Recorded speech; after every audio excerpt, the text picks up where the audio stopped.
These be here.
Starting out nice and slow today. Nothing particularly compelling, just get a little bit of paint done. At the end of last stream, we were moving the liquor cabinets upstairs.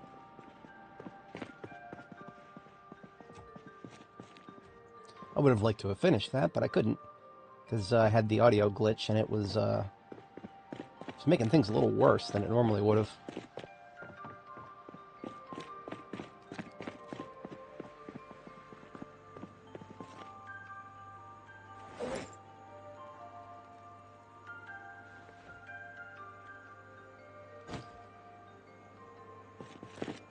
Picked up a hat. Oh, right, another force camo. Got a billion of those.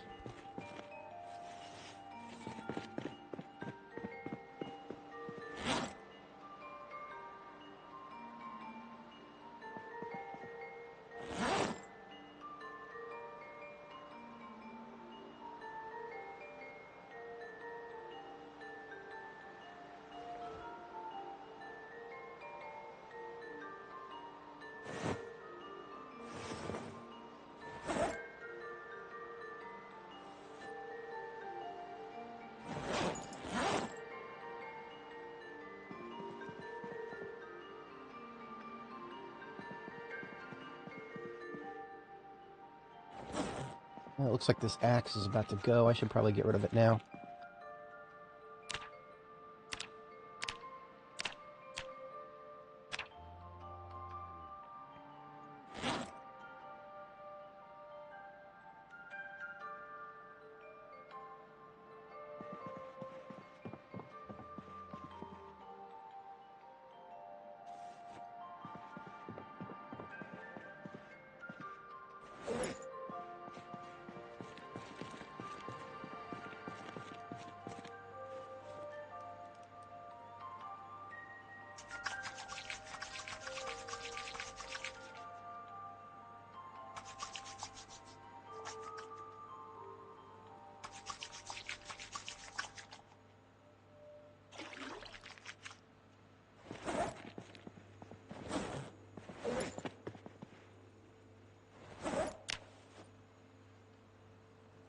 This cabinet over here on the edge is all mixers.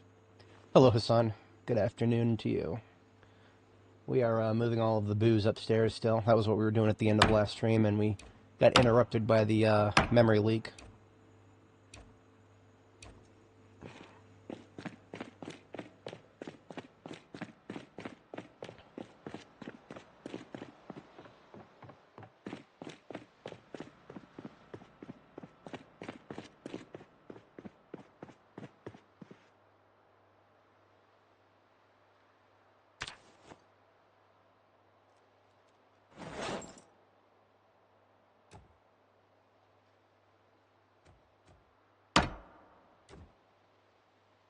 Yeah, I'm, well, so I switched out the axe. I'm gonna get a different axe. Oh, yeah, if you're talking about the baseball bat, yeah, the baseball bat with the saw blade that I was trying yesterday, it didn't work out the way I thought it would. I was wowed by the 30% crit chance, but in practice, it didn't quite pan out the way I thought it would.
That is, yeah, it's on the docket.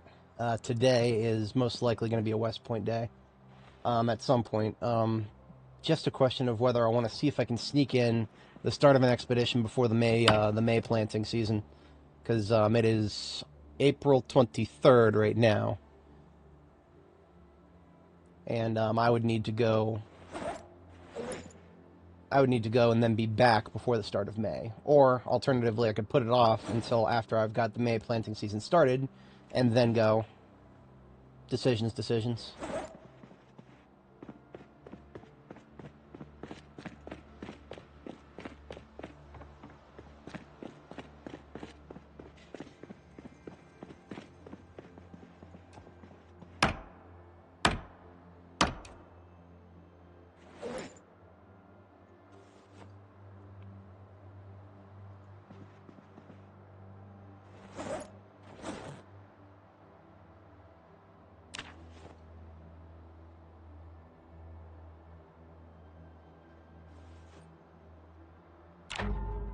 Oops, wrong button.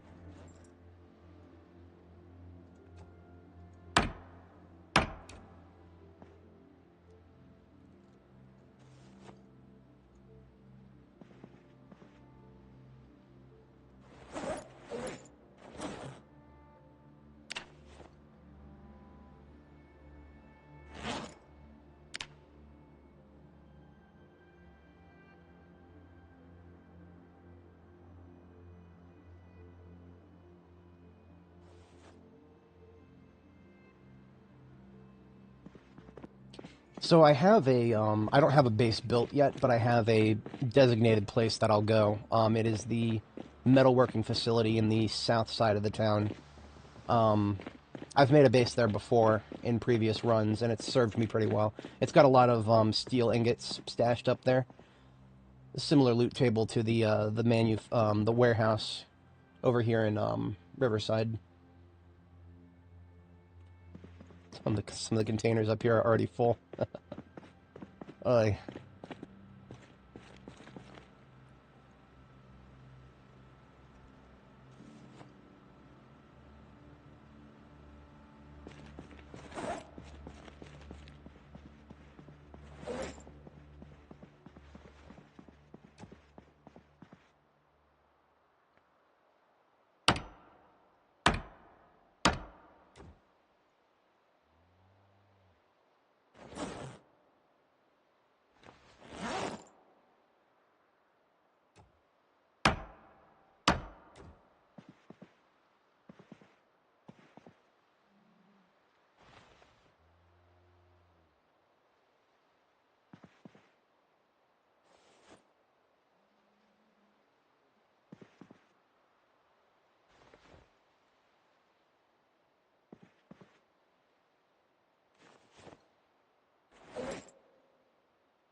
Oh no, I'm not sick or anything.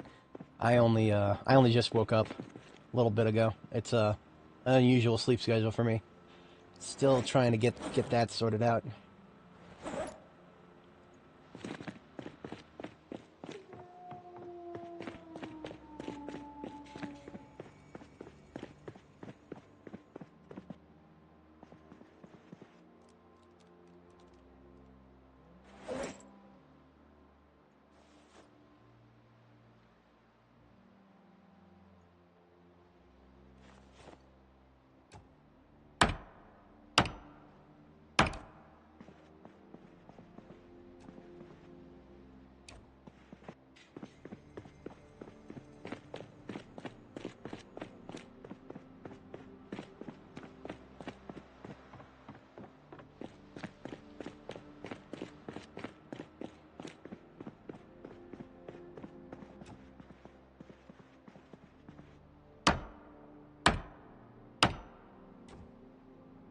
Ah, okay.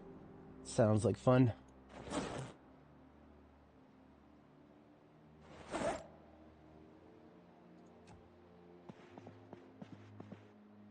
Yep. Enjoy. Always glad to have you stop by. So it. I need to move the scotch and then the rest of the liquor that I put up top here. Ta-da.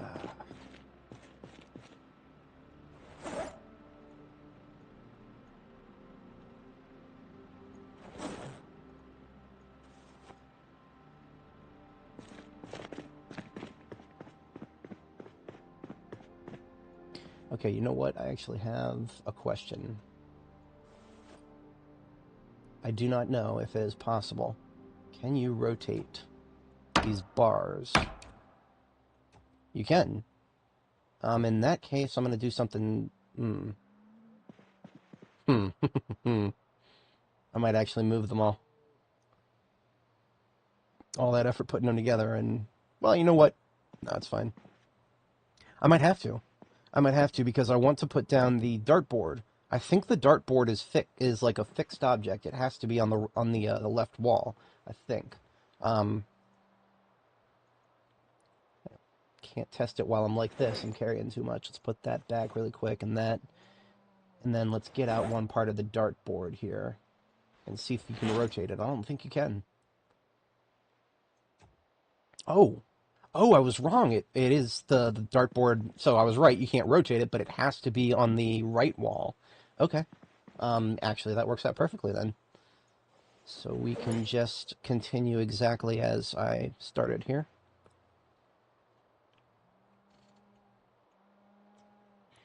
You know, didn't fix it, but I got my mouse working again, and then I did not put the strap down correctly.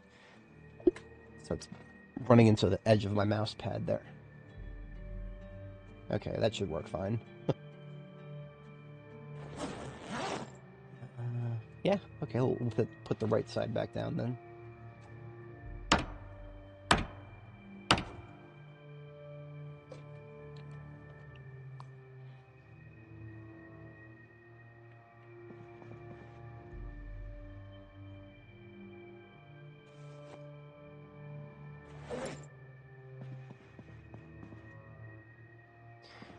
Now this is a very important question as to where to put the dartboard, because I think it is one of those decorations that once you put it down, you're not picking it back up again.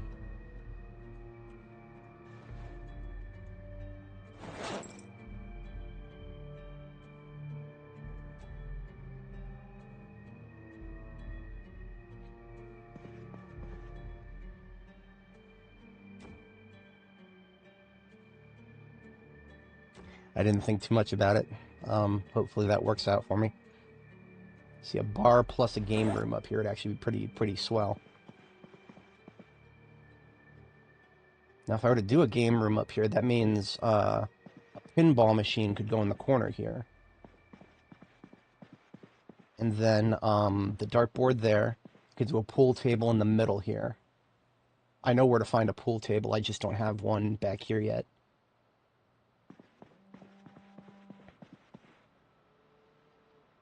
And then the arcade machines could be on this side.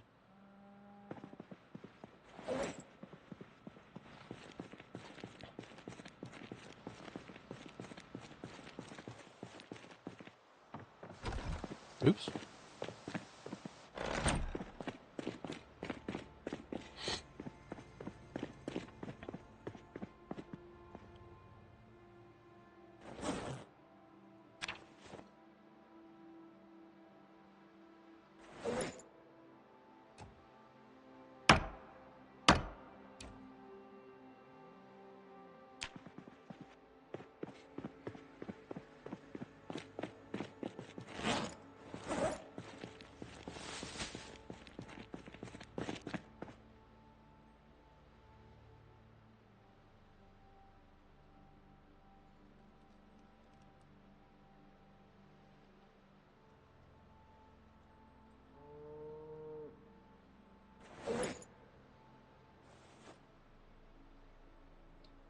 Could try the soda machines upstairs as well.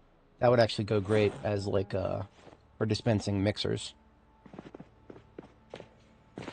Now I do think what I'm going to do with the speakers here is right now they're a part of like the home theater setup, but I want to probably move them to the because these are brown speakers and we actually there are black speakers. The black speakers would go better with the darker aesthetic of the theater. The brown speakers would probably go better as like part of the game room, because that's where the mahogany furniture is.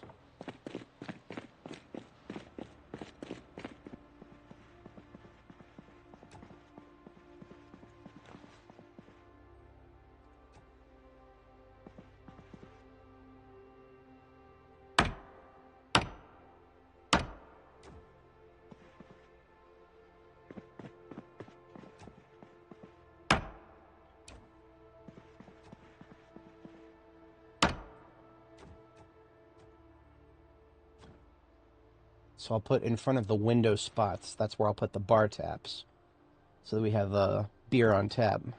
And then the soda machines, I'll put next to them so that we have mixers on tap too. Yeah. Yeah, kind of like that. Okay.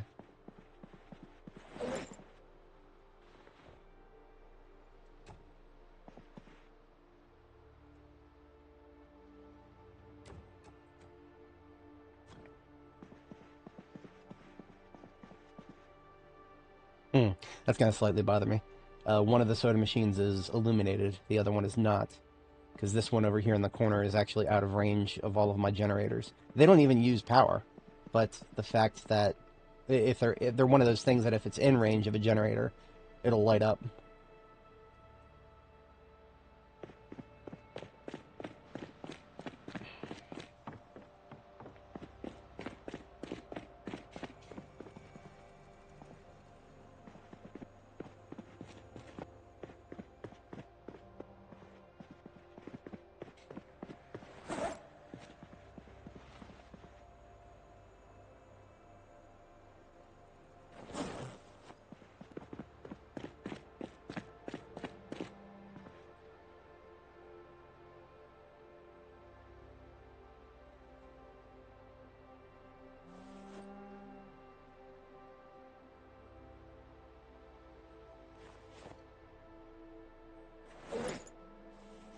I have a lot of Betty posters. I'm probably not going to end up using them all. That would be a little bit too much Betty.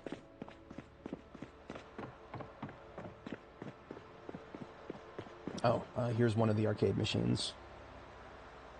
I think there's several variants of that. This one's the Kaboom. I think there's a Dr. Oid's one.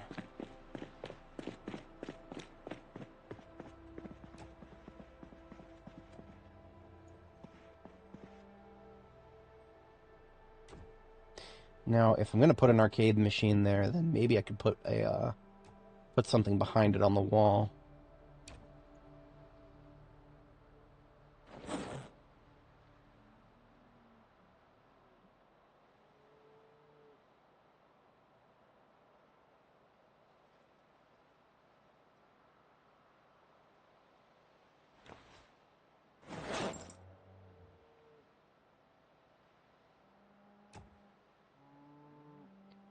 Oh, okay, so a Betty poster would actually... You could actually fit one behind the dartboard here in the same tile. That's not bad at all. Okay, yeah, we're doing that. And then behind the arcade machine, we'll put one of these Monica Elises.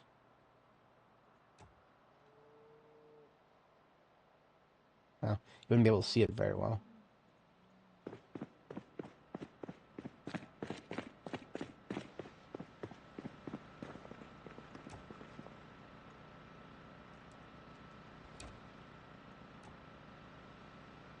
Swap that for the degree certificate. Because the degree certificate is, you can actually put that down and it would be seen above the arcade machine. Boom. We can fit more decorations. I love it. What next? We've got like a bunch of Betty posters. Probably too many. I highly doubt I'll actually end up putting them all down. So what I'm actually going to do is just store a few extra Betty posters in this, this box up here. Now I also have some empty wine glasses. We'll go ahead and put those over here. Same place they were downstairs.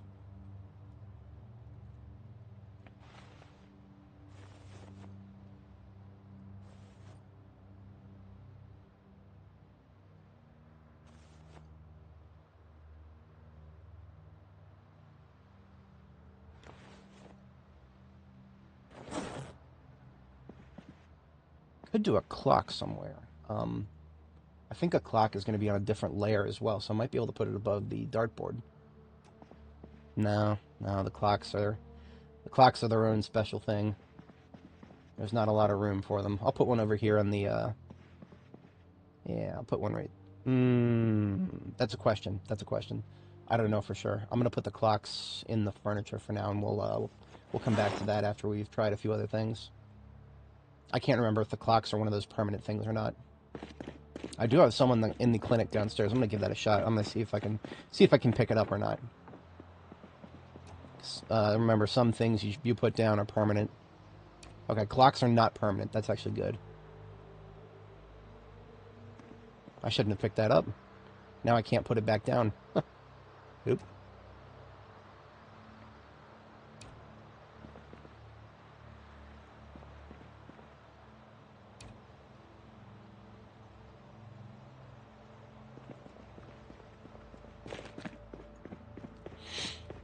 For anybody joining, welcome. We're just doing a little bit of, we're warming up with a little bit of base work here. We've got a lot of decorations that we've picked up over the past year or so, and we are working on finding homes for everything.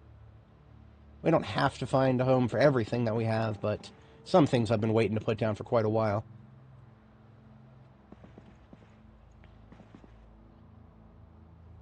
Now, the most important part about what we've done today is we've cleared this wall right here where the bar used to be.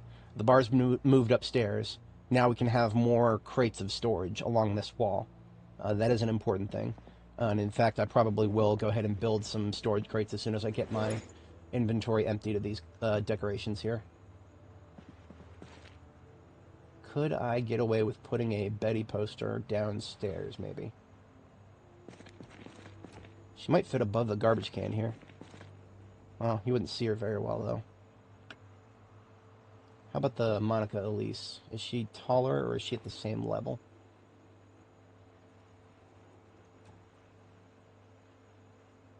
Yeah. In for a penny.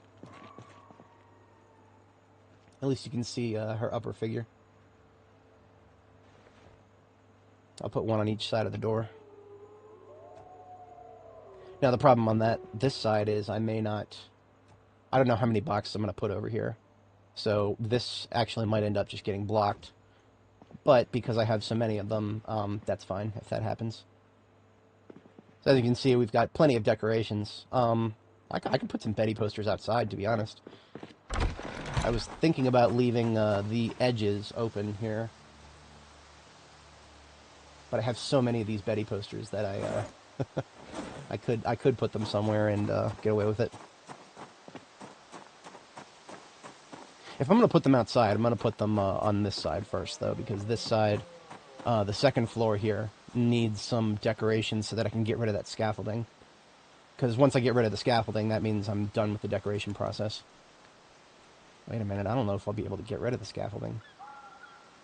I'll have to build more to actually get rid of it. I do have a door leading outside to the second floor, it's just it doesn't really reach all the way around to the scaffolding. We'll figure that out eventually. Not a pressing concern by any stretch.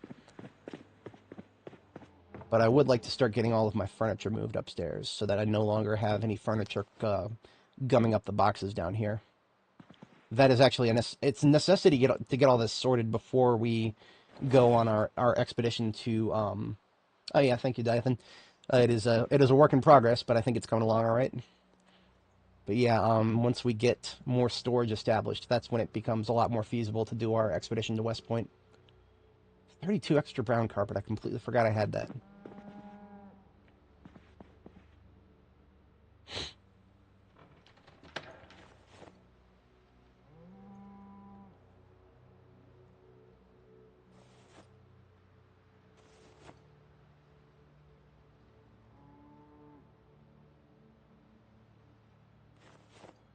Now, these movie posters, I've actually been sitting on those for quite a while, because those are meant to be for the theater.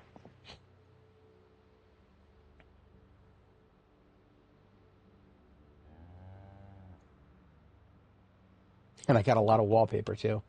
I never really did decide where I would end up putting that. Mostly because it's kind of hard to get behind the colors. I would need to put down I could mix up a bucket of wallpaper paste, and then I would be able to at least see what it looks like.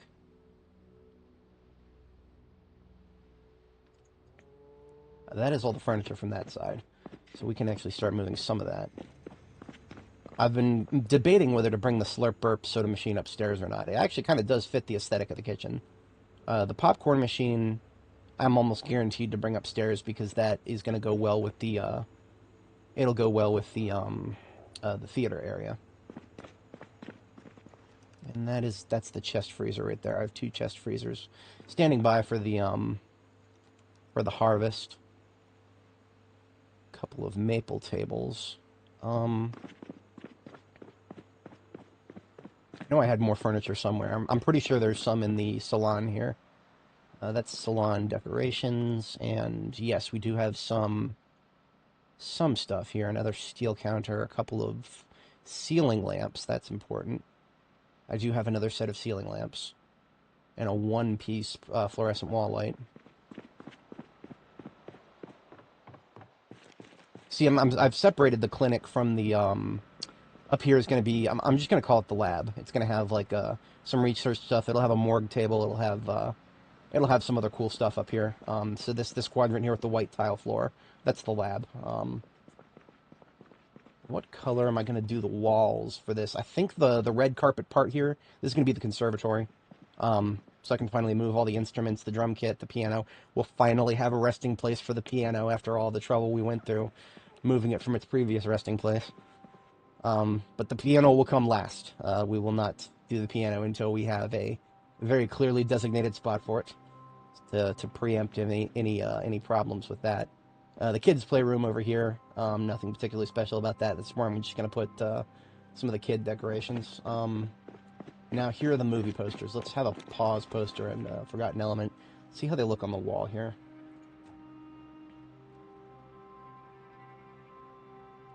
Now, this wall, I think I'm going to paint it black. I actually might do that now. I'm gonna go ahead and paint the wall black now, because I've been planning on doing that, and the sooner I do it, the better of an idea I can get as to what would look good. When I first started my base project, I actually did not have very much black paint. I still don't necessarily have quite enough that I could paint the exterior of the base black, like my 42.7 base. If we look at my screenshots here, go back a little ways. This is my 42.7 base. I took this on a screenshot just a couple of days before the 1-year anniversary of this character. This is Annie Mae's previous life here. Now, because I did the exterior walls black for this base, I could put the Riverside Rangers flags outside because they're white, so that was a good contrast with the black.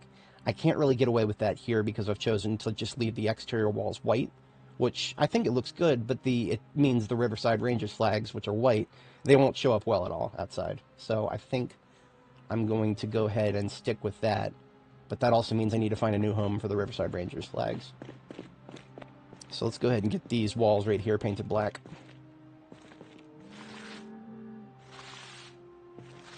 And I say black.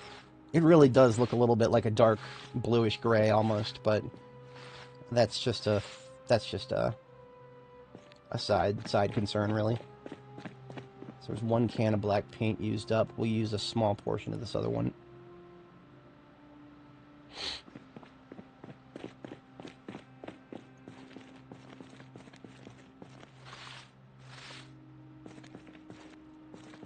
So yeah, this door right here, I really only put it there just because I had to make this little footbridge over here so that I could build a roof over the hen house without having to build an entire stairwell. Roofs in this game, if you've ever tried to build your own custom base in Zomboid, roofs are the worst part, because you got to build an entire damn stairwell to get upstairs to build the roof.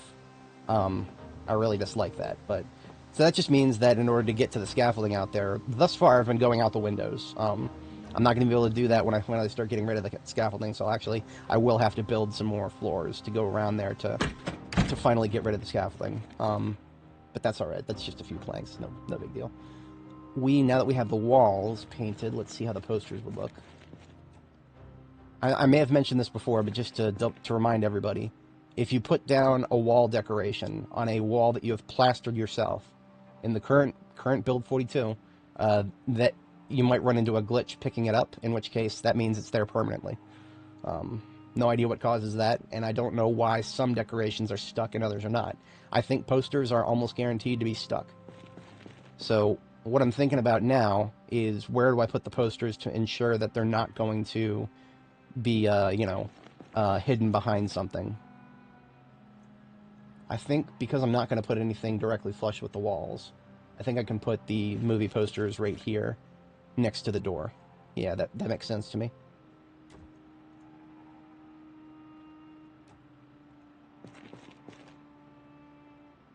Now, on the bright side, even if I absolutely have to get rid of these decorations, there's nothing particularly unique about a Pause poster or a Forgotten Elements poster.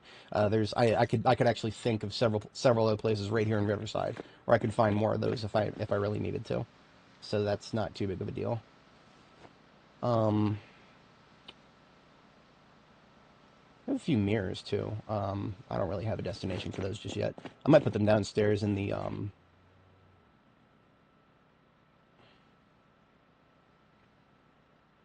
lost my train of thought there. Yeah, I'll probably put them downstairs, but I'll leave them up here for the moment.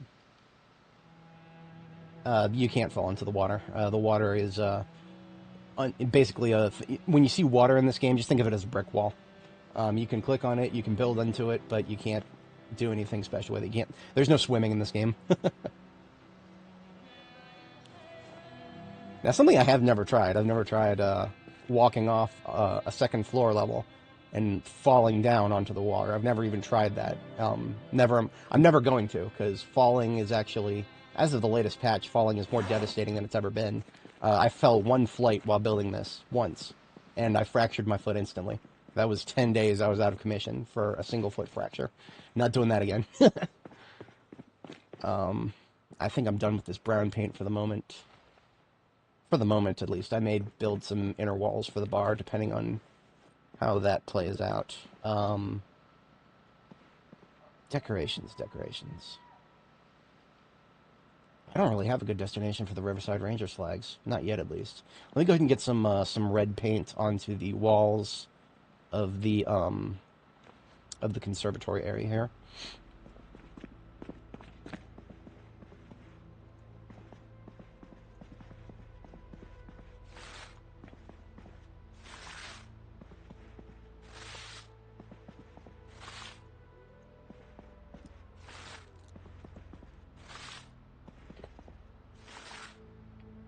And now I'm thinking about where to put stuff for the conservatory, and it's probably going to be the drum kit on this side, and then something here, leaving the door accessible, and then the piano will most likely go here. Or, now if I did the piano on this side, that wouldn't leave me with a very good spot for the drum kit. So decisions. Yeah, the piano this is like a 90% sure the piano is going to go right here in this corner. Now, that could also leave me open to just put the drum kit right next to it. I could do that. But since the drum kit is not a fact of existence and I can freely move it, unlike the piano, I'm just going to go ahead and pick up the drum kit now and start seeing what that looks like upstairs. So we got the snare, the kick, the tom, and then the seat, and then, of course, the, the microphone here. Oops, I am out of inventory space. Trying to move too much at once.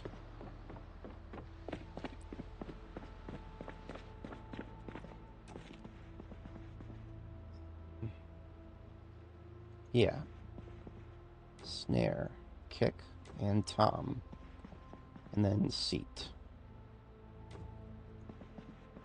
Yeah, see, if I do that, and then if I put the piano right next to it here, that wouldn't be too awful bad.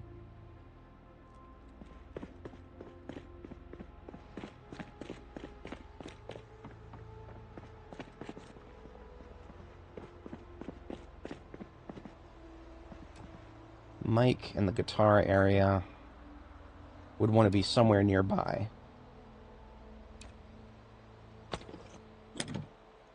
So I got an electric bass in 2 different colors. I do not yet have an electric guitar. I do have an acoustic guitar.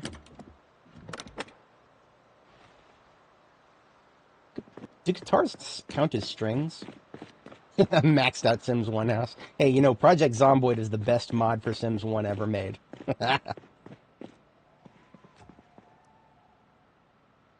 So the microphone would go maybe right here. You know, so I'm actually thinking, wait a minute, can that even be rotated? It's looking like the microphone can only face 3 directions. It can't face the other direction. That's a bit wacky. Because you see, what I was thinking about is having, like, you know, like a performance area here, and then the people, you know, watching the performance can sit in the bar over here or something. But now, since the microphone can only face that one direction, it messes up that idea a little bit. Well, I could just make this area like a recording area. So if I put the microphone there, and put the amp here,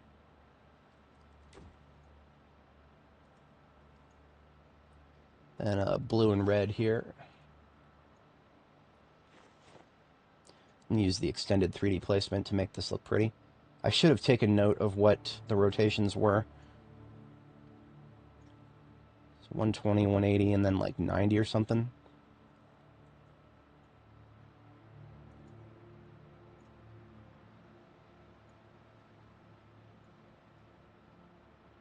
Okay, 120, 180, 90.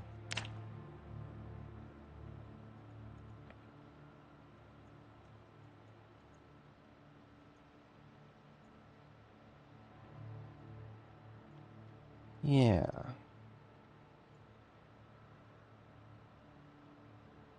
That's not bad. And then you don't need an amp for the acoustic guitar, so I can just put that over here somewhere. Now, what I was thinking about, and it's a little hard to see from my screenshot of my previous bass, but I had a shelf for the instruments. It was one of these bookshelves right here. These bookshelves. What I would do is I would just not put any books in them, or I wouldn't put anything in the shelves, so the shelves were just empty, and then I would use the 3D placement system to put the instruments on the shelf. Now the problem with that is I don't have a lot of wall space here. In fact, I have very little wall space. Unless, if I put the piano all the way in this corner, that leaves me with four units of wall space here. That's doable. Or, alternatively, I think you can actually just, am I going insane? Or was I able to, yeah, you can place those bookshelves without a wall. Okay, that opens up some great possibilities. I like it. I will think about that. I'm going to sleep on that because it is a little bit past my bedtime, actually. So I'm going to have my character sleep here. And then we will think a little bit more about the conservatory once we wake up here.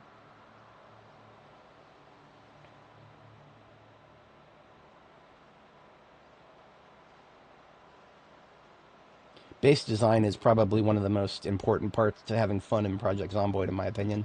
If you don't have a lot of fun messing around with the perfect base, you're denying yourself a lot of fun in this game. Let me go ahead and get the speakers, actually, because these I could probably put them in the conservatory, because that way I can use the brown speakers in the conservatory and the black ones in the theater.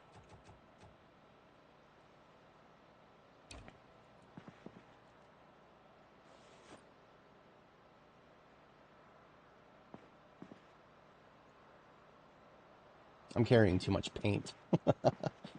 Let me put one of the empty buckets outside really quick. I usually put empty buckets outside so that they will. Now, ideally, I would patrol once a week. I do not meet that ideal through a skill issue. I mean, like what I would really do is if what I would love in this game is like a wall decoration of some sort where I could actually like write down like a sign almost on the wall, where I could write down when I last did my patrol, just a date, you know, like a signboard with a date on it. That would be really cool, because then I could just be like, oh, I could, every time I walk past it, I'm like, okay, my last patrol was on April 20th, and it's the 24th right now, so I would know, okay, yeah, I should probably do a patrol in 3 more days. But because I do not meet the ideal of once a week doing a patrol, zombies will pop up pretty much all the time. It's I'm fighting fighting an ongoing battle with respawns here.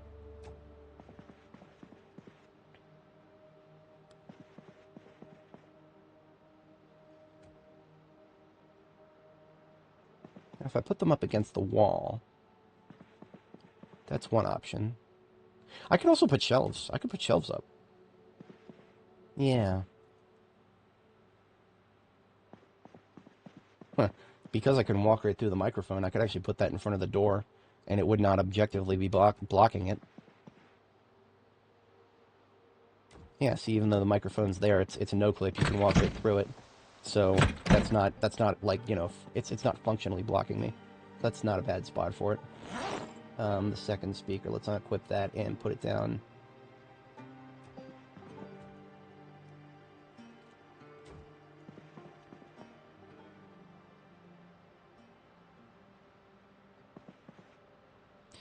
And then we would want... I need to get this cubicle out of my inventory here. Cubicle can into here. And then I've got this can of red paint that I've not quite used up, but I can drop here. Along with the paintbrush, I should be done with it for the short term here. There's some stuff in my bags I should have gotten rid of a while ago. I picked up a hatchet somewhere. Picked up a hatchet, I picked up a hat. Both of these can get washed and put into their place.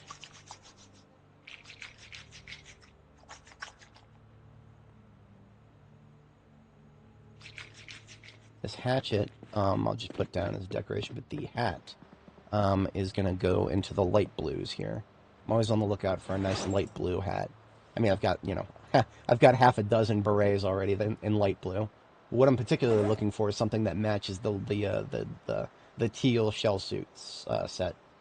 I don't even have the teal shell suit set, but eventually I will. And that's I'm always on the lookout for something to match that. And then I picked up a few welding torches. That needs to go with my welding kit, which is... what did I do with it? It's right over here. In this duffel bag. And speaking of welding, when I get the next book, I have a massive welding project lined up. If you look at the map here, I have a base in Muldraugh, right over here. Mass Gen Fatco, this part right here. That is a very well-defended place in Muldraugh. It also is at the very top of Muldraugh on 31 West here. Now, 31 West, if you go up this road, you'll start to run into a lot of burnt out cars. If you have high-level welding, you can pull apart the burnt cars for a lot of materials. And there's a couple roadblocks like that on the way to West Point. And one of my plans for when I start a base in West Point is I'm basically just going to stop by Muldraugh, pick up some spare generators that I've left behind here, and take them with the ambulance that I have already in Muldraugh here, and just take that all the way down the highway and weld apart any cars in my way. On the flip side, that's going to leave me with a lot of metal that I need to come back and get. But yeah, this place right here, this is a warehouse at the edge of West Point, the south edge of West Point. That'll be my base in West Point for looting West Point itself, which is up here, and then in the general this direction, off in this way, that's where Louisville is. So this base here at the south end of West Point is also going to be, like, a very long term, is going to be a staging ground for moving in on Louisville. But it is almost 4 a.m., so that is our second bedtime. I'm going to have another drink of milk here, and we're going to hit the sack.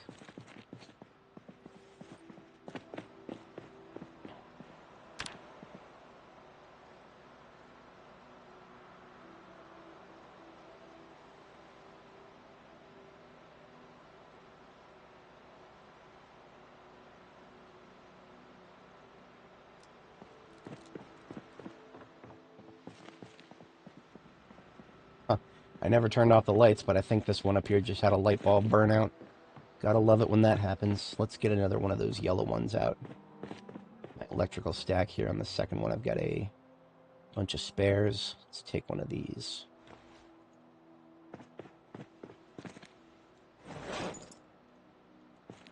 Put this with the other hatchet.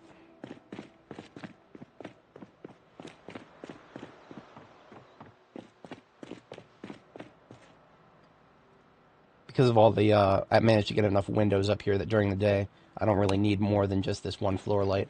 The windows give me enough natural light during the day. Okay, I'm moving the other 2 speakers upstairs. Something I would really like to have that I don't think I can have is like a proper movie screen, like a theater with a projector and everything. I don't think that exists in the game, unfortunately. Or at least I think, no, there actually is like a projector and a screen and everything. I do not think you can actually like pick up the screen and move it, unfortunately.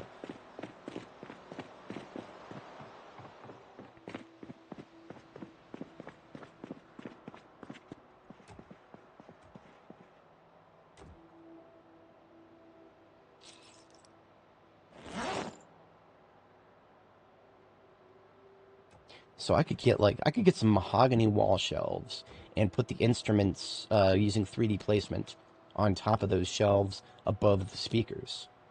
That could do it. I have. Yeah, I actually have. And I could not get it to work for the life of me. I actually spent a lot of time trying to get that to work back in part 4, part 5 of this series. And that's because for some godforsaken reason, I'm having a lot of trouble getting the game to consider my base area indoors. In part 23, just last stream in the series, I had to fight. I had to go into debug mode and spend quite a bit of time in debug mode figuring out exactly why the game wasn't considering this area not indoors, and what ended up fixing it. And I still don't know exactly how I did it, but I built a pillar in the corner. I deleted that pillar, and then it was considered indoors for most of it. Basically, what I'm saying is I'm having so much trouble getting the game to consider certain places indoors that, yeah, that kind of idea just doesn't really seem like a good idea in the current paradigm. I mean, like in the long term, when hopefully the devs someday figure that out, that would be a great idea. I would love to do that. I mean, what I would really hope the devs would do is give us skylights. I would love to have some skylights. We got glass making as a profession now. Why can't the glass making guy build just a transparent glass roof for some skylights? That would be great. But the devs have got to move nice and slow, so that's not happening anytime soon. Let's see about getting the TV upstairs and what it would look like to have that in the theater area. It would be a little anticlimactic to just have nothing but a regular TV in the theater area. But we don't really have any better options at the moment.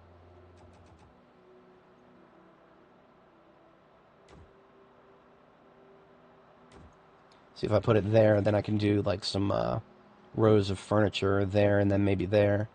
We could go get some black leather seating. Yeah, that wouldn't be too bad. This I would put. I'm actually going to move this the camera. I'm going to move this over to the. I'm just going to call this the studio instead of the conservatory. Can have people like record their own music videos and shit. Why not? That'd be pretty cool. Put that like a little ways back in the corner.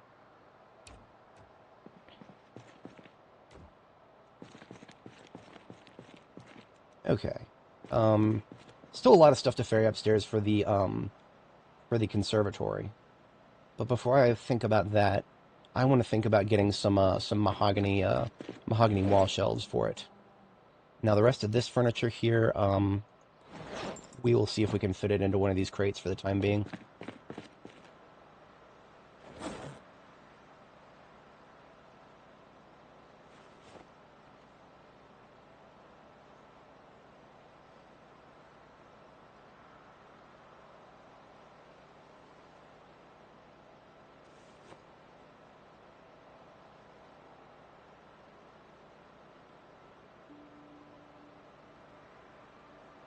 So that crate is completely full.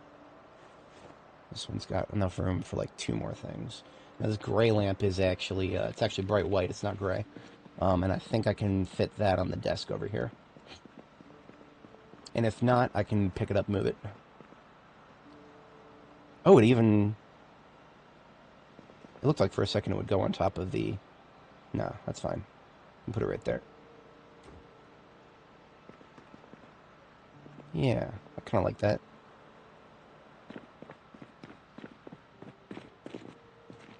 Okay, but that got all of my bags emptied. So what we can do now is head out in search of some cool-looking furniture. That will inevitably get us to cross paths with some zombies, so we can also get some killing done. This bad boy does not need any fuel or repairs right now.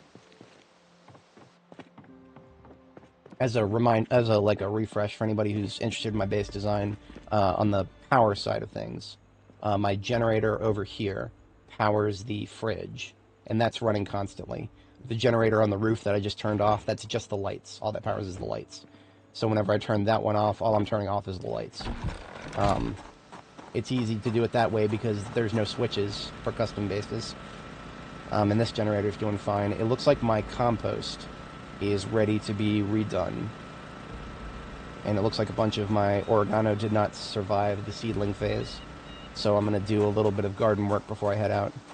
I should have a trowel on that side.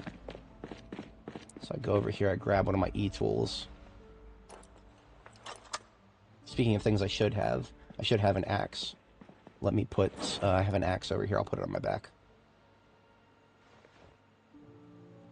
Functionally speaking, these old axes right here, the ones you can forge yourself, these are on paper they're equal to the firefighter axes. However, they have a slightly longer model, so they sometimes look like they're longer than fire axes, but they are exactly the same. Remove the dead crops that just died for no reason.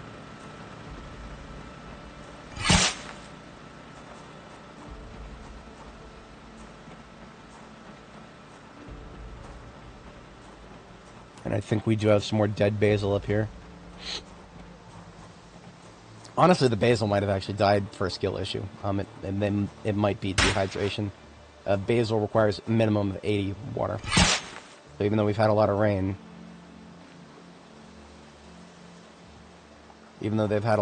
probably if we don't get another rain in the next 2 or 3 days, we'll have to water it again. Why are some of these crops dying? I have no fucking idea.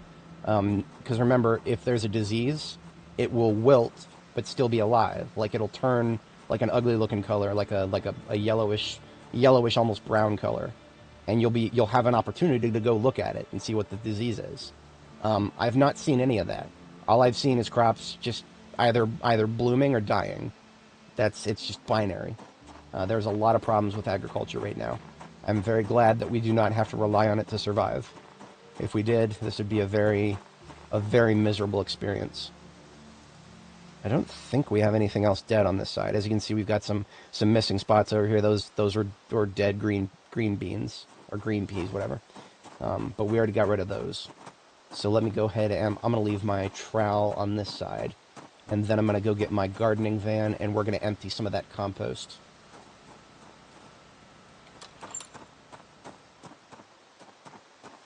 So I have I have an entire fleet of vehicles here. Most of them sort of have a designated purpose. Some of them not quite, but this one right here has got all of my sacks, and this one has all of my small form firewood. These two vans literally nothing but grass in both of them, so that when the animals finally finish off eating the animal feed bags, I can switch to giving them grass. That is just a field kit for the Corvette. Okay. The Corvette is the fastest vehicle by far, and ironically the best towing vehicle. Everything beyond the Spiffo vans is not entirely purposed yet. Right now, the Electromax vans are just holding large stones. Each of them have 4 large stones in the back. Eventually, the Electromax vans are going to hold vehicle parts of different categories. So everything down here is the garage. The vehicles in the garage area all hold heavy-duty vehicle parts. The stuff on the floor right here is standard parts and sports car parts. What I want to do is get those sports car and standard parts into these Electromax vans.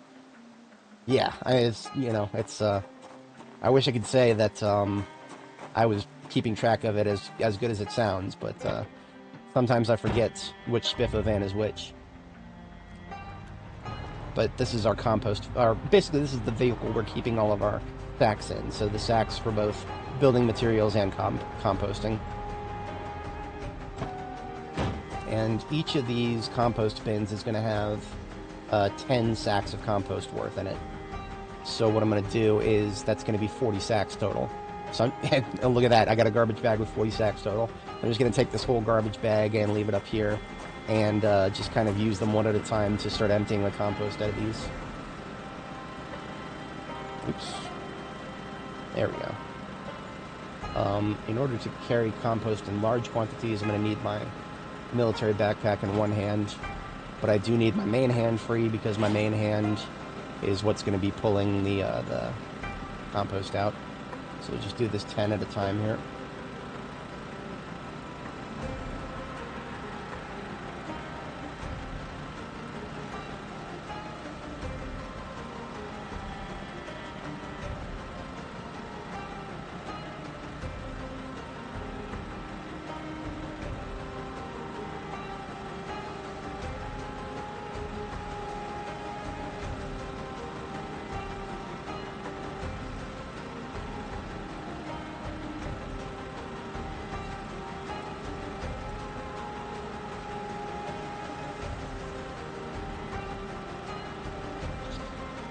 Okay, and that one is now empty.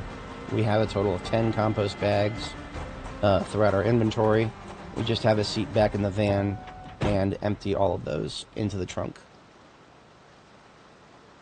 Now that will fill up pretty fast, which is why I should have a second spiffo van for compost exclusively. But that's okay. I can split it across 2 vans. It's fine. We'll have 10 compost bags in here. Now, 10 compost bags is equal to 50 encumbrance. And I have 104 out of 166 in this trunk, so I can fit one more set of 10 bags in this van. And then I'm going to park this van, set it aside, and resume emptying these bins. But then, at that point, we are going to... some of these eggs have not rotted, so we're not actually going to get 10 bags of compost out of here. That's silly. Eggs take a long time to rot sometimes. But yeah, let's get ourselves another 10 sacks of compost here. Every time I accidentally take 11 instead of 10. You would think I'm good at eyeballing things, but sometimes I'm only just slightly good. So do 5 and then fill the backpack.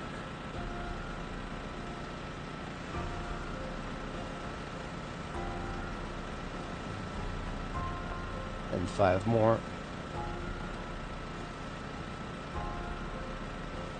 It really would have been more convenient to put these bins somewhere else, and I might actually do that after I finish emptying them, because having to run all the way over here to the van kind of defeats the purpose of the van being a convenient place for the compost bags.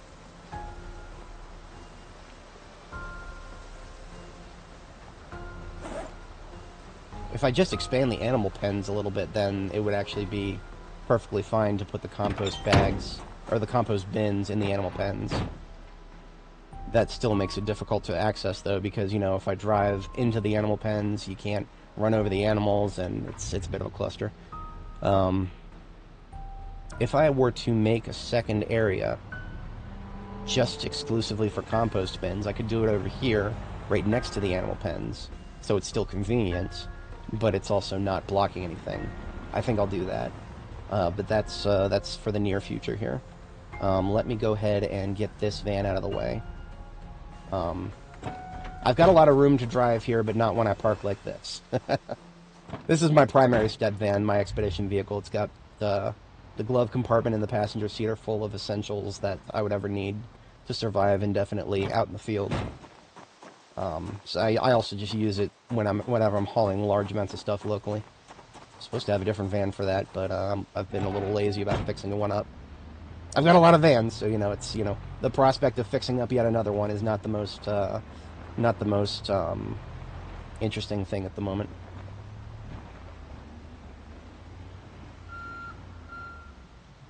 Now, something that I do resent slightly is that the D6 here, the truck.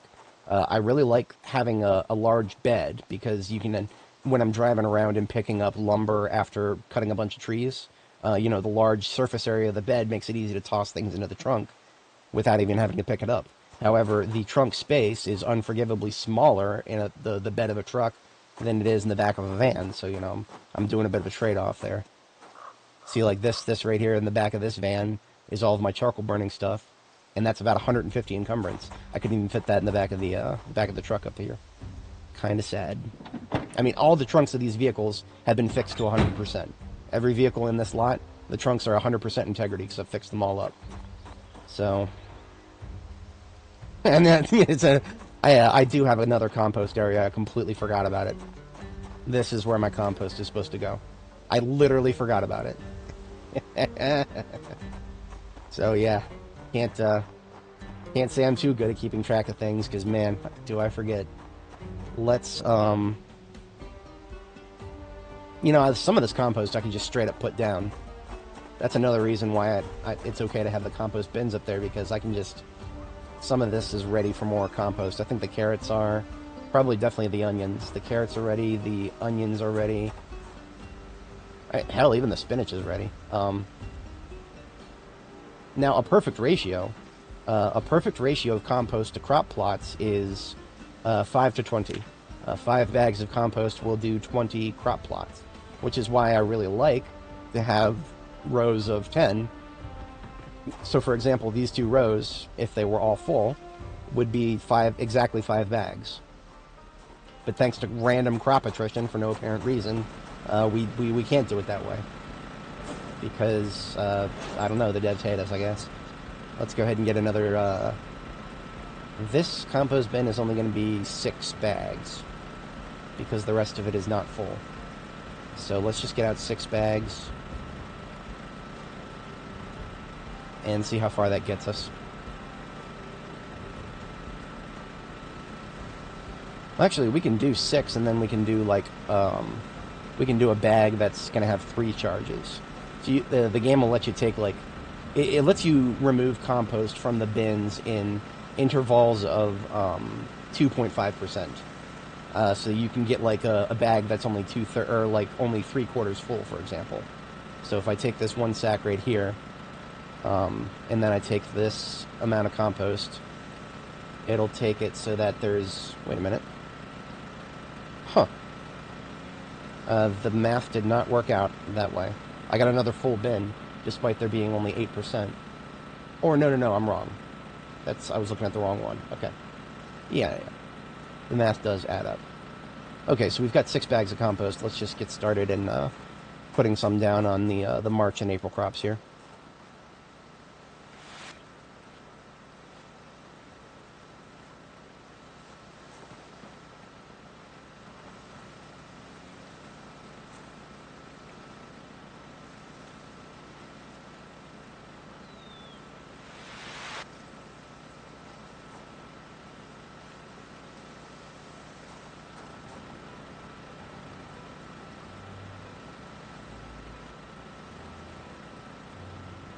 Now, is it really necessary to compost all the crops? No, and in fact, I've been dragging my feet on it, because so many of the crops have been dying that I've just been kind of disillusioned on agriculture in general right now. But I'll deal with it. I do want to actually get rid of some of this compost. So, see, remember, this is what the devs want us doing. So, I'm trying to play the game how the devs would want us to play it. Kind of. Remember, stat bar right here, this is the only mod that I'm using, and this is because I will never play a game without such a basic feature. Such a basic feature of a video game. This is not a simulation, it is still a video game. If they wanted a simulation, they would have done a lot of things differently. I still have 2 more compost bags. You can fit 7 compost bags in a military backpack when you're organized. So that means I can probably handle another full 10 so that I can empty the rest of this. Except for this is not full. It's only 80% full. Can't even get my compost to degrade in even amounts.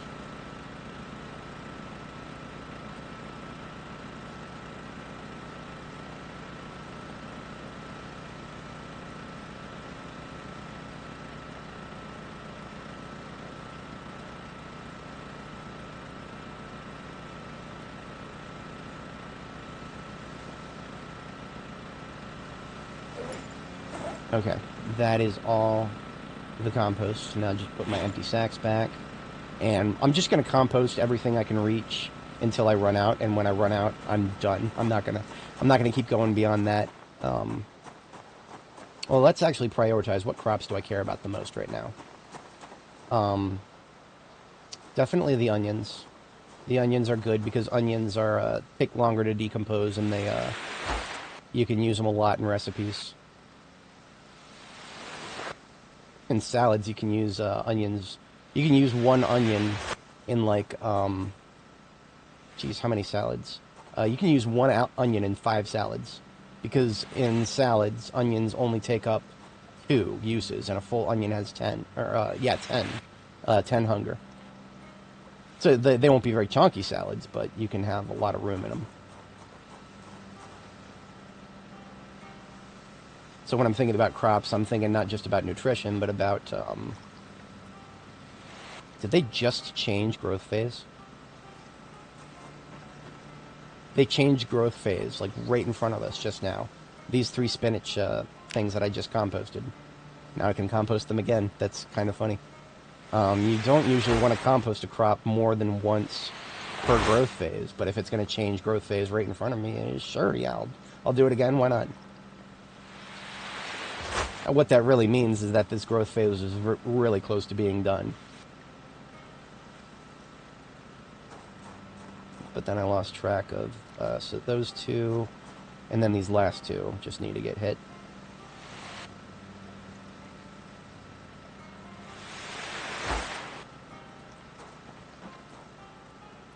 And then this whole row I'm going to do.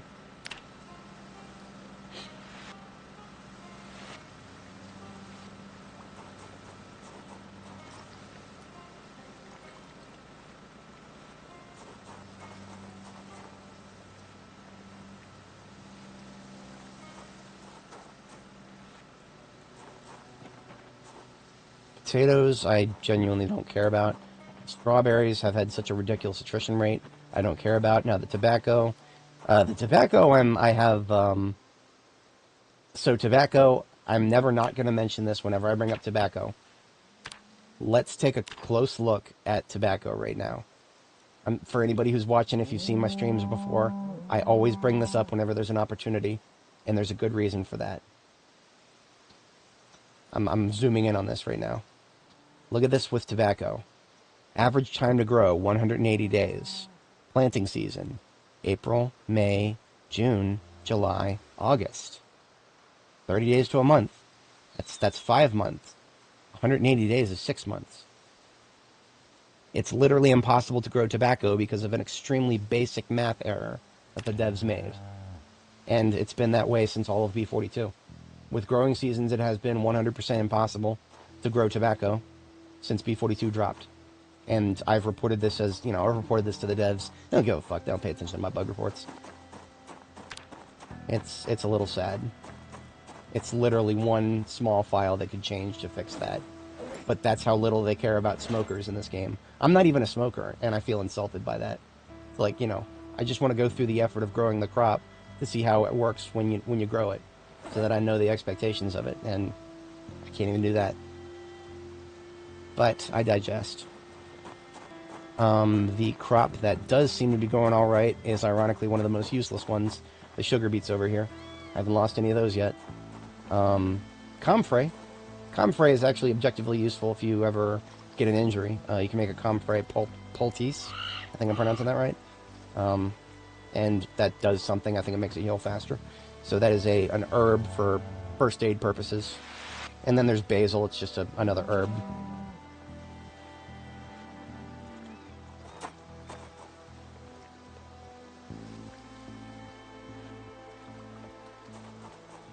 And I am out of compost now. So that's alright, I guess. The other 10 bags that I have are going to go to the other side.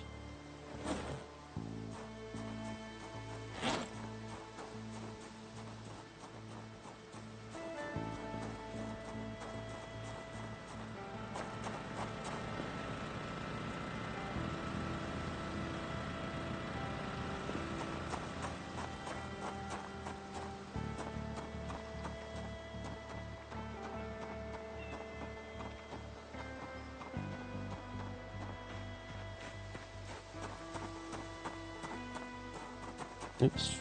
This one is firewood. This one is sacks.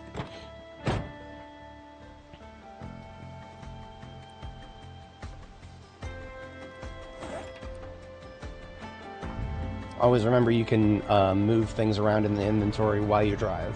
Probably not the safest thing to do in real life, but in game it works fine. So I'm going to go ahead and park this bad boy right here. Now, okay, now I know why I have not composted these crops yet. I've had a surprisingly low attrition rate on the crops that I planted over here, which is great. But as you can see, some of them are in different phases already. So if I were to compost them all right now, some of the compost would be a little wasted. So what I'm going to do is I'm just going to take the bags of compost out and allocate them. I think I have 20 bags, maybe? And remember the ratio before I was talking about is 5 bags for every 20 crop plots. And thankfully I've not lost anything from most of these rows. At least the first 4 there. So I can actually maintain the optimal ratio here. So we'll get 5 bags here. 2, 3, 4, 5. And we'll just stage these for when these crops decide to go to the next growth phase. 1, 2, 3, 4, 5 for these 2 rows, and then we'll get another 5 for the next 2, and I'll set aside 5 for the next, even though they're not. I lost some green peas. It is fascinating how some crops die for no reason when getting out of the seedling phase, and other crops just don't. I'd really love to know what makes them different.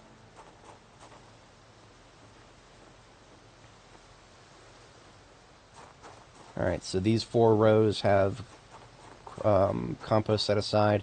This one does not need, because remember, you get four crop plots for each bag.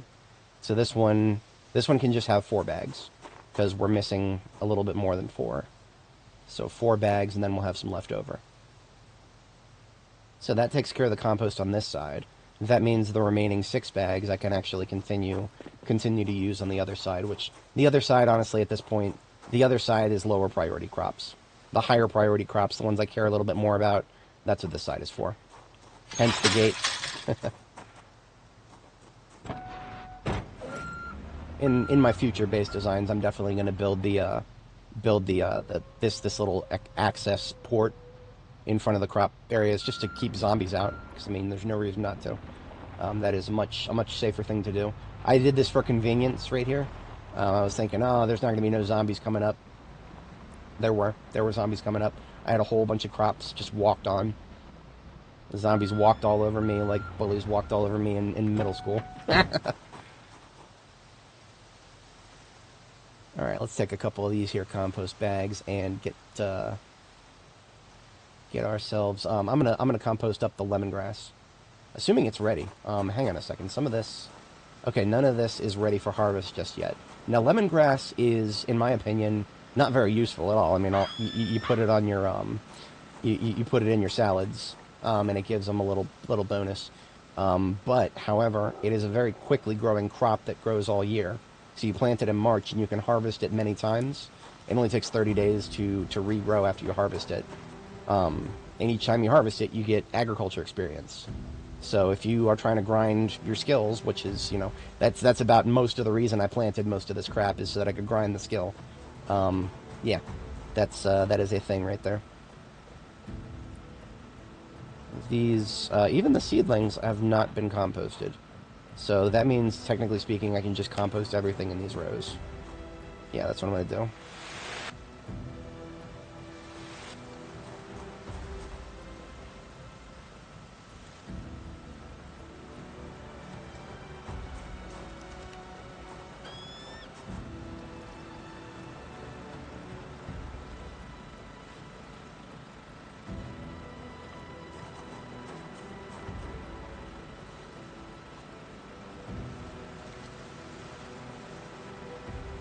And there's a 5-banger of bags used up.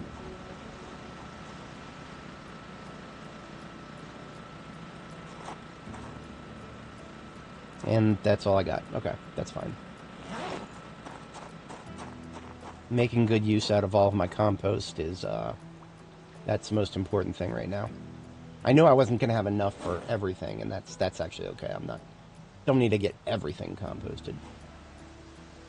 So what's next? Next I'm going to put the van back and I'm going to go collect some poo from the animals so that I can get, what you want to do, generally speaking, is get an encumbrance of stuff into each of the compost bins so that when it finishes composting it, one full unit of encumbrance is 10% compost.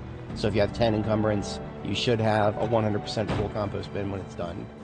So I'm going to use some of these garbage bags for that. I'm just going to fill each garbage bag with 10 encumbrance worth and see how far that gets me. There is a mechanism to pick up poo with a shovel, but honestly, I find this to be just as fast. It's one less thing to keep track of. Alright, there's one bag of 10. Here comes another bag of 10.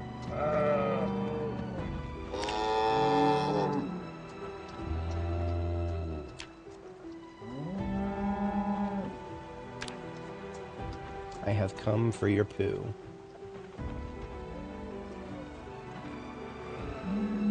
Okay, so here's 2 trash bags full of poo.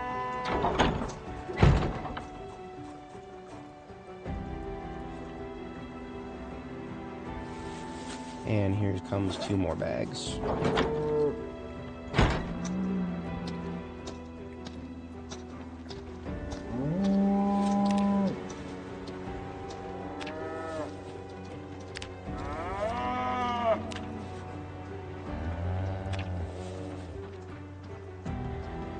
Okay, that's the whole steam pen cleared out.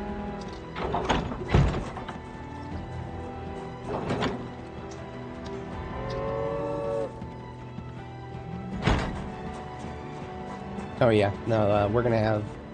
I still have not decided what to do with the chickens. That's a problem that I have been constantly procrastinating on because there's a lot of them, and I'm gonna get to a point where I need to start getting rid of them somehow. Oh, shit, the Angus are gonna need to be fed. They're almost empty on food.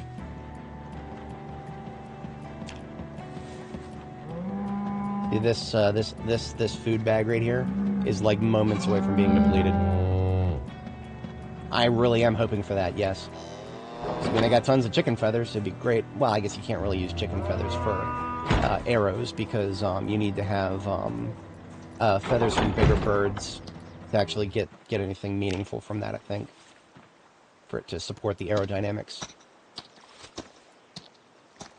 Okay, so right now we've got 4 bags full of decomposing stuff here. Toss that in the trunk.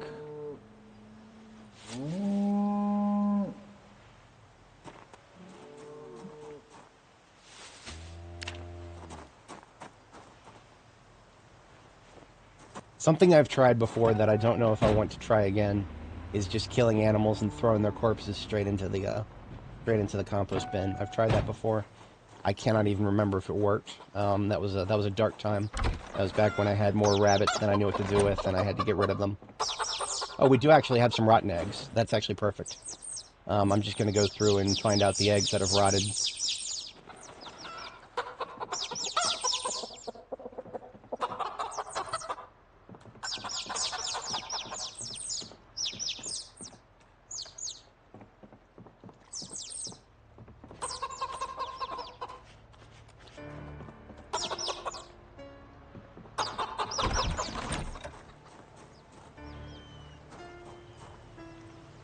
Yeah, we've almost got a halfway full compost bin of just nothing but eggs. Yeah. See, I needed a chicken coop, but I also needed a somewhere to get them infinite water. So I just left I left a hole open in the bottom. Same thing I do for my regular base. Now over here, I've actually already got a bin full of some rotten eggs. I'm just going to add these eggs I picked up to that, and we're almost back. We're almost back to another 100% of rotten stuff here. I don't think I have anything else that is rotting right now. To be entirely honest, I could go find something that's rotting. But, let me, I need to solve the problem of food for the Angus pen here. Yes, it does. Floors are not even calculated in terms of, interior. Like, you could have no floors at all, and just build walls and a roof, and you can make a place in interior by doing that. Give me a moment here. I'm going to get 4 of these bins put together.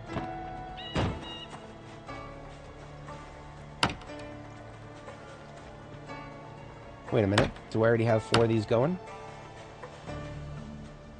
Yes, 4 of these are already going, which is great. That means I have another 4 garbage bags worth of poo here for the other 4. I did not remember if I had even filled these yet. Okay. So that means we've actually got a asynchronous set of compost bins here. Because once the ones on the upper side are finished, the ones on the lower side are going to be like halfway finished. So we will have a rolling lot of compost here.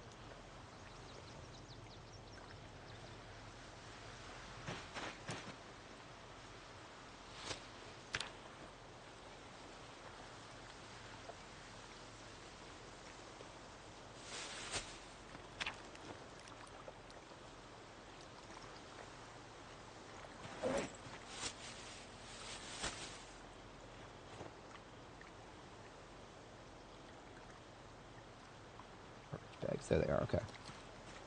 So we are now done with this vehicle. This can go back to where it was.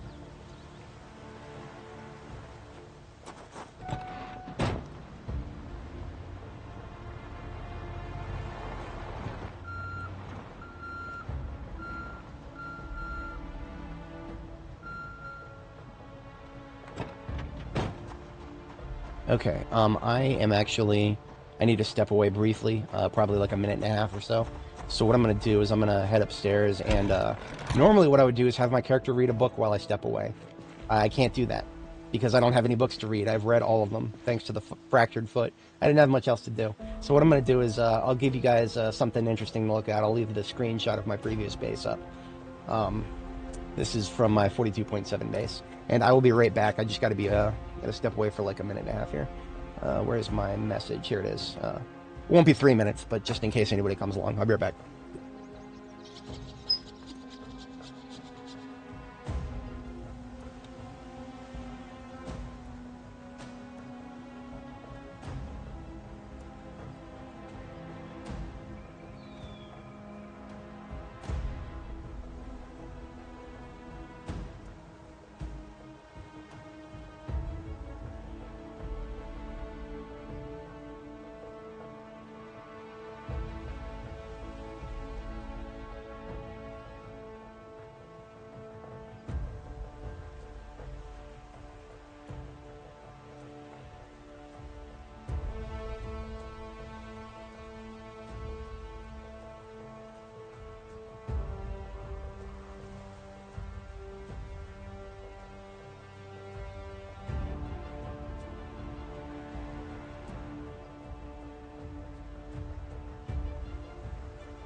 Okay, for anybody joining, sorry about that. I just had to step away for a moment. No, honestly, that's not a bad idea to only use your generator when you need it. It's a good thing. That's one of the reasons I have a separate generator for my lights. Yes, I do. I definitely want that too. Basements are great. I wish I could make my own. It'd be a little hard to make a basement in a place that's supposed to be on top of a river, but you know. Okay, we are so it's 2020. I need to go to bed in the not too distant future here. Boy, would it be great if I had a book to read so I could fast forward time a little bit. Since I don't, already got most base maintenance taken care of. Let me go ahead and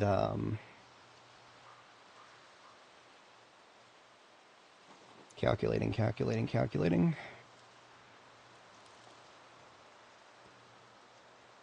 If I wanted...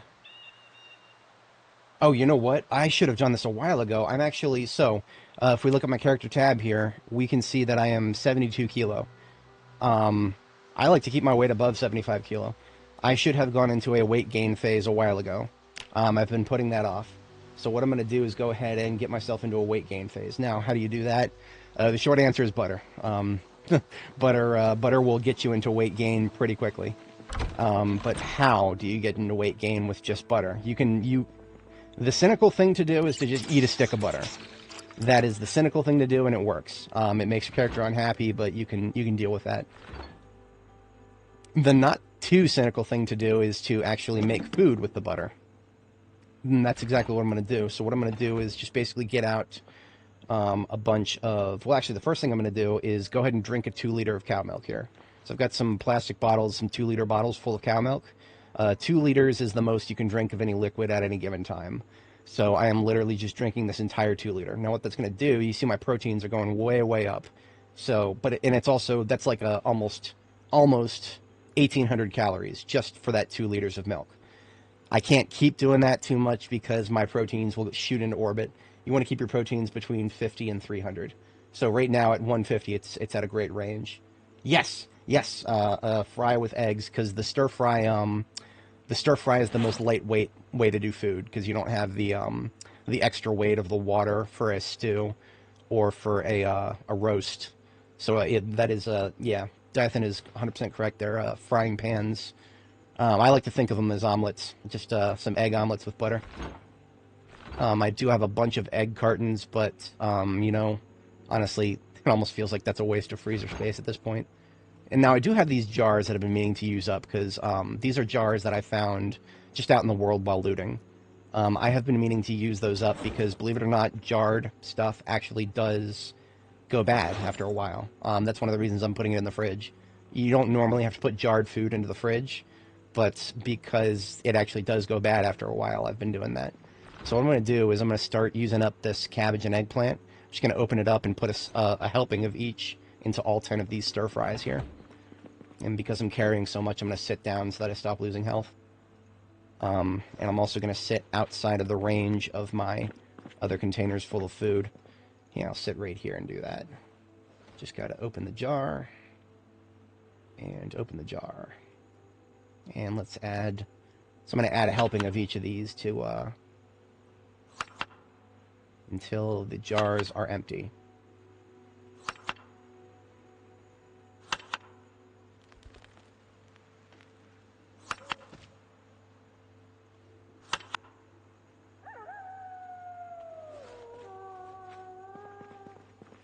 With the range of foods. Not sure what you mean, range of foods. Basically the,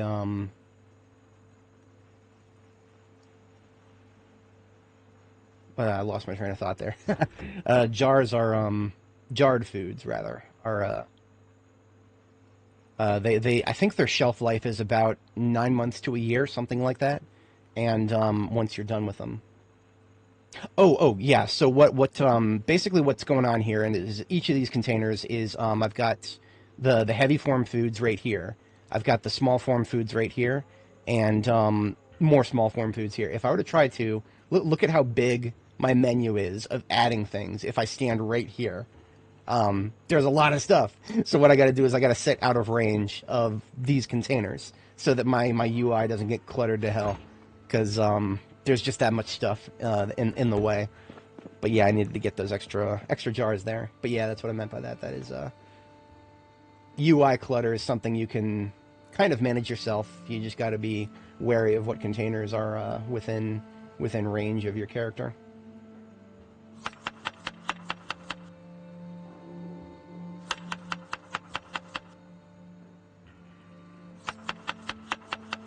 Oh, no. Spoilage, you're not doing too much to get rid of that. Spoilage is going to happen eventually no matter what, unless you can jar or freeze things.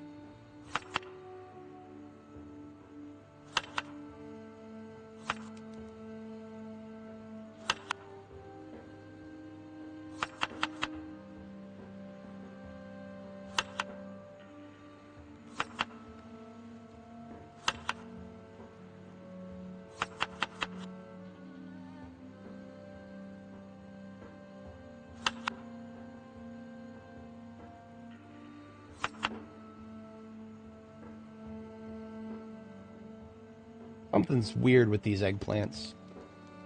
I don't know what was going on there. There's a duplication glitch right now with jars that sometimes happens.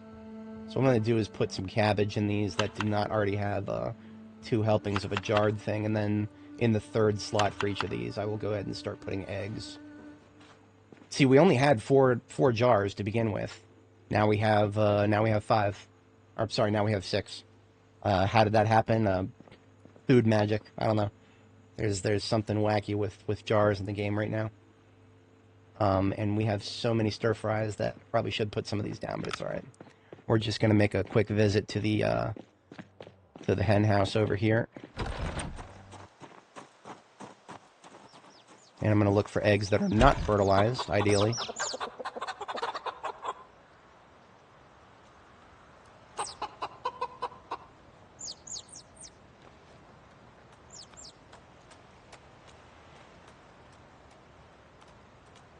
I really, really hate that eggs that are fertilized get mixed in with ones that aren't.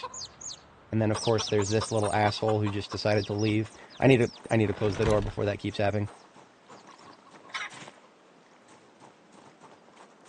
I can't leave the door open for like 5 seconds.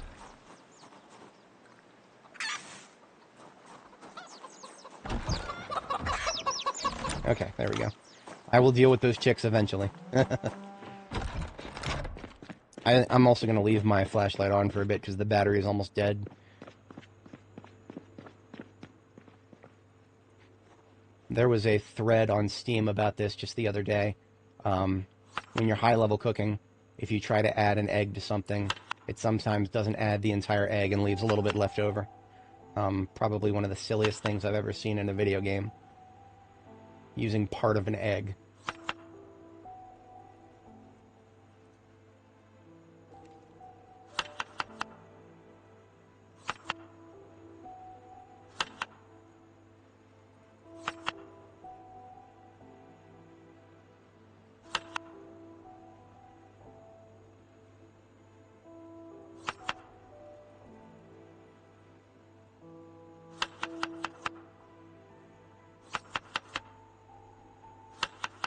Okay, that's good enough for me. Some of them don't have enough eggs, but that's fine. So I should have a couple sticks of butter here. Oh no, I don't have enough sticks of butter for all this. So what I'm going to do is, I do have like 1 partial stick of butter here. I'm going to add that until it's out, and then the ones that don't have butter yet, I'll put back in the fridge and finish tomorrow.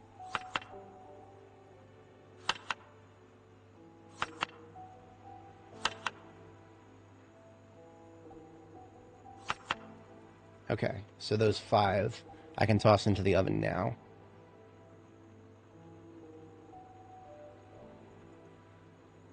Then that means my overnight activity is going to be to do a little bit of cow milking so that I can get some more butter.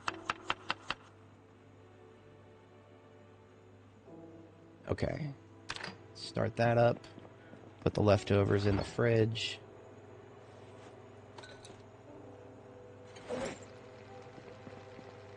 And I think I can do one more 2-liter of cow's milk now. So while that's cooking, I'm going to drink this.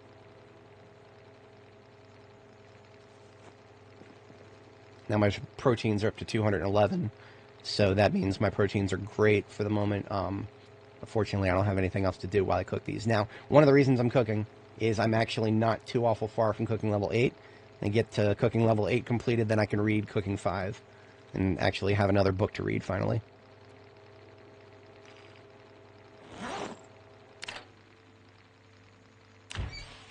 So each of these are a 60 fry.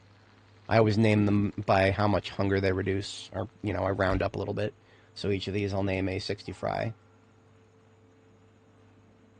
So that way I can know once I start eating it how much its total is when I, you know, eat one and then eat a half of it, for example. Oops.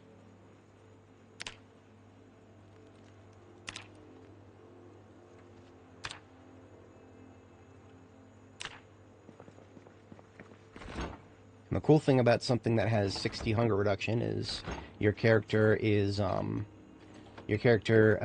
has 60 hunger removed every day. So 60 hunger is basically equal to 1 day of eating.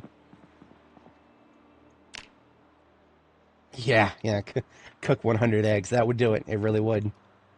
Even if I just tossed the fertilized eggs in there too. Oh man, that's terrible. That's terrible. But that's also okay. So here's an ultimate test of my own base design knowledge. My flashlight ran out of battery, and I forgot to stage a replacement. So I need to navigate over to my electrical box, which should be right here. I was off by 1. Okay, we're close. And just grab a new battery for it. I intentionally used up the battery because there was only like a teeny bit left. Okay, and now we are, I'm going to grab this here dispenser bottle and fill the entire thing with cow milk. I've got to fill my own water bag so that it does not accidentally get milked into. And what we're going to do is once we get these 15 liters of cow's milk, we can churn those into butter, 3 sticks, because it is the ratio of 5 liters to 1 stick of butter.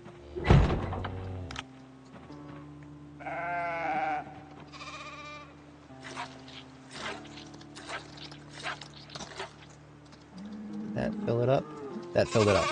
And that's perfect timing. Our second bedtime is 4 a.m., so we're going to go ahead and hit the sack. And then tomorrow we churn the butter, finish the cooking project, and then we are set to... We've basically finished our character maintenance at that point. We can stop thinking about things like that for a little while.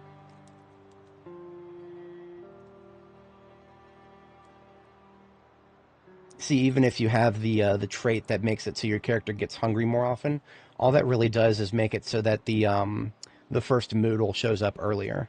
Everybody still degrades hunger at the same rate. You just get the first moodle sooner if you're the kind of character who heavy eater or whatever the trait's called. I forget the actual name of the trait. And we are... so I've got a lot of milk on my person, including fountain cups right now. So I'm going to put those fountain cups away so that the only milk on my person is the dispenser bottle, which has exactly 15. So I can churn that into 1, 2, 3 sticks of butter, and then just fast forward for the next, I don't know, almost an hour. There we go. That is 3 more sticks of butter. Shouldn't use more than 1 on the remaining 5 here. So I will put 1 in the small form in the corner, 1 in my little spice box here, and then hold on to the last one and toss it into these 5 fries. 5 fries, burgers and fries.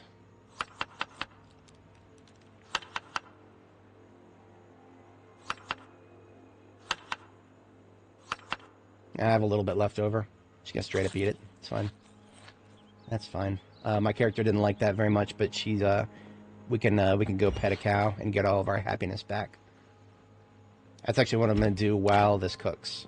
I'm gonna go pet a cow while that's cooking.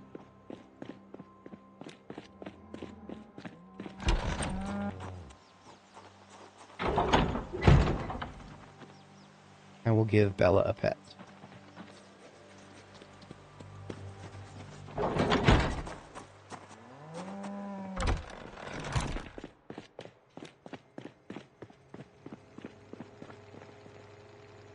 And that barely even got started. So what I'm going to do is I'm also going to go and pull up one of my vans that is currently full of grass blades. When I did this driveway, I cut most of the grass before I put the gravel down. So I have 2 vehicles with tons of grass in them.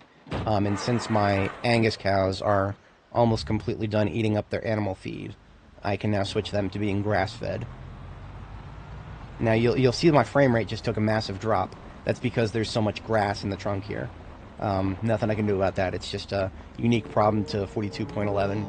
And a thread that reported the bug. The devs have allegedly already fixed it in their internal builds, but we're not getting a hotfix. Why are we not getting a hotfix? I don't know. Fuck you, that's why. The devs don't want to give us a fix for quality of life right now, which is whatever.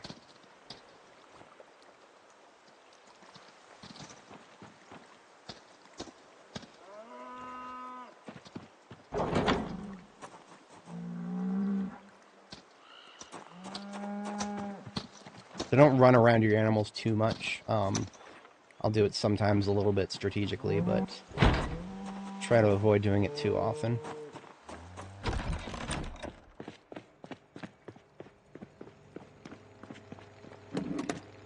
Almost done. Perfect timing.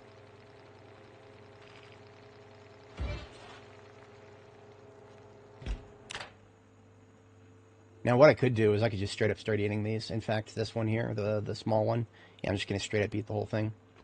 Because this will actually restore most of my happies too. Beautiful.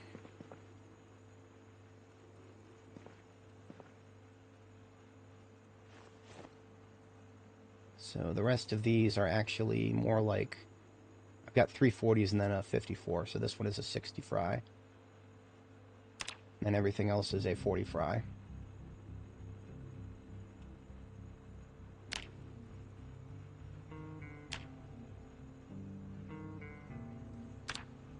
Alright, the 40 fries, I'm going to eat those first. I'll put those in my backpack. And the 60 fry into the fridge. I think that ought to be enough to maintain my calories for our weight gain phase. But we'll find out. Yes, that is a... I do not know what causes that, but yes, it happens. What I think is causing it to happen is I think the game randomly will... have like a mechanism that's supposed to add animal feed to troughs. Like, I think it's only supposed to happen when they first spawn, but I don't think it actually happens when they first spawn. I think it happens all the time for some reason. But once it happens the first time to a trough, once after it happens the first time, I think it doesn't happen again unless you pick it up and put it back down again. So if you actually want to exploit it, you can pick it up and put it back down constantly. But yeah, if you don't want to exploit it, then once you're done putting it down, then it's done. So I almost forgot, I want everybody up here. There's one animal feed bag left. So for some reason, they are eating from these troughs right to or left to right. So I want them to finish this animal feed bag. I'm going to put it on the leftmost one here. So they will eat that, and then they'll be switching to grass over here as well. I don't know if it's always going to be left or right, but that's how it's playing out for my guys here. So I now have a completely empty van, finally. I have another one that's absolutely full of grass. So when the animals get hungry next, that's they get that van.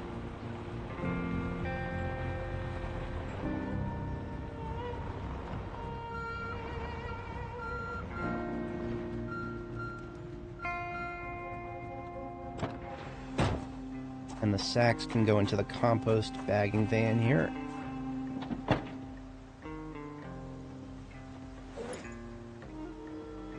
Okay. That is our character maintenance all sorted out. We should be back in weight gain for quite a while now. Just got to remember next time we get hungry to eat an entire 40 roast. And what is my first destination? My first destination is going to be... I'm going to stop by the bar... here in Riverside, and just grab the pool table. That's an easy win for me right there. I have been on this road in at least 3 days ago. This asshole wasn't here. We are looking respawns into the jaw right now. And what makes it worse is he was an asshole standing in the trees where I couldn't see him before. There's a reason I've just started cutting trees for no apparent reason. It's because they're blocking my line of sight, so I can't see if there's some random asshole standing around.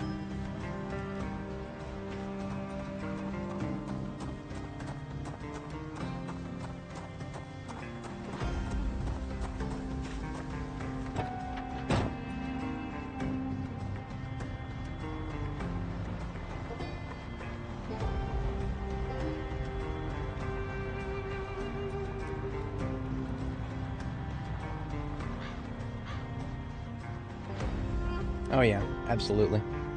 If there were suspected to be large groups, I would be tootin'. I'd be rootin' and tootin' right now. I use the one of the reasons I use my ambulance as a patrol vehicle is for the siren. I'll have big clears once in a while where I'll just leave the siren running and get out and fight. Okay, so from here I actually want the black speakers now, because the black speakers are gonna be for the theater area. And like a doofus, I still have the whatchamacallit, the trough, or the dispenser bottle. I still have the dispenser bottle for some reason. Forgot to put it back. Alright, there's 2 black speakers. I think I know of a place where I can get 2 more somewhere. I know for sure there's some in Muldraugh, so if I don't find any more here in Riverside, then I know where to get more. Let's put backpack in our offhand here. I believe this is going to get picked up into 2 different... Oh no, it just straight up the whole thing, 40 encumbrance. So I could pick it up, but I'm not going to be able to put it back in my inventory later unless I drop some stuff. That was a rare example of your inventory being allowed to go over 58. Normally that never happens.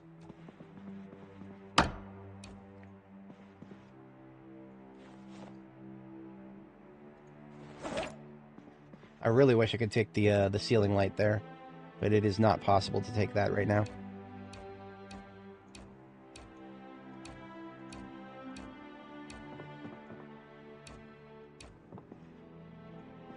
No, don't try to pick up the window, please.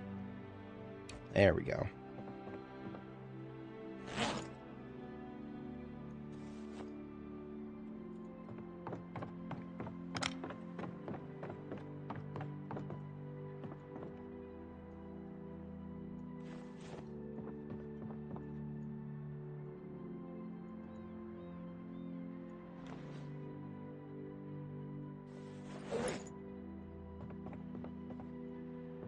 Ah, there was some booze left here.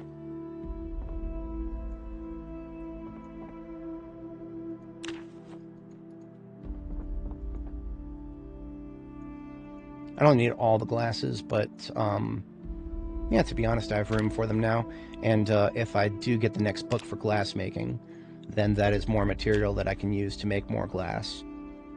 Assuming I find the book. I need volume 5 of glass making before I continue to go nuts with it.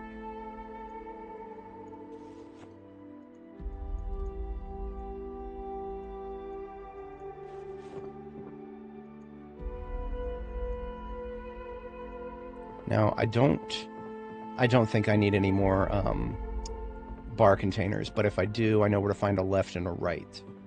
The taps, I actually do want more taps. Thankfully, they are nice and lightweight.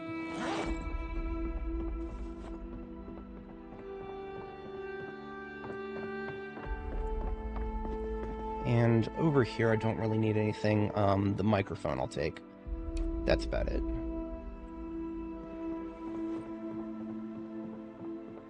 I really wish I could take the lights off the wall, the string lights. I would do that in a heartbeat if I could.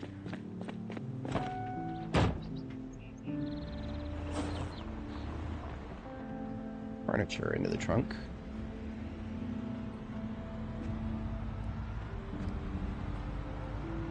I seem to remember there was a arcade machine in the gas to go. The gas to go, which should it should be partially clear, actually. A couple days ago, I was down at Electromax, and I killed a lot of the parking lot there. So I think Gas to Go may be partially clear, and if it's not, it shouldn't be too hard to clear. Yeah, I'm gonna stop by there really quick.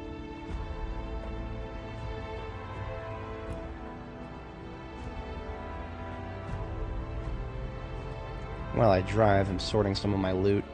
The small form stuff that I picked up, I'll put into one of these garbage bags.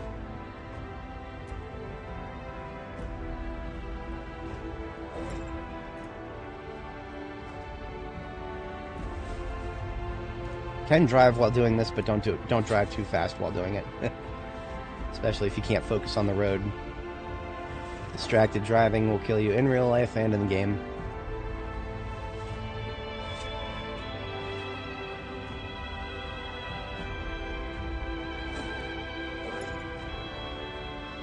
That's a mostly full garbage bag right there.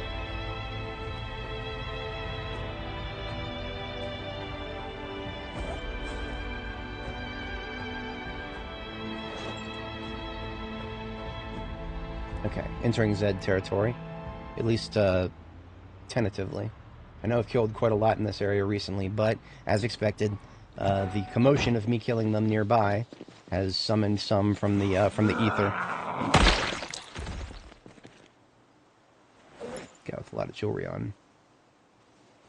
Do I really need more gold? No, I have 30 ingots worth, but do I want more gold? Always. It's just an ongoing thing for me.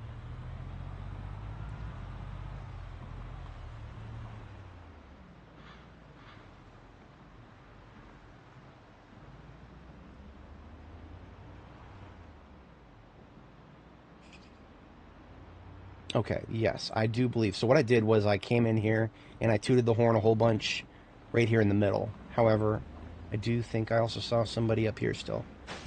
I don't know where she's going, but it looks like she's alone.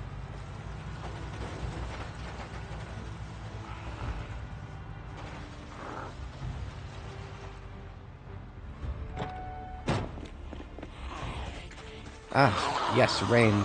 Very good. Hopefully this rain will top my crops off. See, actually, this rain might be exactly what I need to go on an expedition. Because if my crops are watered right when I leave, that's usually the best thing to have for the start of an expedition. At least in my experience. Yes, I was correct. We got a Dr. Oids in here. And that synergizes with the other one that I already have.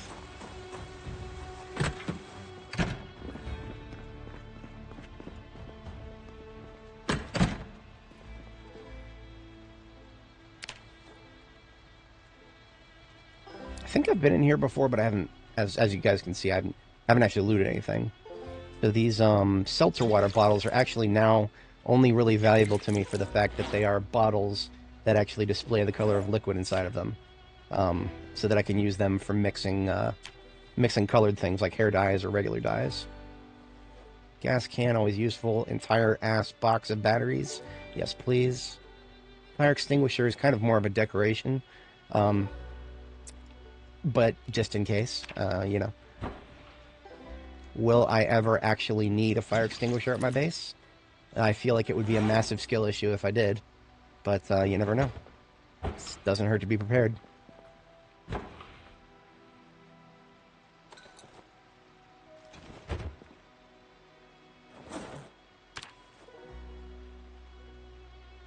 Hey, another stick of butter.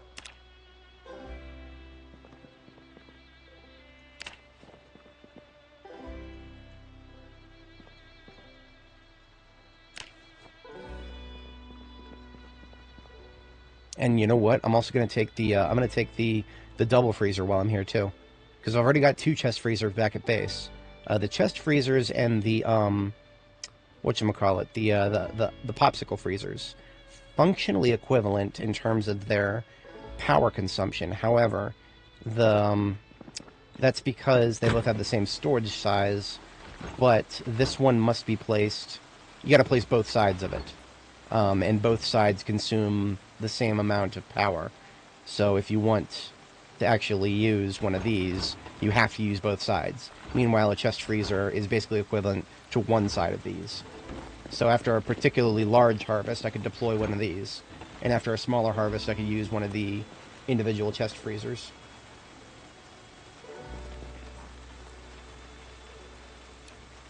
And just like the pool table, when you first pick it up, despite weighing 40, you can go over your limit. Right now, my encumbrance is 60.5.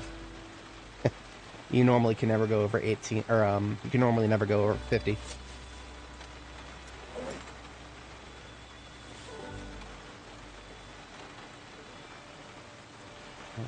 Soda. Put all the soda in here. Okay, there's one garbage bag.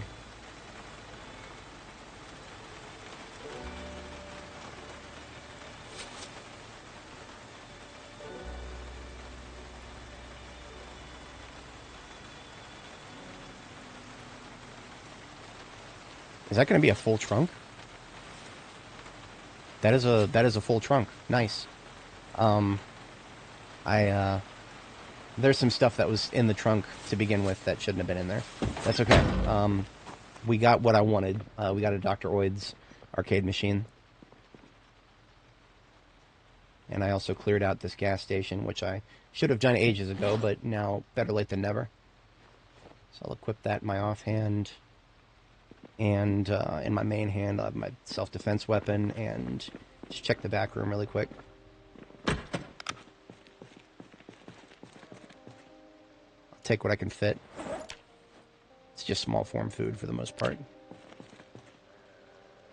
I do hear somebody around back.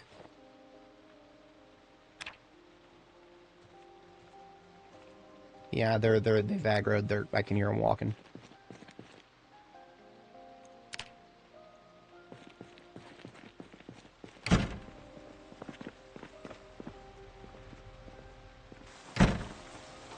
Clear out here. We are leaving.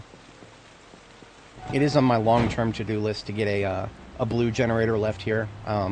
Will I ever need to gas up at this particular station? No, but it is my secondary gas station, with Riverside being my primary.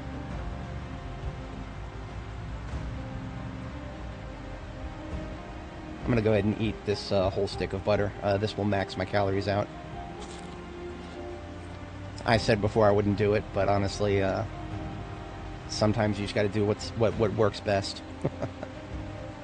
And the best part about that is, even though I don't have an animal to pet right now, I usually eat some. I could eat some gummy bears and immediately get some happies back. Wash the butter down with some gummy bears.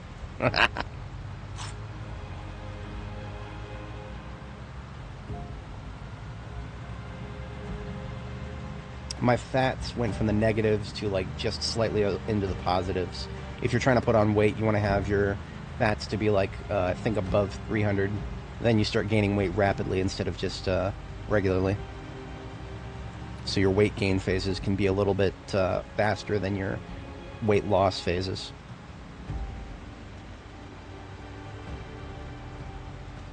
For anybody joining, welcome. We are, look at this. Look at this. Look at this bullshit. I was here just yesterday. No, not even yesterday. This is the direction. This is not the direction I left base. But still, this is one of my primary locations. I drive through this area every couple of days. But we've got to have respawns. We got to have zombies.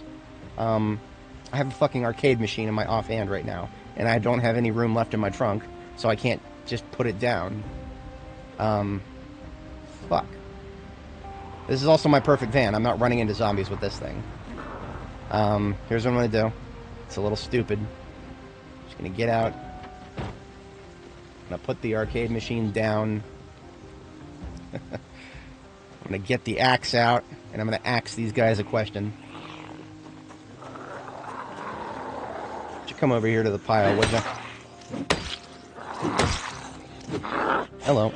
That's what I said about the model for this axe is a little bit longer than its actual swing is.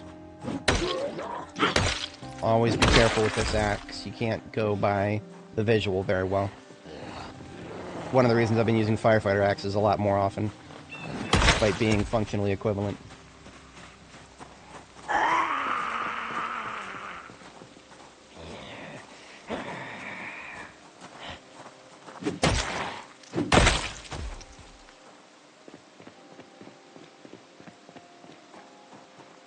Get away from my windows, asshole.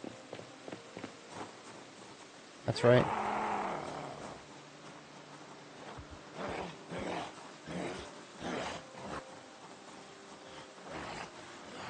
Don't give up. I believe in you. Yeah, wood axe heads are level 8 metalworking. I'm level 10. Wood axes, I like to think of them as sledgehammers for trees. The amount of exertion you use for a single swing is a little bit absurd. Maybe if you're like level 10 fitness and level 10 axes, maybe you could get away with it. I'm level 9 fitness and level 5 axe. I am not getting away with it. I'm not even level 5 axe. I'm level 4 axe right now.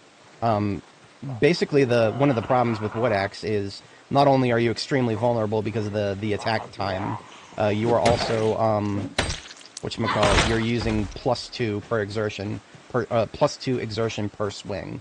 Again, it's like using a sledgehammer.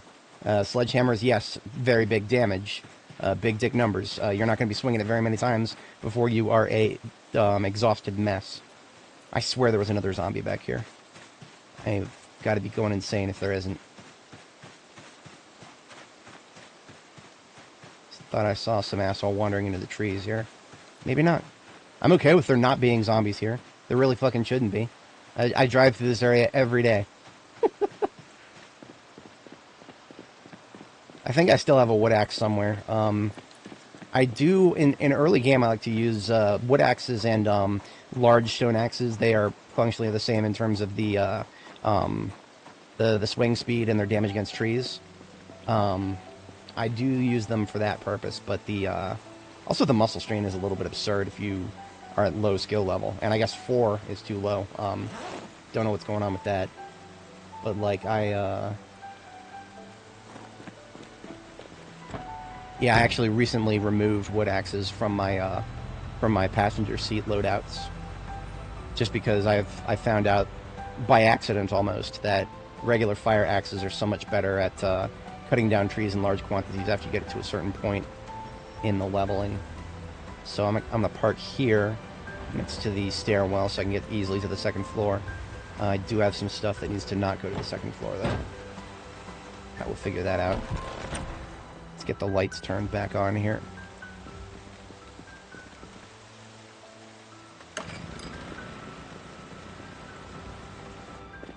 The arcade machine goes right up here next to the other one.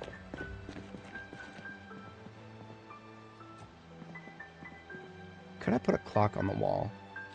I think I have a clock. That might be something that would actually go nice behind a behind the arcade machine if I could get away with it.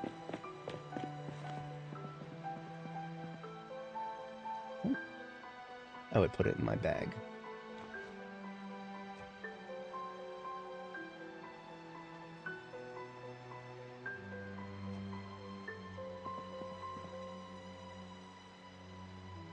Hey, there we go. Can't quite see it well, but it's better than nothing. I like having something on the wall if I can. So now, the only other machine that I know of off the top of my head, there is a pinball machine too. The pinball machine, the only one that I know of immediately, is going to be in Muldraw. Now, I know that there is a random chance to have like somebody's basement be like a game room. So there actually is a chance for a basement to have a pinball machine. However, I do not know off the top of my head if any of the local basements have anything like that, and if they don't, well, basements are random generated, so you can't really, you can't always rely on that. Let's see. I like to put my fire extinguishers next to the doors, so I'll put one right over here.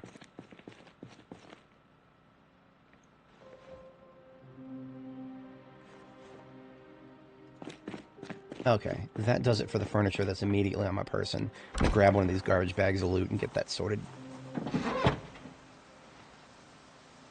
There's a fair amount of booze in this one, so I'll go ahead and put the booze away first.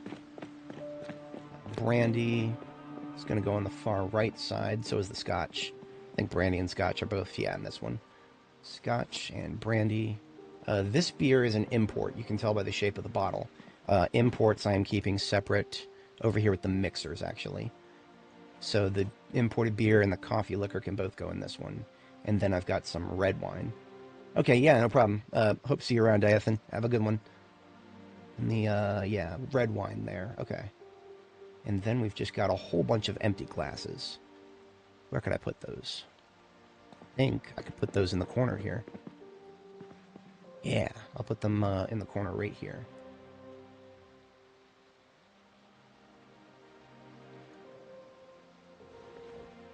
And just to remind myself that that's where I'm putting them, I'll put some glasses on the... wine glasses. I actually do want to separate the wine glasses. Maybe even separate the tumblers. Yeah, okay, so everything in this one is like a fountain cup style glass. Maybe I'll move those to under the soda machine. Yeah. So these ones, I'll move them. I'll put them on the soda machine. Can I do that? I might be able to do that.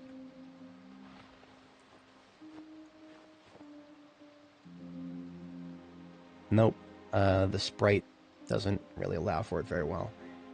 I guess that's it. It looks a little off. It looks a little off, but that's okay. I can kind of deal with that.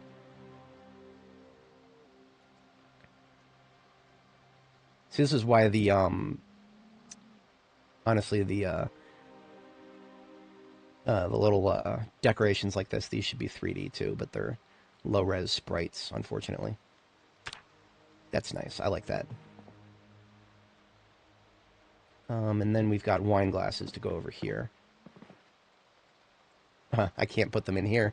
This container is almost completely full of clears. So gin, tequila, and vodka. Could I put them on the... hang on a second. So you see they kind of get layered weird if you put them on these wine cellar racks. Let's try placing a couple of these up here. It's not too awful bad. You just got to find the right spot to put them so that they're not layered behind the rest of the booze.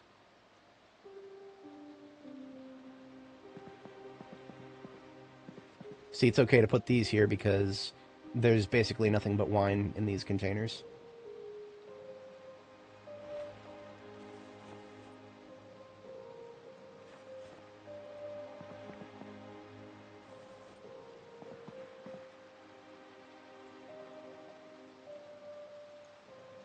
Stuff there. Okay, so I can put, which one of these is least full?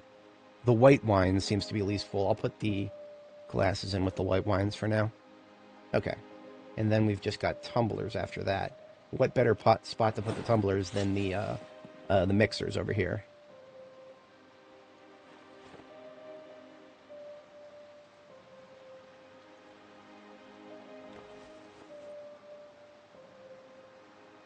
Perfect. Okay.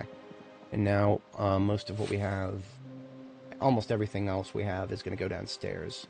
Cocktail umbrellas, those actually probably should go with the mixers as well.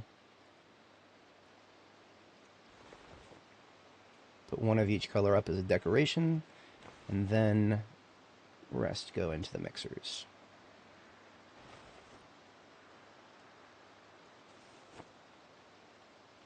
And then we have a corkscrew that needs to be kept with the wine.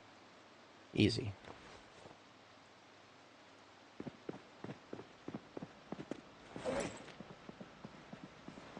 Okay. Everything else goes downstairs. I forgot to close the door. A zombie literally could have wandered on in, and that would cause a problem for me. Whoops. Chips. The small form food box is almost full. I'm literally running out of room in the box that is dedicated for just savory stuff here. Here's the sweets. Put the chocolate candy, the peppermint candy. I should actually consolidate all of this.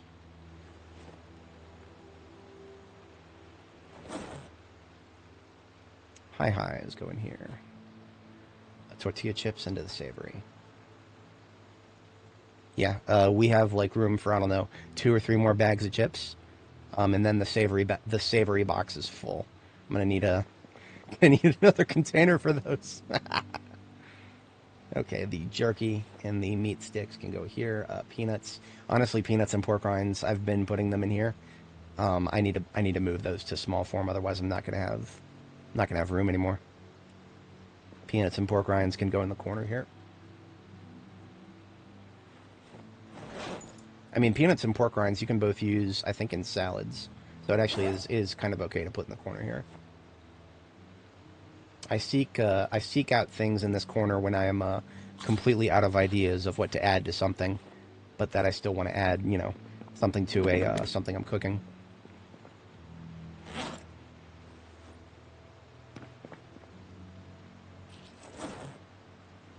Okay, that's everything for that, and then we've got a matchbook for that, and then cans of soda I've separated from 2 liters, and that's still not good enough. I'm still running out of room. I'm now completely out of room in the cans once again. Shit. I suppose I could move the other caffeine sources. Right now I've been kind of shoving anything caffeinated in the same bin here. I could move the tea and the coffee somewhere else. That would free up a little bit of room. Diminishing returns on that. I'll put the tea and coffee over here for now, I guess.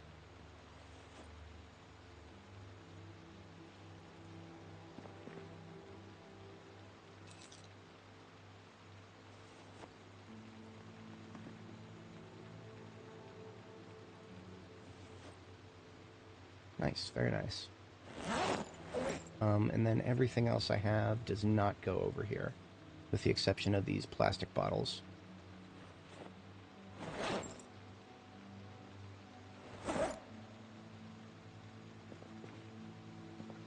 That fruit punch juice should have gone upstairs. Too late. I'll catch it next time I'm upstairs. We've got some fresh light bulbs of the white variety. Go right on in there. Some rope for the medium form materials. A gas can that actually probably should have gone outside. Comic books. I have a dedicated box for comic books over here. Comic books, catalogs, the less common forms of entertainment reading. Italian Delights. I've already got several copies of that into the duplicates here. And box of batteries should have gone in the second of the electrical stack here. Boom.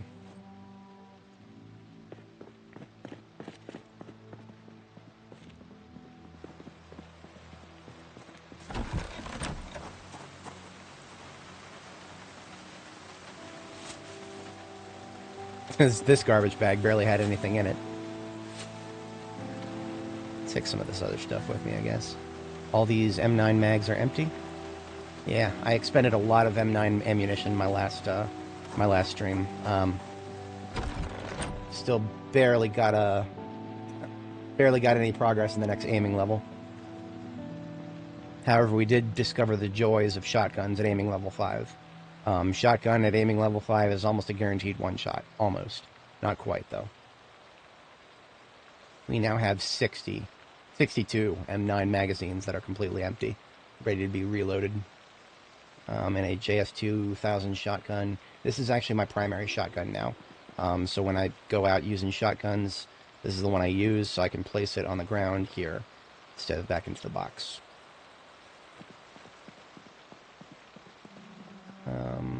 Food, and then jewelry for here. Okay. Got a lot of sweets here for the sweet bin.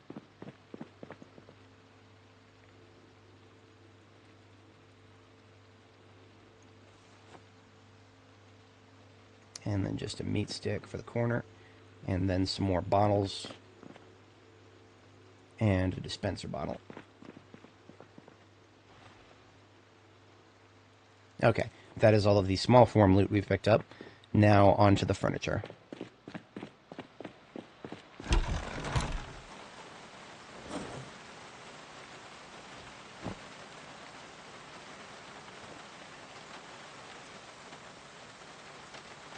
I do not know if I'll need the plaster powder anytime soon, but if and when I do, it will be upstairs that I'll need it.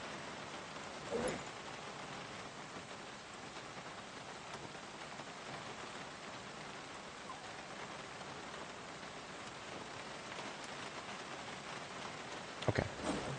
That's all I can carry for this trip. Some of the other stuff I need to pick up. I'm going to need to drop some stuff to actually be able to carry it. The plaster powder can go over here with the rest of it. I'll sort through this, make it nice looking.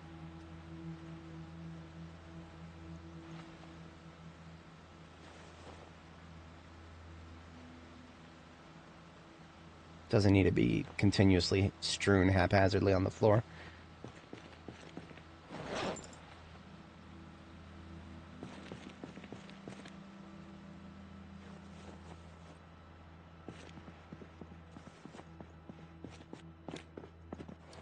The pool cue stand.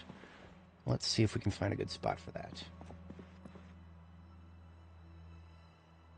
If I wanted to put the pool table kind of near the dartboard, so here would not be a bad spot for it. I do not know if the cue stand is one of the fixed objects in time and space that will never be picked up once you place it down. In for a penny. Wait. Maybe not. I'm indecisive. Definitely not over here. This is where the pinball machine's going. And this would be a little too... That would layer on top of the dartboard, so... This does feel like a logical choice right here. Snap decision. We got a couple of bar taps. I think we can put one down now. Put that down and rotate it. And then we have a spare we can put somewhere here. As well as the fruit punch juice that goes in here as a mixer. And then let's get the microphone out.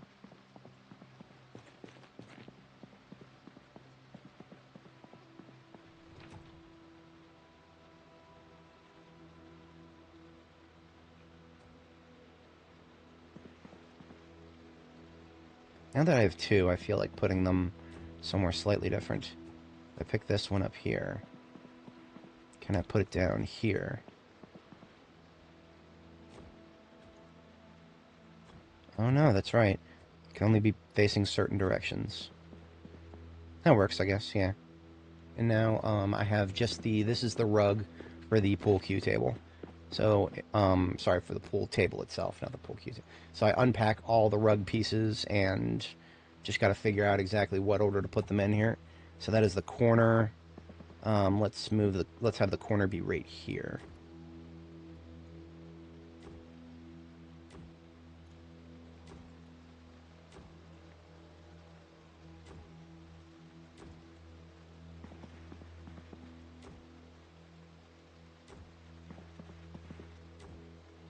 Now, if I don't like this, I can still move it. It's once I put down the table itself, that's when it becomes difficult.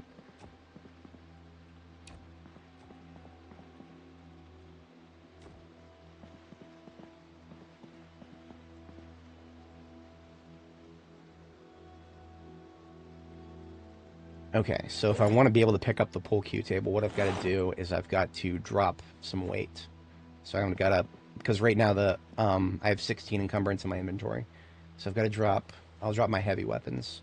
So the handguns and the sword, that brings me down to 11. So I'll drop the axe as well. That brings me down to 9. So now I can pick up something that weighs 40 encumbrance, which is, one example is the pool cue table. Another example is the freezer that we picked up. Wait a minute. Okay, now I can do it.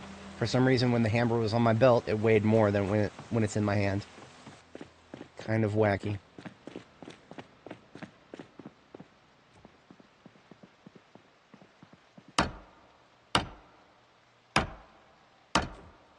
Okay. Coming along nicely. I might even actually have a pool cue to put somewhere. Definitely do not have a full set of pool balls yet. And this popsicle freezer needs to go into storage for the moment because I do not have room for it yet. This is fine right here.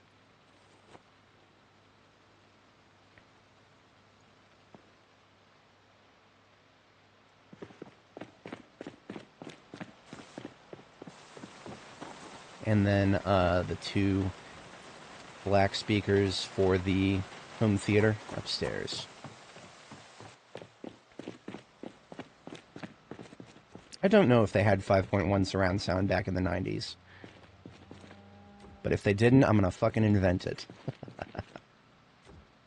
So there's 2 speakers. Now we just need another 2, and then we'll use an amp as a subwoofer or something. I don't know. We'll figure it out. So that is all the furniture.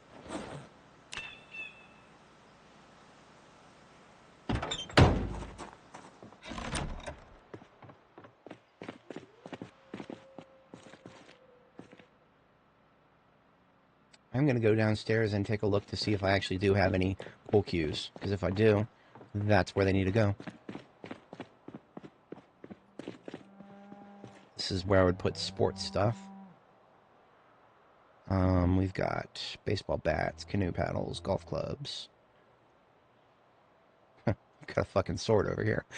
So we've got quite a lot of stuff, but not a... Okay. No pool cue yet. I'll find one someday. I'm sure there's one somewhere. Nothing else that I particularly want to bring upstairs right now.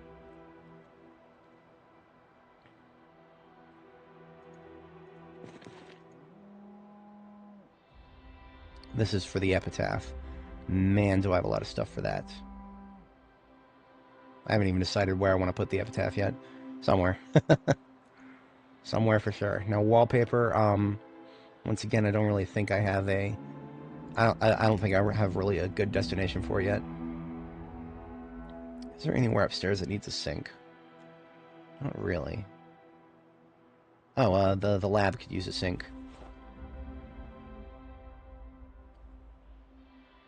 Sketching board, literally never going to get to use it unless we survive until like January of next year.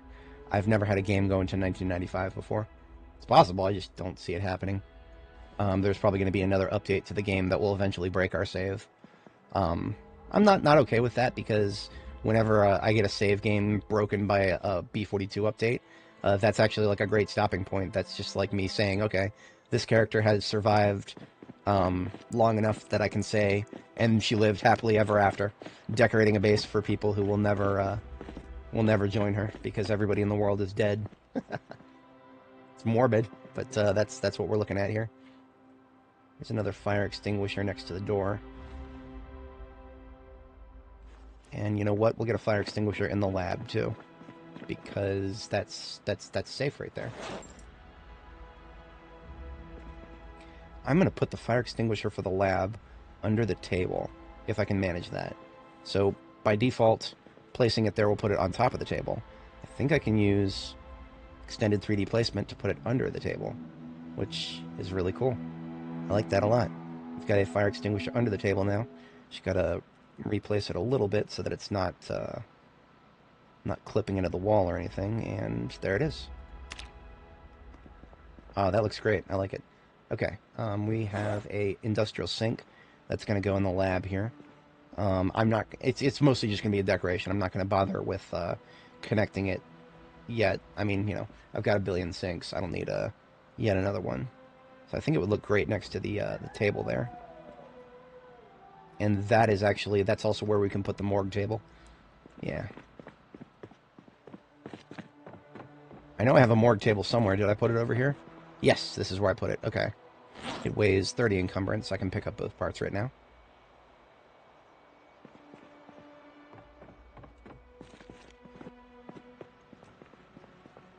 Oh, you cannot rotate a morgue table.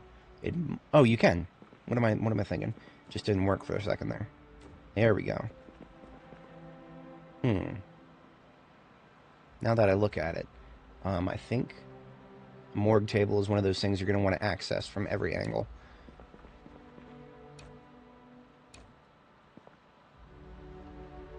So I would want to put a sink and tray. If I were to put the morgue table here, then we could put the tray here, and then the sink here.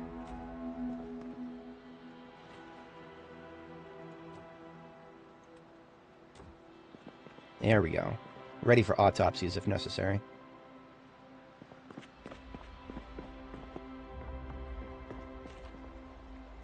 So I am going to keep the med bay here, or like a clinic here. This is going to be a clinic, not a, not necessarily like a, what's the word for it? Not a full-on, not a full-on hospital, just a clinic. The hospital would be rolled into the lab upstairs. So, like, you know, if somebody just has a tummy ache, they come here to the clinic. If they have something seriously wrong with them, they go upstairs. That could be a euphemism for something. Take them upstairs. And this garbage bag has 2 more sections of violet carpet. Why did I put that there? That's exactly what I need. Literally exactly what I need. There's just 2 sections of violet carpet. I was hoping to hide it with red carpet and some crates over here. But I don't have to. I don't have to. I can pick it up and put it with violet carpet, and then we have an entire violet carpet. I'm so happy. I'm unironically very happy about that. I somehow I have exactly the correct amount of violet carpet. Literally the exact correct. And I mean, like, violet carpet is hard to find. The church in Ekron, Grandpa's house here in Riverside, and there was a couple of other places I got it from. I cannot remember exactly where, but it's mind-boggling to see that I had the exact correct amount. Yeah. So I've got everything I want to bring upstairs that I can fit. Let's bring that upstairs and find a spot for the med beds. You know, it would be pretty morbid to have a medical bed directly next to a morgue table. That would be pretty morbid. Maybe I'll do something slightly different for that, but I will put the one part of the med bed right here on the ground, and we'll put it flush with the wall, I suppose. Because at least if it's flush with the wall up here, you can actually see it. Downstairs, you couldn't even see it. And then, obviously, if you want to have an IV, you want to put it next to the medical bed. And then did I pick up a pillow? I did. So there's a pillow as like a sprite on here, but it's not a functional one, so you want to put a real pillow on there. So that if I ever chose to sleep in it, now it is a bed with a pillow. These curtains for the bedroom area, I really just kind of put those there because I didn't have a better spot for them, so I can actually pick these up now and use them as a separator.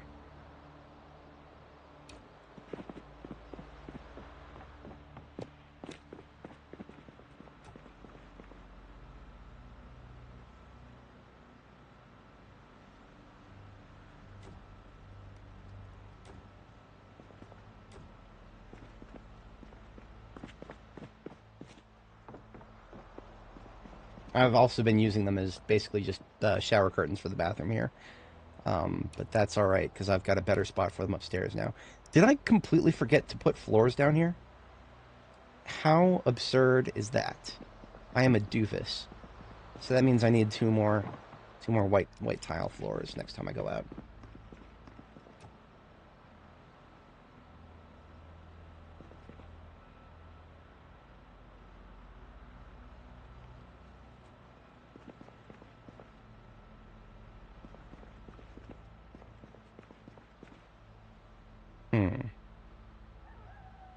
TBA on this. I'll put that back for the moment, or I'll put it up here for the moment. I'm out of space. I'm out of space in these containers, damn it. I have too much furniture. I thought I was going to start putting it down, but no. I'm literally out of space in some of these. Okay, that's alright. Not the end of the world. It is 22:30. That is our first bedtime. I'm going to go ahead and hit the sack after I have a bite to eat here.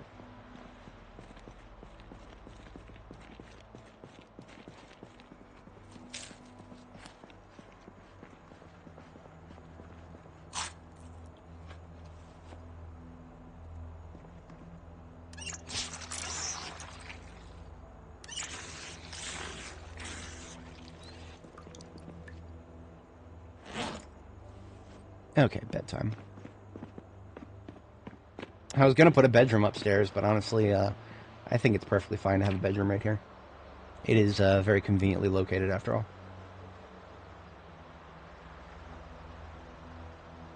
For anybody joining, welcome. We are doing some... we're working on base design. We're also thinking about our expedition to West Point. I feel like I've been teasing that for a little while, but it is going to happen. It's a question of when, not if. We're working on the lab right now. The lab kind of does need some light at night. We can fix that with some... we do have some ceiling lights.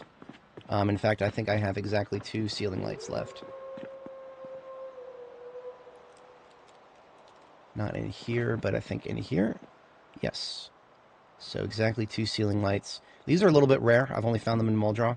I have not found any of them here in Riverside.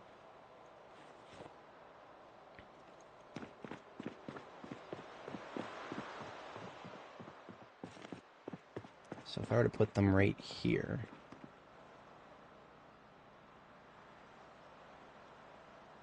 See, it looks like they're going on the ceiling, but they're actually taking up spot on the floor. And that doesn't carry very far. It really doesn't. That does not go very far. I'm very disappointed about some of the lights in this game. So, I mean, you compare that to this light right here. Look at this light versus that light. There's no comparison. And yet, they both take up the same amount of electricity from the generator, which means that's one of the reasons I don't have the smaller lights. I have them around, but I don't leave them on. When it comes to just leaving lights on generally so that I can see where I'm going, I mostly just use the construction lights because they're that much better. There's a reason downstairs I have construction lights in every quadrant. That is because of that silliness. Because of how small these are, honestly, they probably would be better just directly above the corner there. Can I rotate them? No. Does not let me rotate them. So if I wanted to put them anywhere, up here might actually not be bad.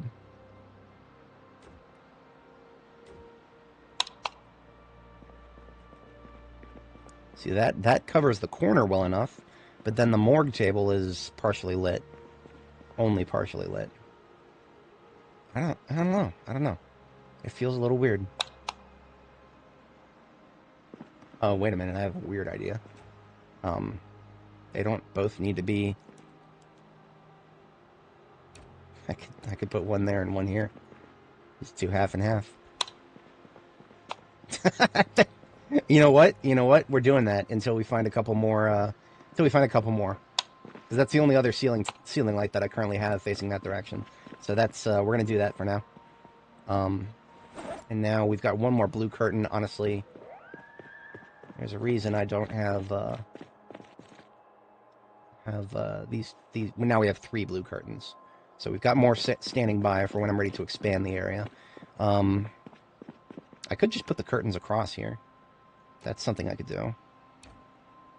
But you see, honestly, that would really block a lot of room. That would block a lot of room.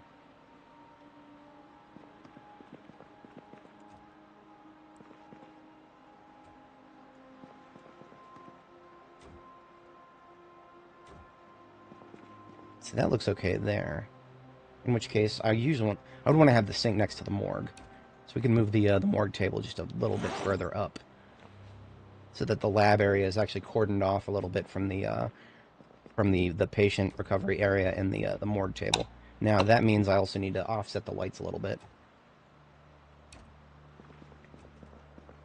Because it looks pretty good when the lights were on either side of the morgue table. I liked that.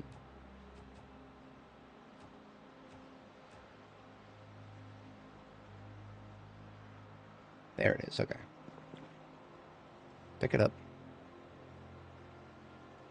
And put it down. Okay, so the morgue table's got its own little light source now. That actually looks pretty cool. To be honest, it'll probably look a little spooky.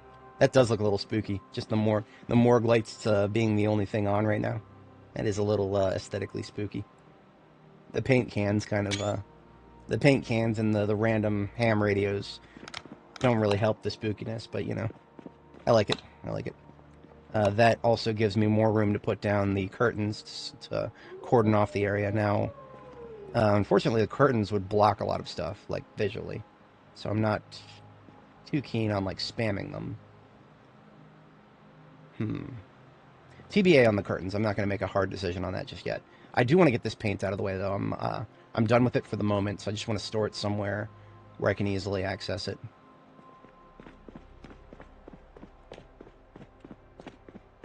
How about over here, like in the corner?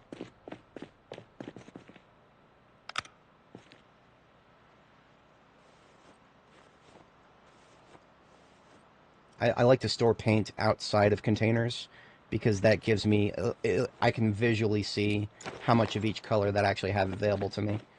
Helps me make decisions on what colors I want to use. I mean, at this point I have more than enough to handle most situations. But in the off chance that I don't.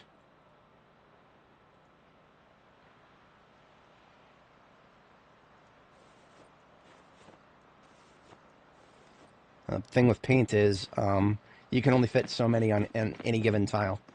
You will run out of space. The tile limit is 50 encumbrance. Each paint is 5. So you cannot have more than 10 cans of paint on a single tile.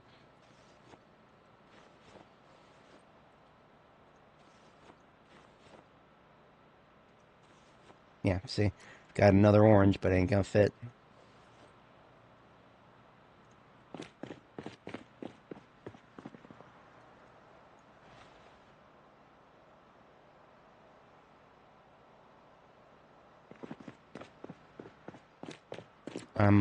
Let's see here. I'm gonna put those back down.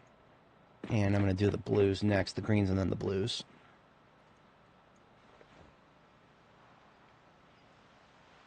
The browns can sort of go next to the shades, between the shades and the reds. I have a better system for this established in Muldra, but I do not remember exactly how I did it off the top of my head, so I'm not going to worry too much about that. So that's also where I would put yellows. And here the brown can go on that side. Beautiful. Let's get the rest of the blues, and then we can say that our paints are sorted and out of the way. Just in time for second bedtime here.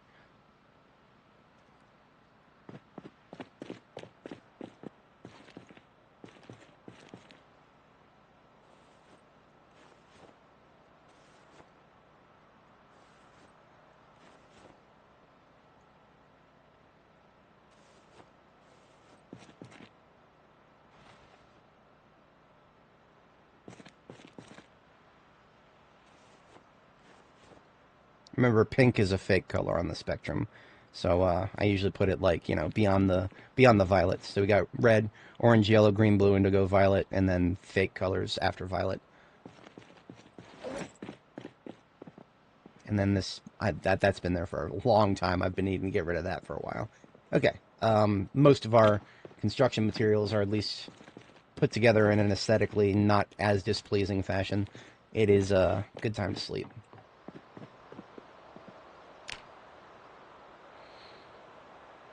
For anybody joining, welcome. Just a quick recap. We are coming up down the home stretch on some second floor base designs. Our first floor of the base is looking pretty good. We have successfully moved quite a bit of stuff from the first floor to the second floor, so I can now establish a whole bunch of additional storage crates on the first floor in my workshop area here. This is where the bar used to be, and then I moved it upstairs over the course of the end of last stream and the beginning of this stream. We got all that moved upstairs. So now I'm just doing a little bit of sorting. Got a pot of water that needs to be boiled, so I'll just stick that in the oven. Stick that in the oven. I'm about to be hungry, so I'm going to go ahead and eat some of this stir-fry that I have chilling. So we are... this paintbrush can go upstairs. And you know what? We're also going to start moving some of the... See, we've almost got the entire home theater area upstairs now. The conservatory, all these musical instruments, these need to go upstairs, but I need to get like a shelf for them, like a display shelf. So all these musical instruments that I've found throughout the course of our character's lifetime, those need to go upstairs into the conservatory, and they need to go on display somewhere. This is the conservatory right here, where I've got the drum kit, the acoustic guitar, the bass is over here. I'm most likely going to put the piano in the corner. There's something really wrong with pianos right now in B42, so you got to be very careful when you're putting them down, because they may become fixed objects in time and space that you cannot even delete normally in debug mode. I had to go into debug mode and use some console commands to get rid of them. That's how bad it is right now. But now that we know that, we just know to be careful when we finally place it. So there's all of our paint sorted out. And then we've got a ham radio, another U.S. Army ham radio. I've got like 5 of these. A little bit more than I actually needed. But see this right here, this is the lab area. That includes a morgue. We've got the, you know, all the necessary stuff for that. The military ham radios are a little difficult because obviously I want to put them somewhere where they are an aesthetic match for where they're placed. The civilian ham radios over here, these, you know, these look great on a white table in a white lab. Yeah, still thinking about that. Haven't come to a complete decision on it yet. The home theater area needs a couple more black speakers, so I'm on the lookout for those. I know there are 2 black speakers in Muldraw I could bring back with me, as well as a pinball machine for the game room over here. So the if we were to stop by Muldraw, which is guaranteed to happen if we do a West Point expedition, which is on the docket for today. So there is an order of operations here that I'm thinking about in terms of, you know, stopping by Muldraw, getting some furniture, transmitting some stuff to our base destination in West Point, and getting that established, and then bringing the furniture back, checking our crops at that point, and then headed back to West Point afterwards. That is sort of a general operation I'm thinking about here. I'm going to get some of these building materials sorted here. One of the last building things that I've really wanted to do that I have not been able to do is get some railings on the 3rd floor established to further reduce the chances of me accidentally falling and fracturing my damn foot again. So here's a bucket of plaster and a trowel. I can put here with the rest of the bags of plaster. So at least that's organized. And then up here, you see right here, this needs a railing. I need to never accidentally fall off of that. That is a very essential thing. I think I actually have some planks on me. We're going to get started on that really quick. Just to keep ourselves safe when we go upstairs, which we do have to do. I cannot build the railings right here, but that's not going to stop me from falling off. So in order to build those railings, I actually have to build a scaffolding here. So build about 4 floors here as a scaffolding, get the railings established.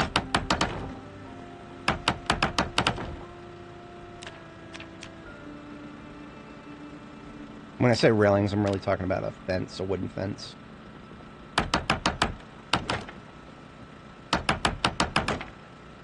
And I need a couple more planks.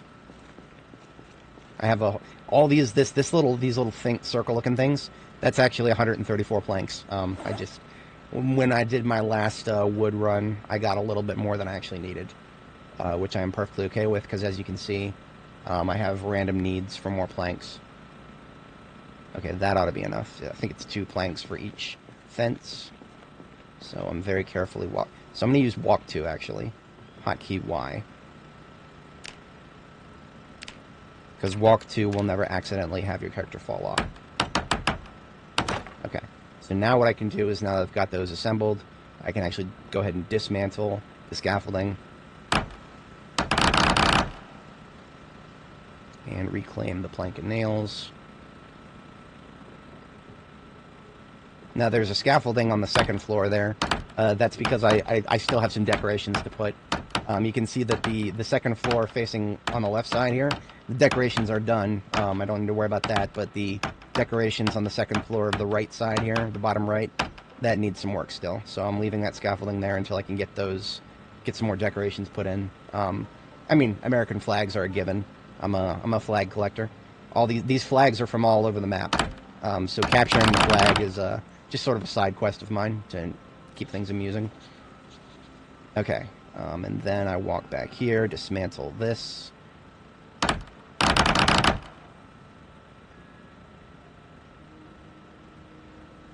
Reclaim the plank, and we continue building fences until this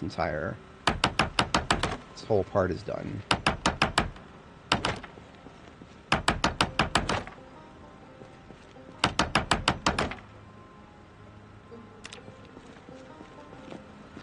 I'm just going to do like most of this wall. I'm not going to do the entire wall. I mean, I got the planks and nails for it, but you know, there's other things I want to build.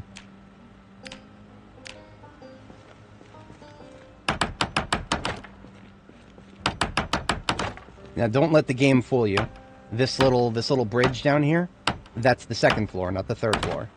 So we need to be very careful not to let that become a problem. That's one of the reasons I'm gonna kind of surround this this metal floored area with planks, or with fences rather, and we'll call that a nice safety net.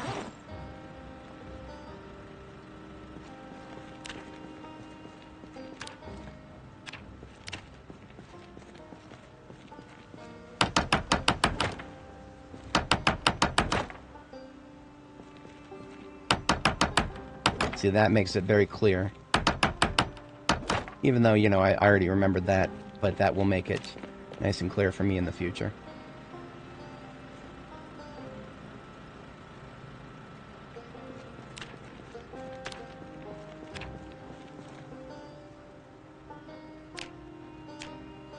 Actually kind of looks cool. Having like a wooden fence on the ceiling above all the plastered walls gives it that kind of guard tower look almost. And I can at least, thankfully, I can still see the generator on the other side of the fences. Not that that's too important, but you need to be able to click on it. And you know what? I'm gonna go ahead and open this other box of nails and get out one of my military backpacks so that I can build more at once here.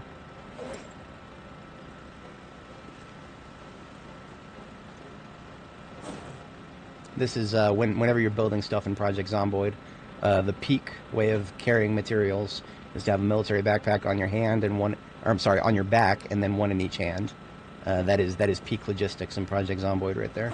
So you can put 12 planks in each backpack. So I could have 36 planks at once. My main backpack's still got a bunch of crap in it, so I'm just using the other two for now.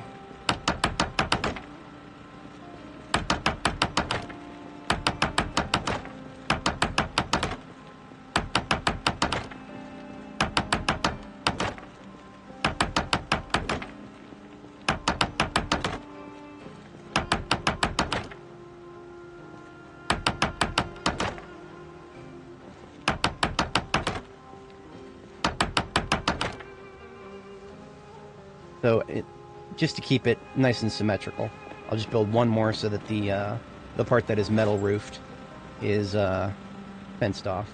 I won't be going around the roof too much beyond this area, because this area is, now, on the flip side, I've done a bit of a stupid. I don't even know exactly where the staircase is. Like, I kind of do, but I don't. It's right there. It's a little silly. What can I do about that? Is there anything I can do to make this easier for myself? Could put like a that would be a little too tall. How about a you know what? I'll just put another fence. It's fine. So the staircase is here. We'll put a fence here, just so that, you know, the staircase is marked. Because otherwise, all those floors look the goddamn same. I'm not going to be able to tell exactly where the staircase is without some sort of marker.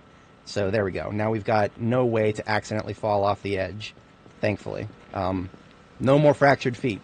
That took 10 days to heal. I'm not doing that again. So let's just get 2 more and finish this off, then we're done with this project. On to the next.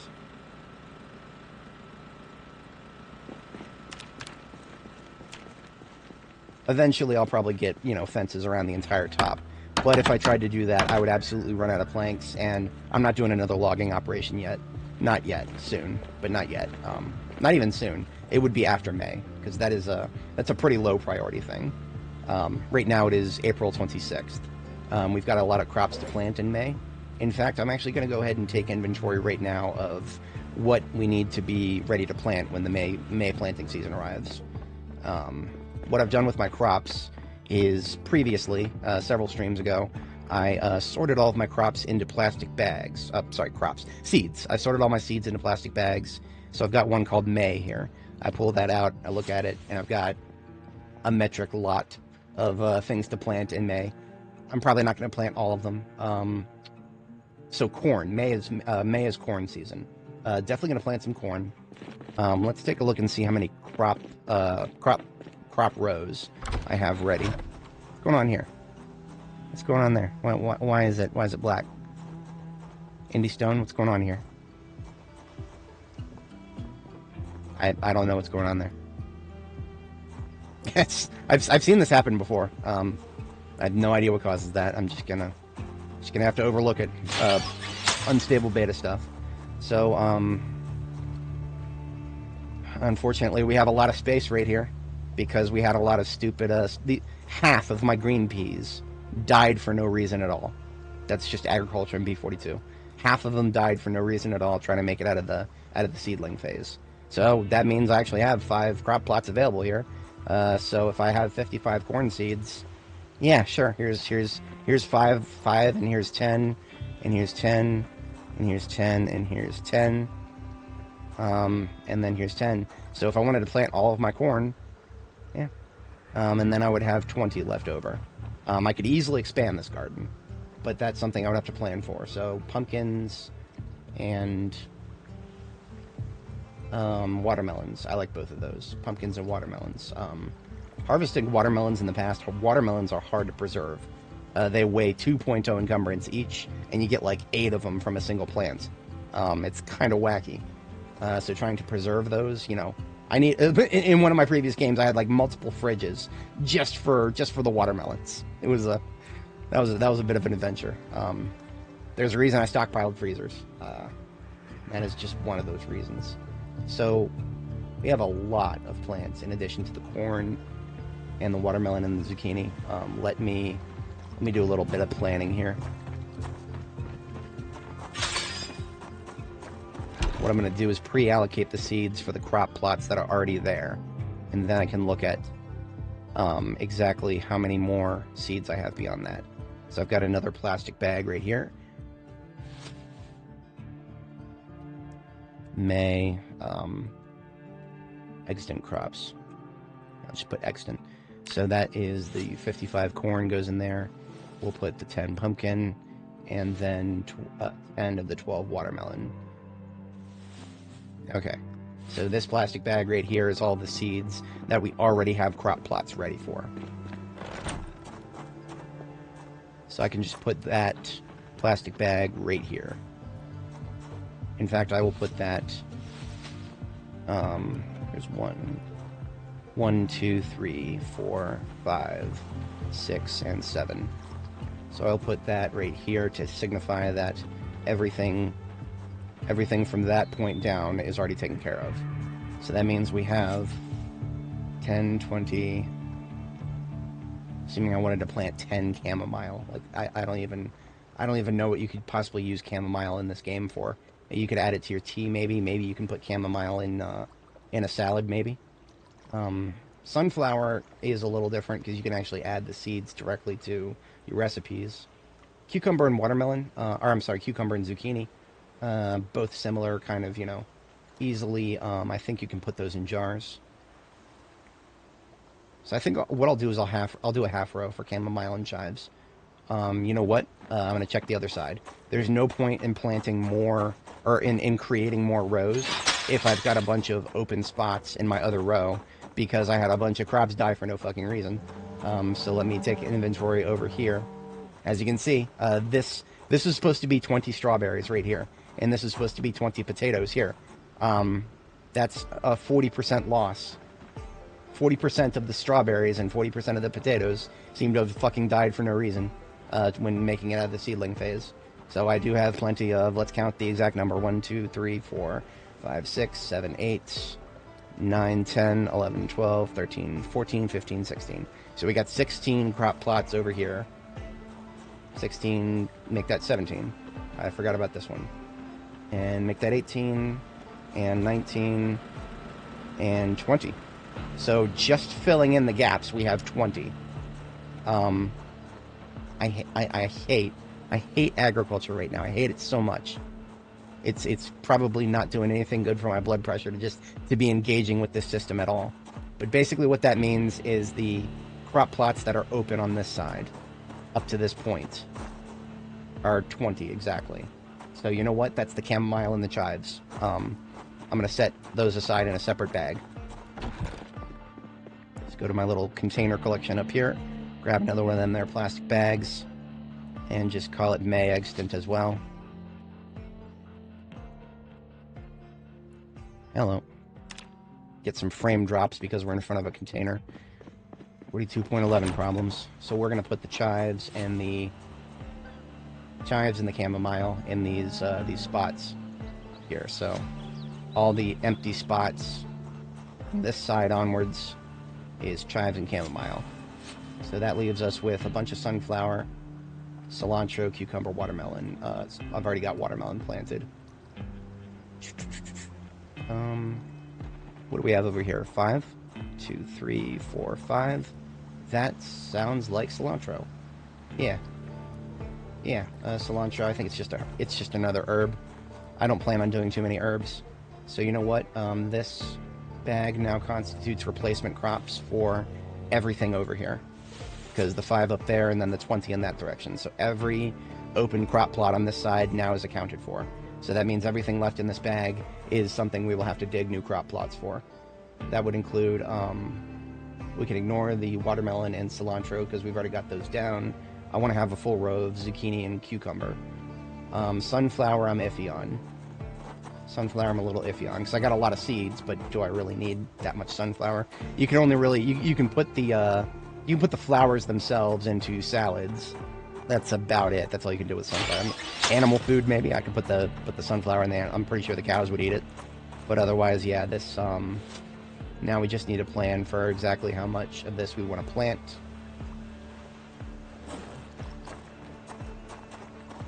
I'm thinking 10, 10, and 10. We don't need more than 10 sunflowers right now.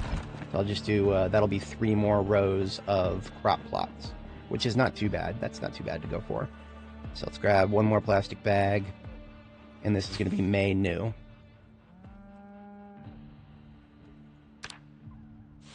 Because these are the ones that are going to go into new crop plots. So 10 cucumbers, 10 zucchini, and 10 sunflower. That was 11. I almost had it right. Okay. So that means the rest of the May seeds I can just put back because I'm not going to plant all of them. That was a lot of seeds, and honestly, I'm done with planting every single seed that I have. I'm not doing that anymore. I just have too many seeds, and it's too much effort to keep them all protected and watered and fertilized and whatever. So we've got basically we've got our work cut out for us in that regard. We know exactly how many more that we need to plant right now, or how many more that we need to make room for. When the actual time to plant comes, that's fine. So I can go ahead and place this here. That means we need 30 more units of dirt, 30 more of sand, plus a little bit of extra sand. So that's an easy grab. 30 divided by 4. That is about 8. Yeah, 8 bags of 8 bags of each. Easy peasy.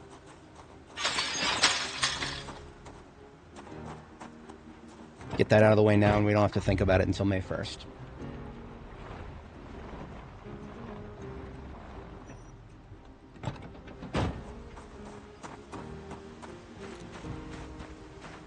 We've got our, this is our composting slash sack storage bag, so that's where we get, if I was going to do 8 of each, then I'll just do 10. 10 sacks total. So we have a little bit left over. And this van right here should be empty, so we can actually use that. Now, where do I get dirt from? It doesn't really matter. Dirt you can get from anywhere. I've been collecting dirt and sand from a little further down the road here, so we'll start there. Now, I do want to get extra sand, so I think what I'm going to do is 8 bags of dirt, and then, like, that should leave me with some extra bags.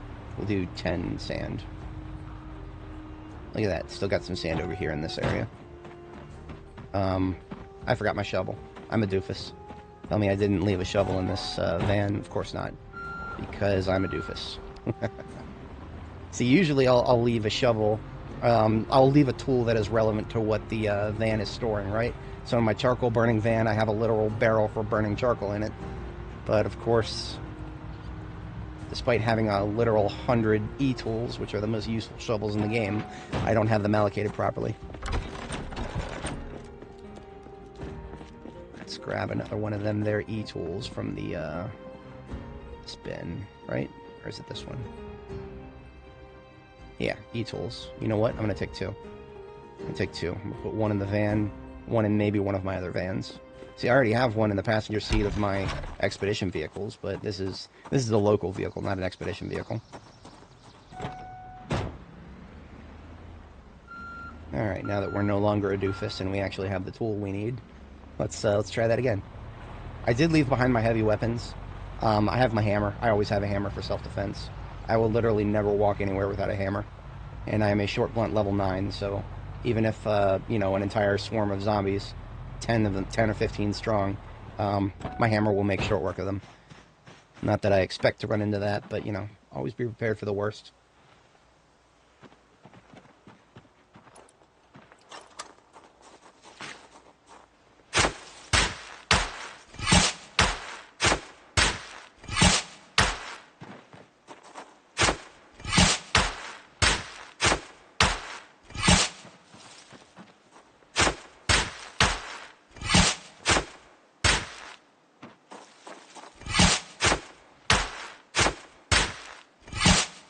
That was 28 right there, so we're short by just a couple of sand.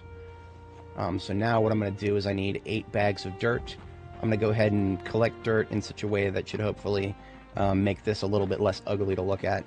And we'll see how that plays out. There's 1 bag. There's 2 bags. There's 3 bags. See, I'm not gonna like take up the dirt from this entire area, but I will, because I mean, you know, once you've taken up dirt or, you know, sand or something, the grass never comes back. Wait a minute, what the hell? Oh, I'm an absolute doofus. I did not take the correct number of... I was supposed to take like 20, twice as many sacks. Oi. What is, I cannot math today. I really can't. It's alright, I suppose. I'm gonna blame my sleep schedule for being slightly out of whack. Let's put the spare E-tool in the trunk before I forget about it. So what I can do is I can go ahead and show you what this looks like when I put down the dirt and sand. It actually looks really stupid at first. Sometimes it doesn't even draw, so it looks like you're just standing on the river tile. But when you leave the area and come back, it actually looks proper. So let's start with the dirt, because we'll alternate basically between dirt and sand. So we got sand here. This is where we do dirt. 2, 3, 4, 5, 6, 7, 8, 9, and 10. So now we surround that with sand and rinse and repeat. As you can see, the tiles are a little glitchy when you first put them down on a river or lake tile or whatever. They look glitchy at first, but after you leave the area and come back, it triggers a redraw, I guess, and that will fix it up and it'll look proper. So like this tile right here, you can't even tell there's anything on it, but there's technically dirt on it. If I wanted to, I could dig the furrow now. I've done that before when I was, you know, when I put things off a little too far. I was literally putting together tiles on like the day of my planting day. I'm trying to get ahead of it this time. So let's empty the rest of the sand, because we only had 2 more units of dirt. So this entire row needs to be dirt. Let's just encircle it with sand now.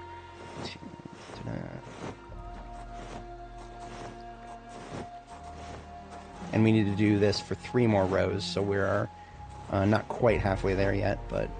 And that's all the sand. Okay, good. So I still need at least... I need 18 more dirt, and 10 plus 4, I need... So 18 more dirt and 14 more sand. I think I got the bags for that. I'll grab a couple of extra sacks just in case.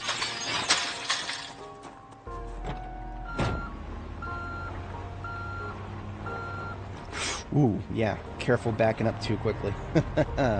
Never have a collision with your trunk. If you collide your trunk against something, you lose storage space. Just gonna take another bunch of sacks anyway, just in case.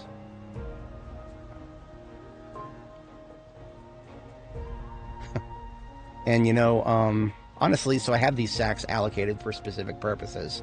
The one that's labeled A is just sort of for general use. The rest of those garbage bags are full of exactly 18 empty sacks, because 18 empty sacks, once you fill it with dirt or sand or gravel, 18 full sacks equals one military backpack completely filled up. 18 and 14. 18 and 14. Let's start with the 18 dirt now.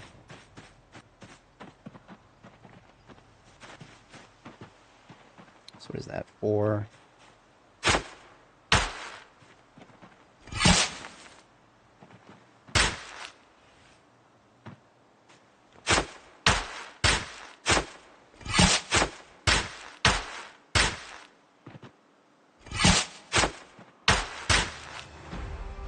$16, 17, 18, okay. And you know what? We'll just get 2 more for good measure. Worst case scenario, I dump out some dirt. That's fine. Alright, there is 5 sacks of dirt. Then we need sand. We are out of sand in this area. To get more sand... Now, in the past, I've done it all dirt, instead of just, using sand and then dirt. I'm out of food. Give me a moment. I'm going to stop by base, get some food. The sand that I can take next is in people's driveways. There's a lot of driveways on that road back there with sand in them. But like a doofus, I did not bring enough food with me.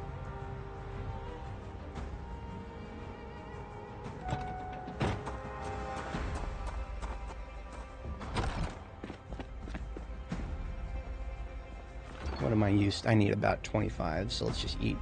I'm going to eat this entire 60 fry. That'll give me some fats. I'm in weight gain right now anyway. And then I'll take another one of those with me for good measure.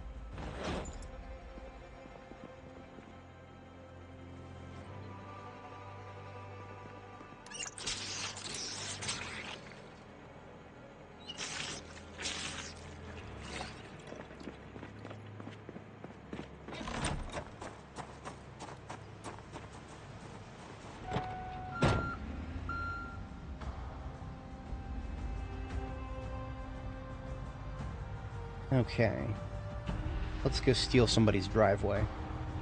Shit that Project Zomboid players say.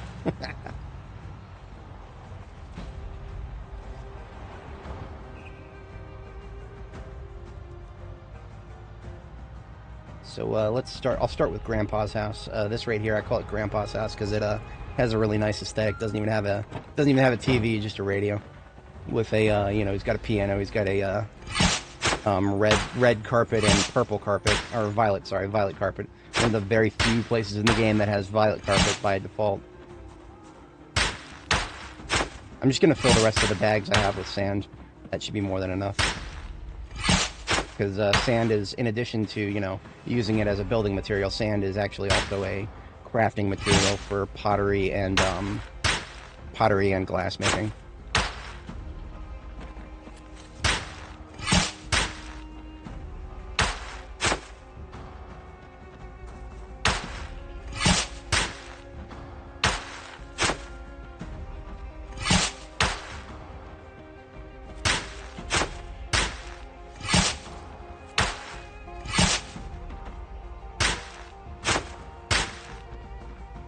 Okay, you know what? I actually think I have more. Yeah, just a little more than I need now. I forgot that I took a bunch of extra sacks here. Okay. 12 sacks of sand, more than enough. That'll take care of us and get us some more crafting material. Trees look really pretty at this time of year. It's a lot of dogwoods and cherry trees. Or cherry blossoms, whatever they call them. The pink ones. Sakura. You won't see this in Project Zomboid unless you survive for a very long time, or you screw with your sandbox settings. For anybody joining, if you're not familiar, I play only the default everything. The only thing that I've changed, like, in terms of modding, is this stat bar. As right now, that is my only mod. Earlier on, I did have a mod that let me draw on the map freely.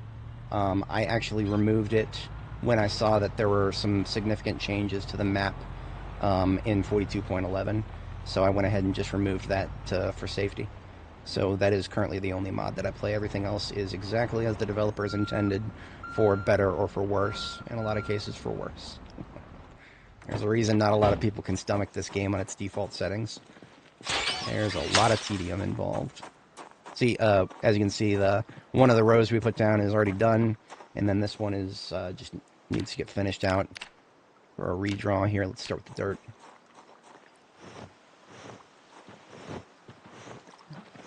6, 7, and 8. Switch to sand and surround that. Hell? Oh, there's already sand there. Huh. That's kind of funny. I completely forgot that it didn't redraw. So it doesn't redraw at all if you only put one tile. If you only put one tile, you basically just got an invisible floor. It's as wacky as that is. 2, 3, 4, 5, 6, 7, 8, 9, 10. So that is all of our crop plot, or all of the places we'll put crop plots when the May planting season starts in 4.5 days, I think. Yeah, because it is the 26th. 30 days has September, April, June, and November. So yeah. It is April. It is a 30-day month. Okay, that is... Basically, it's just going to look like it's supposed to, like it does on that side, once we leave and re-enter the area. So we will do that next. What I'm going to do is take these leftover sacks of sand and put them in my workshop next to the kiln and, whatchamacallit, the kiln and furnace area. I've already got quite a few, I think. Yeah, so there's some over here next to the kiln already. I'll put a couple more over here next to the furnace. I do not have the next book of glass making yet. When I do, we'll have a bunch of stuff to make, I suppose. There we go. This E-tool that I'm carrying around can be placed somewhere where it may be useful. I've already got an E-tool on both sides of the garden, so that's good. I'm just going to put this one outside for now. I've got so many E-tools that I'm... let me put one in the trunk of the other van. Honestly, I probably should have one in the trunk of each of these vans, but the most relevant ones at the very least. And this one has already got one in its trunk. This one I am now done with. I can put it back. I never even used the trunk because I didn't need it. I wasn't carrying quite enough to need it. Hello, wake up. Come on now, wake up. So I recently learned that there is a stat called engine quality. It is completely separate from engine condition. Engine quality is innate to the vehicle and cannot be changed, and engine quality is what determines the chance of it failing to start up like that. Did not know that. 2,000 hours almost in this game, and I did not know that.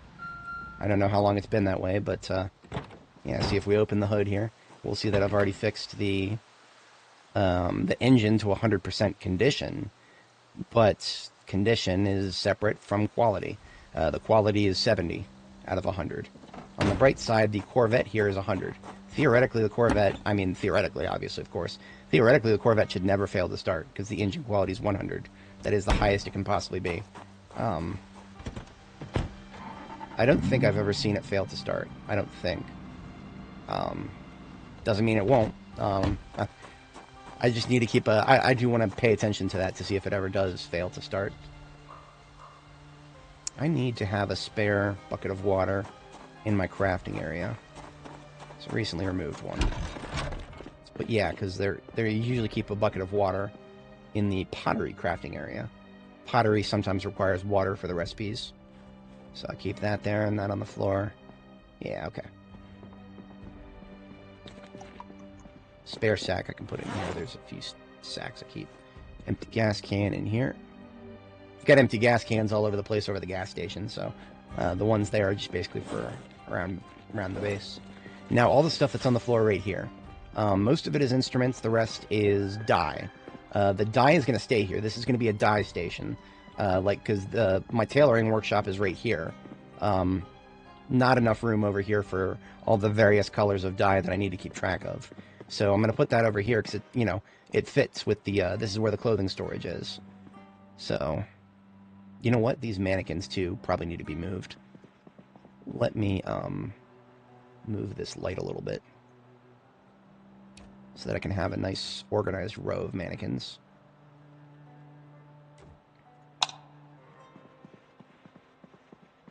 I use the mannequins to kind of measure out the different sets of stuff that I'm putting together. I've actually started making a armor set. Let's see, we've got some full metal forearm armor, articulated metal thigh and shin armor. I'm literally never going to wear this in combat. It is way too constricting in a game where mobility is your greatest defense. So I'm really just making it for the tailoring experience more than anything. But yeah, we're starting to put together a full suit of armor. When it comes to shoes, there's literally never anything better than military boots because they provide 100% protection. So I can put here it is, military boots. Put a pair of those on this mannequin. And you know what? Let's reassess something really quick. So I've got, when it comes to making more armor, and therefore leveling my tailoring, one thing that's been holding me back is special thread. Recently, the game introduced some special types of thread that you need to do for the higher level armor recipes. You can either use aramid thread or sinew thread. Aramid thread is a non-trademarked name for Kevlar thread. Kevlar thread you can extract either from, the only two places I've seen where you can extract it from is a bulletproof vest or from a pair of firefighter equipment.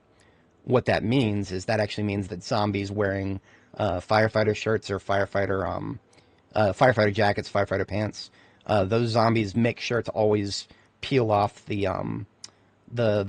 jackets and pants from those zombies, even if they're full of holes. Because even if they're full of holes, you can still scrap them for the aramid thread now. So those kinds of zombies are actually a valuable resource to think of now. Give me a second to eat here. Now another way to get strong thread is sinew thread. I actually have some animal sinew right here. I don't know if the level of tailoring determines how much you can make. Make sinew thread. So I can make one set of sinew thread. I am tailoring level 8. I haven't done this yet because I do not know if it actually depends on your level as to how much you get. Nope, it doesn't. I am getting as much as I did when I was very low level. That's kind of unfortunate. So what we can do with that sinew thread is we can make ourselves some, we can make another piece of armor. And you know what? I also have aramid thread in here. So I'll take a little bit of both. And I'll take a look and see if there's any more armor I can make for that mannequin there. Not just, I don't want to just put stuff on the mannequin, but one of the reasons I would make armor right now is because it would level up my skill. Do I not have a needle over here? Okay, so I don't have needle and I don't have steel sheets. Steel sheets, I should have quite a few of them in the steel container bin over here. Yeah, I got about 8. So I'll just put those in my backpack. And if I need more, I can make more. I need a needle. Somehow I did not have one over there. Just place that right here, shall we?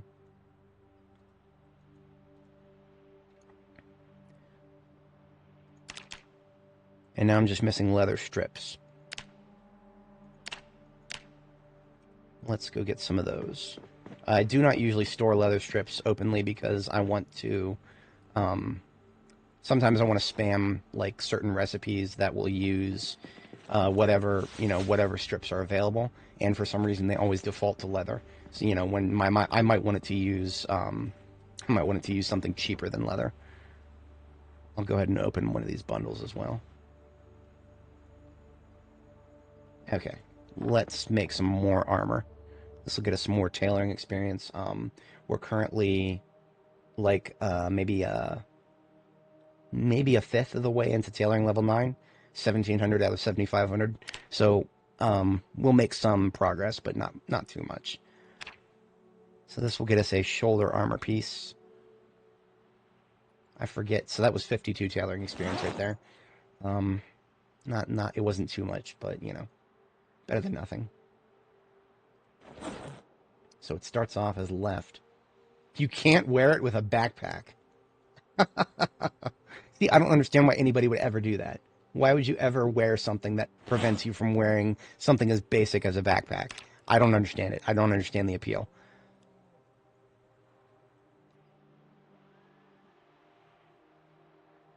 Oh, I should probably be making a higher level version of this. There are multiple versions. So what I am going to do is, because they come out by default as left, I'm going to switch one of these to right, and then immediately turn back around and put my shit back on, because that caused me to take my Alice belts off.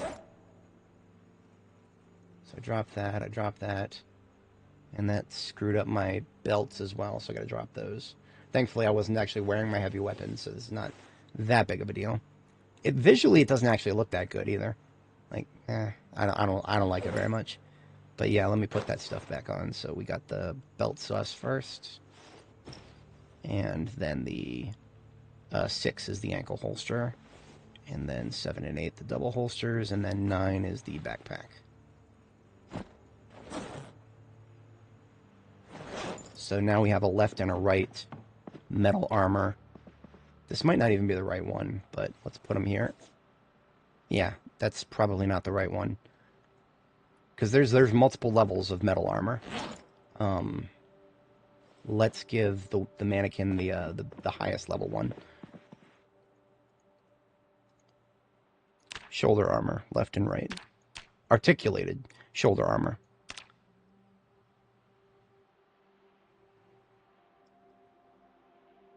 .52 tailoring experience once again, despite being a level 4 recipe versus a level 2.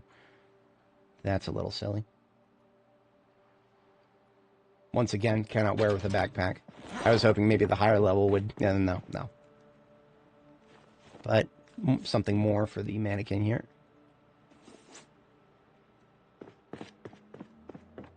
What else do we have materials for? Maybe a... We've already got the articulated thigh. Full metal forearm armor. We've already got the shin armor, I believe. Yes.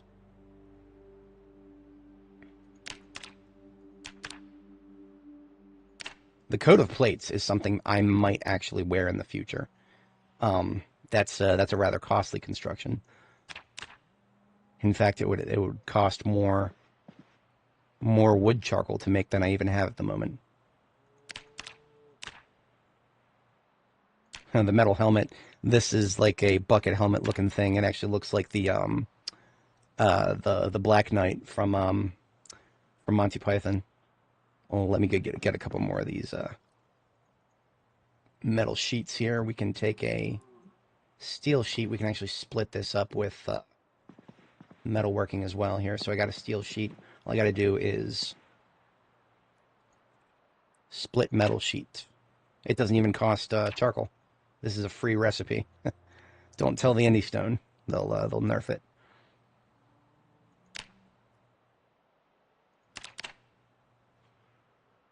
Yeah, I know, right?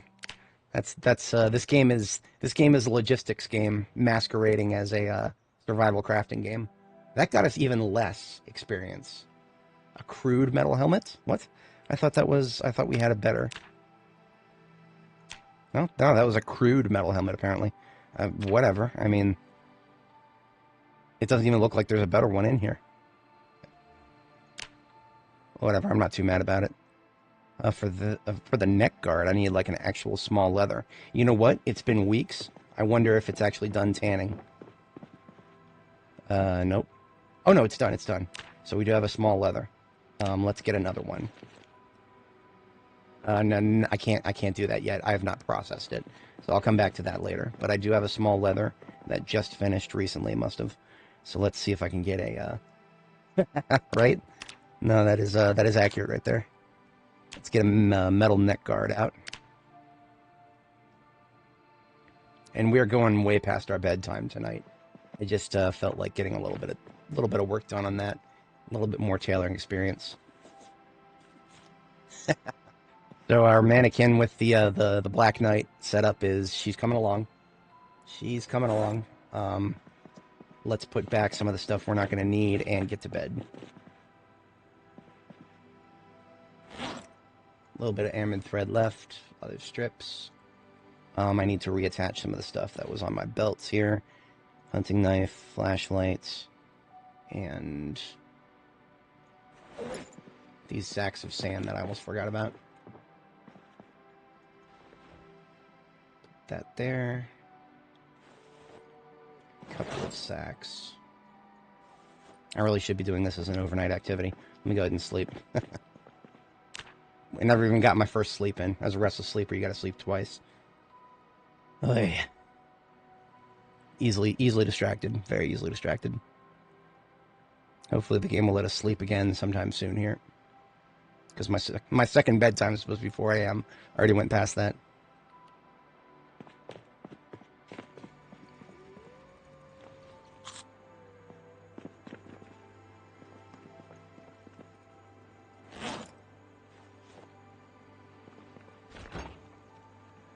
There's another stir fry. Alright, where were we? We were sorting some stuff here. A couple leftover leather strips. The nails probably need to... I just dumped those upstairs. And we ran out of space in here because we were using it to store the gray platforms. Okay. So some of these mannequins actually need to go onto a platform. Now that I have room to do so, I can do that. Let's put those sacks away. Yeah, I could use spears for a bit. What am I at? Sure, why not? Spear on the back. Spears are great in this game. They're actually kind of overpowered at the moment. I have noticed a spear can one-shot zombies almost all the time right now. The Indie Stone is probably still working on balancing them. So I could do like a second tier of mannequins behind the first tier.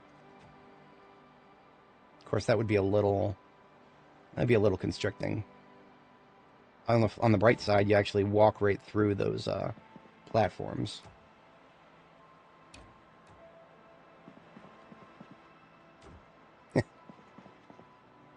That's neat. I like that. I mean, this will at least get the platforms out of my inventory.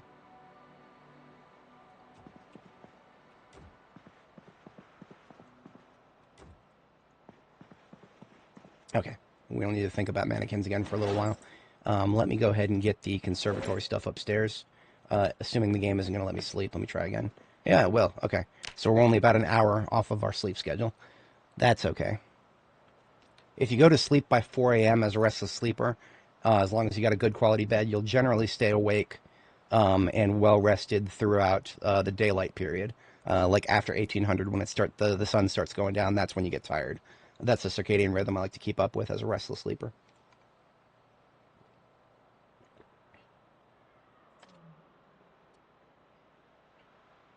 Speaking of restless sleeper, I woke up in the middle of the night tonight and started this stream. I've got to log in for work in a few minutes here. Doesn't mean I have to stop. It just means I'll need to step away for a few minutes to get things sorted out. Make sure that there's no crises waiting for me.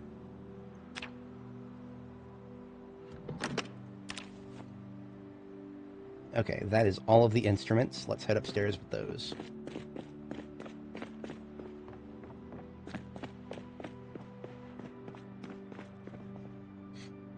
Interesting. I don't really have a... See, I was going to put shelves up before putting them up here. Since I don't have any shelves yet, I'll just go ahead and put them on the floor for now.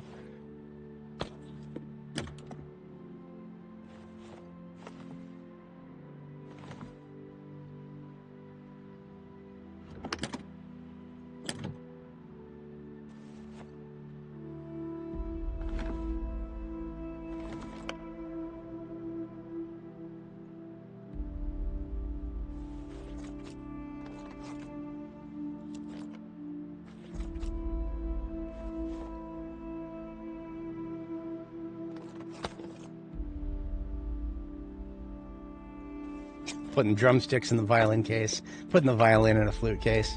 This is just a clusterfuck right here. That's alright, I'm just putting whatever I can inside the cases, and then I'll put the actual instruments that are too big to fit, I'll put them out here so we can have a couple of saxophones here. It'll be better decorated once I have some mahogany shelves, because, well, you know what, I'll see if I can find red oak shelves, because these speaker cabinets look close enough to red oak versus mahogany over here. This is mahogany, this is a little darker. Red oak is a bit of a lighter wood. But anyway, that is that. What is this on the floor? I do not know what that is. It's been bugging me for a little while. You know what I think it is? I think it's the lights.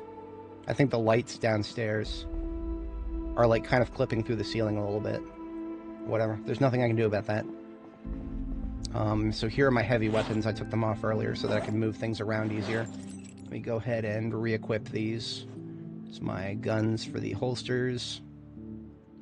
Good thing I checked. I actually do need to reload my M9 here.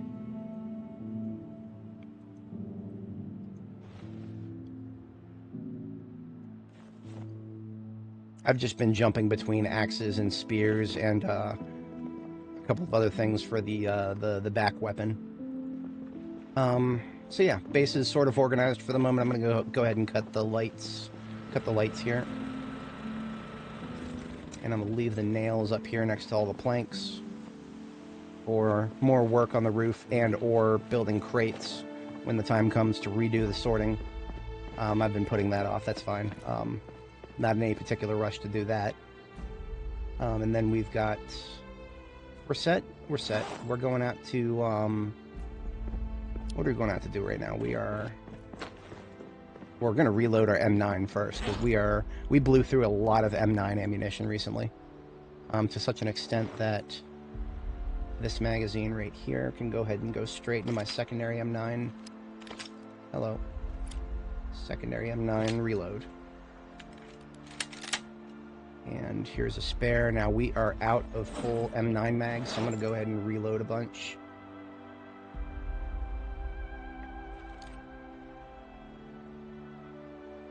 So what I do whenever I reload M9 magazines, I do them in groups of 3 boxes at once. Each box is 50 bullets. Each magazine is 15 bullets. Not a very easy to divide thing, so if you do 3 boxes and 10 magazines at once, that's how I like to go about it. Got an extra. There we go. So 3 boxes, that's 150 rounds. 10 magazines, that's 150 rounds. So that's how I like to do my M9. I suppose I could do a local patrol here. That's not a bad idea. I'll go ahead and do that. I noticed that some of my lemongrass is actually ready to harvest. I'm going to wait until it all is before I start touching it. Let's go ahead and open these boxes. We can actually reload the magazines while we drive. 2 and 3. So what we're going to do, we're going to go on patrol to just kill the local zombie population that is respawning under our nose. And while we're doing that, we will also check some local basements to see if there's anything else. I know there's another local basement somewhere nearby that has black speakers, and I need 2 of those. So we'll do a local patrol and basement check. And yes, I am aware of that zombie that started following me. I'm actually just kind of driving around looking for zombies well, so that I can find the ones to kill. And when I'm done doing these magazines, we start the killing.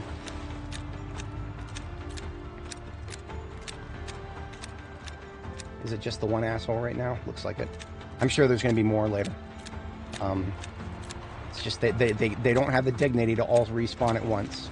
They respawn in little fucking groups, or even in this guy's case, a one-off.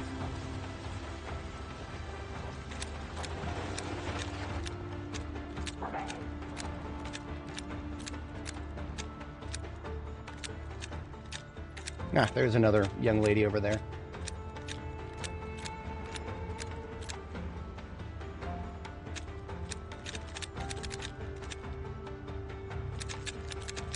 Okay, so reload into the Alice pack. A couple go into the passenger seat here, and then the rest can go into the trunk. Actually, that fit the passenger seat perfectly.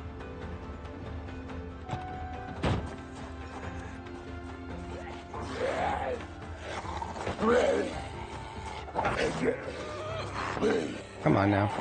Why you gotta be like that? He's tough enough to take 50 pushes, but crumbles like a fucking crouton when I swing the hammer at him. Right now I'm still in the phase of I'm not going to use my M9 on a zombie unless I pushed it to the ground, or if it falls over a fence or something.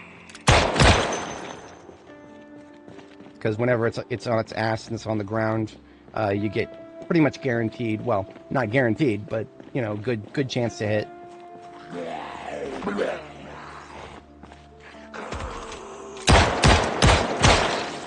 Doesn't guarantee that, that you'll get a good kill, though, because that still took 4 shots. The new aiming system has got some issues. Is that a reload time? 2 shots left before I reload. Hey, look at that, 2 zombies left. Straight up kill 1. Damn it. That's alright, we got a few more. See, I've killed lots of zombies in this area recently, but now they keep coming back. Come on now. 1, reload. Should be down to 13 now. Yep, 13. Now all that noise, if there is anybody else, that should start to draw them into that nice open area in the middle there, which I'd much rather have them in that open area than anywhere else. So now I do need to step away very briefly here. It is 5 a.m. I got to log in for work. Keep an eye on things. Hopefully, if there's no crises, I won't have to be away for much longer than a couple of minutes. But if there is something, then I may need to step away for a few moments. What I'm going to do is go AFK in the police station.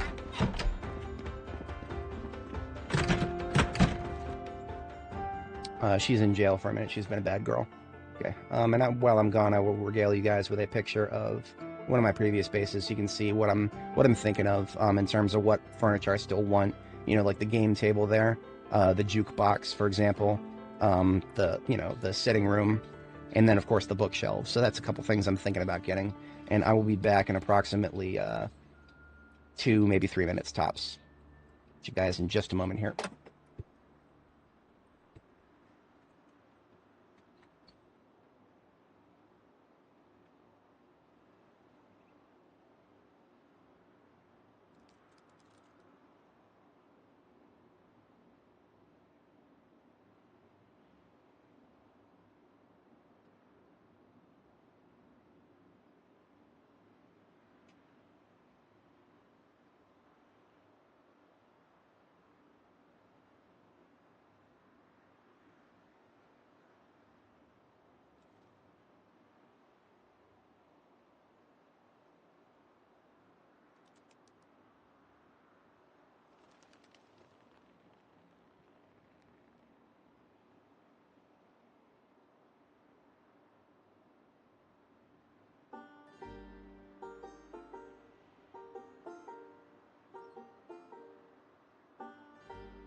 All right, I'm back. Like I said, I don't think I'll have to stop the stream for work as long as there's no crises. I got a text from someone saying there might be a crisis going on, but there's nothing I can do about it. Yeah, he messaged me at 2 a.m. saying there was something going on, but basically he's just saying that, there's nothing we can do about it. If it's still going on at 6, let everybody know for the morning crew. Okay. It's kind of funny. My day job is supposed to be tech support, but I mean, sometimes there's just so many problems that are so far beyond my remit. All I can do is, make sure that the right people have been contacted, and if they have been, then we're good to go. And in this particular case, the overnight guy contacted the people already, so we're back to the waiting game. Speaking of the waiting game, still got more zombies to deal with over in this area that we should have never had any to deal with at all. But we gotta have respawns. Come on now, come into the pile. Right over here to the pile.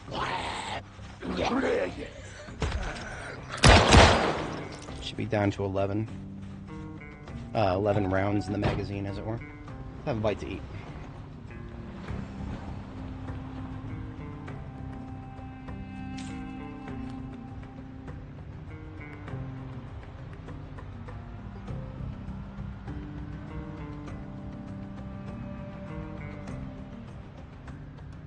Now, I have no idea how many are going to be in the forest to the north of me here. So it's actually great to be using firearms right now, because that'll pull them all out of the woodwork, hopefully. And it's 9 rounds left.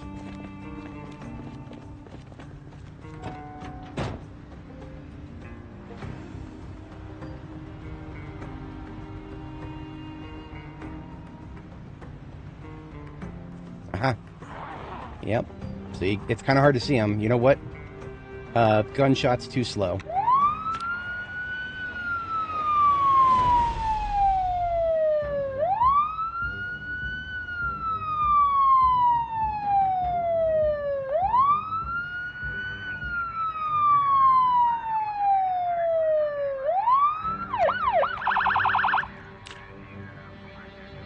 And that'll bring them out of the woodwork a little bit. I'm really hoping I won't get any from the north, but I'm going to need to be looking over my shoulder a lot to be sure of that.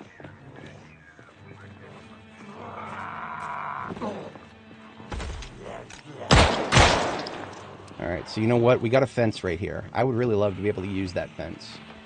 But I'm not seeing a good, I need to have a very open area for that to be a thing. I could use this.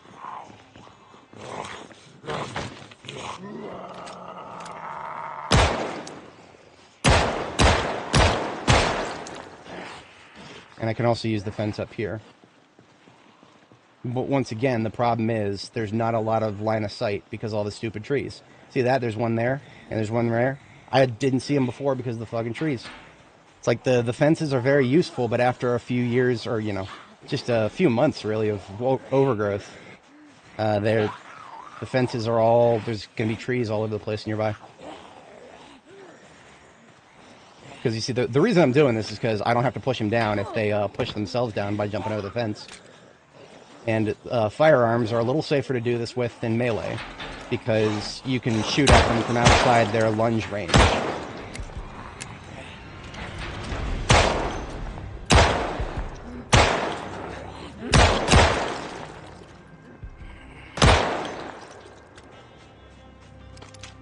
I would really love to have a full Rick O'Connell gear set.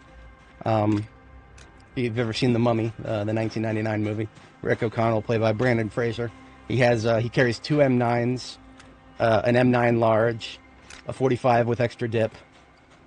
Sorry, I got my memes mixed up. No, he carries 2 M9s and 2 whatchamacallit, 2 revolvers. I think M625s are the revolvers. I think. I don't know where that asshole went. He just fucked off into the trees. Oh, they're going for the gunshot sound. So he might still be in the trees. I cannot consider the trees a safe approach. Come on over that fence, huh? Thank you, sir. See, that was a one shot right there. And part of the reason I got that was because he was in the process of getting up. I guess that's when they're very easy targets. Jill, come on over here.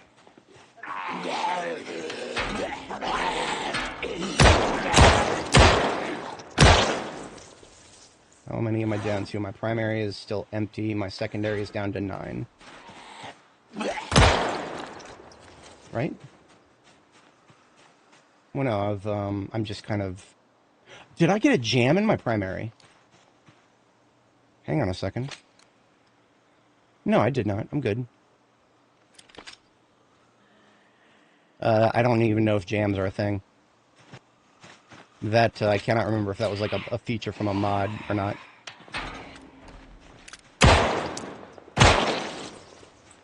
Yeah, I knew I was hearing mouth breathing up to the north. I don't know what's going on with this guy. I think he's stuck. Now he's even more stuck. He's stuck in a different plane of existence, I think.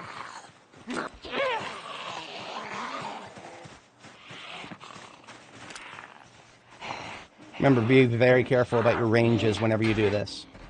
Make sure that you are not within lunge range when they first come over. Lunge range would be about maybe 3 tiles. That's a safe bet. I think 2 tiles, 2 and maybe some change, but 3 tiles is your safe zone. I don't think they'll ever actually try to lunge at you if you're at least 3 tiles away.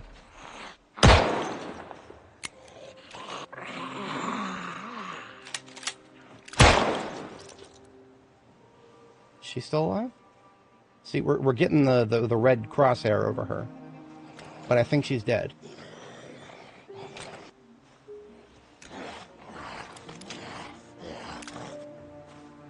Come on over. Easy. Okay. You know, I got an axe on me. I could get rid of all these trees in a matter of minutes.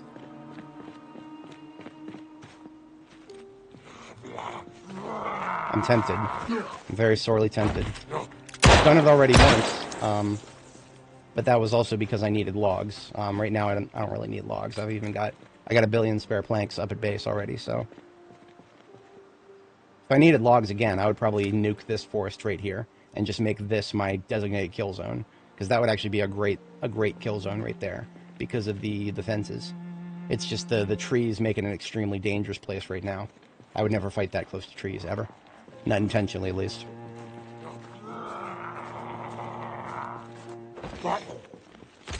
I'm finishing off the secondary.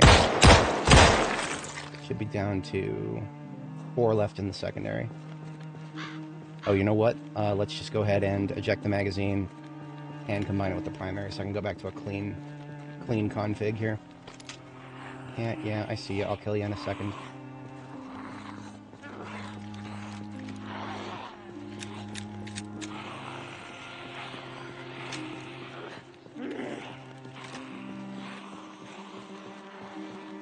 Oh, that's actually me out of full magazines.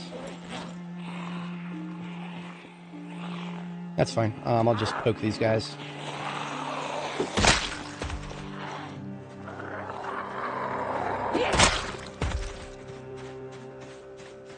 In my passenger seat, I got a bunch more of them full M9 mags. Let's reload the Alice kit. Grab 1 for the primary. Get that in there.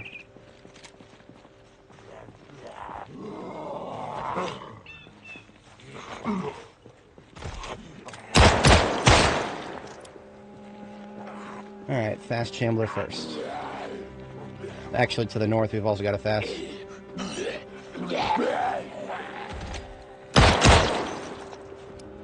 Let's deal with Mr. Fast up here. I call him Quick Tony. Getting really lucky with the pushes here. I'm okay with it.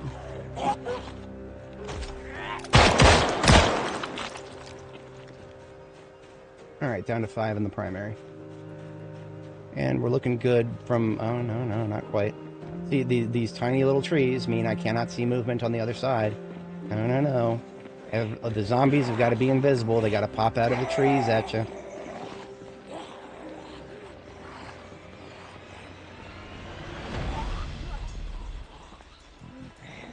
Come on over here, take a seat.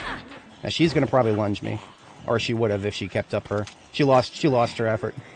They lost interest. You know, this guy, he's going to be close. Yeah, see, he tried. He tried it. But I knew... So it is 2 tiles. If you're within 2 tiles, they'll give a shot at it. And this guy's probably going to do it too. Or maybe not. Thunderbraze, zombie behavioral expert. Constantly wrong all the goddamn time. Nope.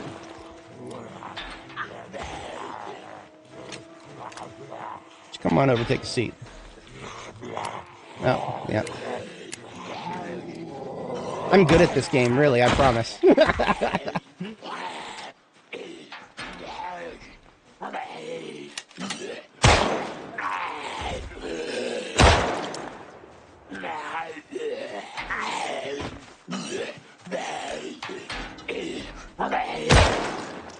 Alright, not bad. We're making okay progress. We're about 500 experience out of 3,000. What is that? That's like a 1/6 of the way there. Hello there. Why don't you come on over into my office and take a seat.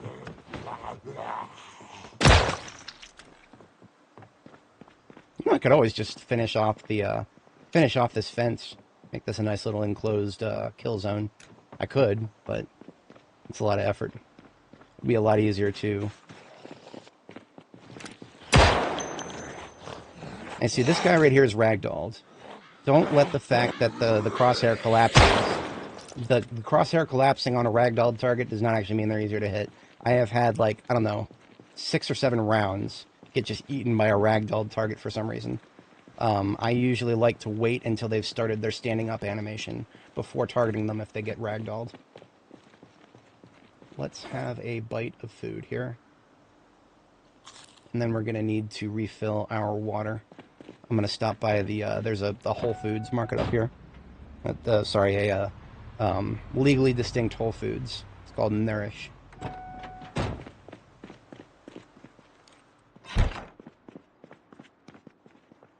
Did I get... I think I got rid of the sink in here. I got rid of the kitchen sink, but the bathroom sink should be fine.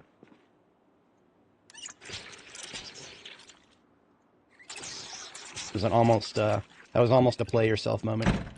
I do need 2 more white tiles, but these are not the right white tiles. I need the bigger ones from the post office. I will take another premium tech radio, though. Okay, you're not going to put a bucket right in front of me and have me not take it. Thank you. Alright, patrol continues.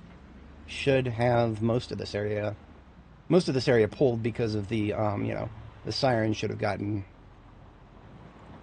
Now this area, this right here, this is a sin. The bodies are still decomposing from my last clear of this area. And yet, gotta have more zombies. You can't be too safe, we gotta have more zombies. Whatever. I'm not that bad about it, I need targets to shoot. Right this way, please.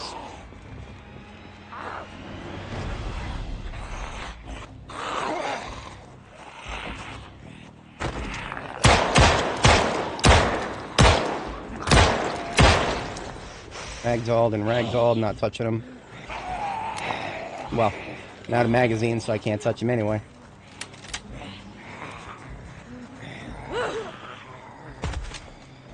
One south coming out of the trees. Once again, ragdolled, gotta wait for him to get up. This is really stupid. I wish it wasn't such a waste of ammo to try to shoot a ragdolled target, but it really is.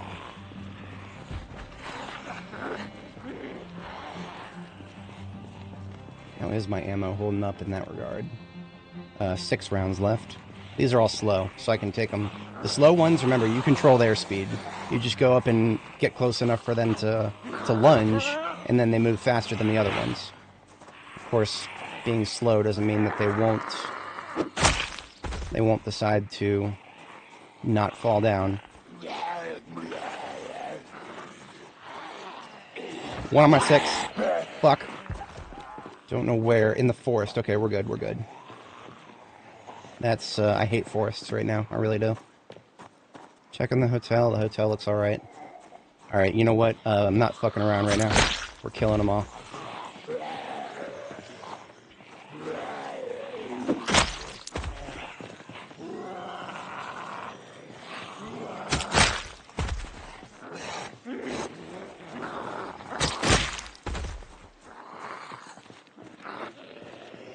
If it seems like melee is more effective than firearms, right now, yes, absolutely. I don't know what it is, but I'm aiming level 5, and that's just not good enough. It's not good enough to constantly get good shots, at least not with an M9. Now, a shotgun, I can actually do a shotgun pretty well right now. The problem is I can only do one target at a time with shotgun right now, and that's rather deplorable. Shotguns used to hit multiple zombies. Now, this lady is standing on the other one's chest.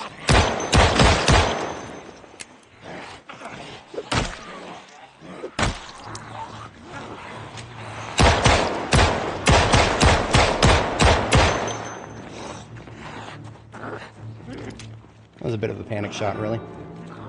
I was tired of them still moving after I shot them. Tell me you wouldn't do the same in a zombie apocalypse. Sometimes they keep moving when they shouldn't. One on my 6. Okay, there we go. Thank you for falling over the fence. For anybody joining, welcome. We are just doing patrol in Riverside. Our base is a little ways closer to the police station. We are just killing zombies that decided to respawn probably for the 18th time now. It's also tiresome. Right into the pile, please.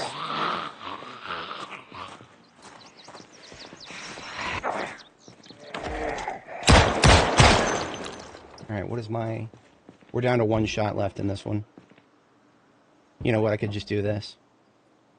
I could just do that and then reload it. Now my primary has 14 and my secondary has... What? I don't know what happened there.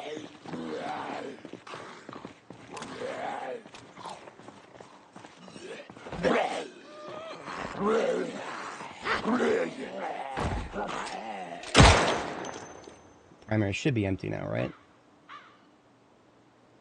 No, I used the wrong one. I'm an actual doofus. You would think that I would be able to tell the difference between a weapon that's on the left side of my holster versus the right, but I make mistakes.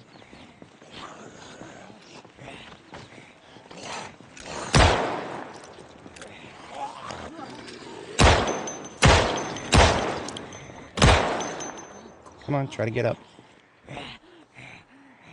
Try to get up. I believe in you. You're not gonna do it? I'll poke you. Yeah, that's right. Ragdolls are so broken, the game treats them as if they're standing, in terms of knife attack animations.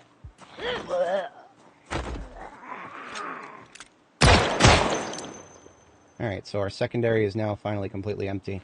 Primary is down to 7. And we're still pulling them, because there's more where that came from.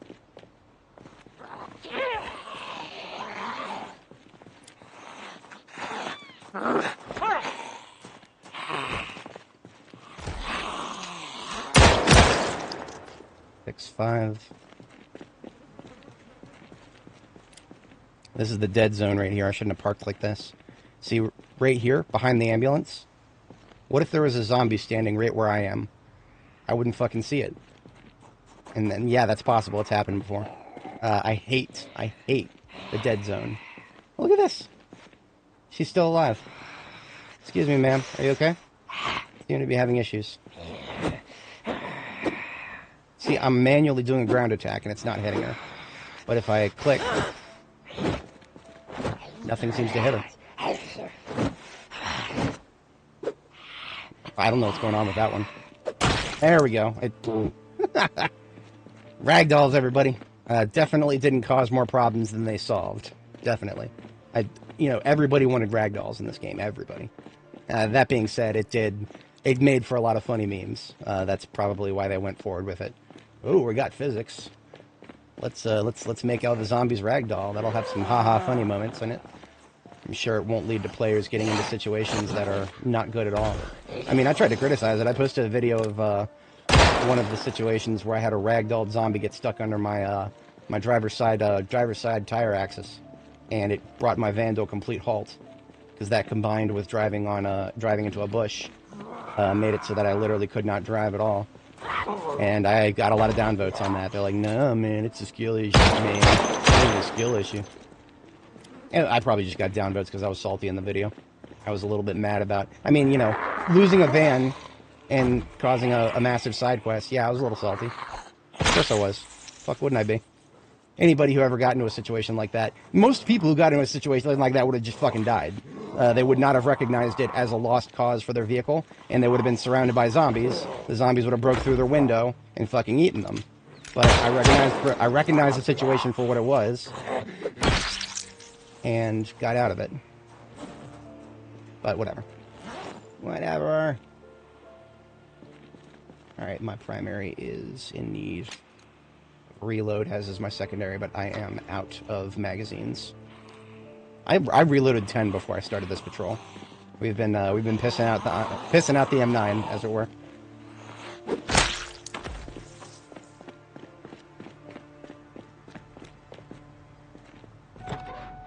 Let's get 1 and 1.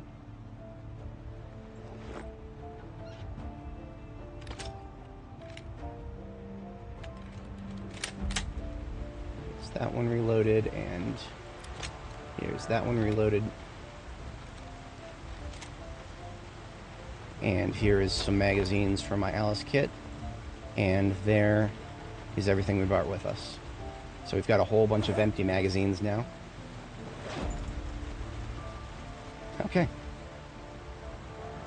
You know, I'm pissing through my M9. I'm not even kidding about that. I have spent a lot of M9 to get to aiming level 5 and some change. I have, in the past, considered getting Hunter. Because that is actually something that... It costs 8 points, though. That is an 8-point. Because, you know, I'm using short blade and I'm using aiming. Aiming and short blade are both things that you'll get an addition to for Hunter. But it is an 8-point trait. And that is a really difficult thing for me to afford. I would definitely have to take either claustrophobic or agoraphobic. And I hate both of those with a fiery passion of 1,000 suns. I do not think I would ever willingly take one of those two. If there was any other way. Hello.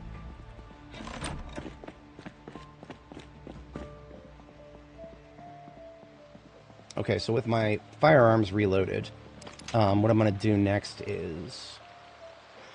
I'm going to cough, and then I'm going to...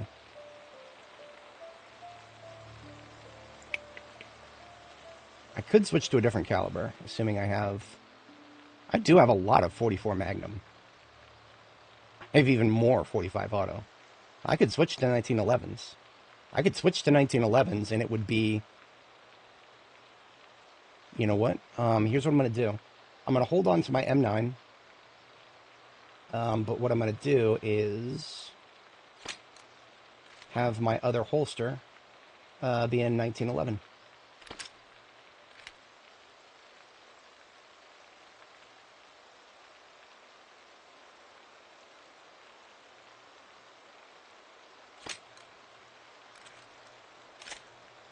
Wait a minute, that was the wrong one.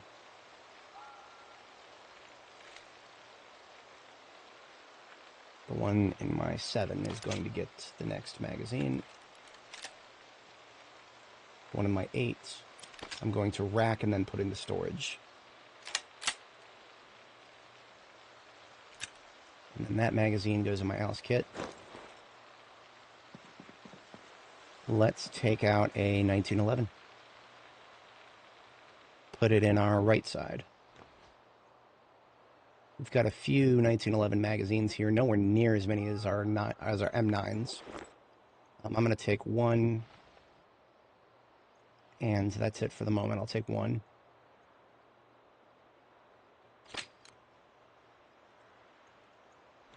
Six and 7, and then 8.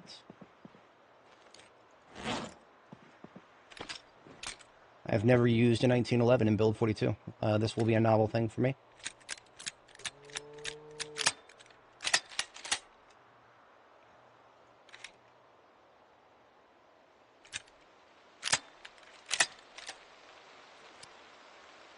And the spare M9, I'm going to wash it and then put it back into storage.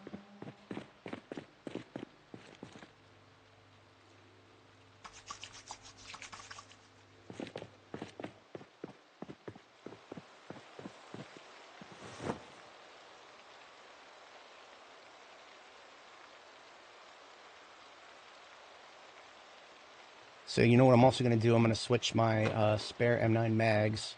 Put those back in here. I'm going to switch those for spare 45 auto mags. Because I don't have very many of those spare 45 auto mags.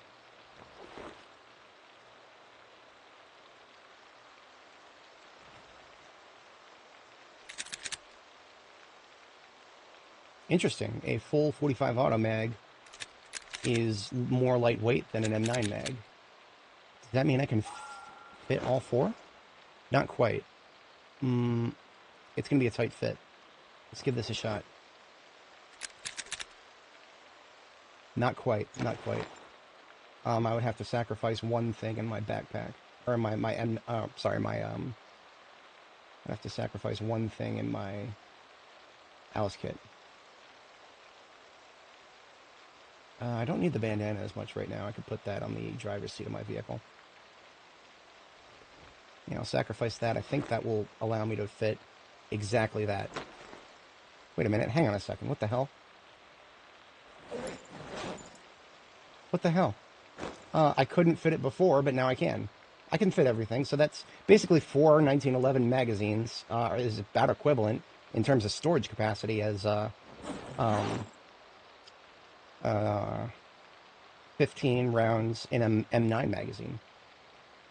Neat. Okay. Put those away. Now also, I've also been considering long guns. A bit mixed on those. I could take a 223.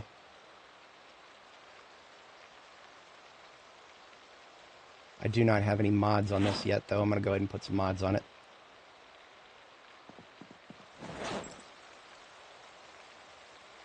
I have an entire crate full of mods here. I can put a recoil pad on it. I can put a ×2 scope, maybe. But it decreases short-range accuracy, so I got to be careful with that.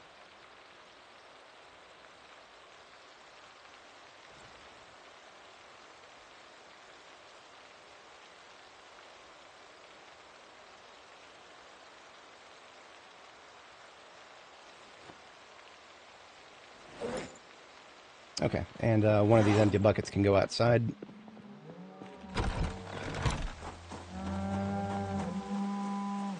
The cows have a point. So since my 1911 is what I'm going to use primarily, that goes on my 7 now. I am sincerely hoping that the 1911 will have a better chance of one-shotting a zombie while it's face down on the ground in front of me. That would be great. That's kind of... You would think that getting a free headshot on a zombie would make it so it doesn't matter the caliber. But no, it doesn't quite work that way.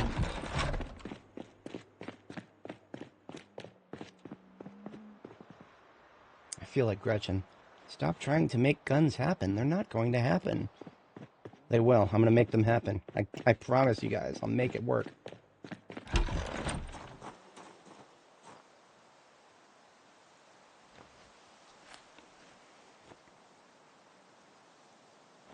I'm about to be tired, but I can go ahead and I'll do a few zombie kills up north while I check. There's some basements to the north I wanted to check too. I completely forgot to check basements. Not that I didn't have much of a chance to. There weren't that many basements in that shopping area we went to.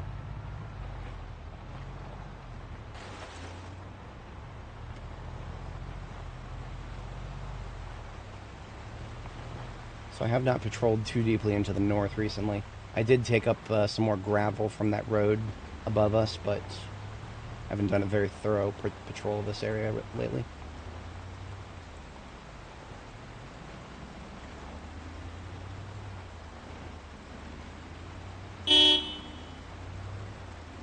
Hello, friendos. I'm gonna use this. This fence right here.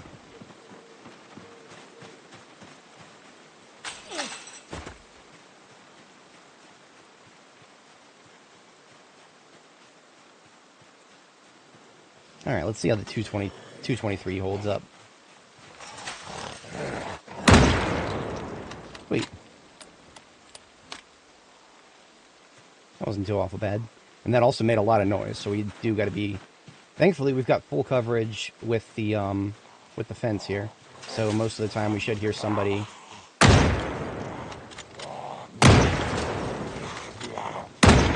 Okay, first shot was luck.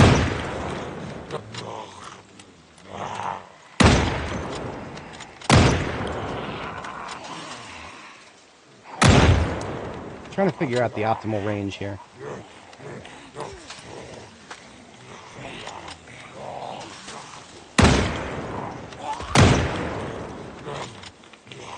There's somebody on the ground right there.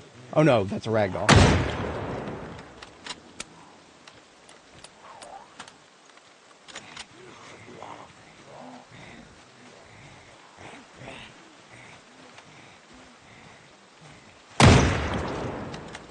Sweet.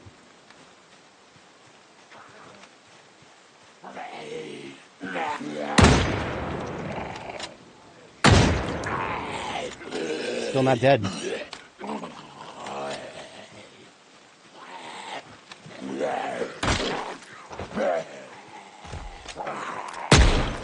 Ah, that was a 1911 right there. You can hear the bass to it versus the M9. And we still got a ragdoll over here somewhere.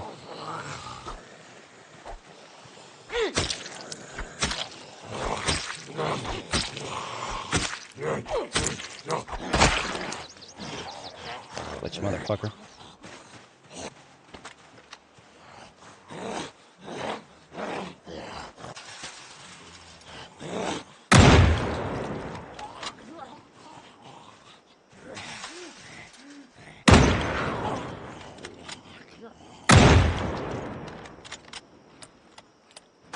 Not bad.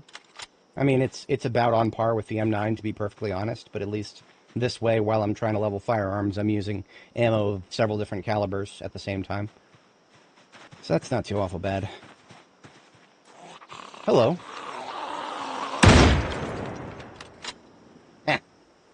And they said the short range accuracy was decreased.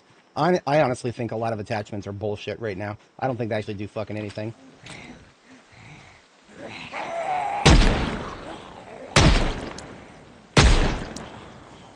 Yeah, just tank 3 M1911s to the face. That's really stupid. Oh, hello, we've got a lot. Okay, backing up.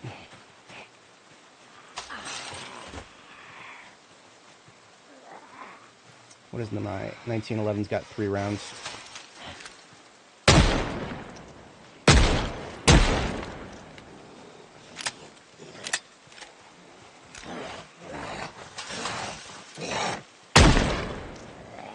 Doesn't honestly seem much better than an M9, to be honest.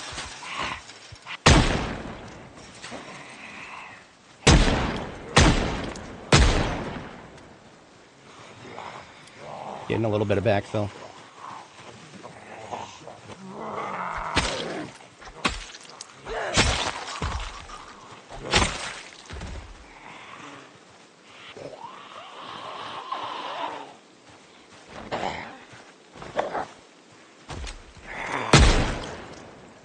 On my 6, of course.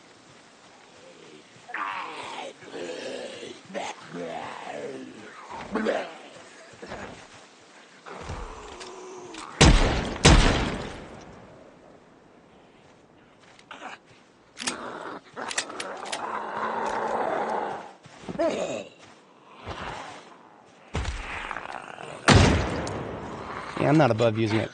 Wow, that did... She took a 223 to the head while down.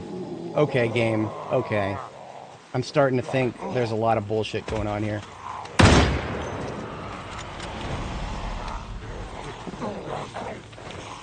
Yeah, there is a lot of bullshit going on here.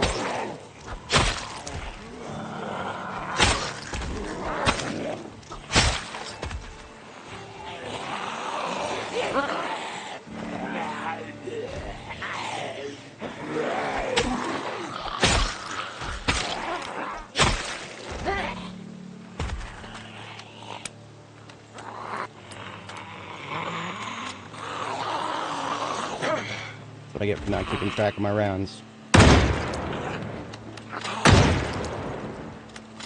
She dead now? Okay.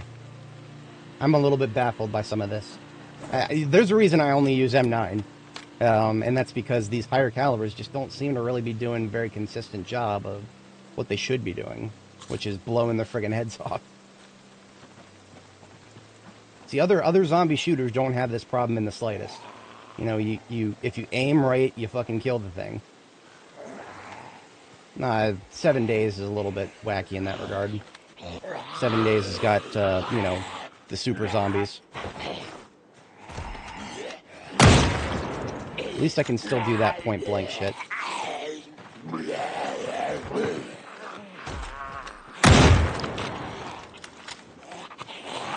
If I've got to do rifle executions, I'll fucking do it. Threaten me with a good time.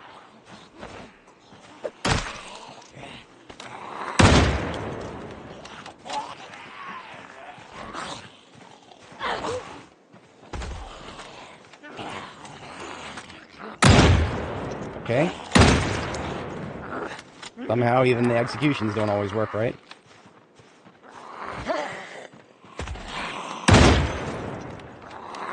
That should not happen. Seriously, 2 shots. Once again, there is something wrong with firearms right now. This is why I don't main firearms. I use them as basically toys after I've gotten a lot of experience with my effective weapons.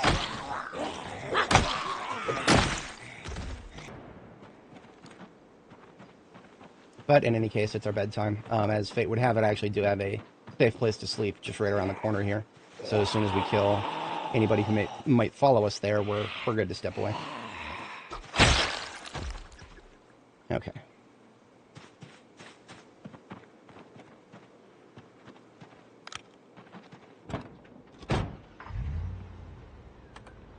Right up here, past Grandpa's house. This house right here with the fence. Got an intact window and a bed with a pillow. That's usually enough for me.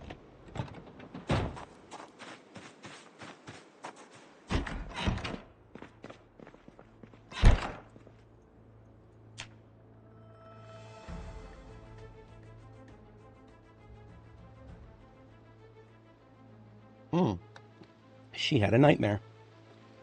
She must have had a nightmare of all of her guns no longer working ever again. That would give me a nightmare too.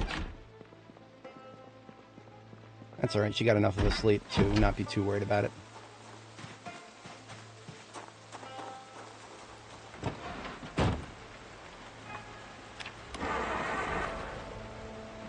What I really wish the light bar, like, you could replace the lights with, like, you know, white light bulbs, bright light ones, and then just, you know, have it stay on statically.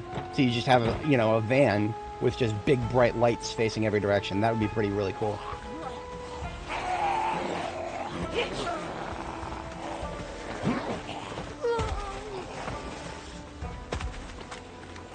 Stand on her chest while I execute him. Okay, that didn't work. Usually standing on the chest is reliable, but sometimes we got some bullshit going on. Oh, I'm out. I'm, like, completely out. Didn't bring enough 223.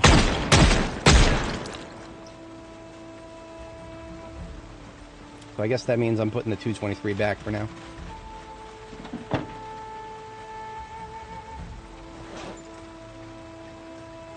Hello, 223. There you are. See another one coming up here. I guess I'll switch to axe.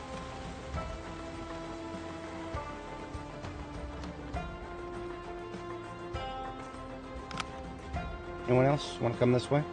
See, look at that. Where are all of them coming from? Literally, where are they coming from? Why don't you all come over here, and I'll kill you as you spill over the fence.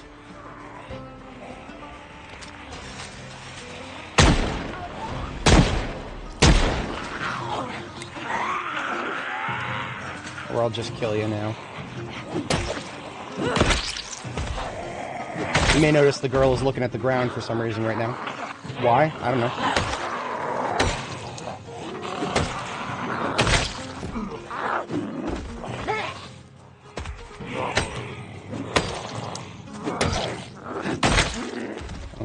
what happened there. But I do know if your character gets stuck looking at the ground, you can fix it just by aiming at a zombie, I think. Even though I don't have any more bullets in the 1911, I can just aim at a zombie, and now she's no longer looking at the ground. Speaking of zombies, got a lot to look at here.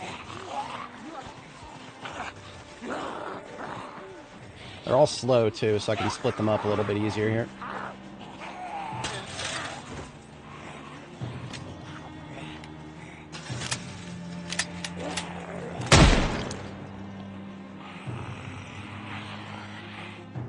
Right this way, please. Step up and get flipped. I think this is my last mag of 1911, I think.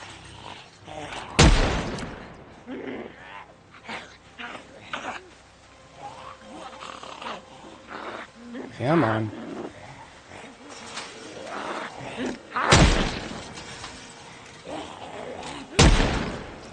Now, thankfully, it does seem to work as long as they are in the middle of a getting up animation and I get crosshair collapsed on their head. That feels good.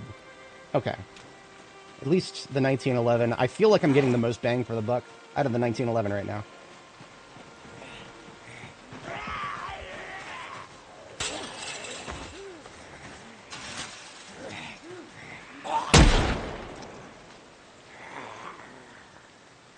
On the other side of that tree?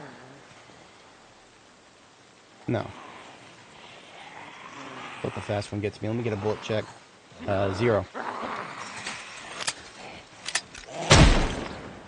Glad I checked. Glad I checked. I still have the one in the chamber, but I prefer not to use that if I can manage. You know, honestly, I feel like your skill level at firearms in this game is directly dependent on how many times you expend the last one in the chamber. If you remember to reload perfectly, you'll never have that problem. But I don't count so good. I do believe that was my last spare mag of 1911. And we are now... Basically, since all of our firearms are full, but we no longer have any more spare mags, I'm going to put a moratorium on firearms and just use my axe for now. Just axe a few questions before we're done. There should be a big group up here if we got a full respawn. If we have a full respawn, I remember there was a big group up here. Maybe I pulled them down. The sounds of my shots must have pulled them back. I'm okay with that. I ain't going too far into that wilderness. That is very difficult to traverse, even with a vehicle as powerful as the ambulance.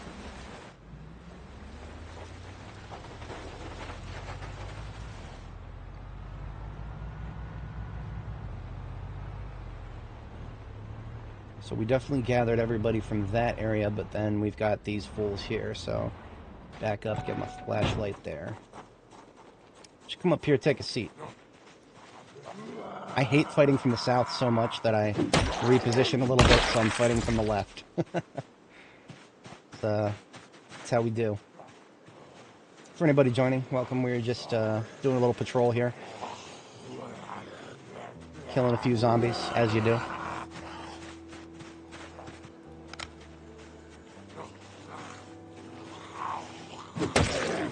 North? No. We're clear to the north.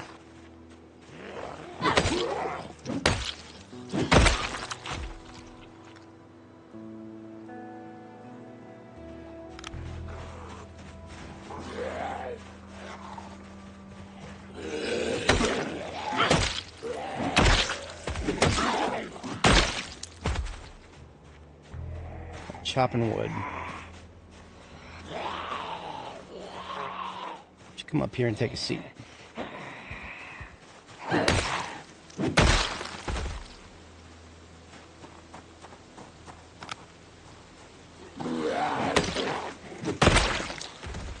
Everyone hanging out in the blind spot.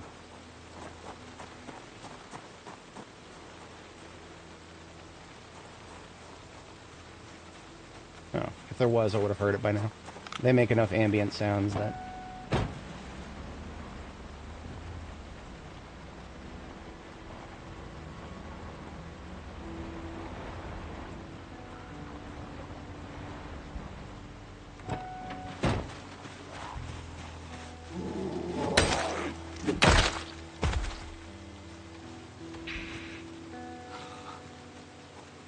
Yeah, that's all right.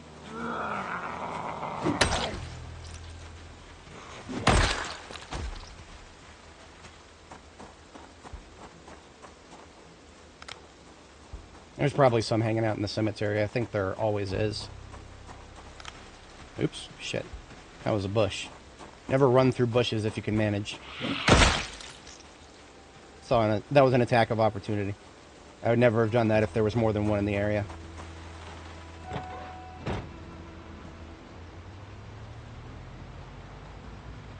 So one of the things I was supposed to do while I was out on patrol is check local basements. I don't think too many of the houses in this area actually have basements.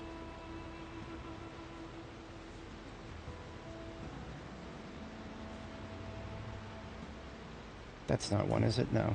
See, whenever I'm looking for basements, I'm looking for little sections of square that are like stapled onto the side, but then they won't have windows. That one there has a window, so that's not one. I don't like there being burnt husks in my way. Just gonna get this out of the way. Oops. So whenever you're towing burnt wrecks, regardless of the vehicle, there's a little trick to it. You go backwards, that'll get you a little bit of speed. But then if you go backwards and turn a little bit, you can actually go forwards past the vehicle. And you can actually get a decent amount of momentum doing that. Oops. Well, the tree is not helping things.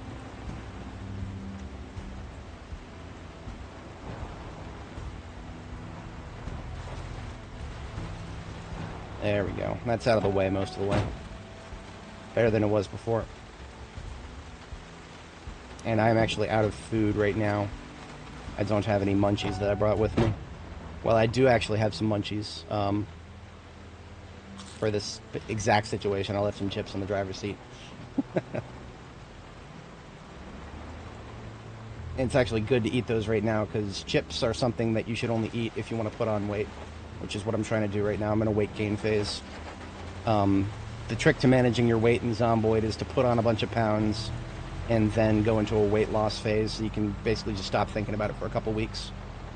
And then once you are down to like 75 kilos, just start eating a bunch of foods with generous helpings of butter.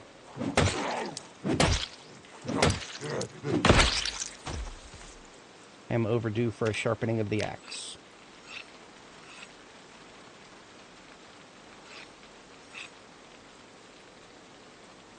And a sharpening of the knife, apparently. I'll do that when I sit down.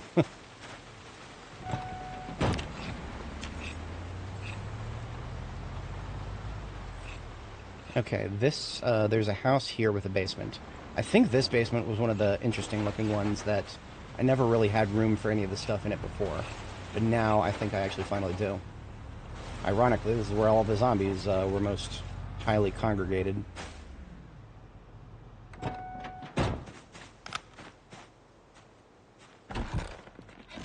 Yeah, this is the hobbyist basement here. Look at that. A Dr. Oid's and a pinball machine. Hell yeah. Oh, I'm happy about it. I'm really happy about it. I'm going to put that straight into my backpack. And then we've also got fucking generator. Are you kidding me? I did not remember that. I remember there being a lot of things in this basement. I do not remember there being a whole ass generator. I mean, how the hell are you going to run a generator down here? You're going to die of carbon monoxide poisoning. Couple of perfect condition regular sports brakes. Okay. Yeah, sure. I mean, you're going to put it right in front of me. I'll take them. That is a perfect condition regular heavy duty. You know what? Let me get out my, I'm going to put a backpack in my secondary hand, and I'm going to pick up the oldies jukebox here, which weighs 20, put that in my secondary backpack. Then I'm going to take that tire. All tires weigh 15. Military backpack for organized is 36. I can put that in there, too. And then I have room to, like, hand carry one more thing. I don't care about most of the stuff in these boxes. I know I've already made a pass at these boxes. 2 whole-ass light bars. What the hell is this basement? What the actual hell is this basement? Somebody had a lot of hobbies. Like this is the hobby king basement right here. A fucking brazier. I don't even know if you can do anything with it. I almost feel morally obligated to take it anyway. How can I carry that? Put my other military backpack in my primary hand.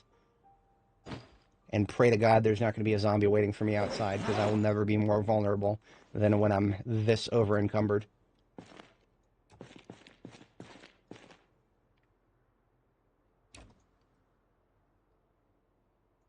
When you are carrying a military backpack on your back and in both hands, and you're organized, you have about as much carrying capacity as a trailer.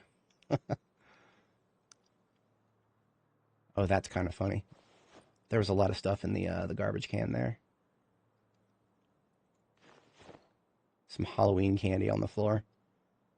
A key to a truck that I have no idea where it is.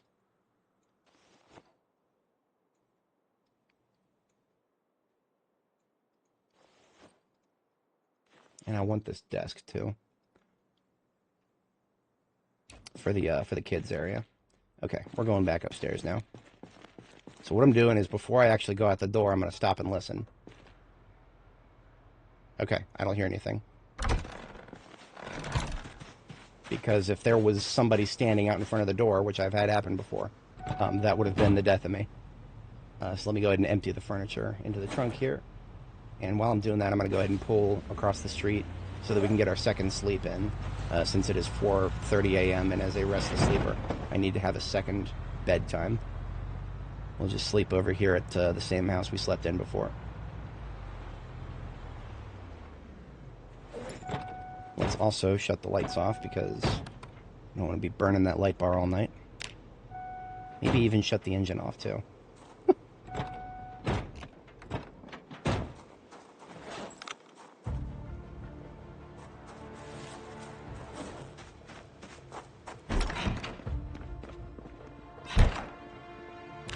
There's my second bedtime. Doing pretty good at putting on the weight. We're up to like 360 some odd fats. So the next big meal we eat, we'll probably go into rapid weight gain. We're technically underweight right now. We fell below 75 kilo. Oh, you know what? These shelves right here, mahogany shelves. I don't know if those are what I want, but I'm going to take a couple anyway, just to be sure.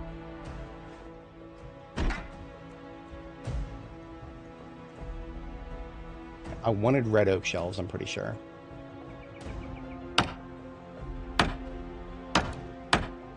But if I get lucky, these will fit nicely. If I don't get lucky, well, then I'll put them in the bar somewhere.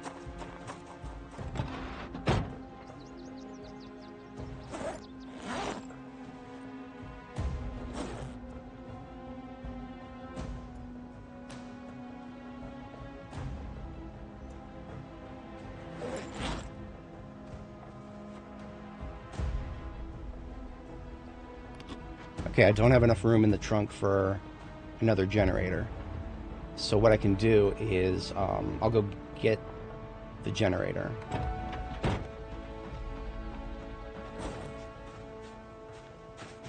I can take something out of the trunk that weighs 20, like the arcade machine, put that in my backpack. So now the trunk has room for the generator. I go get the generator, wrong house. I go get the generator, I come back out, toss it in the trunk, and I think that's all I've got room for right now. I don't remember there being anything else particularly interesting aside from the generator. Yeah, everything else in here is something I've got more of back at base. Now, I mean, you know, I've got a lot of generators back at base. That's not even the point. The point is I don't have any red generators back at base, so now I have generators of every type except for the old ones. I knew there was something else I was forgetting. We've got 2 mufflers regular. So I'm putting myself at massive risk by putting that there. If I free up just a little bit more room, I can pick up this other muffler. Oh, come on now. No, that's it. I cannot fit this other muffler. Damn. Okay, whatever. It's just a regular muffler. Regular mufflers don't excel at anything. The performance mufflers are quiet, So you put those on the vehicles that you want to not attract attention in, and the old mufflers are loud. You put those in vehicles like this. This is my combat vehicle. I always, if I'm taking the ambulance out, it's because I want the zombies to come to me. So I put an old muffler in this bad boy here.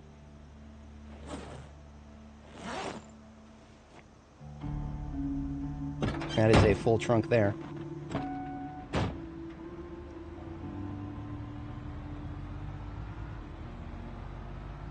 Very, let's say a productive patrol.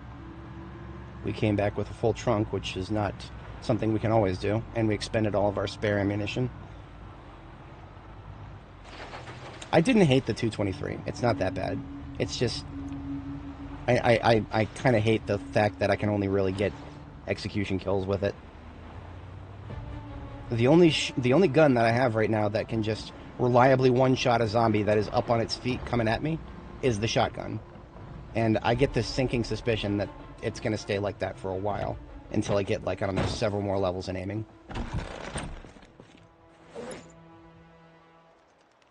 I picked up a badminton racket that goes in the sports equipment.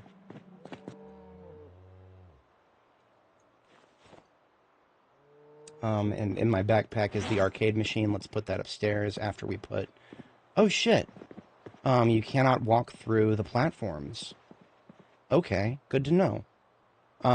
When they were in the place that I picked them up, you could walk through them. That was probably because they were in front of windows. Anytime you put furniture in front of a window, you can just walk right through it.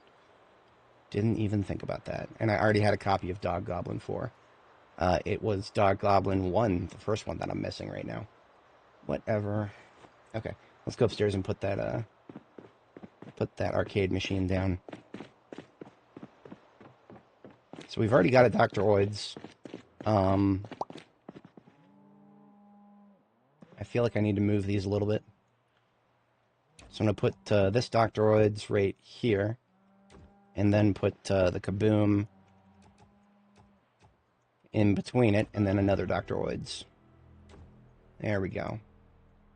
So Dr. Oid's is extra popular. People can play it. We can have 2 people playing Dr. Oid's. What can I do next? There is a, I should find a Dr. Oid's poster and put it up, and then put a, the pinball machine, because I think the pinball machine is small enough that you can actually see a poster behind it. But do I even have a Dr. Oid's poster? I don't know if I do. Huh. Not up here, at least. Let me check downstairs really quick.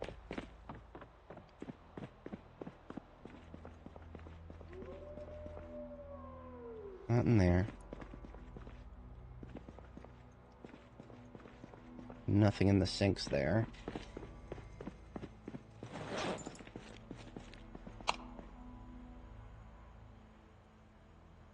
Nothing in there. Except for the large drying rack, I can ignore that. Do I really not have a Dr. Oid's poster? No, I've got to. I've got to. There's no way I don't have a Dr. Oid's poster.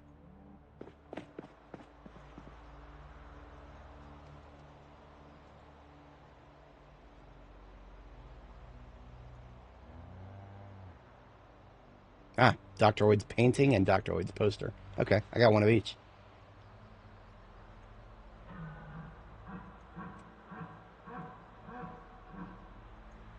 I've even got a bunch of pause posters. I could put those outside.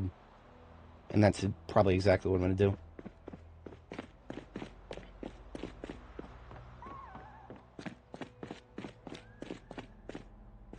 Now the real question is Dr. Oid's painting or poster here. The painting looks like it goes a little higher. Yeah, so the painting is definitely what we're putting down on this side. And then the poster, because it matches the aesthetic of the other movie posters, that goes on this side.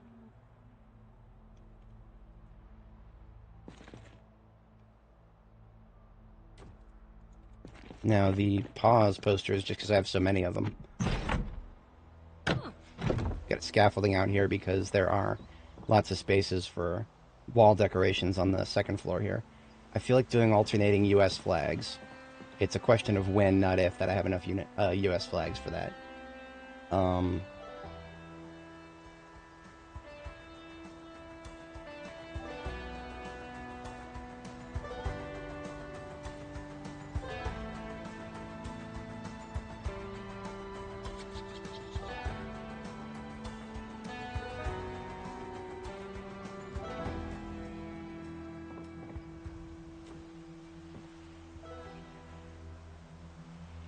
I could do 2 pause and then 2 forgotten element.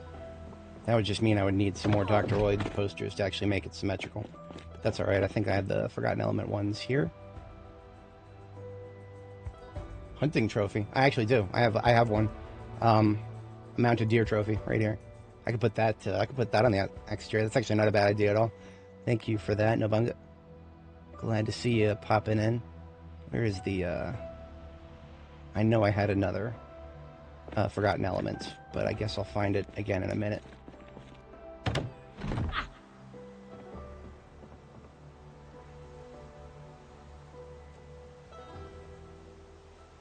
I can put it over here. Dead center. I like that.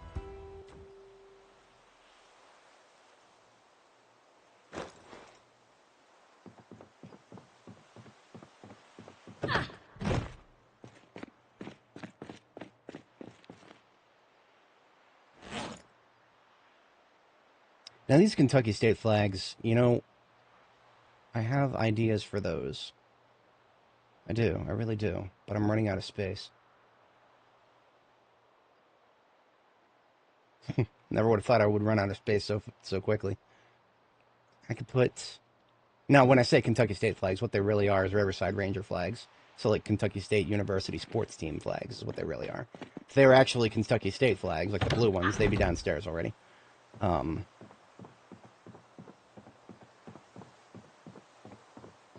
Let's see here. I want to get another pharmacy logo and put it up here. In fact, I might actually move the one that's already downstairs. I might move it up here. Now, if I were to do that, that would block 2 spots.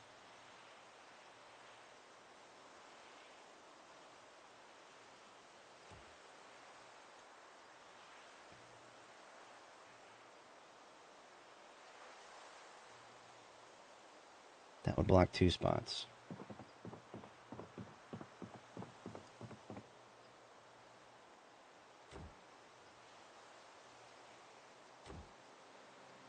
Oh, these can only go facing... Okay, okay. So these flags right here, they don't even... There's no flag version of them facing the other direction. They have to be facing that one direction. Fascinating. So that means... That actually means I probably should just go ahead and put them on the front of the base. Because there won't be very many other places I can put them. So even though they won't contrast well with the white walls, that's okay. That looks fine. That's exactly what I did with my 42.7 base.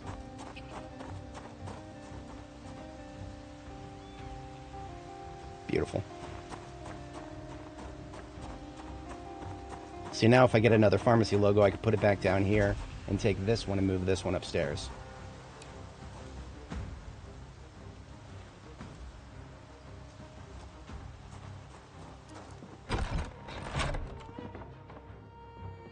See, I'm coming down the home stretch of being able to finally get rid of the scaffolding out here. I would love to be able to do that.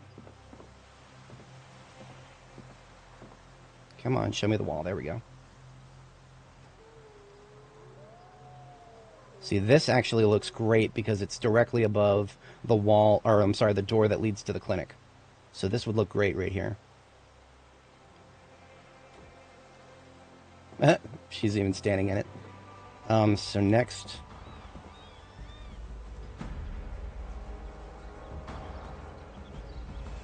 Thinking, calculating, processing. I definitely need another US flag. That's not even a question. At least one more. Then I can make it symmetrical on the other side.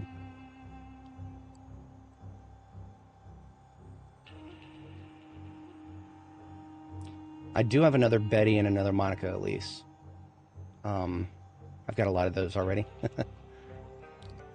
I've got a lot of those. That's not even a question. Did I put some furniture up here in the corner? Yeah, more Betty posters. Let me go downstairs and check my stash one more time.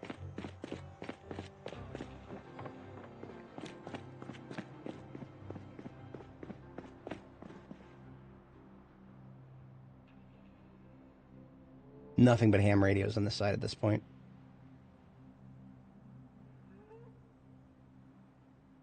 I got a cork note board that's going to go somewhere. I mean, yeah, it's going to go somewhere, that's for sure.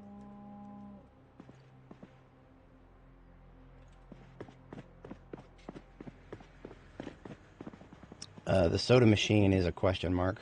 It is a question mark. Because it does actually match the aesthetic of the kitchen pretty well. I do have a property sign there that can go upstairs with me. The furniture here, like the large leather drying rack, that can stay here. As can the popsicle freezer, because that is waiting for... That's waiting for a prime usage. We do have some more. I'm just going to bring all these pause posters upstairs now. And I even have a red pie poster. Pretty much everything in that stack can go upstairs now. The hair dye is going to need to wait. That should go in the salon eventually. Emphasis on eventually. And everything in there is sports related. Okay, upstairs we go. Wait a minute, what did I put in this corner box? Is this more furniture? No, this is just more decorations and nostalgia stuff. No furniture in here.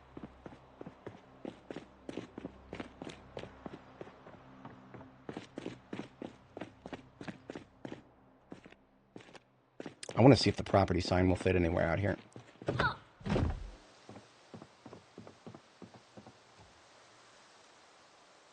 I could put it directly underneath the frickin' Ah, there we go. That would work.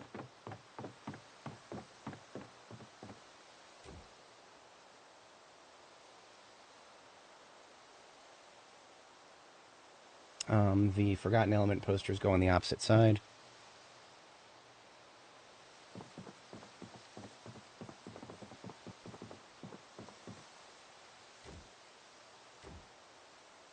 And this pie poster, I don't think I have a good spot for it, really.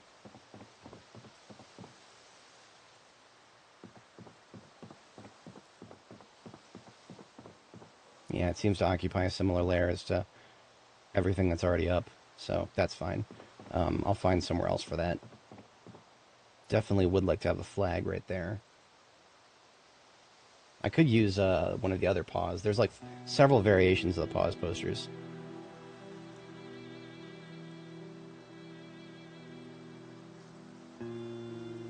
But the other ones are off-center, so no.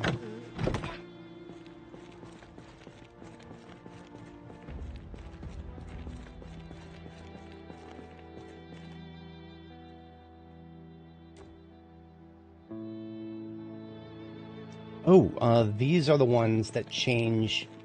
They change graphic based on what direction they're in. So this is the same poster as the one we just placed over there. But this one, it turns into like a badger if you place it on a different wall orientation. So over here, it's Paws the Badger. Wacky. Absolutely wacky. So the only thing preventing me from being done with the scaffolding out there is, like, honestly, one more American flag and I would be happy. One more American flag and I would be happy. That's not doable. I'm just gonna... Nah, that would block it. That would block it. Can't pick it up. Can't pick it up. It is now there permanently. Certain posters, once you put them down, they become one with the wall. So I'm just gonna put the rest of these away for now. I mean, you know, if I really, really, really hate it, I can use a sledgehammer on it. I'm not gonna go that far. I'm just gonna be happy with. It's not bad. I don't hate it. Let's get that pinball machine. Put the oldies jukebox in my backpack. Pinball machine here. And then this school bench, too. Just barely had room for that.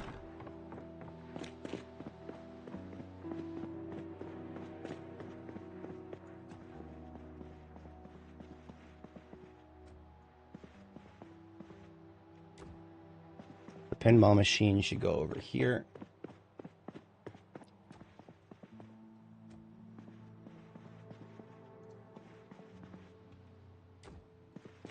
Nice. That actually looks pretty good. The oldies jukebox. can go near the music area. Right? How about over here?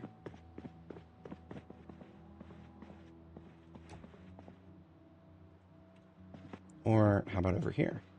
Well, no. If I put it over here, then it would block the pause poster. I suppose it's not the worst thing in the world.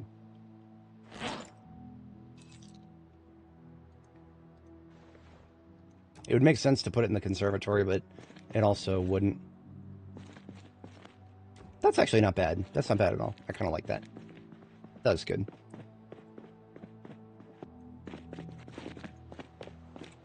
So I have a lollipop.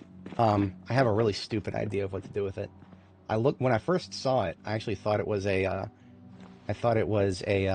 cue ball, or like a whatchamacallit. I thought it was a pool ball, but it's not. But if I rotate it, now it's a pool ball.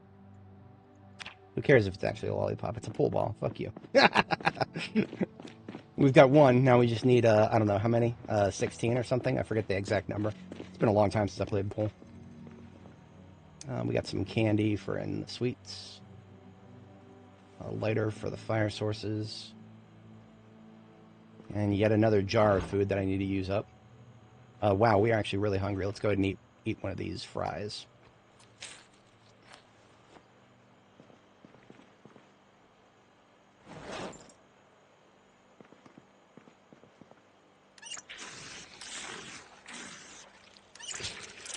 I've said this before, and I'll say it many times again. I really would prefer survival crafting games make it so that once you're in a base, you have post-scarcity on storage and food and whatnot. We just need to have a food box that we put down for our character to automatically eat out of while we're within range of it. That's what really needs to happen for survival crafting games. Every game should be that way. Once you're post-scarcity, stop making us click on food to eat it. Just make us auto-eat it so we can have fun doing other things.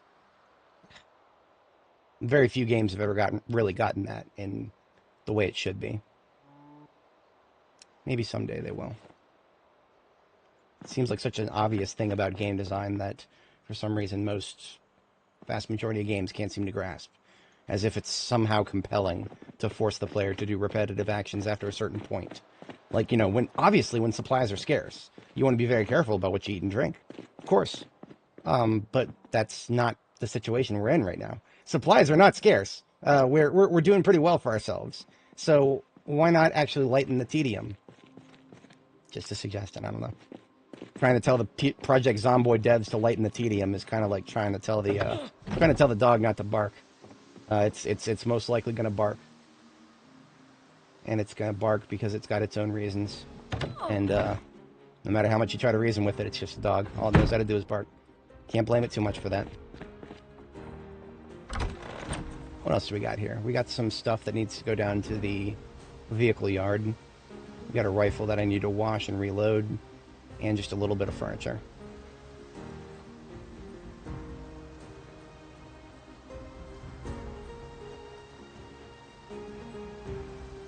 A whole bunch of magazines. Okay, the generator I'm going to put around front. The brazier, I don't even know what to do with. I just picked that up because it looks cool. I don't even think it's functional. I don't even think it's functional. If it is, I couldn't do anything with it when I found it.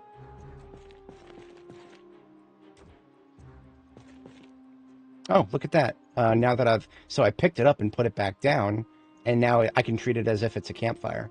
Like I could destroy things for fuel, and then I could light it. I'm not going to. I just find it cool that I actually can use it. That's cool. Now these mahogany wall shelves, I wanted to see what these looked like in here, to see if they were a match, and if they aren't, see, like I said, it's a little dark. It's a little dark. It's a little dark. If there is such thing as red oak wall shelves, I need to find them, because honestly, the mahogany wall shelves would go much better in here, because that's actually a match for the mahogany of the other furniture. Now, of course, that leaves me with a problem of, you know, if I'm going to put them in here, where do I fucking put them? And I can't put them here. The pool cue stand is permanently merged with the wall. I actually thought the pool cue stand wasn't one of those problem items. That's unfortunate. Well, I could put it inside the arcade machine, really? No, we're not doing that. That's funny that that's an option. I'm just gonna put them in the. I'll just put them in one of these crates for now. It's fine. I only got them to see if they were a match, and they're not a match. So, if you're looking for furniture in this game, B42map.com, lovely, lovely resource. I've already got it zoomed into Riverside where we are. I'm just gonna kind of scroll around the local houses and see if I can see anything that looks like red oak wall shelves. I don't usually pay attention to wall shelves, so I don't. I mean, I loot them and that's it. I know there's metal ones, and I know the ones that the player can build. I don't know exactly what coloration those are, the ones the player can build, because I've never built them. This, I believe, is that mahogany? I think that's mahogany. We do need to go to the post office anyway to pick up a couple of, two more floor tiles from the white floor tiles there, and then we also need to pick up some black curtains for the theater area. We could also take this table. This is a red oak table. But these long tables, these extra long ones, they are fixed in terms of their direction. You cannot rotate them. So that one would have to be placed long ways. And I'm not quite as interested in that. This shopping center right here actually has a basement. But nothing of particular interest to my current projects. Yeah, nothing that looks like it could possibly be a match. Nothing in here. There's a podium, like a lectern almost. That is neat looking. Oh, that would actually go pretty well next to one of the microphones. So we've got some more furniture. This is a furniture store, actually. But it doesn't seem to have the shelves we're looking for. This is the political office. It's mostly just mahogany. Store with the kids' toys. This is the bank. The bank does have a basement. We've already been in there to steal the gold. The gold is actually right around the corner there.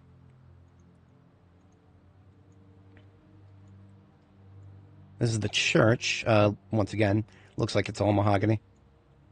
The church also has a second floor. Or actually, no, this is not the church. This is the church's rec center thing.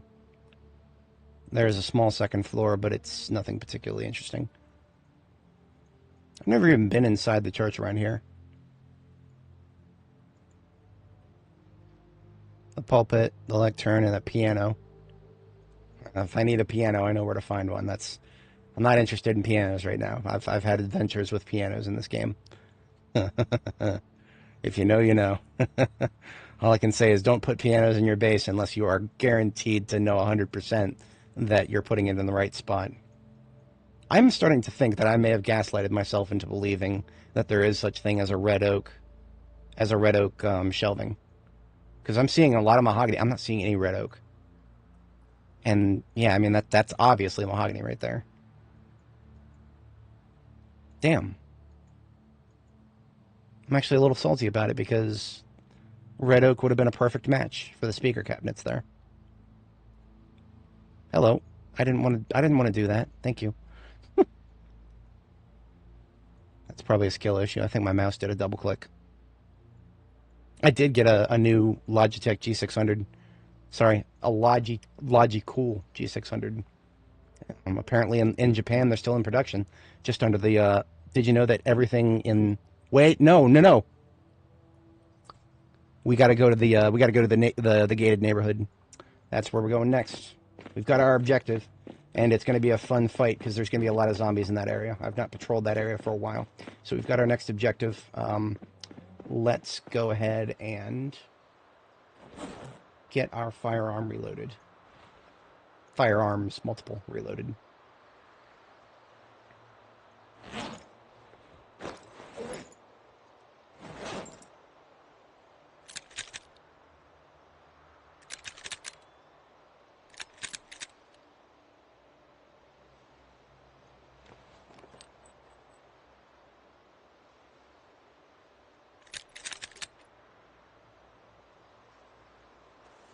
Hello, Hassan. Welcome back.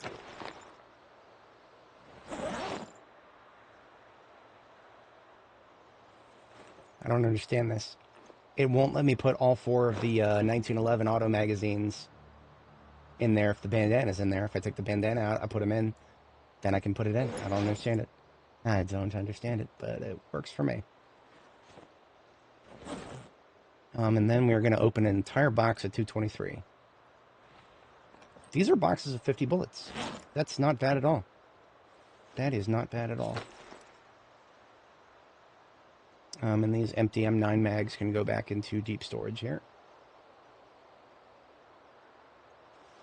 You know, I could also take an M35 box with me too. Or sorry, 38 special. I could take a 38 special box. Why not? I've got a lot. So we're using, basically what we're doing now is we've got firearms of 4 different calibers. We've got 4 different calibers of firearms, so we are spreading out our ammo usage. Because, you know, I've been using a lot of M9, so it would be nice to be able to spread that out so I'm not constantly using up just M9. Oh no, I didn't do West Point. I never even got to West Point. I apologize if it seems like false advertising, but no, I'm not quite ready for West Point yet. I keep feeling like I'm going to be ready, but now it is April 28th. The May planting season is 2 days away, so we would definitely want to get the May planting season done before going to West Point, because I'm not going to be able to get anything meaningful done in West Point in just 2 days. Do I have food? I probably don't. No, I have an empty frying pan. That doesn't count as food. Let's get some food. Let's get some food. In fact, I'm going to go ahead and drink a 2 liter of milk. That'll get me a lot of calories, and that will also fix up some of my proteins here. So we'll drink this whole last 2 liter here. And I actually think that that's going to make it so that we can afford to just drink milk for a couple of days without going back into weight loss. So I'm just going to go ahead and take a couple days of milk with me. And off we go. We have got our target. Our target is the gated community in the, like the southwestish corner of the gated community. That is a place I don't know if I've ever been there on this character. Like, I know I've been there, you know, I've passed through. I don't know if I've ever been in the houses there.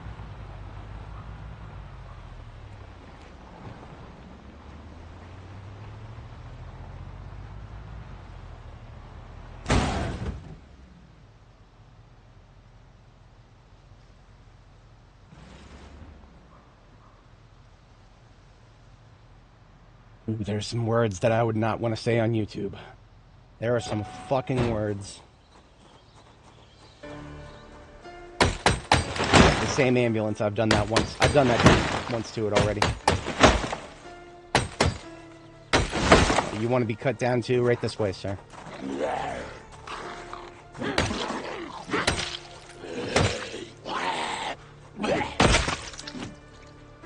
Fuck you in particular.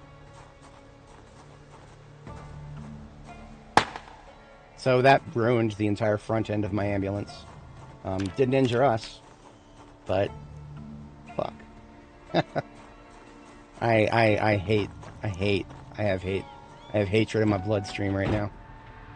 Actual fiery hatred in my bloodstream. But my doctor said I gotta watch my blood pressure, so. Let's get rid of some of this shit that I left in my trunk. Vehicle parts. I mean, you know, we also need some new glass work on the van. We need some new glass work, and we need a new hood. It's all so tiresome. This will be like the 3rd windshield I've gone through on this van, particularly.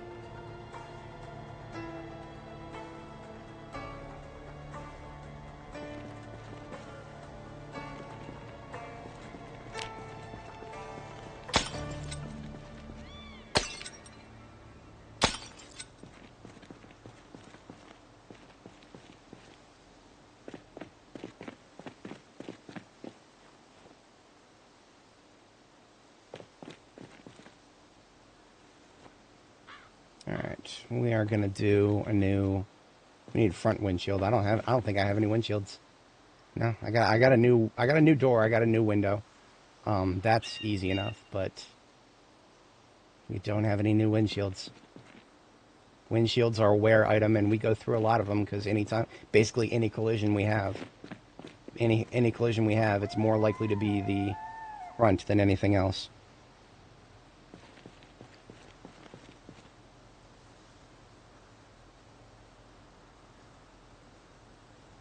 Alright, we got the side of it fixed. I should have a new hood somewhere.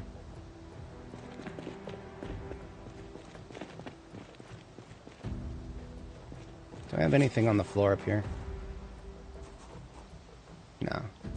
There was, actually. I got really lucky. I found a windshield on the floor up here, but no. I've since cleared through all those.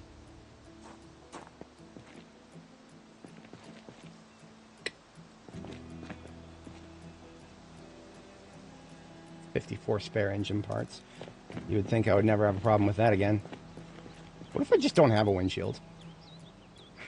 What if I just didn't have a windshield?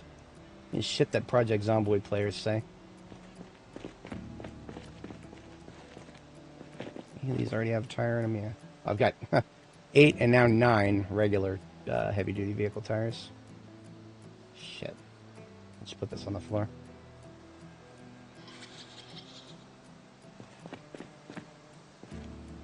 But as an obvious, yeah, all of these vehicles are full of heavy-duty vehicle parts. So I got a lot of heavy-duty vehicle parts. It's just the parts that I really need right now is a windshield. I ain't got no windshields. I mean, yeah, I do have windshields. I can steal them from some of these other vehicles. I'd rather not. I'd really rather not. Sports vehicle stuff goes over here for now. Well, let's at least get a new hood. I'm pretty sure I have a new hood somewhere. Hoods are also a wear item, but at least they can be fixed. Yeah, you know what? I feel like I'm gonna go fix this one if it's still ugly looking.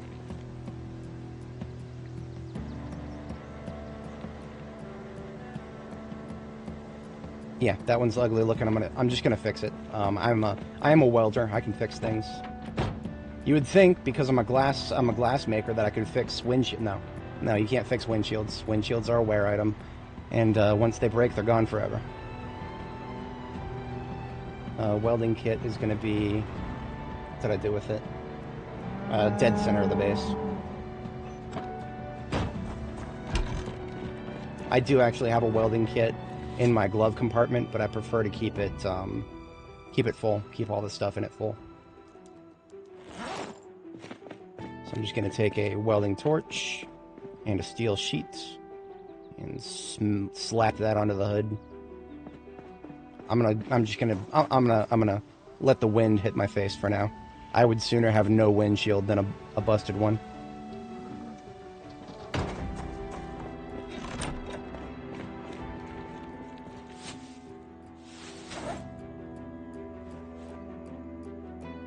Anyway, I believe we were about to go do something. Painful, very painful. See, one of the other reasons I'm just going to leave it without a windshield. I'm probably going to come across a vehicle while I'm on patrol out there that has a windshield seal that I just steal it.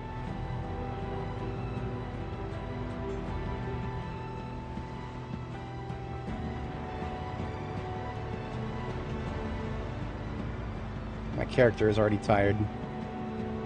Because of course she is. I would be tired too after this bullshit.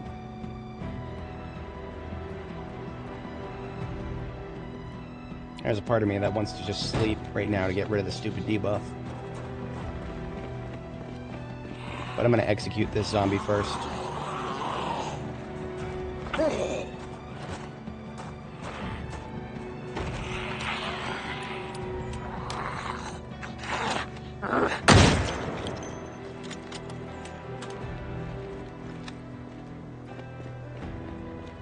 Is it overkill to hit them with a 223 point blank? Yeah, kind of. But I mean, you know, that's the only way to guarantee that I'm getting the most out of each bullet. So that's what I'm going to do until I get a higher level skill. That's clearly what the devs want us to do, because that's the most efficient course of action available to us. And yeah, I'm just gonna go ahead and sleep. I'm just gonna go ahead and sleep. Get rid of the stupid fatigue debuff, because I think it actually does. I think it actually affects your weapon damage, even if it's a firearm. Because yeah, if you shoot a gun while you're tired, you're gonna do less damage. I didn't know that. Zomboid teaches me so many strange things about the world.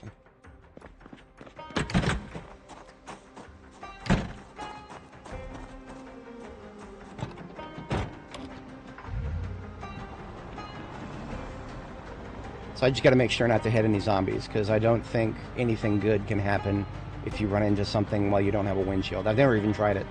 And I don't, to be entirely honest, I don't want to. I'm going to be very careful. Windshields exist for a reason. And while normally I'd be okay with the dune buggy look, I'm not wearing a motorcycle helmet right now, so. You know what? There is a parking lot directly behind these buildings. That is something I should take a peek at. Now, all these vehicles here, nothing but shit on them, so nothing of interest there. However, what do we have over here? Trash, trash, trash. Hey, look at that. There's some not trash. Give me all of your windshields. I'm just going to take all these windshields. I'm tired of not having any windshields. 89%. Perfect. Just as God intended. This is much easier than fixing. Just steal things. I can't even see what the quality of this one is, but look at that. It's 87%. Oh yeah. We're eating good, boys. We're eating good. 84%. This is a great parking lot. I should have come here a long time ago. So not only we're coming home with 2 new windshields is what we're doing now.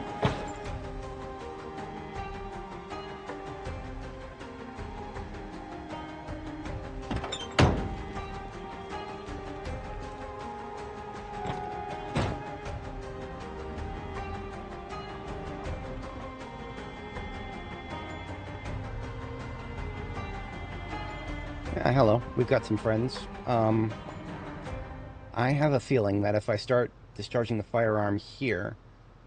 Is that a rat? It is a rat. Neat. That's one of the first rats I've seen in this run. So I'm just gonna mosey on up with the engine and use the engine to pull a few of these guys. And I'm gonna mosey back up here, because I'd rather discharge the firearm a little ways away from the south there. Because I have not cleared the south in a little bit of time. It's like several of these guys are moving at the same speed, so I'm going to go ahead and sword a few of them.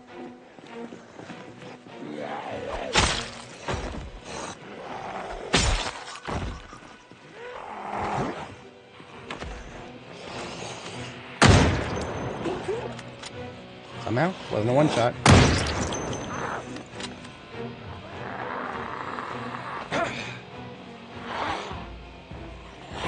Really? That's more like it.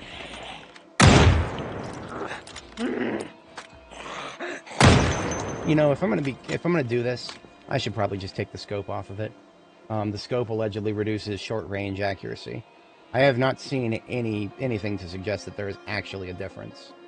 But I'll play the game as it's being presented to me, even if what's being presented to me is some old bullshit. Alright, no scope. We're gonna no scope these motherfuckers. Let's go. Are you ready for a 360 no scope in Project Zomboid? I hope you are, because you're about to get one. Let's go, lady, right this way.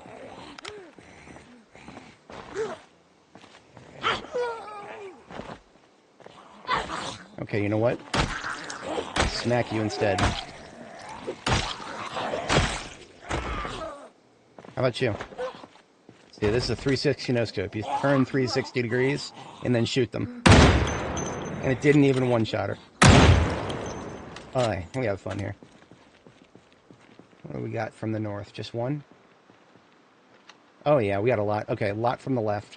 I'm going to reorient a little bit and use the headlights of the vehicle.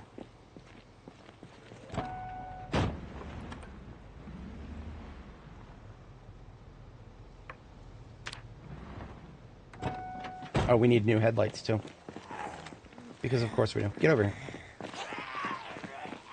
And anytime you take a front collision, that's more damage to your headlights.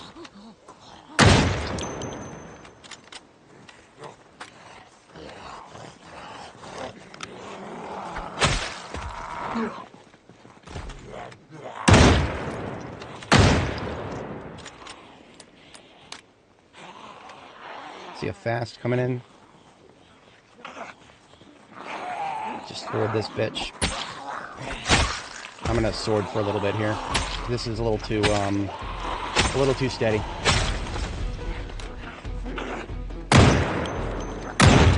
See, I can't even get a guaranteed knockdown.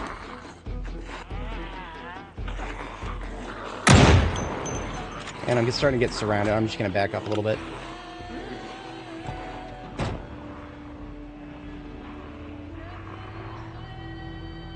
So if I want to replace the headlights in this van, thankfully in this game you can use light bulbs from any source to replace your headlights. So these lights right here on the wall, more headlights. Give me that light bulb.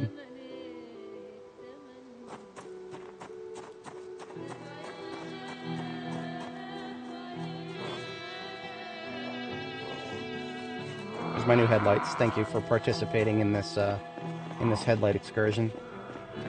Hello, get away from my van. Right this way, please.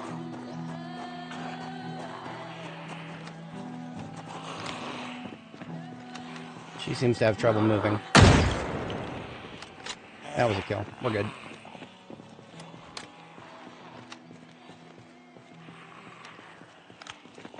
Now, I don't know if I want to keep fighting in this area with firearms, because there's too many uncertain variables, especially at night.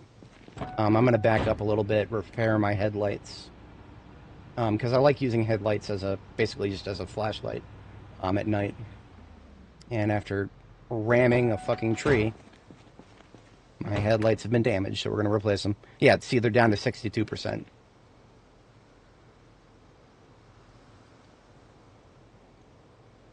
Now they're up to 100%. Look at that, much brighter. And they go much farther. Let's drop that crap on the ground.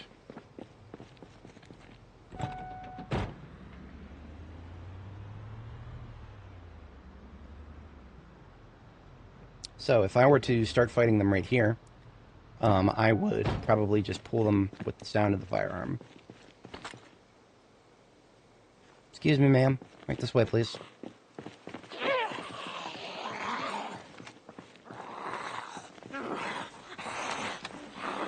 One to the south.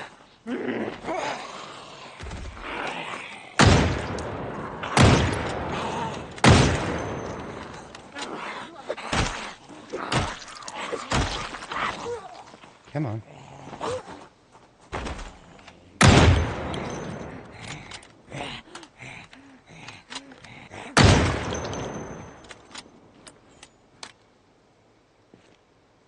I do like rifles a lot, just on principle. I would use them a lot in real life if I was in a zombie apocalypse. Of course, that is assuming that I would be in a safe situation. Safe situation to make a lot of noise. Using them against standing targets is not a good idea. Speaking of not good ideas, there's some coming from the north now, so I'm backing up. I need a clean angle of approach or I'm not fighting at all. So that guy, I don't know what other zombies were in that group, but I'm going to kill him and then have a drink of milk because I'm hungry. And hopefully I'll finish this by the time she gets to me.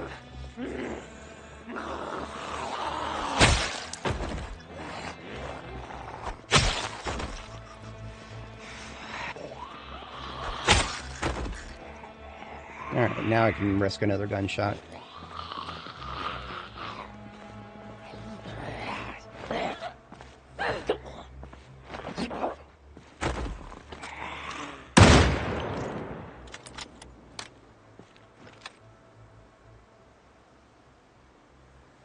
Now, we may get some action from behind.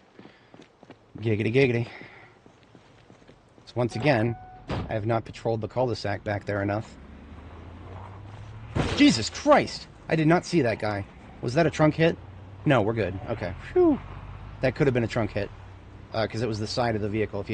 If a zombie hits the side of your vehicle, you get a substantially high percentage chance to take direct damage to your trunk.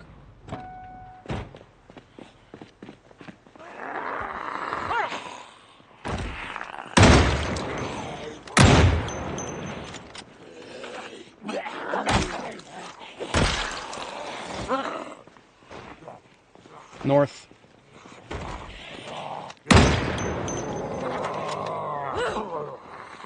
Seems like it takes a little while to switch weapons, and I actually really don't like that. I also don't like being surrounded by people from directions that I thought were clear. Doing patrol in late game is really hard. It really is. Because you'll kill a bunch of people. You see all these fucking corpses around me? To the north, and to the left, and to the right? All those fucking corpses? It wasn't all of them, apparently. It wasn't all of them. There's more coming out the woodwork all the time. It's the inconsistency that I hate. I don't care if we periodically get a full respawn. Just make them stop respawning after that for a while. I mean, if this game wants to be a horde shooter, make it a little different, please. Game is not a horde shooter. It doesn't have the fundamental basics to be a horde shooter. Where's my dodge? You know, where's my parry? Why is it that it's just nothing but random number generation if a zombie grabs me?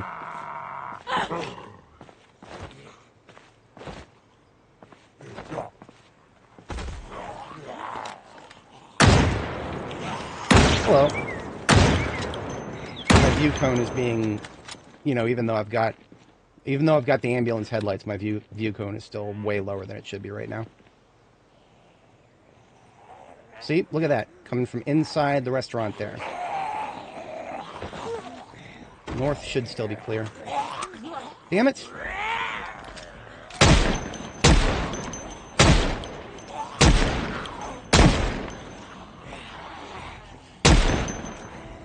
Yeah. I'm done with this gun shit for now. It's just not working the way it should.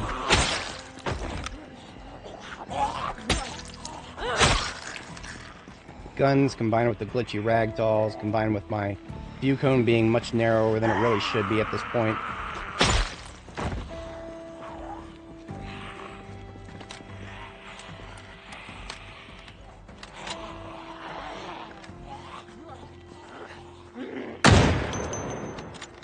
That felt good. Why can't they all be like that?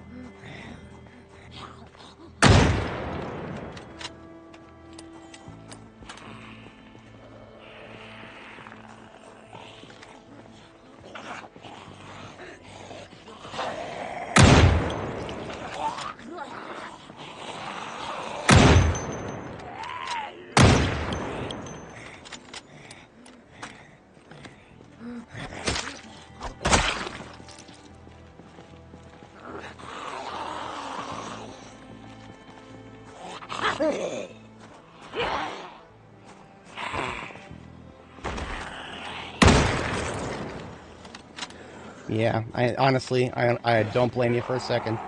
If I was not obsessed with playing the game as the developers want us to play it, I probably would have turned them off too. Okay, that's twice I've shot a zombie. Third time's the charm, I guess.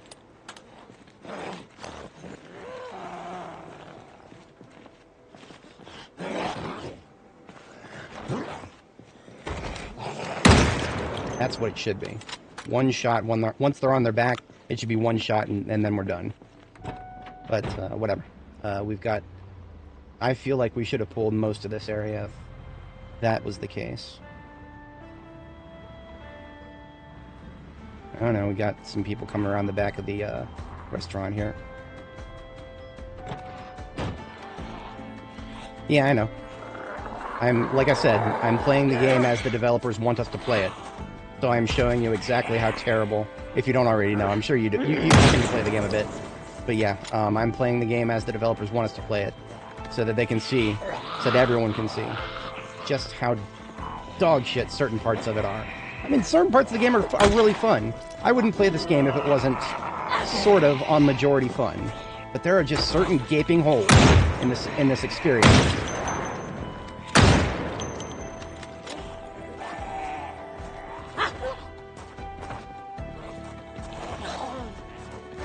I'm getting surrounded again. Fuck.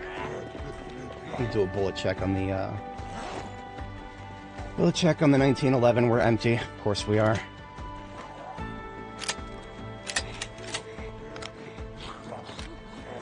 Alright, we're sorting.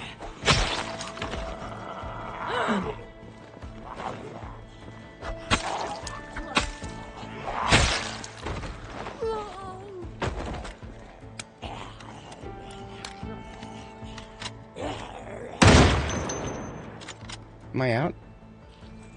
Yeah, that's it. We're out of 223. We've got literally just one left in the chamber. The MSR 700's going back in my backpack. North, again. Literally, where did he come from? Who fucking knows? Who fucking cares? I'm not worried about it. All I know is that nothing in this area is secure. Not even my own carpal tunnel is secure. Right this way, madam.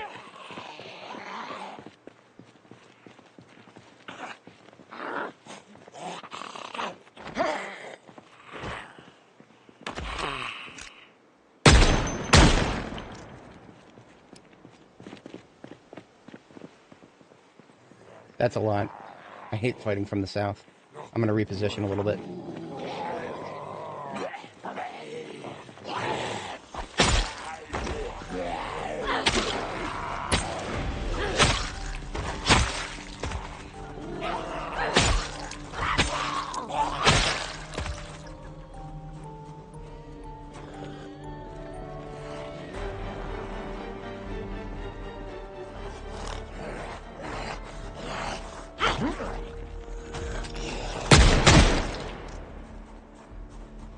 Two shots left in the 1911.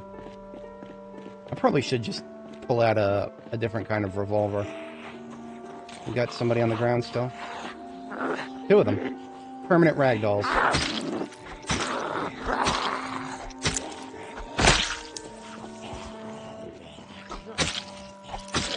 Ragdolls, everybody.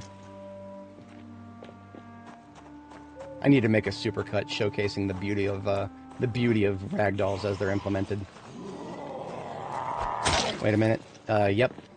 I heard something to the right. We're surrounded completely now. We are completely surrounded.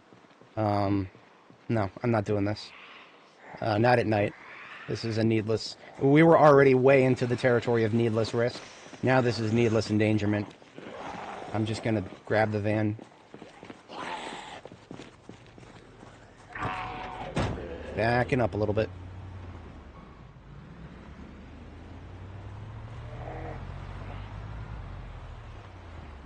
In fact, we've got so many zombie corpses at this point. I'm gonna put the mask on. My bandana on the face. Hello, I said bandana on the face. That's right. She can't move while she's doing that, because that's the thing.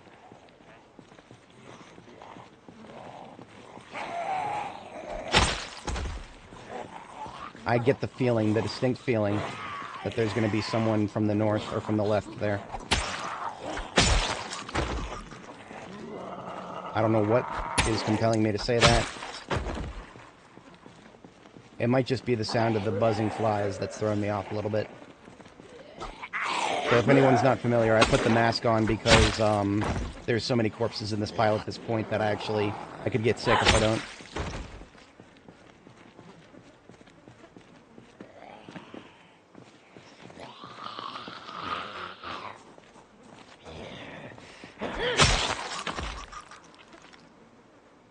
You know what?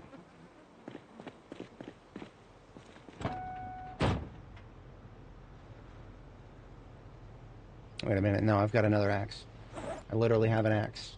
Put it on my back here. Gonna put the stuff I no longer need at the moment, the rifle, the scope, into the trunk.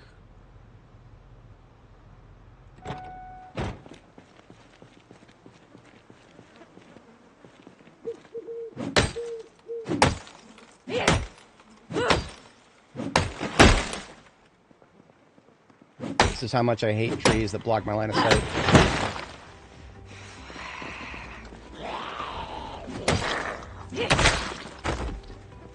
how fucking done I am with trees blocking my line of sight.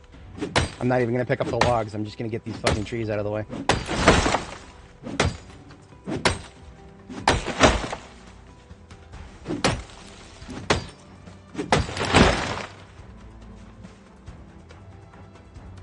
Use knives instead of axes to remove bushes.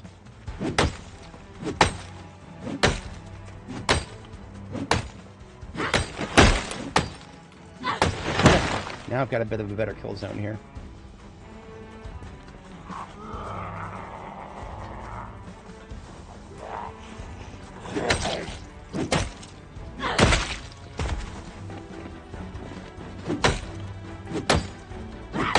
At least now if I do need more wood, I know where to find it. Just come back here and load up. Easy peasy.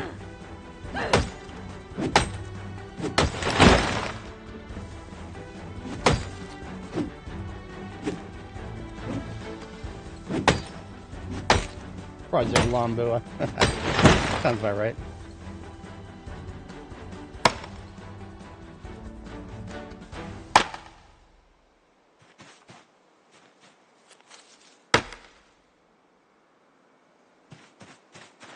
Alright, stepping away from the corpse pile and drinking some milk. Thankfully your character will auto remove and auto re-equip your any mask you have on whenever you eat or drink now.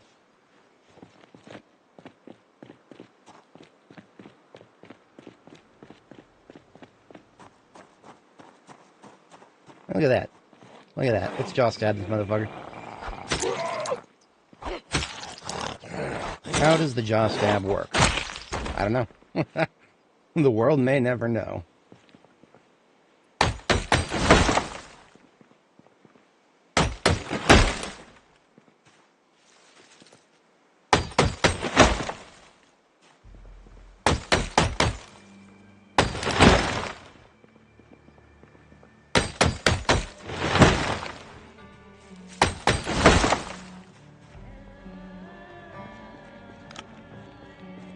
Alright, our girl needs a break. She's been working non-stop for a minute. Let's sharpen those blades, shall we?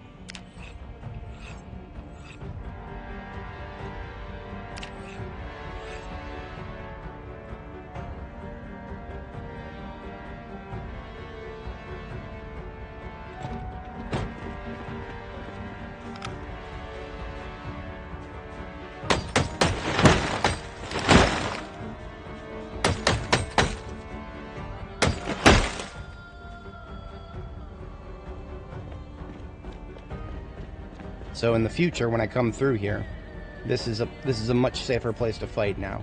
So many fewer obstructions to my line of sight, and this is actually a good place to have such a kill zone because it is right, you know, dead center in the town square. So I can deal with the Gigamart crowd to the south and the second line group all the way up there. I can deal with them over here too. Sure, with enough gunshots and ambulance sirens, I can deal with them.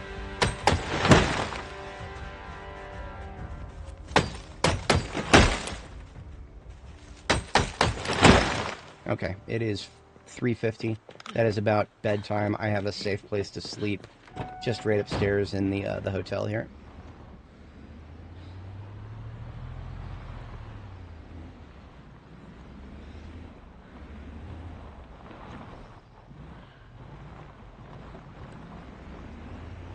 Not the easiest place to navigate, but possible.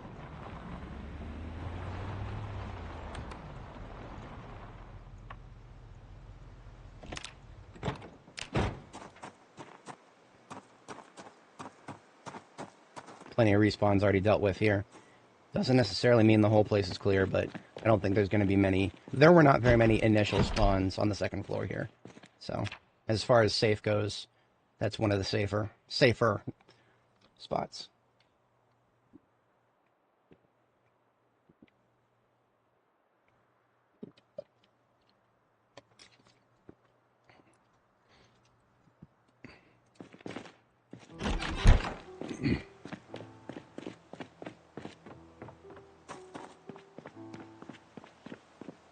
Much easier to fight during the day. My vision cone is much wider. The only reason I was fighting at night is because I wasn't expecting there to be quite as much zombie. But, well, I was wrong about that, wasn't I? Look at all this zombie. That's a lot of zombie right there.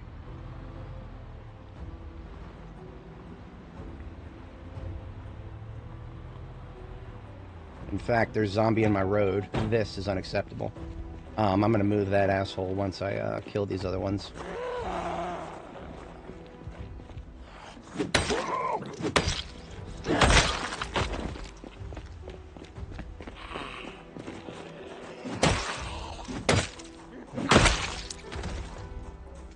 Fucking vagrant over here. I hear another one. Sounds like she's inside. No? Around the corner, maybe? Or was I hearing the same one? Sounded like it was on the right side, but I got nothing now.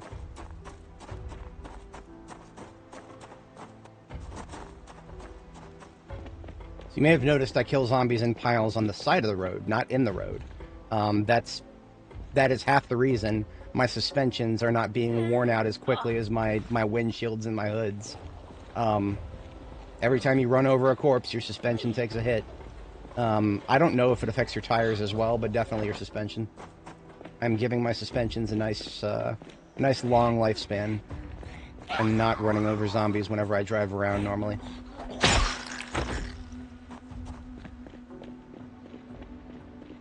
Okay, looking good down here. We did thankfully pull most of them. Oh, look at this bitch back here, just hiding.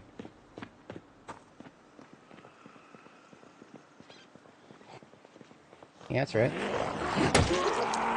Left and right. Left and right. There are your corners, rookie. What is that right there? Is that a... Oh, that's a pile of clothes. No heavy-duty vehicles back here, unfortunately. That would have been a nice, nice find. But alas.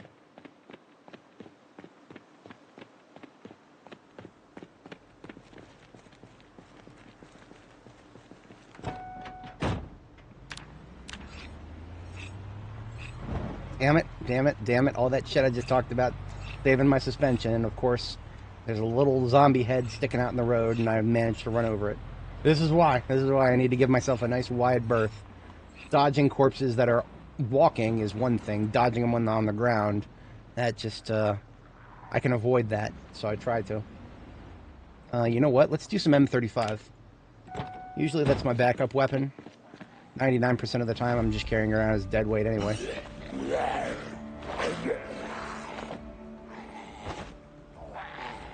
Strike 3, you're out.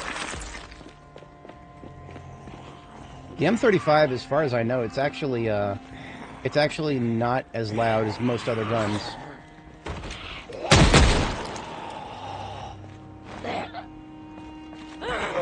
And because it's a revolver,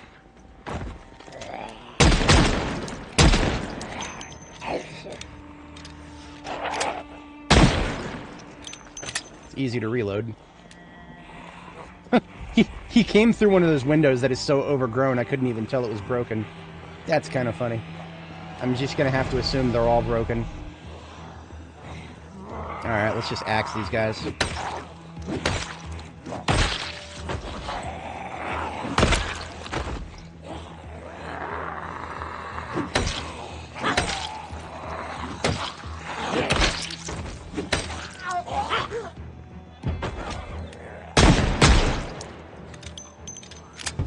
See, revolvers in this game are just so much better because you don't have to worry about the tedium of keeping track of your magazines.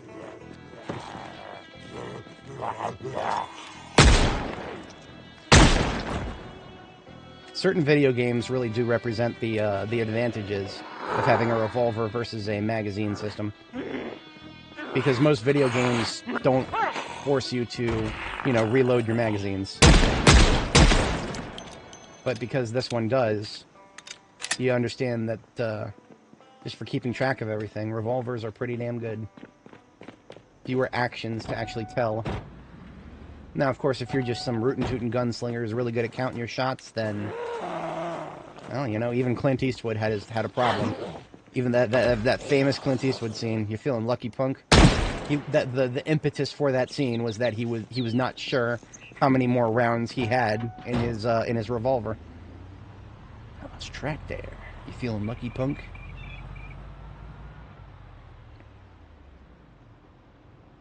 Yeah, full respawn here too. This is the beginning of the gated neighborhood. Usually I use this house over here with the grill in front of it. I usually use that as a safe house. It don't look too safe right now, do it? But people not think it be like it be, but it do.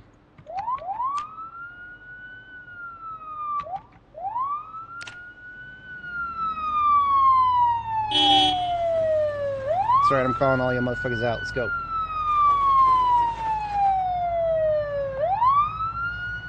As you can see from all the clothing piles and bloodstains on the road, this is far from the first time I've done this in this area. But this, unlike the other places we've fought so far, mostly a pretty wide open area. It is a pretty wide open area. I like it. Of course, we got this ugly tree line here. That's alright. That's no big deal. You know what I'm gonna do? I'm also gonna put on my heavy equipment. I have a bone choker, bone fingerless gloves, and a helmet that I keep in my passenger seats of all my main vehicles. So when I get into big combat like this, we can have better protection. As you can see, we're all bright green now. The only reason I don't wear it all the time is because it is not very comfortable. Our girl would get depressed if we forced her to wear that all the time. Now, before I get started, I don't know if you guys noticed the music cut out yet again. The music in this game actually kind of pisses me off sometimes. So I play my own music, which is just a nice little supercut of this game's high-intensity soundtracks. So I've got 3 of them in this, so we'll play that in the background.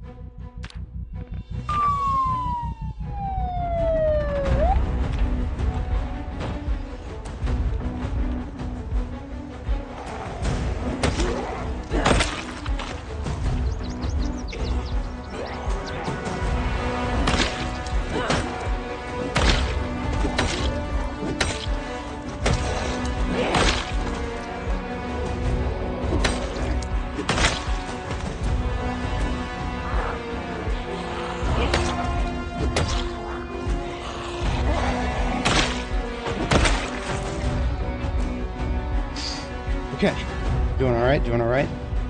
I'm going left to right here so that I can not fight them from the south. I hate fighting them from the south.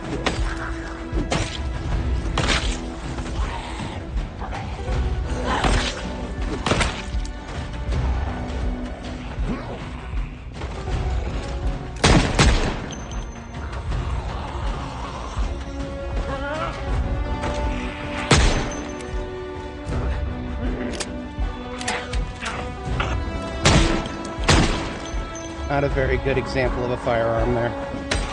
For a 1911, that's pretty sad. I see clock 1 to the left. 6 is still clear.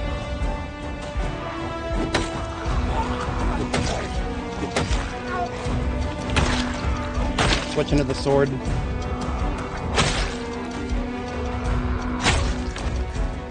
There was one behind me. Get over here. Also one behind the church. I am gonna back up after I kill a couple here. It's a slow shambler, but there may be more.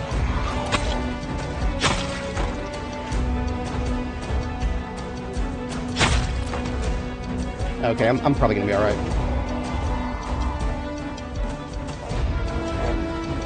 Hands are shaking. Come on now. Thank you for dying, Arnold.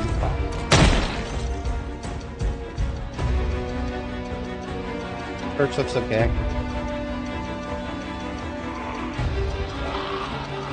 I move up to make them lunge because they're slow shamblers.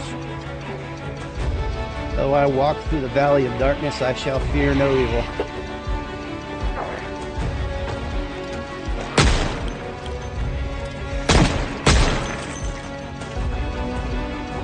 Oh, she's dead. We're good.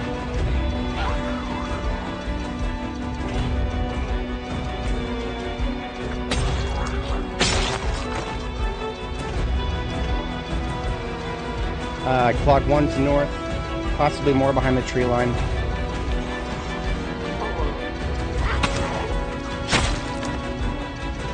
One to the left, backing up. Yeah.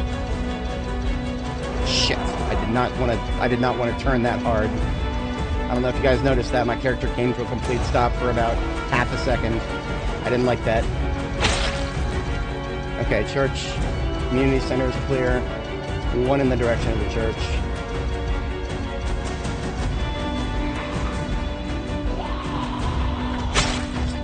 Why don't you come on out of there? We're just about to get winded, too. I'm not going to pull out the gun just yet. We'll knife this guy. And then we will have to sit down in the ambulance and fire the siren back up while we recover. We'll even sharpen our sword while we're at it. We can't do that while we're sharpening. An odd selection of things we can't do sometimes.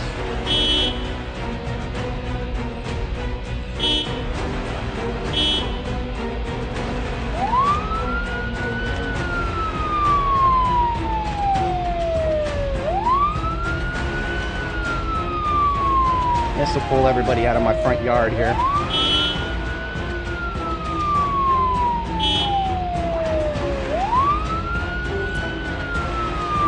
I see a clear way through here.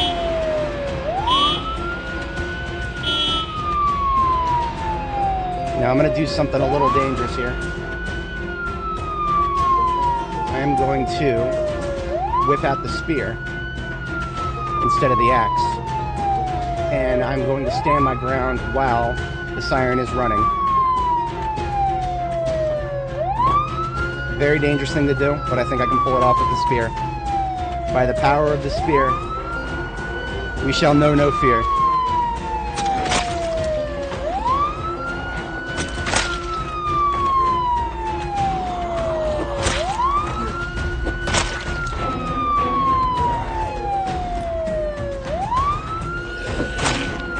Hello, park ranger.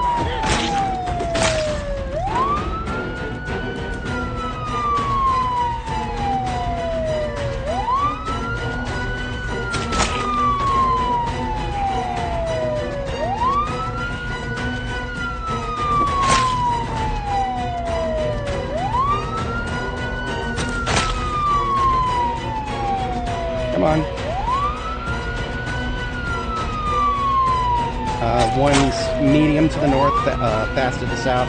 Too fast south. 6 is clear.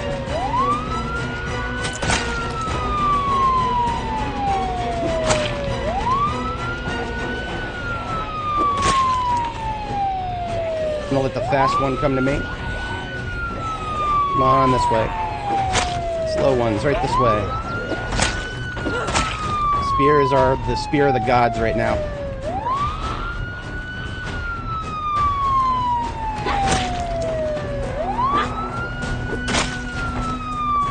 That was a miss. That was a hard miss right there. It's alright, he didn't wind up the grab animation. That was only a stage 2 mistake. We're good.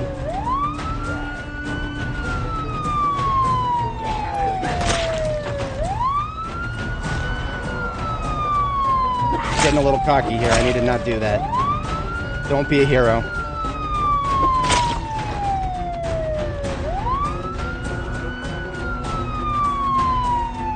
I'm running low on water.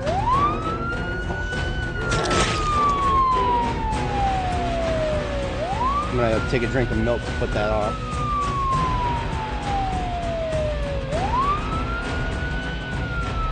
So these guys are all slow. I'm gonna corral them over here a little bit. Start a new file here.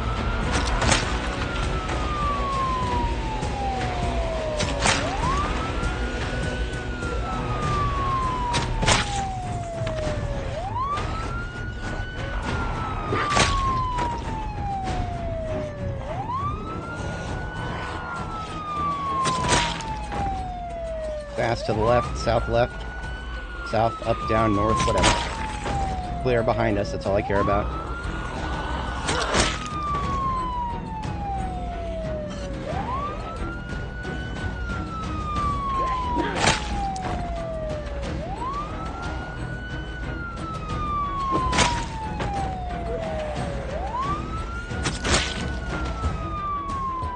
Okay. feeling good about that. I think we did an alright job.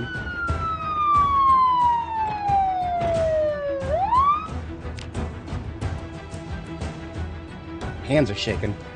Every time I get surrounded like that, 208 hours of character life is being put on the line right there.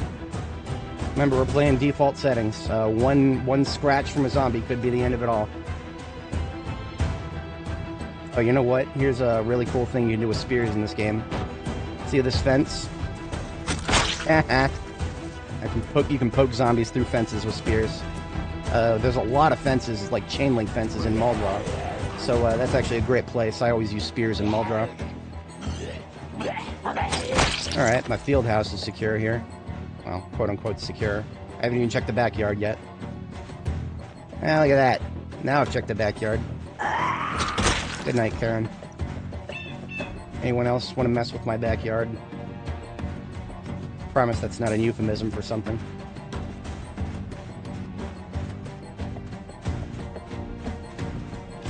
Shit, I wanted to dodge that bush.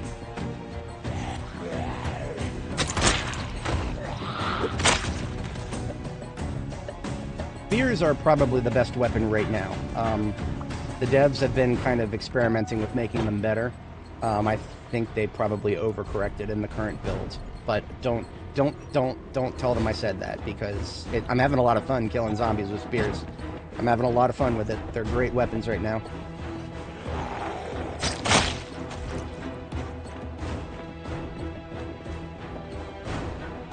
Okay.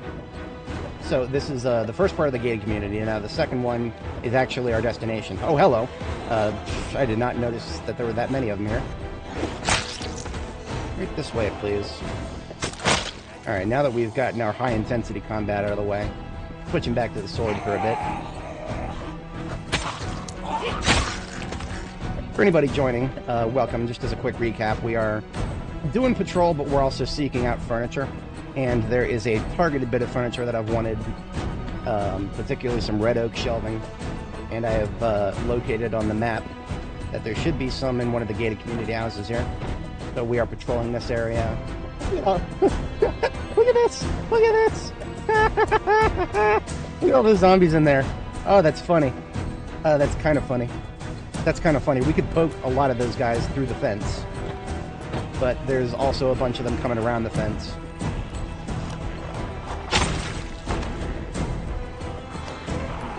Come on. I would really like to kill the ones on this side of the fence, so that I can poke the rest of them.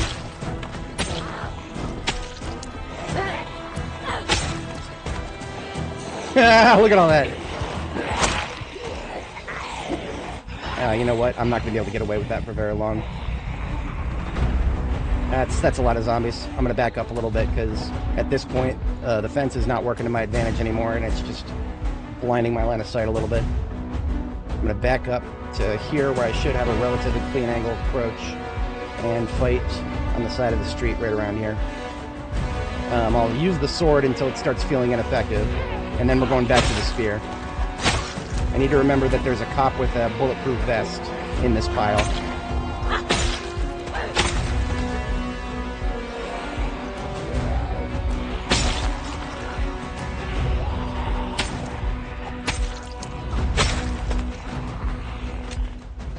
I can also do this.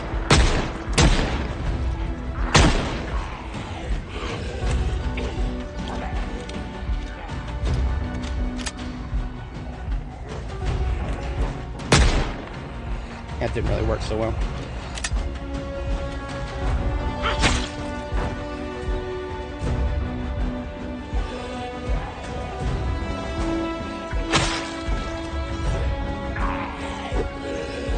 Damn. They're keeping their distance from the fence. Oh well.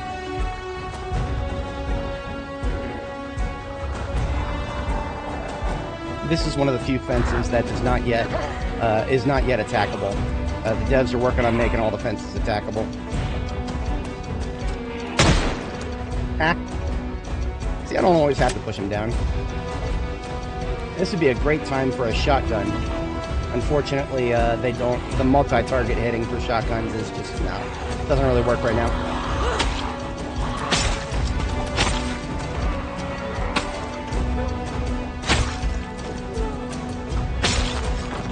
gotta keep checking my 6, because I keep hearing sounds on behind me, but it's from inside the fence.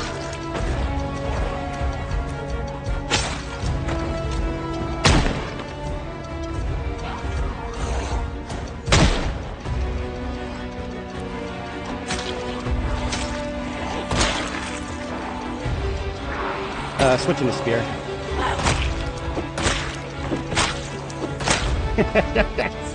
Spear is really overpowered right now.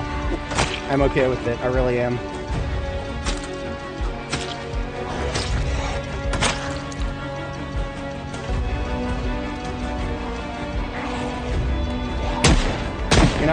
You're not safe just because you're on the other side of that fence, guys.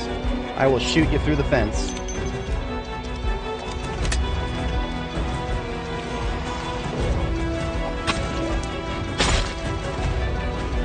I should have put the friggin' mask back on.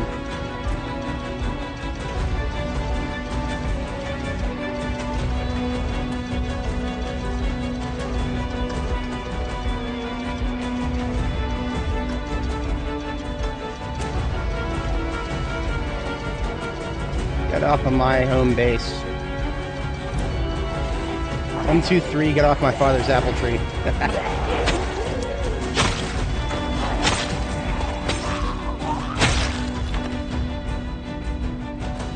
So look at this, we've even got backfill up here now.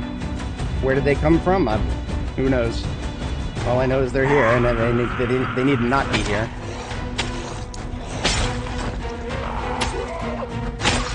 Does my sword need a sharpen? Probably. Nope, nothing needs a sharpen. Probably already missed the window for that.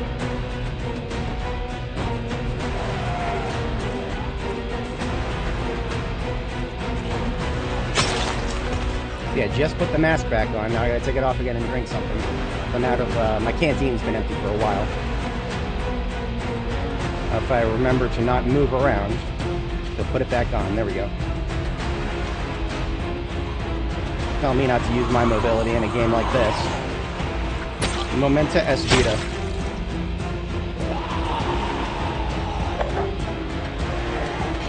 You know what? You don't want to go down, I'll make you go down.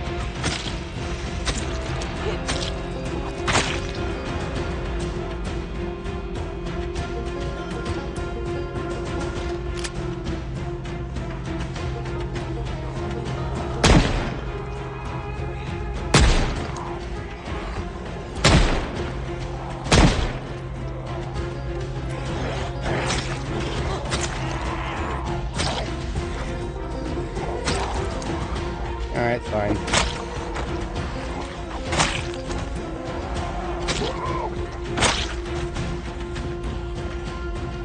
Still on the other side.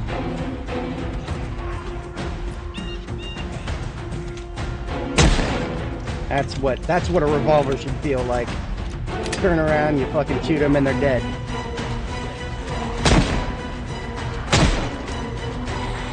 One to the south, on the other side of this nonsense. Come here.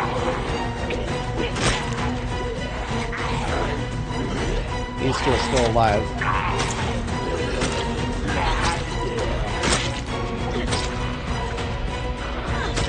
See, it's when they're ragdolled, they're almost like a punching bag for me to just hit as much as I want. These bushes might work to my advantage here.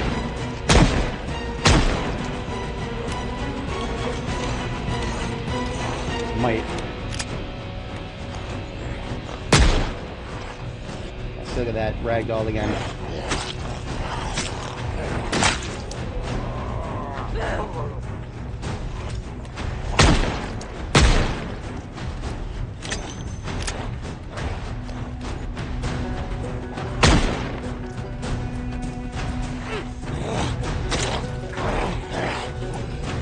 There we go. Oh, this guy on the ground over here is making noise because he's stuck. Sucks to be that guy. I'm gonna have to go all the way around to kill his ass. So this house right here is actually our target. We're not just doing this for the fun of it. This is one of the houses that has the shelves that I want. There's probably other places I could have found those shelves, to be honest, but... Alright, this guy needs to get out of his misery.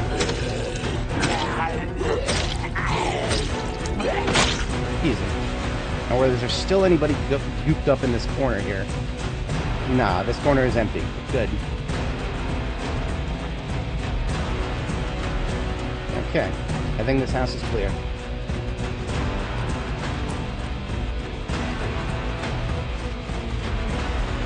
This is the first time I've been to this side of the neighborhood before.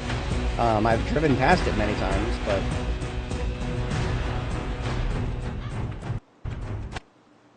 So that was my custom mix of the 3 of my favorite ones. It is Determination, Overrun, and They Are Coming. The one we heard most recently was Overrun. Oh, somebody's got the emergency channel on. I was going to say, I hadn't heard a human voice on the radio in a very long time. It sounded weird. The hell does that sound? A human voice? What? I should. Theoretically, there we go. Jaw stabs are still a thing. They're just, for some reason, they're so much harder to pull off than they used to be. Like this guy up here. I could get a crit on him while he's sitting, but that's actually really dangerous. See, every time you poke a zombie with any weapon, they're stunned for 1 second. So, usually what I like to do with knives is if I'm trying to work on a short blade, I'll poke them and then try to reposition myself properly for the jaw stab. Now, what I always thought is that her offhand, the one not carrying the knife, I think she's supposed to raise it. When she raises her hand, that's what I thought meant that she's ready to do a jaw stab. I've seen her raise her hand a lot lately, but she doesn't always do a jaw stab. Speaking of going through fences. Where y'all going? Whatever. That'll pull them all out of the fenced area.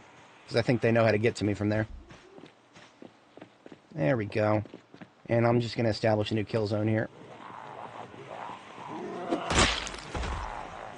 Maybe... Oh, Jesus!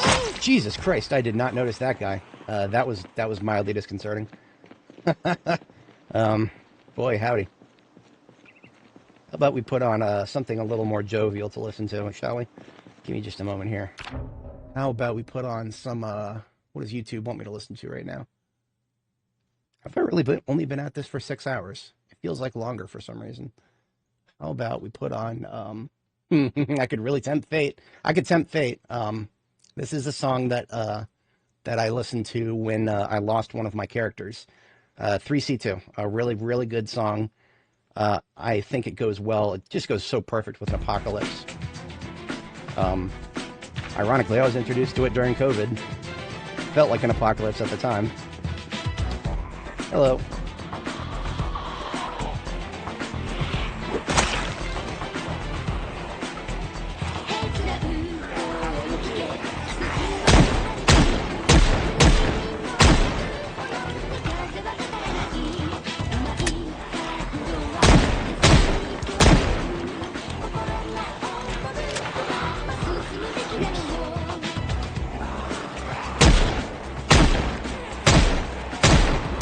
See, this only has 5 rounds in it, so I can actually keep track of it a little easier.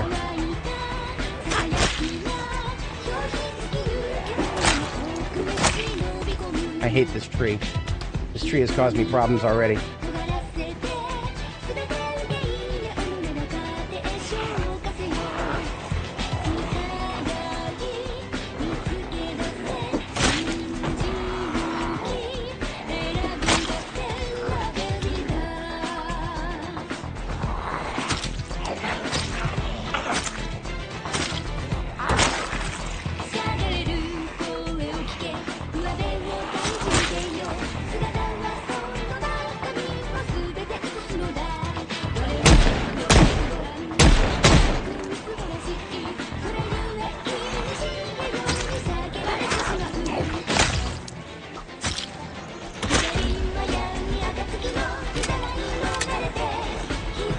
Oh shit.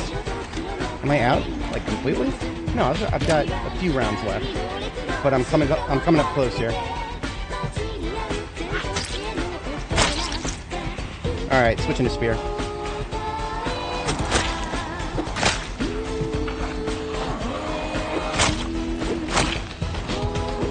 It's gonna break any minute now, I can just feel it. The handle's already imperfect. I'm maintenance level 10, but that's not going to stop it from breaking. Come on, get out of the road.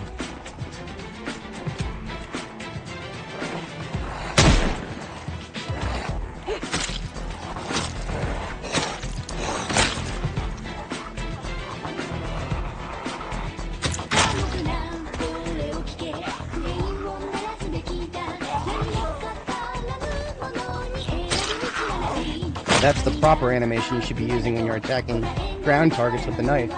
There's something wrong with ragdolls right now. Something. There's a lot of things wrong with ragdolls.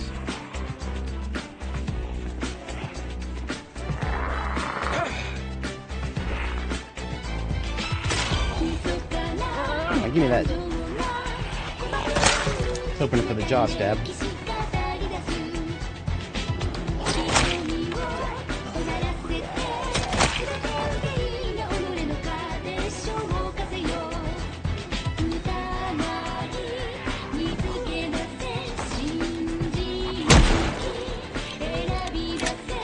Okay, that should be all of my M35 now.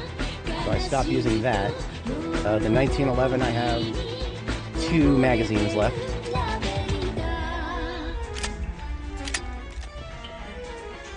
Now this, if I discharge the firearm here, I have a feeling there's more in this park that I'm going to pull. But that's what I want to do. 2, 3. See, again, only 7 in this magazine, and there's already half of it expended on a single zombie. It's really silly. This is why I don't even bother with higher calibers most of the time.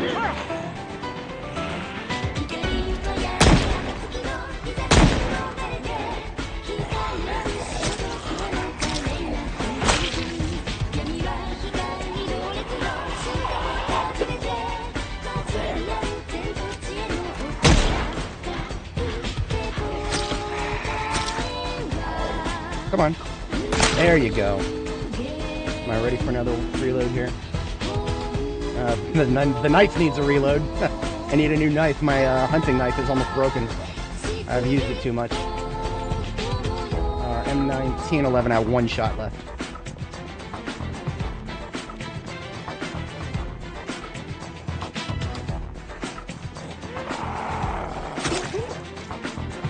See, look at that. She raised her hand, and then she just fucking pushed him.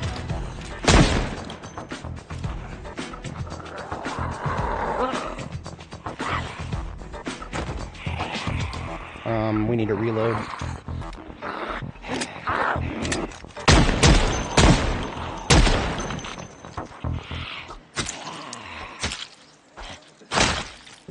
Stabbed her in the ass. Whatever works, I guess.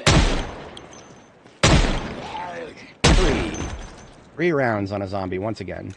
It's just the fact that these 1911 rounds are more valuable just makes me think that, you know, I shouldn't be using them quite as many on a single zombie, and yet... Aiming level 5, everybody. Aiming level 5, and we've barely made any progress. We're about to hit 1/3 of the way to aiming level 6, after all of this ammo we've expended recently. We went from about a 1/6 to a 1/3. That's what life is like without any innate bonuses and a skill. What am I doing on this guy? I got another... Is that it? Or do I have, No, that is it. That is everything. That was the last in the chamber. Empty mags in the backpack, and we are done with the 1911. We do still have the M9, for whatever that's worth. And we also got Spear. But we've mostly cleared this area. We're actually doing great right now. We are doing great right now.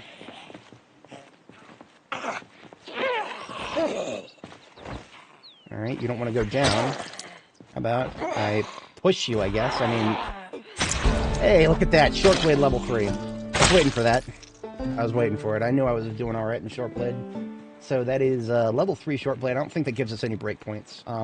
What I really want with short blade is a breakpoint where a downed target, I can reasonably say that it's going to die. That's what I really want with short blade. If I can kill a downed target with a hunting knife, then any amount of effort I put into leveling short blade will have been worth it. As long as I can meet that condition, which, you know, I'm not 100% sure if I will. But we've done well enough that I'm going to go ahead and remove the heavy armor now. The spear is just about broken too. So we've used up most of our weapons. I'm gonna put the axe back on my back. Regular gloves back on. Regular anime girl ears back on. And the armor can go back into the passenger seat of the ambulance. I left the ambulance running all the way down here because I'm a doof. Not that I particularly needed it. I've been on foot fighting this whole time, but still. Alright, regular music can go back on now.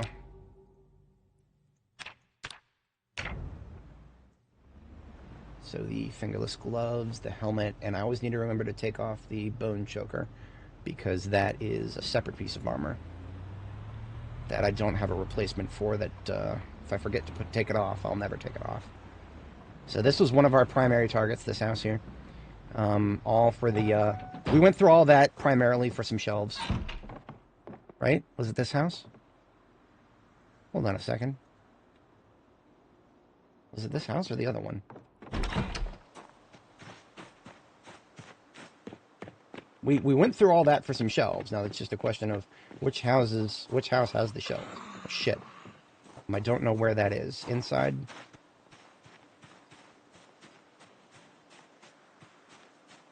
There's one inside somewhere, and I don't know exactly where.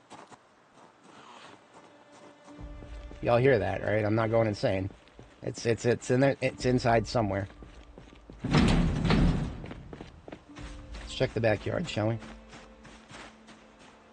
It's yet another row of houses. Wait a minute. Was it in that one? It may have been in that one. Yeah, that's the target there. You know what? I've actually got to step away briefly. I've been drinking way too much water. So I'll only be gone for about a minute and a half here. Right up at my ambulance. So I'm going to back up to my safe house and hit the basement in there and step away for just a minute or two here. And then I shall resume once I'm back. Of course, when I call it my safe house, I'm not 100% sure if it actually is safe right now, but we've killed a lot of zombies around it, so maybe it is. It's this one right here.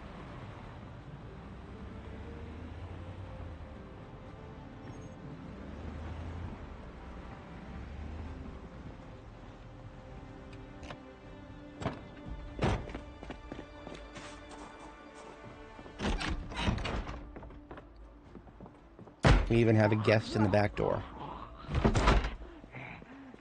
Why don't you get out of my house, huh?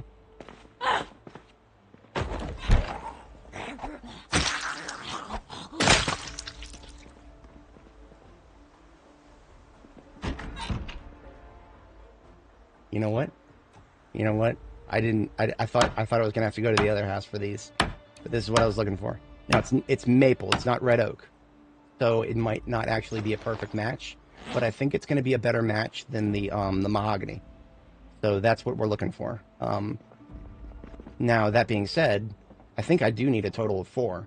So those two are a start. I need 2 more. I'm going to go upstairs. My bed is what's up here. And look at this. Okay, so up here, we've got mahogany on this wall. Mahogany wall shelves. Oh, I can't even pick that one up. Whatever. I've already got mahogany somewhere else. Before I forget about it, give me this Dr. Oid's poster.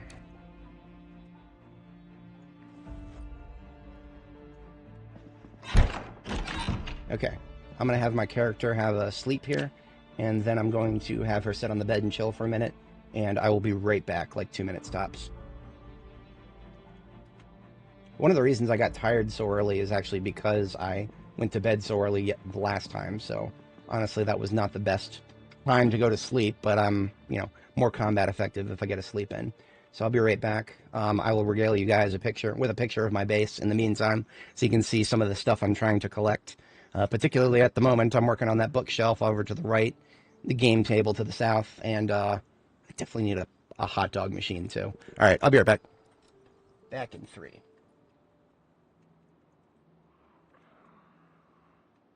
There it is.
Alrighty, we are back. I think I lost a couple of my live viewers there. Can't blame you guys. We are in a bit of a more chill section now. Because we've got to, let's get some of my blades sharpened here.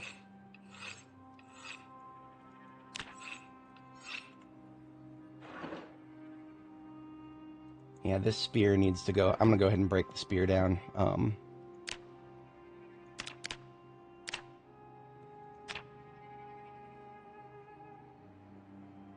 Hello. There it is. Because it's about to break, and it's better if I break it myself than have it break unexpectedly.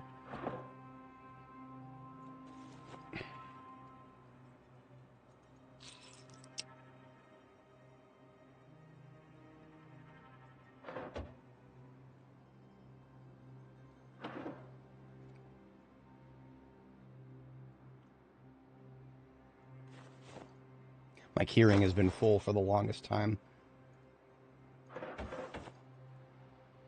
Okay, there we go.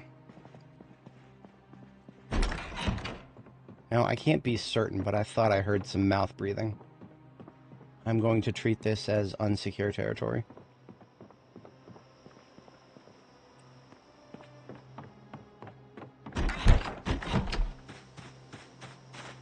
Okay, looking okay. Let's get ourselves a refill of water. And then we can seek out the other...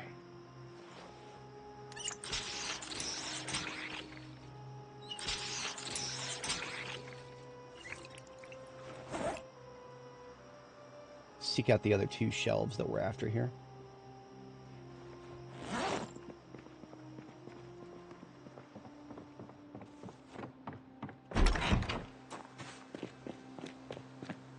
You know what? Give me just a moment here. I'm gonna build the... I've never even built a shelf before. As silly as that sounds, I've never built a wooden shelf in this game before. Because, if I've ever needed a shelf, I've just stolen metal shelves. So what I'm gonna do is take these two planks and these two nails and build a shelf, and I want to see what that looks like visually. Because right now, normally I don't care about visuals with shelves.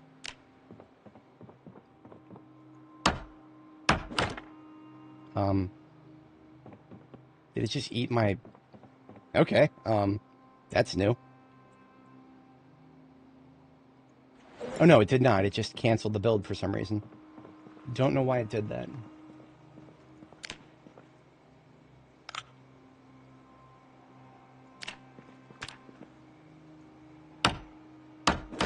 Okay. So you see that's a different color than the maple wall shelf we just picked up.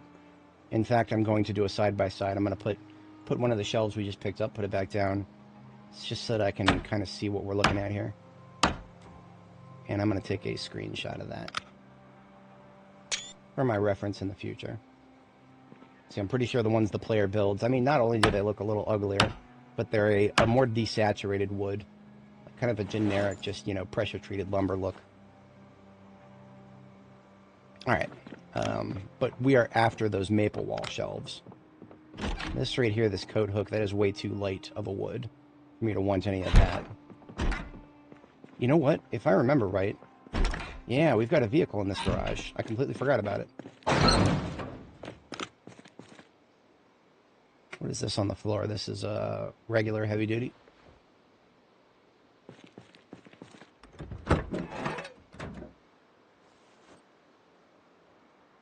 I don't even know if the Jeeps are really worth anything, but yeah, I'll take it with me, because I mean, why not? The hell? How do I not have the key to this ambulance all of a sudden? Oh, I put it in the Alice kit. Whoops. I was redoing my keychain for a second, and now when it comes to towing vehicles forward in this game, in B42, it's a question as to sometimes you can do it, sometimes you can't. The ambulance has some of the best chances of doing it. Second only to the Corvette, I think. Now, the thing you're looking out for is whether you can make it out of second gear and into third gear. It's not looking like I'm going to be able to do that. Nope, I'm bottoming out. So I am not able to tow this vehicle forward faster than I could if I towed it backwards. Because when you're towing forwards, your target is you want to beat 30 miles an hour. If you can't beat 30 miles an hour, just tow it backwards. Because, I mean, going in reverse, you'll always make it to at least 30 miles an hour whenever you're towing any vehicle.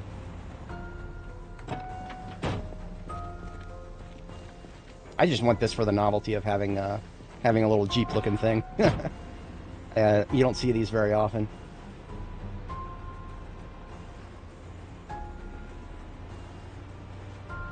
Speaking of things you see very often. Would you get out of my road, please?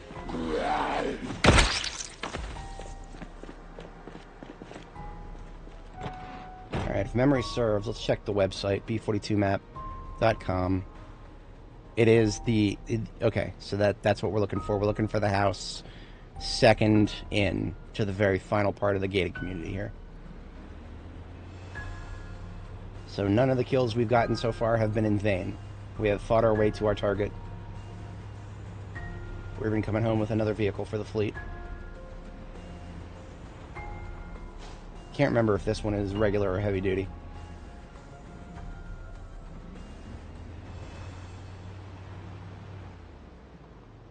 Alright, looks like we got a group behind us. One thing I always like to do if I'm towing at night is turn the headlights on for both vehicles.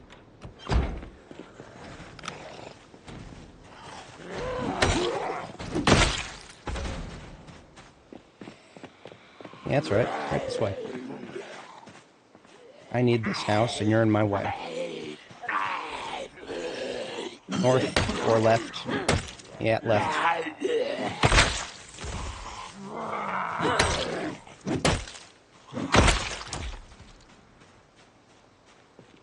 Okay, I see that group to the south. I don't think I'm gonna do a wide berth around these trees here. Believe it or not, the hedges don't block your line of sight, just the trees. And look at that, we got some asshole from the backyard or inside or whatever. Look, where'd all these guys come from? Look at all these assholes. I just did a massive clear in this area. Or so I thought, at least. I mean, so I thought.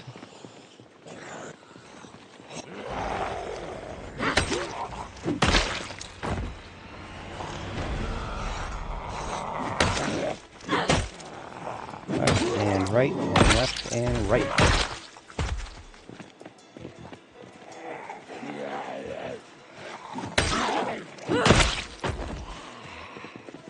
Around that corner. Hello. Again, with this axe, its stats are exactly the same as a firefighter axe, but its model is ever so slightly longer, and therefore sometimes my depth gets thrown off a little bit. See, I'm looking at the model to determine my range, and these old axes, it's not quite perfect with the model, the actual range. One of these assholes just wandered right into that tree. There you are. Come on out of there. Get this way. Come where I can kill you clearly. It actually doesn't matter too much if I kill them in this road, because this is not a through road.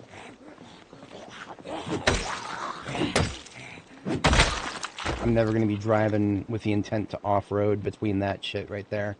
That would be a rather colossal effort to clear that and make it traversable. And yet, for some reason, I just feel morally compelled to not kill zombies in the way. I don't know why. No reason not to at this point.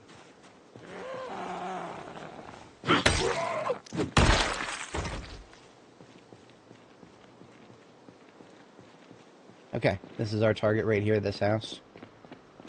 I'm going to do a perimeter check around it first. Somebody inside there.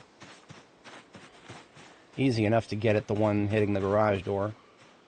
But, that's the last one I'm worried about right now.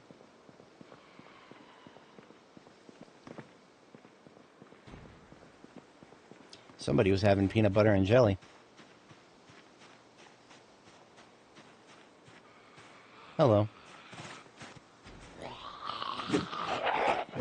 Oh, you know what? You notice the lack of sounds? That is a audio buffer overflow. I am no longer safe playing this game right now. I use my auditory senses extensively to survive in this game. And right now, not sure if you're hearing that, we're getting a lot of audio stutter. So here's what I'm going to do. This is a nice, relatively safe place. I'm just going to close the game and reopen it. That's all I'm going to do. Yeah, you hear that, the stuttering. When that happens, just close and reopen the game. It's fine. Eeny, meeny, miny, mo up here.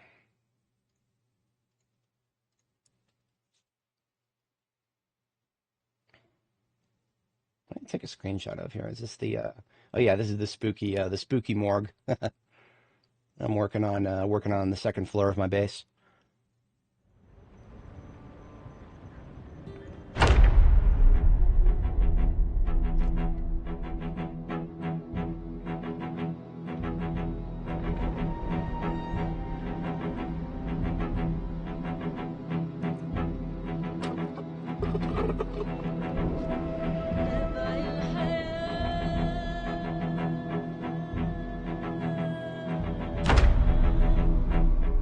Alright. Now we can hear things properly. We can hear our character panting for her life because she's been doing a lot of work. Let's give her a quick break here.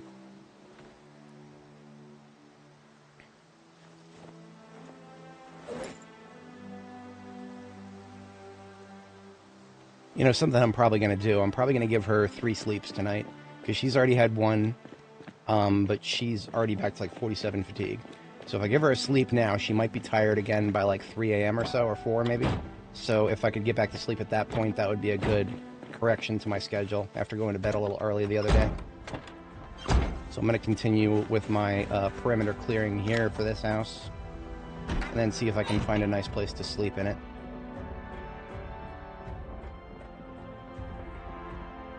Aha.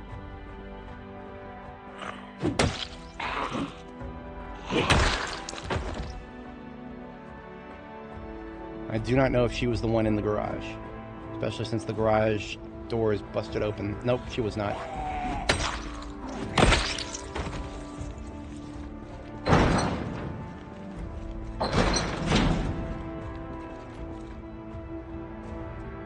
Three pristine, regular, heavy-duty mufflers. Maybe I'll pull the van in and take those with me. Maybe. Always take a steel bar. Hello. Always take a bucket. Oh, that is bright, vivid purple dye. I will take that. I will also take this Valuetech radio and dismantle it. I can't dismantle it because my flashlight doesn't count as a light right now. Not sure why that happens, but sometimes it happens.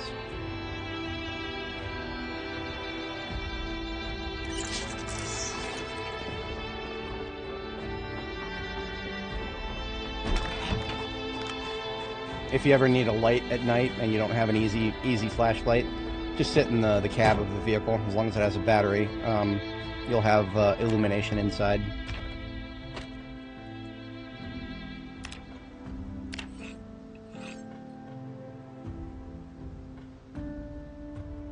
I'm going to go ahead and put some of this loot that I've picked up into the trunk because my main backpack is full.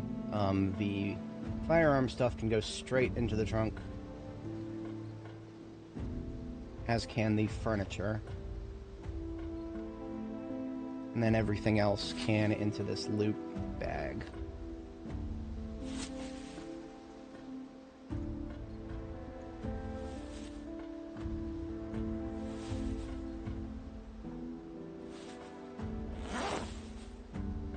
The spare battery I do want to carry around with me.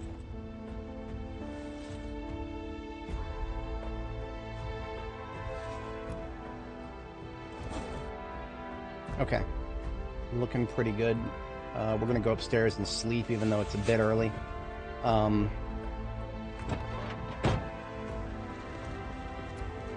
Yeah, that should be fun.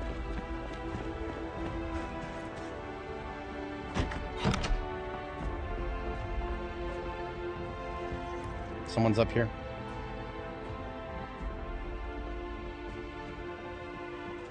I don't know where, though.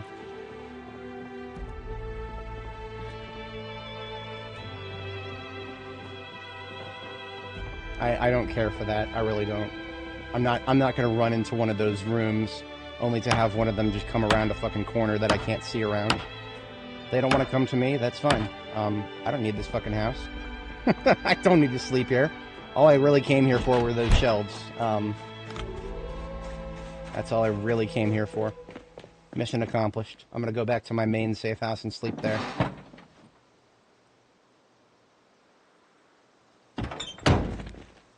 Do I have any fuel in that? I don't think I have any fuel in the, whatchamacallit, in the Jeep there.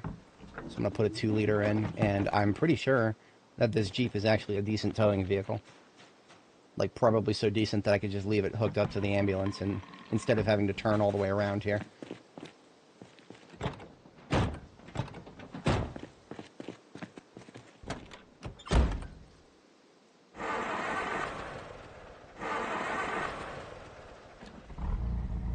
There we go. Oh yeah, look at that. Easy peasy. That actually feels almost smoother than the ambulance. Does this thing, no, it's only a 2-seater. Shame. If this was a 4-seater, this would be a decent vehicle. But, because it is only a 2-seater, its storage capacity is quite limited, and therefore not prurient to my interests. If I want a 2-seater with a very limited storage capacity that can tow, I'll just take the fucking Corvette. It's fine.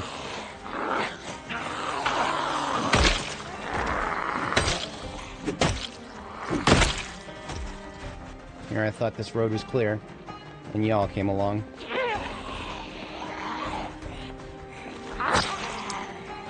Nope, she just wanted to push.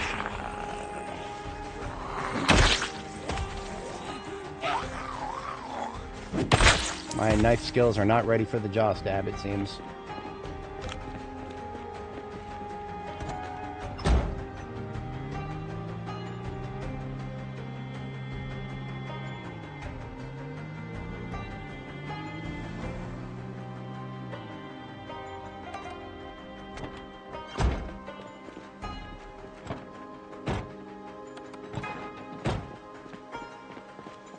So if I sleep now, it's going to put me in a state where my sleep is, how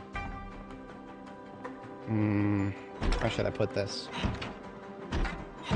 Wait a minute. This is not my safe house. Oh, it's got a bed, doesn't it? The bed with a pillow?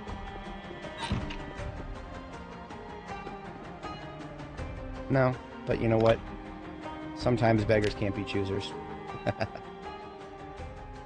It's alright, I just need a place to sleep, but it's got intact doors and windows. Alright, so it is already...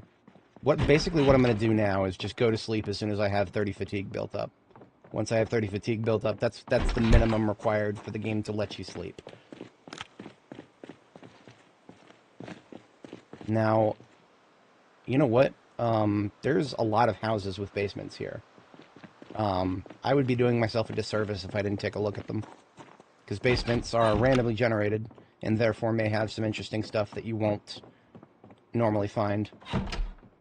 Like this. Look at this. We got a game room down here. If I needed more mahogany speakers, or sorry, not mahogany, this is red oak. Actually, holy shit, this is a great opportunity to see if the shelves I picked up are actually a match. You know what? I'm gonna bring them back regardless of whether they're a match. This stuff on the table here, we've got some coffee, and we've got some cereal. We've even got a comic book.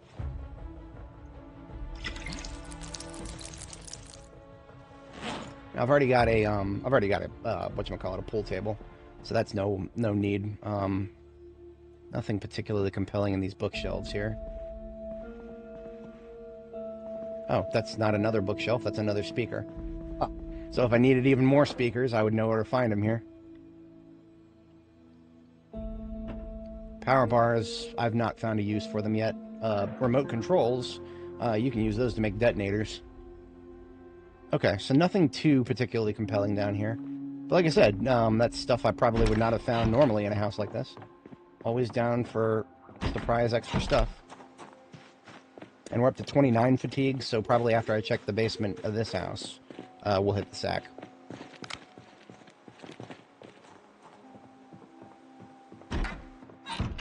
This house may not have a basement. Nope, it does not.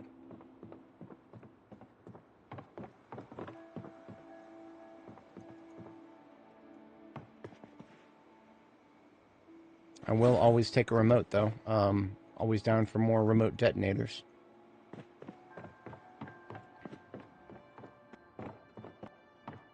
Somebody in the backyard I saw. It's alright.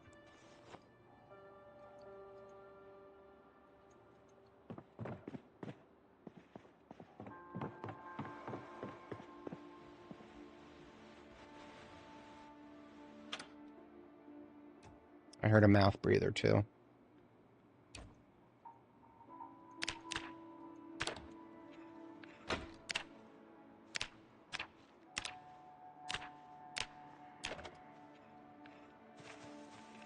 Downstairs. I think she's aggroed onto me. Alright, you know what? I'll finish that downstairs.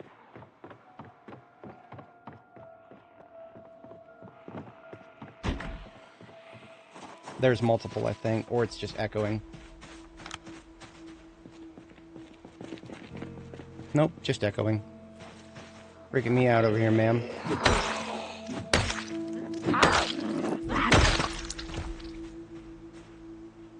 Yeah, we're clear.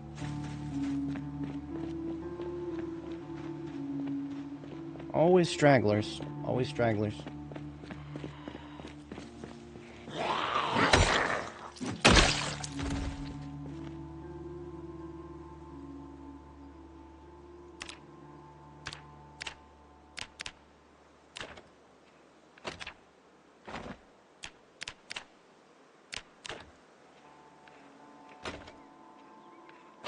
Very, very, very slowly grinding my way through the next level of electrical.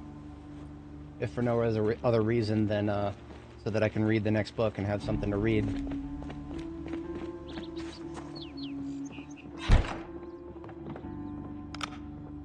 Ooh, what do we got here? This is a box of canned fruit beverages. One of the least useful canned food items in the entire game. But, sure, I'll take it. Cereal. Gib cereal. Milk and cereal. Cereal and milk.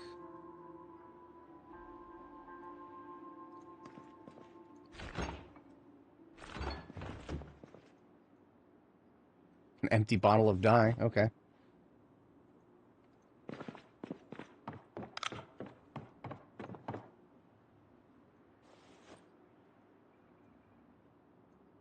I think those are VHSs I don't even have. But in any case, this house has a basement in it.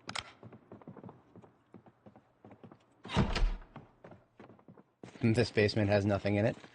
That's, sometimes, yes, sometimes you hit, sometimes you miss. That basement has nothing but embarrassment in it.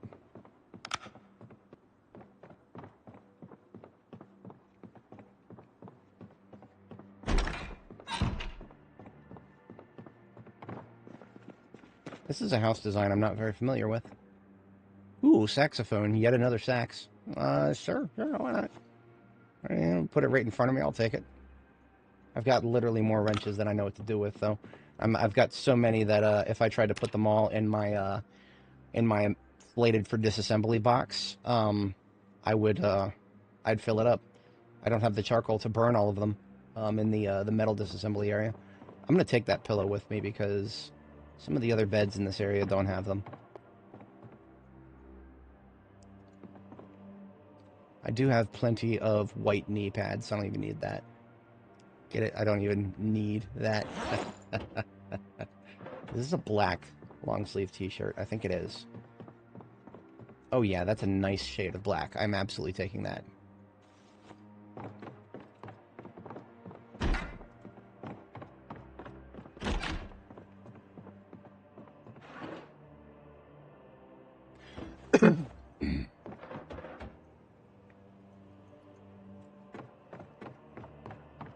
I'm so far beyond needing to actually loot anything from residential loot tables, but I still, you know, still feel compelled sometimes.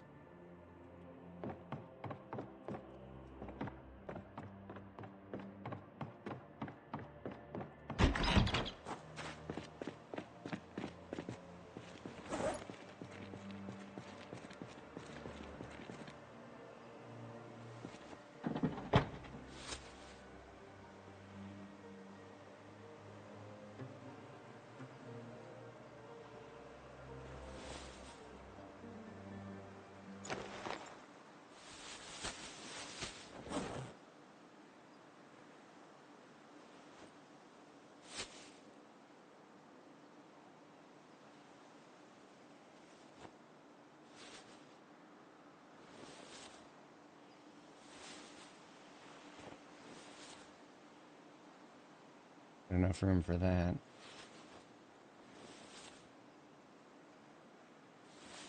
Yeah, that is a full bag right there.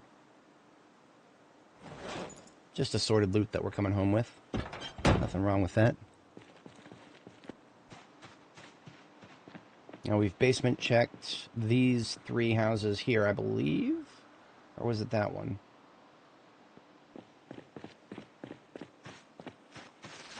We have not checked this house yet.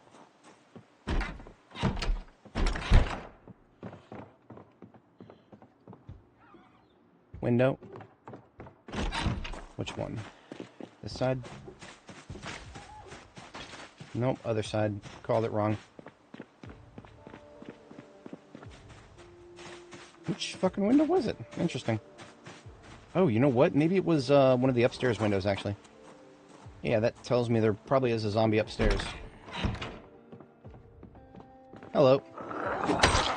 Because you see, the reason I knew that is the all the ground level windows were intact, and yet I heard a zombie smack and then break a window. There's...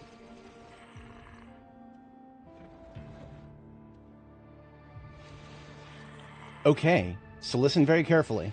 We're hearing a new sound. This has been added as of 42.11. That is the sound of a zombie using its claws to scratch at a door. I don't know which door. That actually makes it a little dangerous. Got that one. I think it's definitely around the corner in here. Ah, okay, so you see, even though it's using its claws to scratch the door, which is a quieter sound, it's still making the door jiggle. Ah, look at that, a blue generator, assuming I actually needed one. A yellow light bar. Fascinating. What an interesting house this is. So I'll show you a very cool thing if you are an organized person and you have military backpacks in large quantities. You can do, I'm going to put one of these military backpacks on the ground here, and then I'm going to pick this generator up. The blue generators only weigh 30 encumbrance. So once you've picked it up, you can actually do this, because a military backpack has 36 encumbrance. Put an entire generator in a fucking backpack. Now I just need enough room in my inventory to actually pick it up, which I cannot do unless I drop some stuff. Try dropping the axe. That does it. Beautiful. So now I just got to make sure not to accidentally equip anything in my main hand that would cause me to drop the backpack.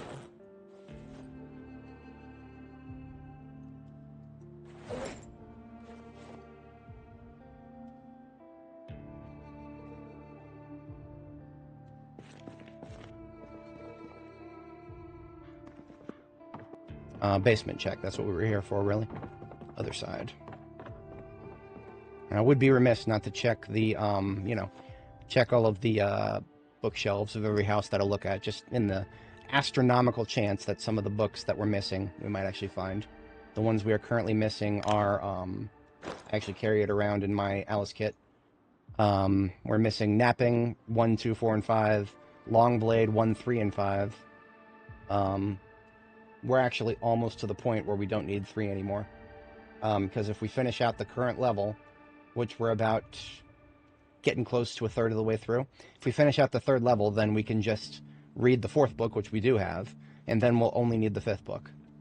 And then, of course, the 5s, I need aiming, reloading, first aid, glassmaking, pottery, and welding. So those are the 5s I'm looking for. So anytime I see a 5, I'm double-checking that list. And anytime I see napping or long blade, of course, everything else I've pretty much got. So we've already got all 4 of the light wood counters that I want. So we shouldn't need these.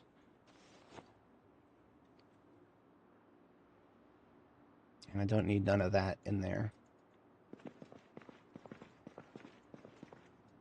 I will always take sugar, though, because that's one of those things we can't currently make. We can grow sugar beets, but we can't make sugar. So I eagerly await the day where we're able to actually make something with the sugar beets we're growing.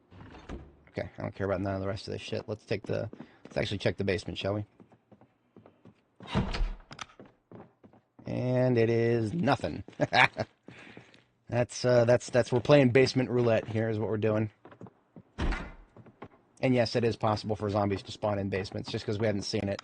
Nah, it can happen. Let's see if the trunk of this vehicle here is big enough to fit that generator. Not quite, but if we take a little bit of this stuff out, I think we can do it. Yeah, because it's got 26 encumbrance in the trunk, and we've got a tire. And then if we put the battery in there with the, or I'm sorry, we put the generator in there with the tire, now it's full. So we've got a full trunk of the vehicle we're towing. And then just to optimize things a little further, I'm going to take one of the garbage bags full of loot and put it in the passenger seat. So that this second vehicle we're towing with us, just for shits and giggles, really. Remember, no matter what level of organization you have, whether you're organized or disorganized, a garbage bag always equals a vehicle seat. So always, you can always, even when you're disorganized, you can still use garbage bags as a good way to transport your loot.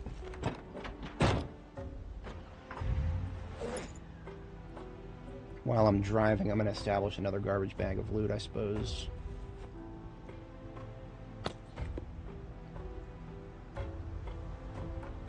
He says as he does not do any more driving. All of that, yes.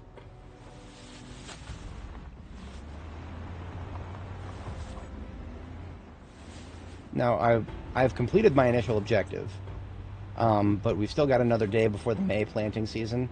So honestly, I almost feel morally compelled to make use of the fact that I've cleaned out all of the zombies from this area and check a few more basements while I'm here. That feels like a prudent course of action. So I'm gonna pull this forward a little bit so that I can go either direction if I want to. And look at this. This house right here, it has got boarded up windows. What does that mean? It's a survivor house. Survivor houses will have zombies inside of them sometimes. More often than not, it's got better loot.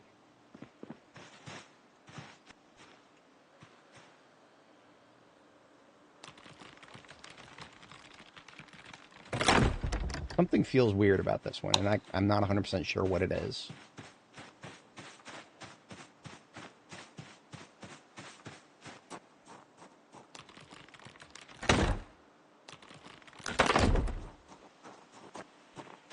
This window has already been busted open.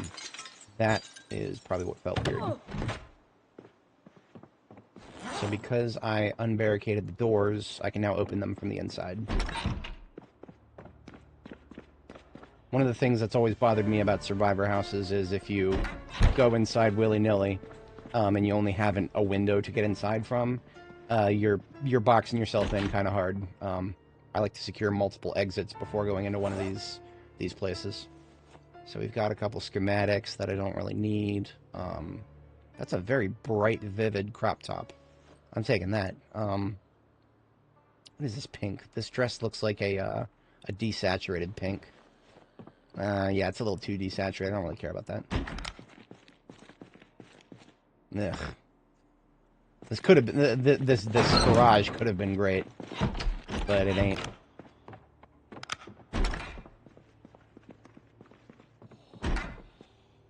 I just heard some mouth breathing. That sounded like upstairs. If it was upstairs, they'll be coming around the corner any moment. I'm going to do this to make some noise to see if I can draw them up. Anyone? Bueller? Bueller? I hate it when they don't take the bait. Wait a minute. Okay, that could have been upstairs. That was either upstairs or outdoors. I feel like it's going to be upstairs. Yeah, we've got somebody who doesn't hear very good upstairs. Before I do too much looting, I'm going to go upstairs and deal with that. Just eyeballing if there's anything. I don't know, vinegar. Yeah, I'll take vinegar. Absolutely will I take vinegar. Alright, because I don't know what's upstairs and it could be right around the corner from me, best weapon into my primary hand. Short blunt is my best, even though you don't see me using it very often these days. Short blunt is my best. Mace is the best in slot for short blunt.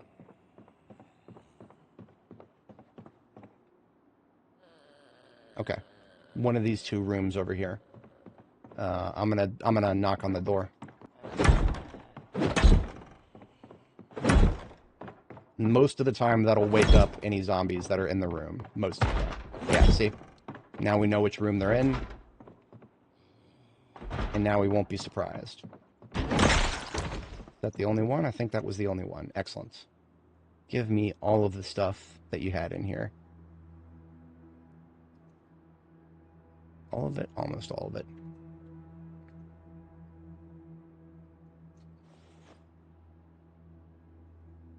Don't need any of that. This lady was probably almost on her way to being someone like me, but she just couldn't hack it. She probably took a bite, went into her bathroom, and turned. R.I.P. Press F to pay respects. She even had a map of West Point.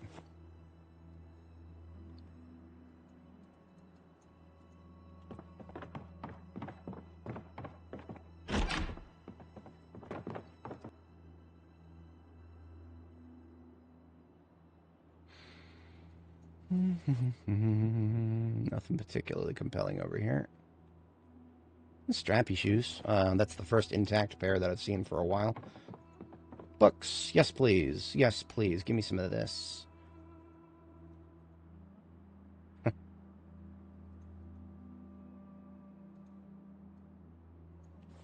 Oh, aiming 3, glass making. Yeah, I've already got all that. Is there another bookshelf here? No, just the one. Remember to check every single potential container whenever it is a survivor house, because even the wackiest of containers would actually have something potentially useful in them when it's a survivor house particularly. The next room is this one. Bathroom. Once again, I cannot dismantle electronics right now because my flashlight doesn't actually count as a flashlight. I don't know what's going on. It's a 42.11 thing. I don't actually have any toilet brushes. I only just realized. Fixing that for sure. Don't really need any hammers, but alright.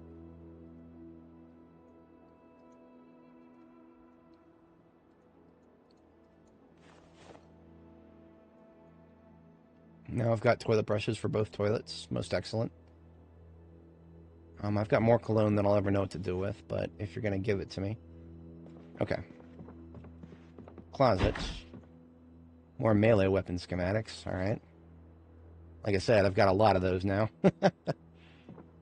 But we're doing a full clear because this is a survivor house, and there is actually a chance of level 5 books spawning in a survivor house.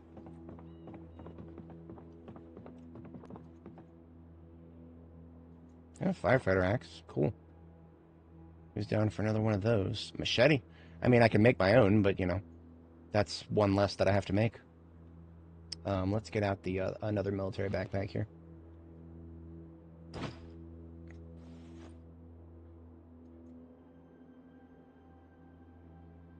Hey, a fresh hunting knife. I've actually been in need of a replacement. Sweet.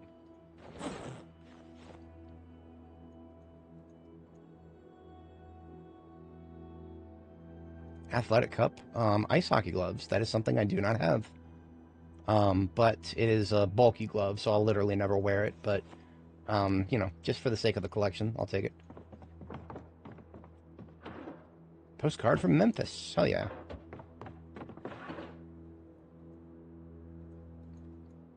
Now, both of the lights in here, I'm actually going to take the light bulbs from them. Because these are red, like dark red light bulbs. Great for my kitchen. And there is a finite quantity of the dark red ones.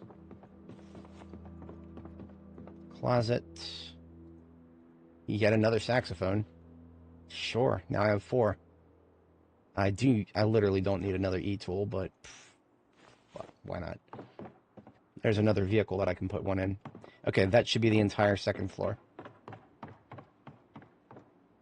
And this is a house that does not have a basement. So that answers that. That probably is the last of this house. We'll just comb through the kitchen really quick, because that is the one thing we have not hit yet.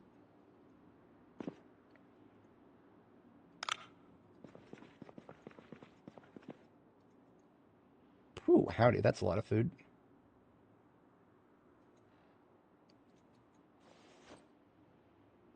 Taking all that.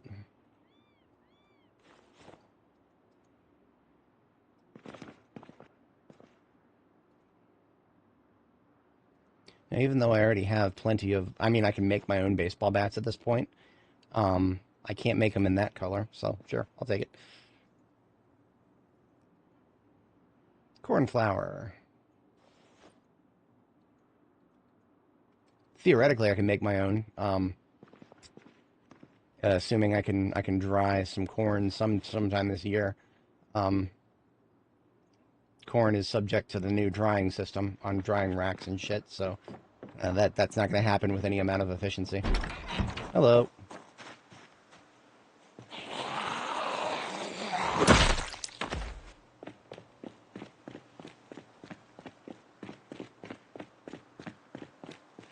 This is why I had the foresight to split some garbage bags up here.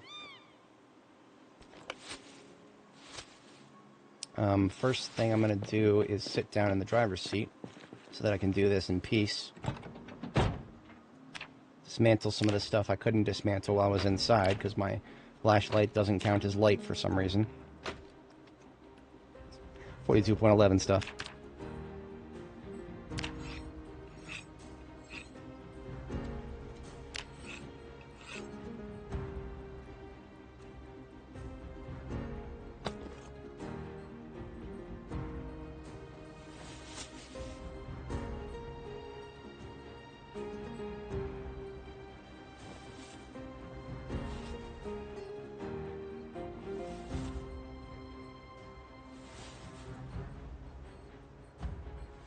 A lot of schematics. It's a shame I already knew all of them.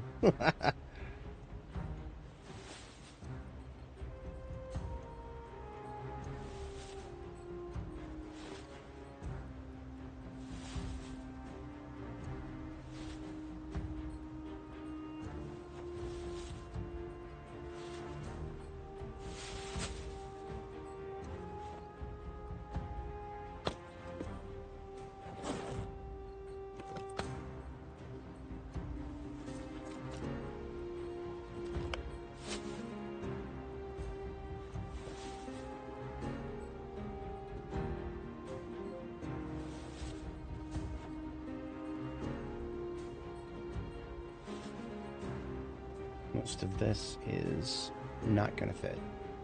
Okay, that's fine.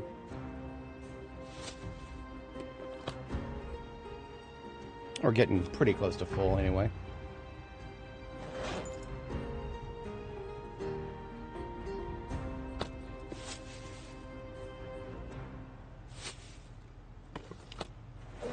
This is all part of Zomboid right here.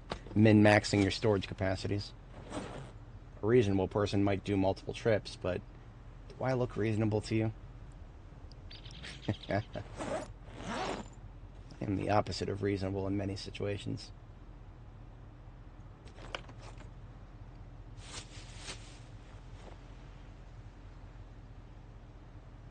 Okay. Broken hunting knife. Perfect. That's multiple garbage bags of loot in the trunk. Trunk is mostly full. And we've still got room for hand carry if we need anything more. At this point, we're coming down the home stretch of actually needing anything more. I mean, need is a very strong word to be thrown around at this point in Project Zomboid. I don't really need to be checking these houses for their basements, but I want to. And at this point, the game is much more about what you want than what you really need. I think I actually did already check this one for its basement, so this one's fine. Did I check the garage? Always... Oh! Ooh! There's a basement in the garage. Glad I checked.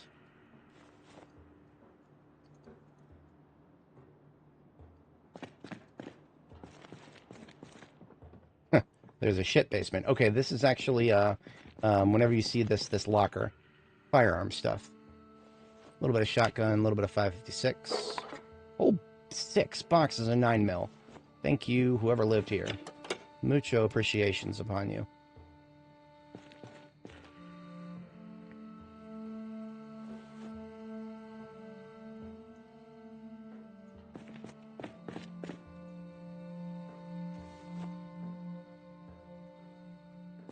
What's that on the wall? You know what? I'll take it. Weathered notices. Washed and weathered awry. I checked the base, or the garage rather. Didn't know that there were too many houses with garage basements.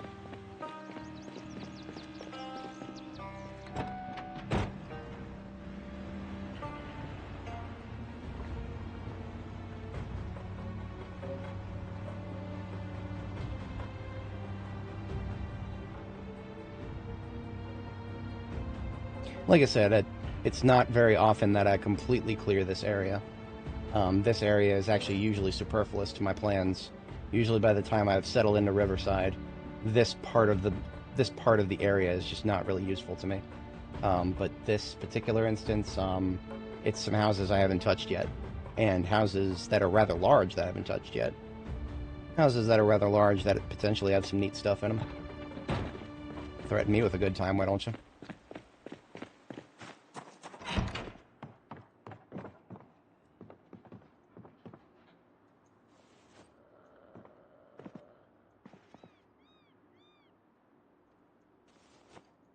I probably should have done a perimeter check.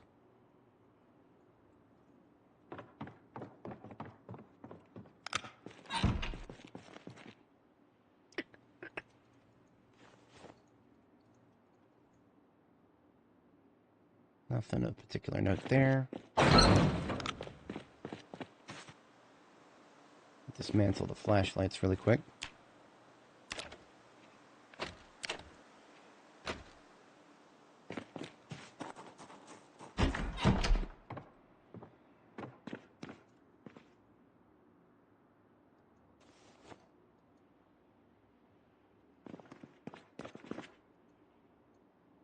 Peanut butter, hell yeah. I actually ran out of peanut butter IRL the other day. Truly a tragedy for me. I'm a little bit obsessed with peanut butter. It is one of my go-to snack foods. As silly as that might sound.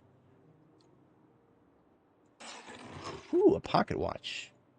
That's really cool. A pocket watch is something you can put in your offhand, and it'll tell you the time as if you were wearing the watch. This is a residential loot table without the dignity of being a survivor house, so I'm really just checking the bookshelves.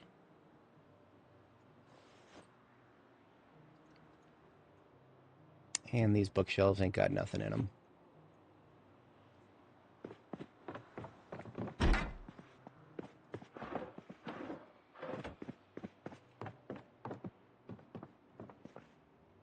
Okay, yeah, sure, I'll take care of Joe.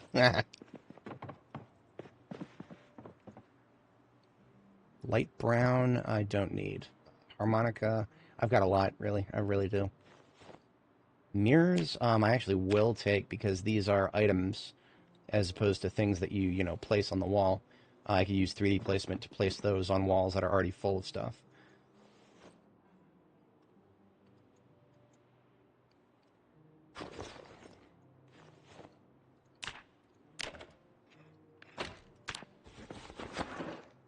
sewing kit. Buttons. As of the current moment, you cannot make your own buttons. So yeah, I'll always check a sewing kit for a button. I don't even know if I have a copy of the Bible back at base. Now I do.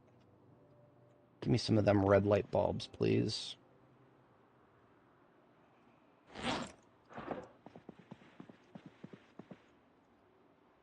Okay, I've already spent more time upstairs than I really wanted to.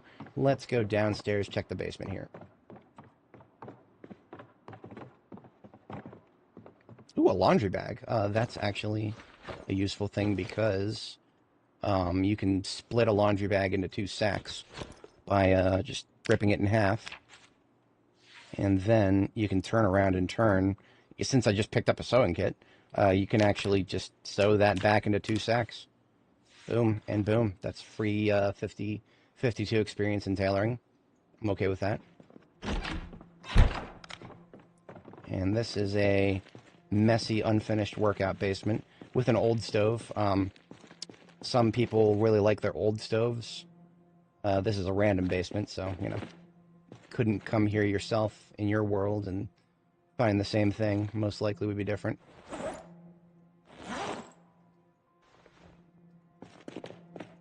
Electronics to this. Ooh, a propane tank. A full-ass propane tank.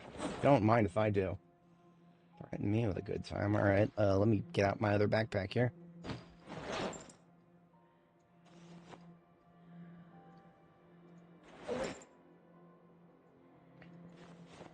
A pickaxe. That would normally be a great find. I'm beyond pickaxes at this point. They don't even work anymore. Pickaxes have broken against stumps in the current build of the game for some reason. In order to remove the stumps from the front of my base area, I had to go into debug mode. May just be an artifact of this game. This character you're looking at here.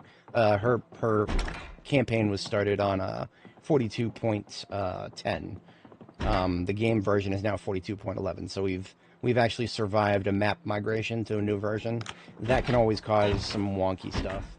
That may actually be the reason that we're running into some weird stuff. It also means the devs won't accept bug reports for a whole bunch of stuff that might have to do with the map. So, wouldn't be the first time the devs wouldn't accept my bug reports, so I ain't mad about it.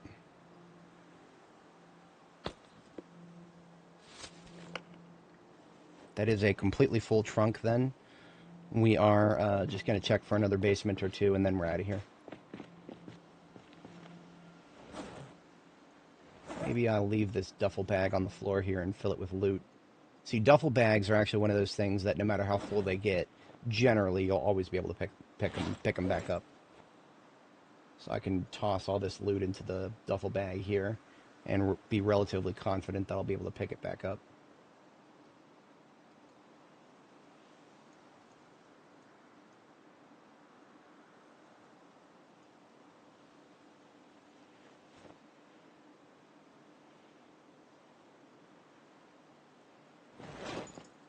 I did that so that I can remove this backpack from my side hand so I can jump in this window here.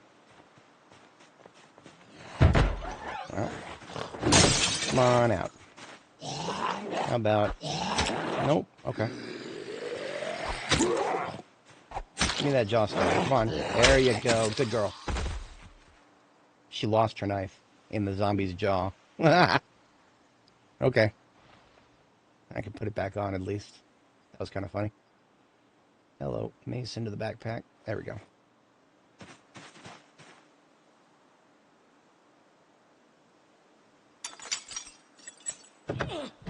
Would have liked to open the window instead of having it smashed, but the zombie disagreed. Normally, I'm always down for steel sheets. Welding rods, yes. Welding rods are a very finite resource. You cannot make your own, apparently. And steel sheets or steel bars. Those are the two most efficient ways to transport steel of any size. If you consolidate them into bars or sheets, because they both weigh the same.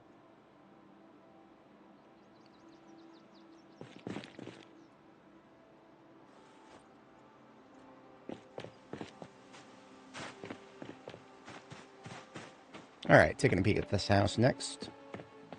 For anybody joining, we're just doing a little basement checks, basement garage and whatnot checks. Definitely one in here somewhere.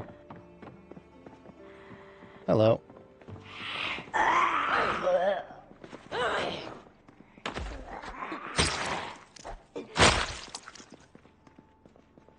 Anyone else? Backyard looks okay. There is one on the other side of the fence back there.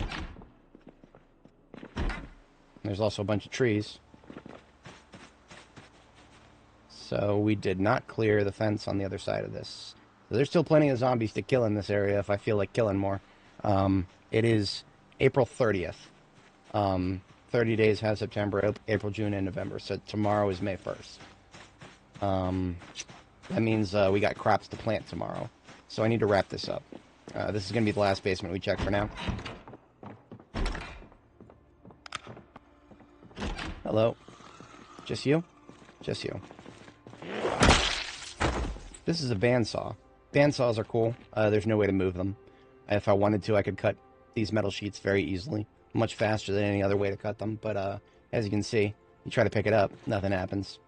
So, cool, but, I mean, you know, it's only good if you want to set up base in a place where one already exists, which, well, I ain't setting up a base here. There's nothing here.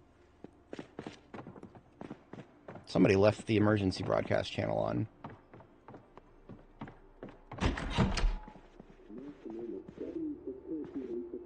I'll bloom from the southwest, clear skies. Give me some rain. Tomorrow, 54, max 62, 15 humidity. That doesn't sound like rain. Clear skies. Give me a storm warning. Give me a storm warning. No storm warning. Shit. That's not very good. And the reason that's not very good is because I'm going to have to water all of the crops by hand and keep watering them by hand. That's going to delay our attempt to go to West Point, unfortunately. That was 102.3, right? I never even memorized the radio address for the emergency channel. I'm pretty sure that was 102.3.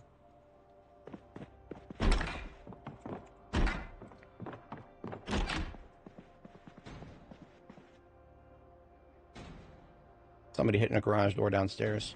2 metal baseball bats. Once again, a finite resource. You cannot make your own. So I'll take those.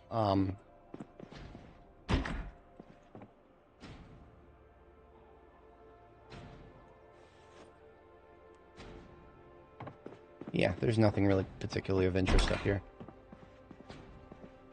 Blue light bulb, sure. Blue light bulbs are just as rare as the red ones.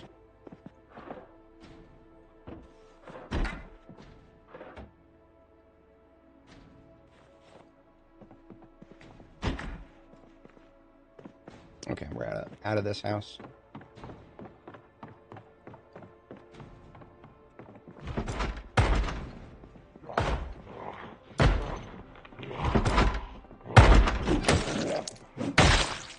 There's definitely more than one coming my way.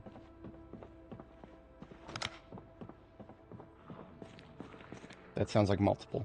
I'm going to take the back door out.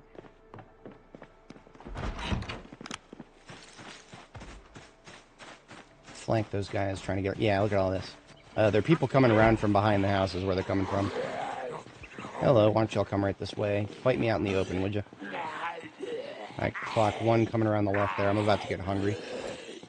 About to get hungry. We're going to have drink milk before we engage these guys.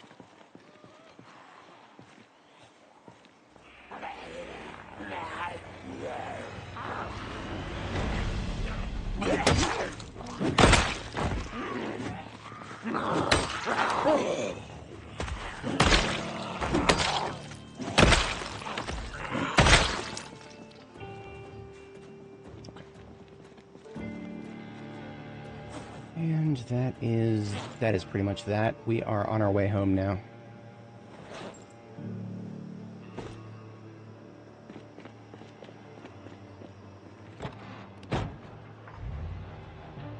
Nice little side journey there. Spent a few more days out here than I thought I would. Coming home with some nice stuff.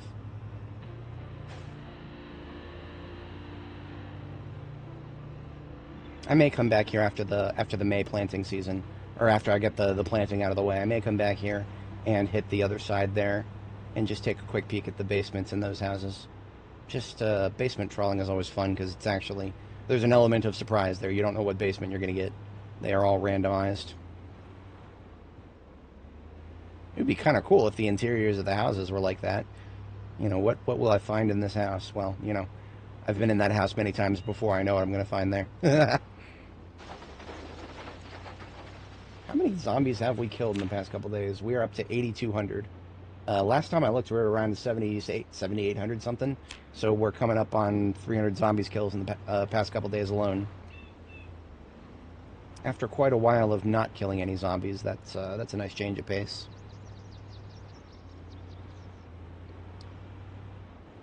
I have been gradually shedding live viewers over the past hour or so. I can only imagine that the looting, the increase of loot, and the tedium of transit is a bit of a turnoff. Can't do much about that, gentlemen. That is all a part of the game. It's being a part of the game. We did not finish killing zombies over here, it seems. As you can see, despite all the corpses, there's still plenty more to kill in that area. That's closer to our base, too. That's pretty close. What can I say? The game loves to throw zombies at us.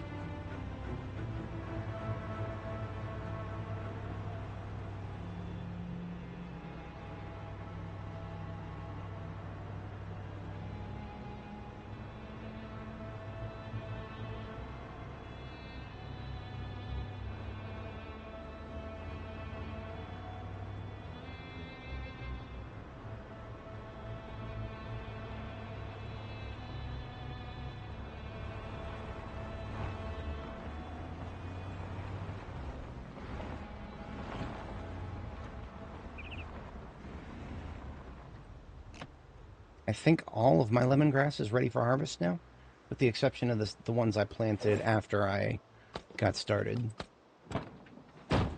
So I'm going to go ahead and take care of this loot bag that's in my hand. And then I'm going to probably harvest that lemongrass. Because it would be pretty cool if I could harvest it and then read the next agriculture book. Oh, that's right. My generator's on the 3rd floor now. Ah! Muscle memory took me to the 2nd floor.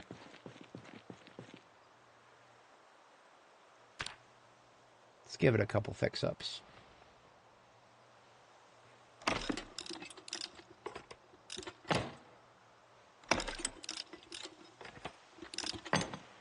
I've actually got to hang on just a second. I'll be back in about, I don't know, 30 seconds maybe. One of my teammates has a question.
Okay.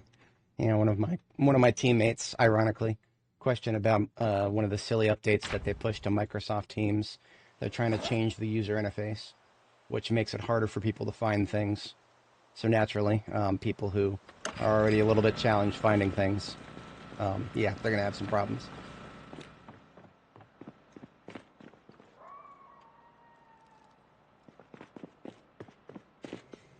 So we need to put away this bag of loot, as well as what's in our backpack.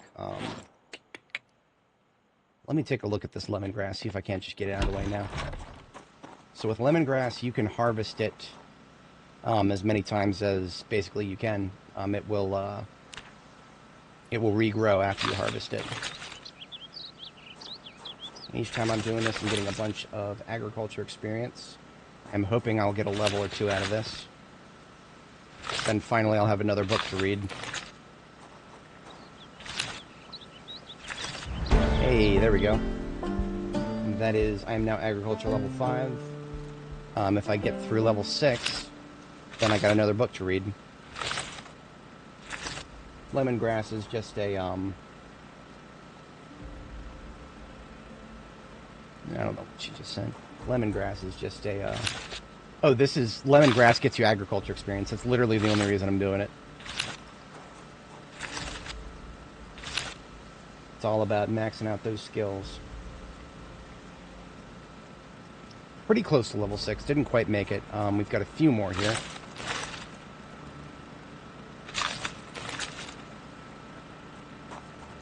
And as a quick recap, Bloody, we just arrived back from a little field expedition.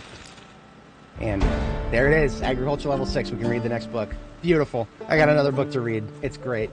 But yeah, this is all the lemongrass that survived the recent zombie incursion into the field here. That's a lot of lemongrass. I'm gonna toss that in the trunk for the moment here. I don't really have anything good to do with it for the moment, and that's just so much to make room for. I don't have anywhere to store it. So it is the evening of April 30th. Tomorrow is May 1st. The May planting season is upon us. I have already allocated some plants. Now I just need to get the furrows ready for them.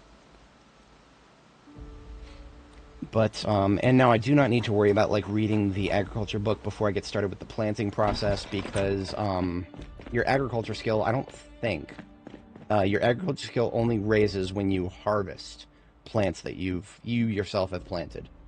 Does not increase if you harvest other people's plants. So, even though there's plants on the map pre-existing, can't do anything with those.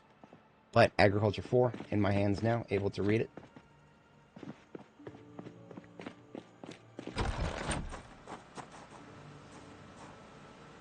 I can now see the next growth stage by mousing over the crops. So the next growth stage for most of these crops here is days, whatever that means.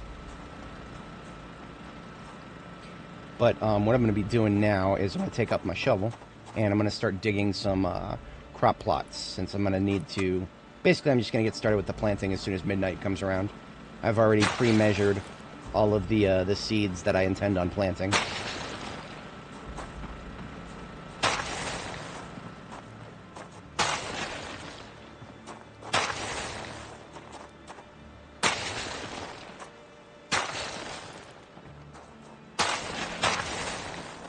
Now the muscle strain's going to hit me pretty hard. Despite being agriculture level 6, I still get massive amounts of muscle strain from digging crop plots. To such an extent that if a zombie attacked me, I would be pretty combat ineffective. I would have to use 3 times as many melee hits to kill a zombie. Just because I've been digging some crop plots.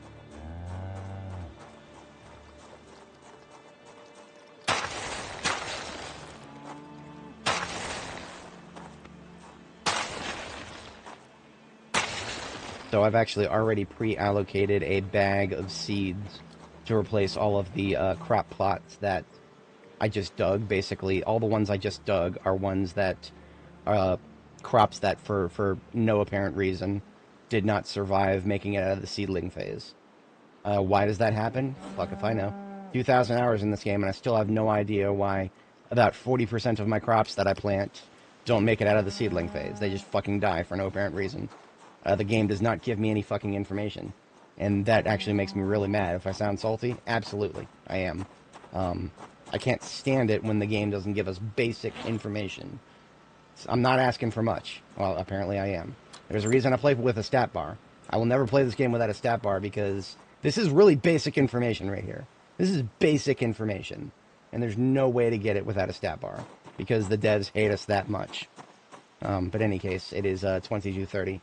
I'm in a lot of pain. I won't be able to get to sleep. I'm taking painkillers. That's right. I have dug so many crop plots that I need to take painkillers to get a good night's sleep. And there we go. Sleep number 1 for the night. When we wake up, it'll be May 1st, and we will do some planting. Oh, look at that. I had a nightmare. What a shame. I had a nightmare about the crops. Alright, so, bag of seeds over here. Shall take up my bag of seeds. Come on now. 1 second, sorry. Thought she knew what to do next, but I guess not. 30 seconds here.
Love it when you can see somebody type. There we go. Okay, she's good to go. Typing, typing, typing. Okay, thanks. We're good to go. Alrighty, we are... So what I want is to get the seeds, and then I want to have some water. So I'm going to put a military backpack in my secondary hand. And fill that up with some buckets of water. So what I have in this bag is 30 seeds. I believe I have room for, oh no, 25 seeds. Exactly 25 seeds. That's what I've got room to plant in these, as replacement crops, basically.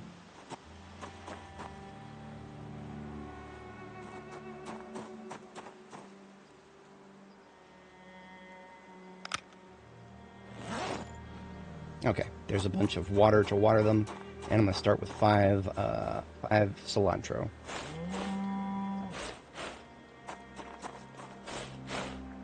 And what I'm going to do is I'm going to water this entire row, because there's basil up here, and the basil is pretty sensitive, so I'm going to water that too.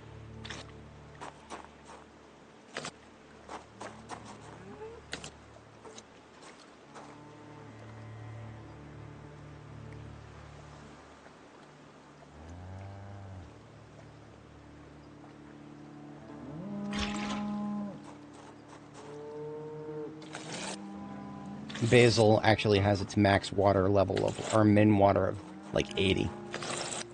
So if I'm able to water it 20 units of water, that's actually, that means I desperately need to water it. The sugar beets and the comfrey, I don't really care about. The strawberries, yeah, they're pretty sensitive. I'll water those. But first, I'm going to plant the chamomile. How about a calming cup of jasmine tea?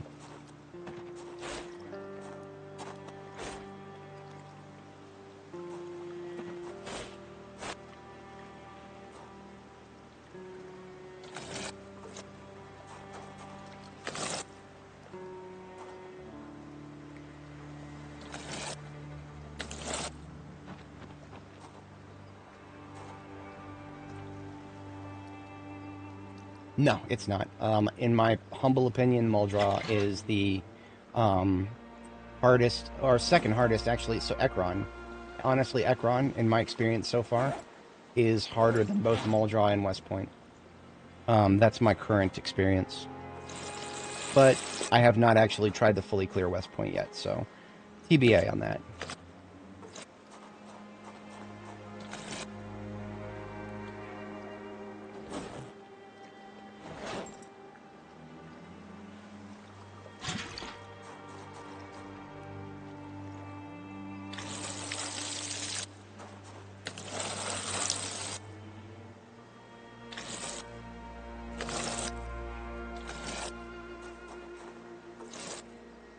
As a recap for anybody joining, we are it is May 1st now. We have made it to May of 1994 now, and we are just topping up our strawberries and planting the May crops now. I'll even top up the potatoes. I'm just that nice. Also, I just want to get rid of this bucket because it's almost empty.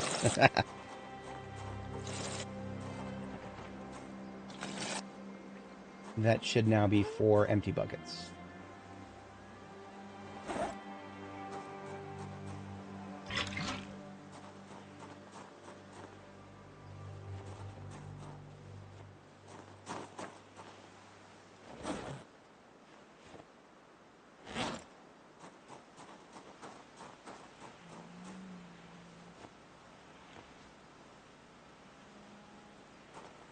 Alright, we are now planting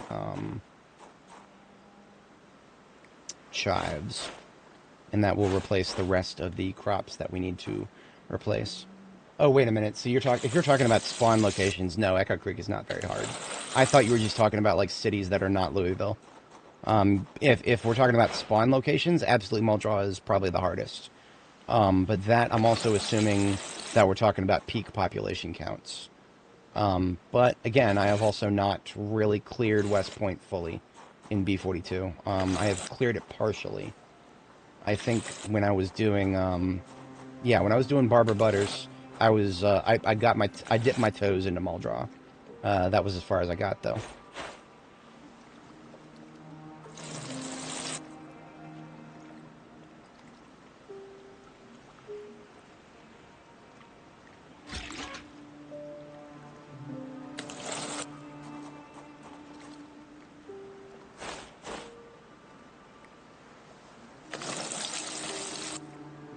All the potatoes are fully rewatered. Okay.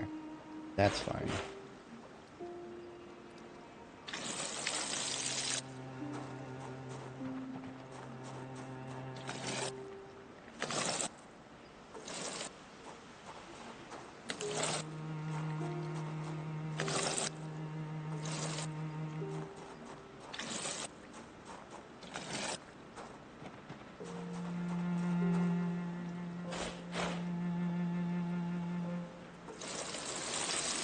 It is pretty nice. I've actually set up in there once myself. It is not bad at all. I do love the apartments directly above the gas station.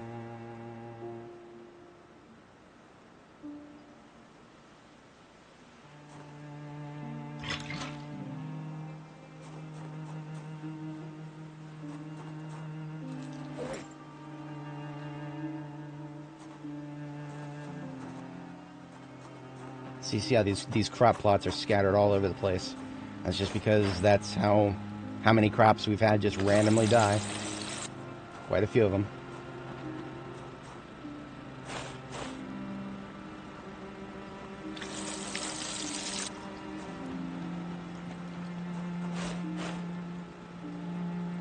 Alright, now that is all of the crops that I have pre-allocated for this side. You couldn't even pay me to care about the well-being of the lemongrass, but the carrots, I will go ahead and water these top up. I've already topped up the potatoes and strawberries. Alright, and that is the rest of that bucket.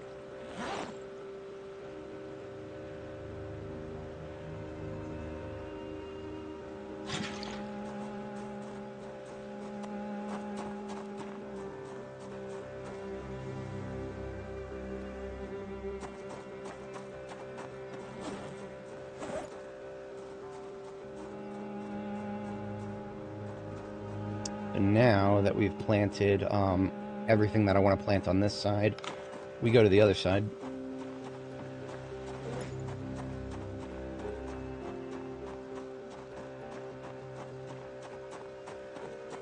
Now the other side here, what I've got is a couple bags of seeds. Surprisingly, knock on wood here, I have not lost any of these first 4 staple crops, or first 5 rows of staple crops here. The cabbages, the lettuce, the hell is this? Broccoli, the spinach, and most importantly, the kale. The kale is most important to me because kale you harvest multiple times, and each time you get it, there's a lot out of each plant. We've got 5 rows here, so I think I set aside 5. I think I'm doing corn next. Like, I think I'm doing lots of corn next. Yeah, corn is the next big thing.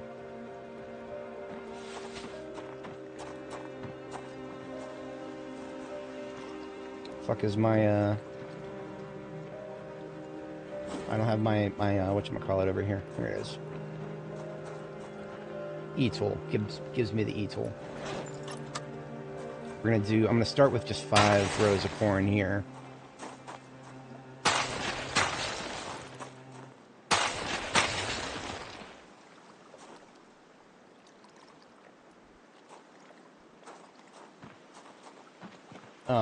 To be entirely honest, not much. I mean, now that I'm level 5 and I can see the next growth stage of plants, sorry, not level 5, I am level 6. At level 6, you're able to see the next growth stage of your plants.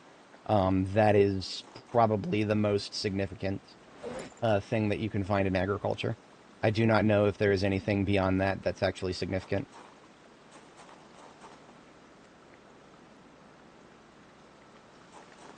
Since we have not had rain for a few days, and we will not have rain for a few days, I have no qualms with topping up all of the crops on this side. The crops on this side are definitely more important than the ones on the other side, because the food is actually relatively substantial.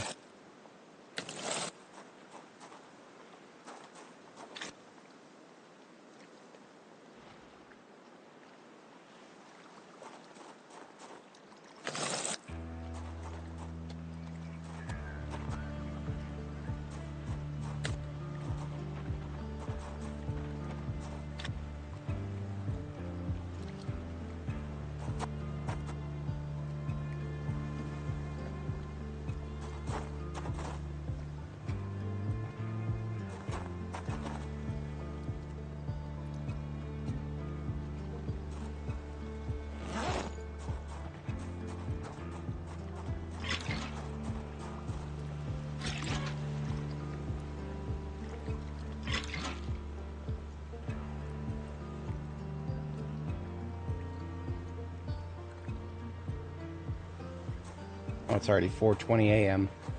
What a how quickly time flies. That's okay. I can plant the corn tomorrow for the most part. I'll plant these 5 here.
My weight gain phase didn't last very long there. I'm gonna need some more food with butter in it. In fact, I'm just gonna go ahead and eat a stick of butter now. It's overkill, but it works.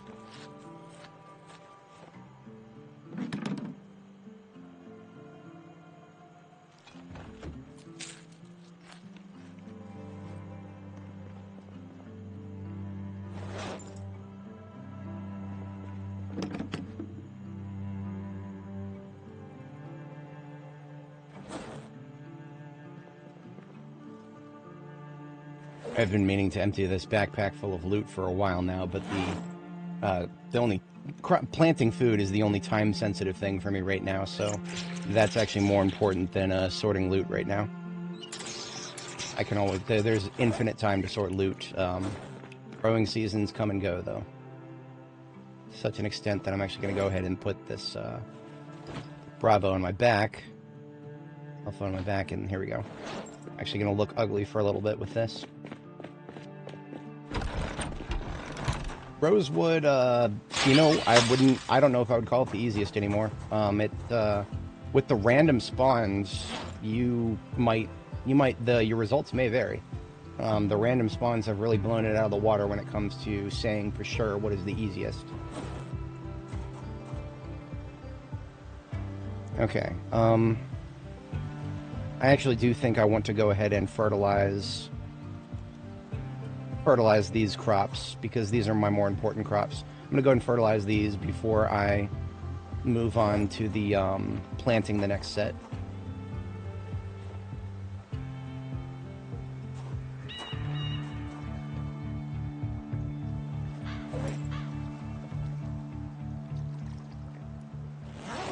So since I was able to empty my bags there, I can actually compost everything now.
Actually, I feel like I might have double hit some of those, to be entirely honest.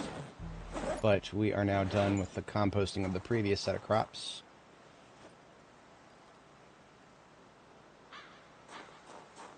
I will go ahead and use... I have one charge of compost left. I'm going to use that. But then what I'm going to do is I'm going to turn around and grab one more sack of compost, just so that I can say that this entire row is done. I have bins of compost over here. And these are rolling bins, so the one right here, this row is done. This other row is like halfway done. So like, even though I probably won't have enough compost to do all of the crops I've planted recently, I'll eventually have enough to probably get them all for each growth phase. Okay, so now, as God wills it, these first 6 rows are completely watered, completely composted and everything. Now what I'm going to do is disregard further compost and just focus on planting and watering, because I got a lot of that to do. Going to go ahead and just use this bucket here. This is my large bucket. It will have exactly the correct amount to water an entire row 10 all the way to full.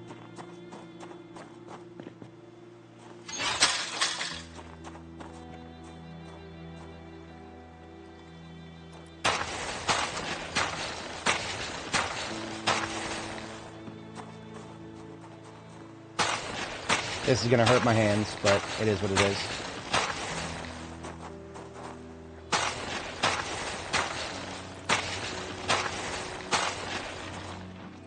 No pain, no gain, right? I'm going to grab the rest of the corn now.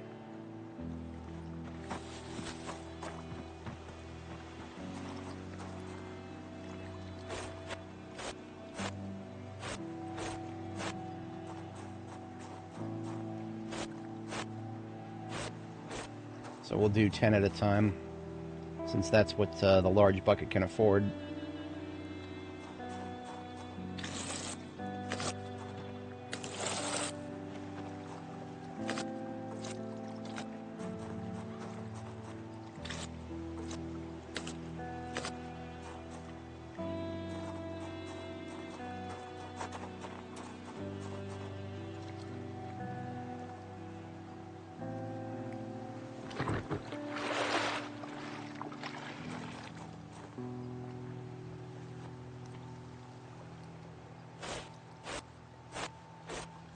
What we're planting now is all corn.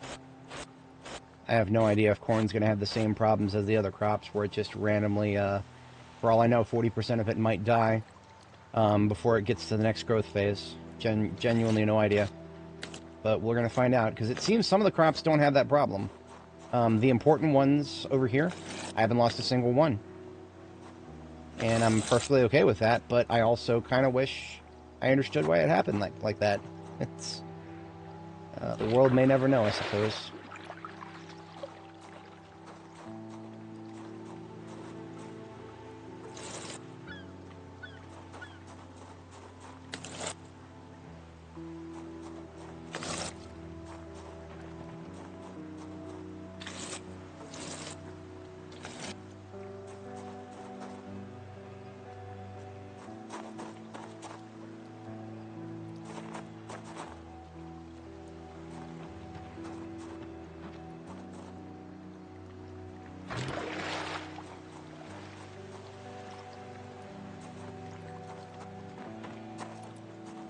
That's right, we need to do another complete row of corn.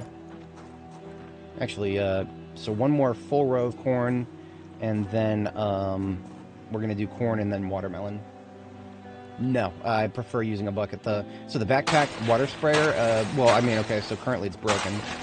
That's one aspect of it, the fact that it's broken, but the other fact is that it's just not... It holds 16 liters, while this large bucket here holds 30. Or, I'm sorry, the large bucket holds 20.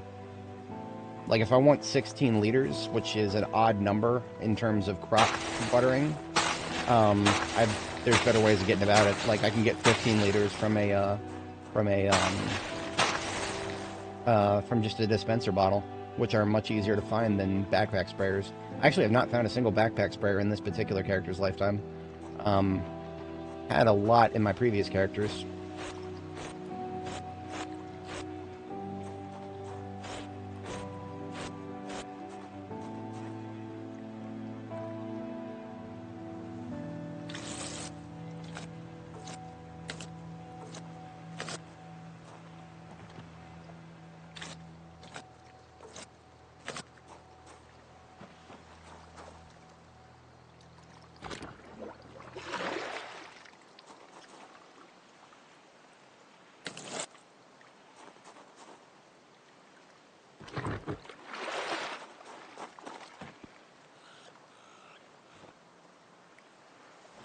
So before I do the next set of corn, I'm actually going to go get our girl some food here. There's also a very weird item duplication glitch with the backpack sprayer right now. I can't accurately describe it because I'm not 100% sure what causes it, but it's pretty wacky.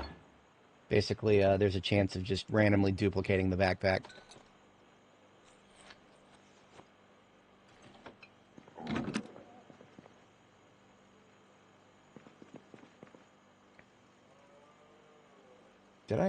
I did not get a very good night's sleep last night. I guess I'll go ahead and sleep now. If that's how that's gonna be.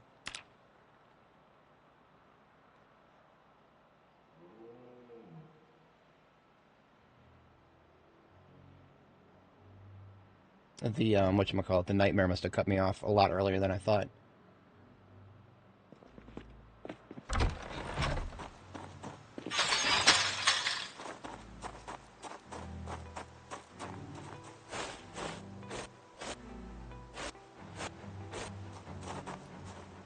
That does mean there's going to be a few hours between my, between the blossoming of my corn here, which, you know, I don't really care about that.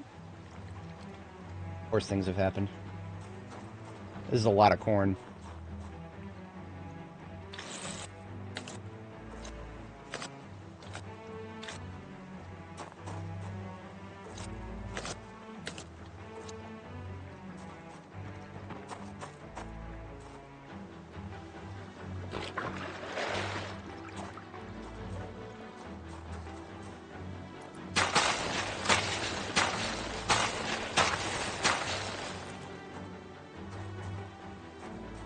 When you tried using it, the crops died. There could be many reasons that the crops died. To be entirely honest, I have yet to find out all the various reasons that crops can die in this game.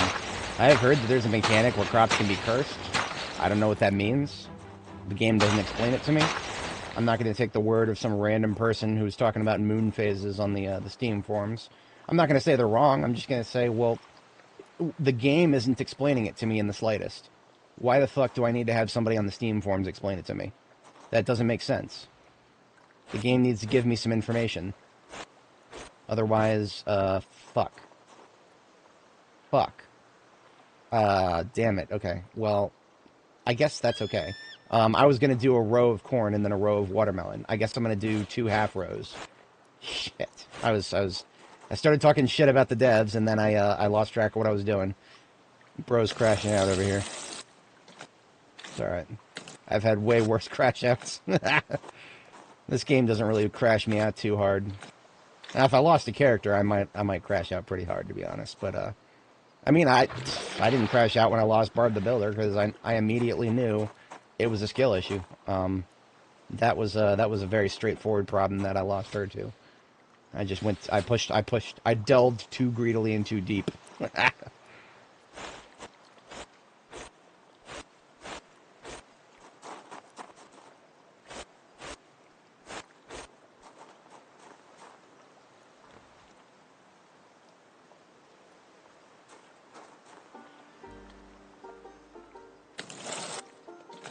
I think I'm going to be on track to getting all of my May crops planted and watered by the end of the day, by the end of 1st of May, rather. It all depends on how much time I have left after I refill this bucket a couple more times.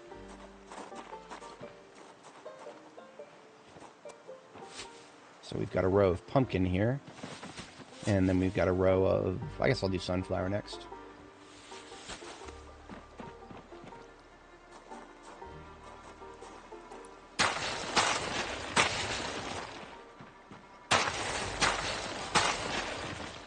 I'm going to do it right this time. I'm not going to mix and match up. I put the crops in the rows for a reason.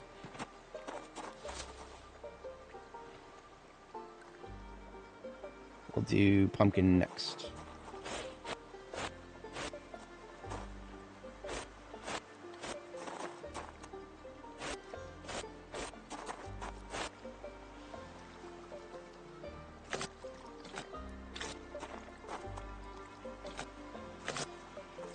You can see why I wanted to do the pumpkin next to the watermelon. That would have been nice, because then, you know, the crop plot's shaped the same way. It'd be pretty, but fuck. I mean, there's going to be a bunch of missing ones anyway, because they're going to randomly die on me, so does it really matter? No. No, it doesn't. They'll stop looking symmetrical as soon as I start getting random deaths.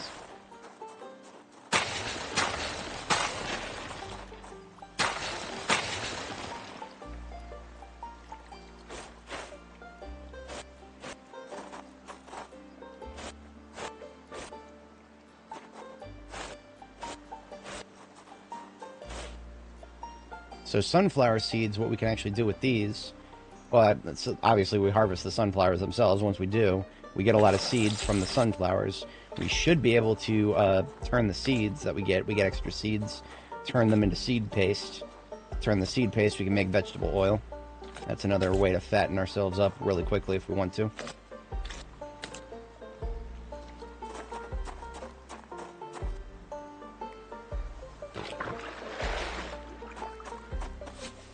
This bag is done. This bag, we've got 20 left. We're gonna do cucumber and then zucchini. My grandma used to grow her own cucumbers. That was always a fun time. I would help her harvest them. It was only just a small backyard garden. We didn't, no agriculture background in our family. Cucumbers are just one of the very few crops that I myself have harvested IRL. I remember pulling them out and seeing them all the various different sizes of them.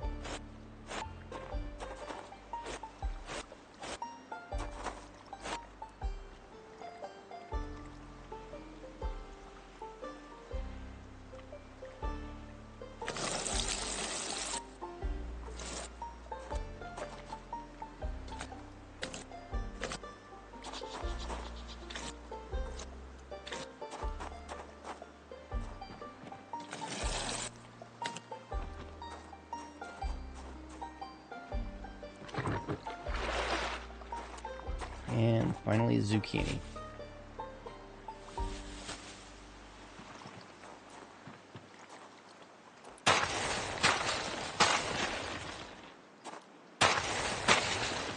By the end of the day on May 1st.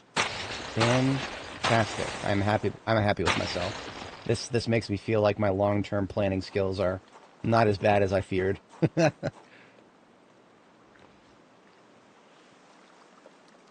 I do, in fact, know how to execute plans sometimes.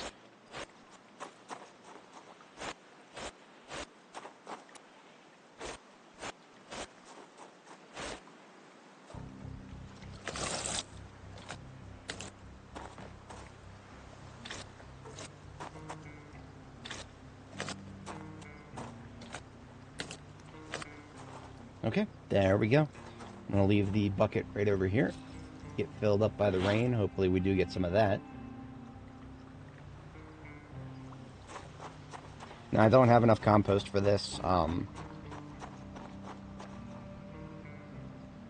thinking about it. I might compost some of them. I don't know. If I do compost them, it'll be an overnight activity into tomorrow. Let's have a bite of one of them there lovely roasts. Or, sorry, fries, yeah.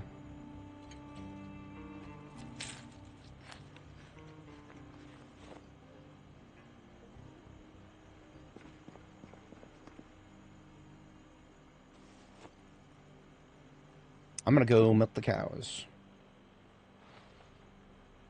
Because I'm getting a little bit low on proteins, and I could use some, a 2 liter of cow's milk would fix that pretty quick. Hello, friendos.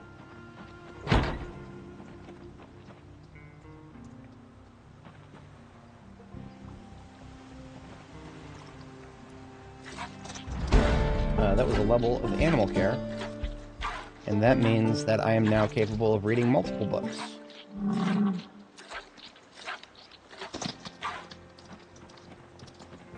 Because I got a agriculture book waiting for me, and now I have a animal care book waiting for me.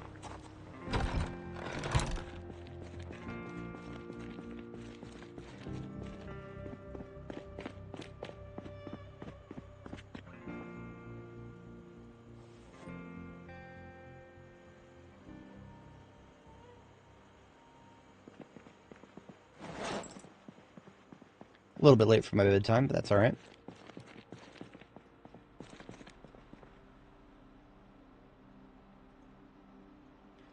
She's still in pain from muscle strain, but she's actually able to sleep now, so that's good.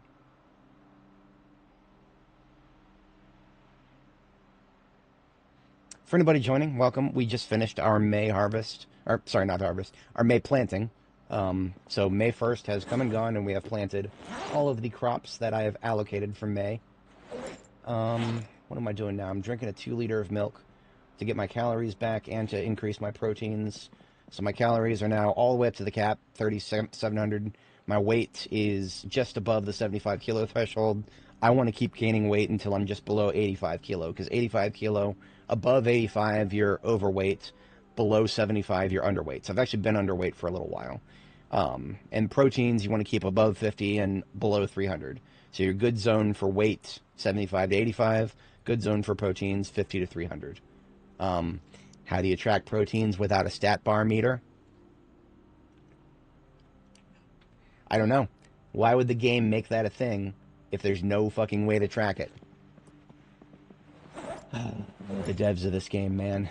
The devs of this game. They have been spoiled by the modding community. Because if it was not for the modding community of this game would never... I'm pretty sure the devs would have gone bankrupt by now. Because mods are the only thing that make people capable of tolerating this game.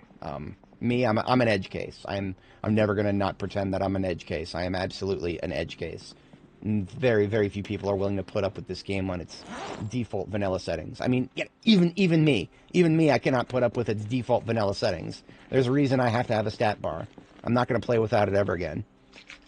And that is just, that's my spiel on the status of this game, the absolute state of it. It's not, the devs need to come out of their cave once in a while. Smell some roses. Let's have another sleep, shall we? Not tired enough to sleep. Look at this. I'm at 30 fatigue. Now I'm tired enough to sleep. This game, man. Ugh. Whenever a character is not at 30 fatigue exactly, what should happen is you should be able to click try to sleep, where it just, you sit there and you try to sleep, and there's just a chance until you get to 30 fatigue, or just a chance every couple of minutes to get to sleep. That's what it should do, but no. It's just got to flat out refuse until you get to 30. But anyway, I'm going to finish milking the cows now. Athena 2A, I am here for your milk.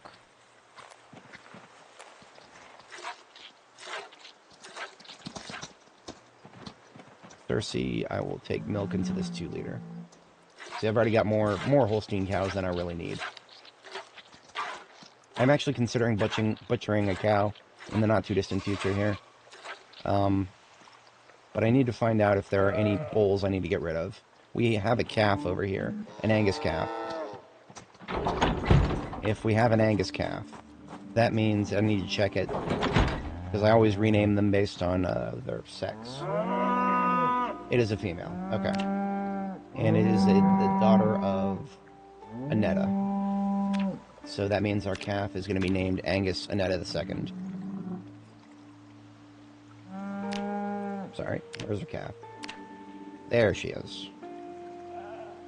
Angus Annetta II. There we go.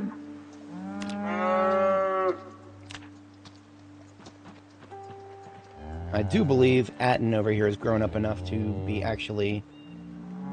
Yeah, he's an adult now. He can knock these cows up, keep them knocked up. They will continue to produce heirs.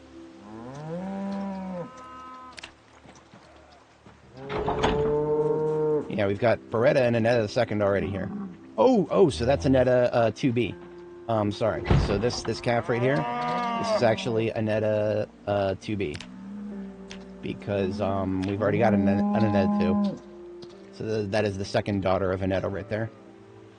Oh. I have the same problem with Beretta here. Which one is the younger one? What's up, man?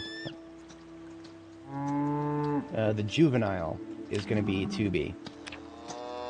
Okay. So that is our Angus cows sorted. We don't have... Usually what I like to do is wait for there to be a bull, and then kill him when he's a juvenile weaned. But I ain't got no bulls over there, so that's not happening. Give me just a moment here. One of my colleagues is messaging me.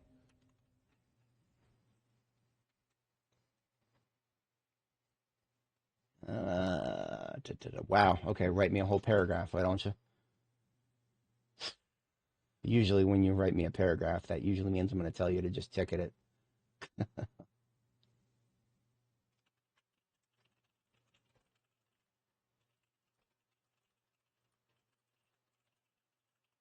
In fact, that's literally what he asked me. Should I just ticket it? Yeah, you should probably just ticket it, dude. It's probably just a ticket. I'm a team lead for a group of folks who do frontline tech support, so they interact with users directly a lot. And yeah, sometimes usually I'll answer their questions for them pretty fast while they're on the phone with the user. But sometimes the answer, they already know the answer, and they should have probably figured it out while they were typing a paragraph to me. But that's all right. My team's good. They're pretty good.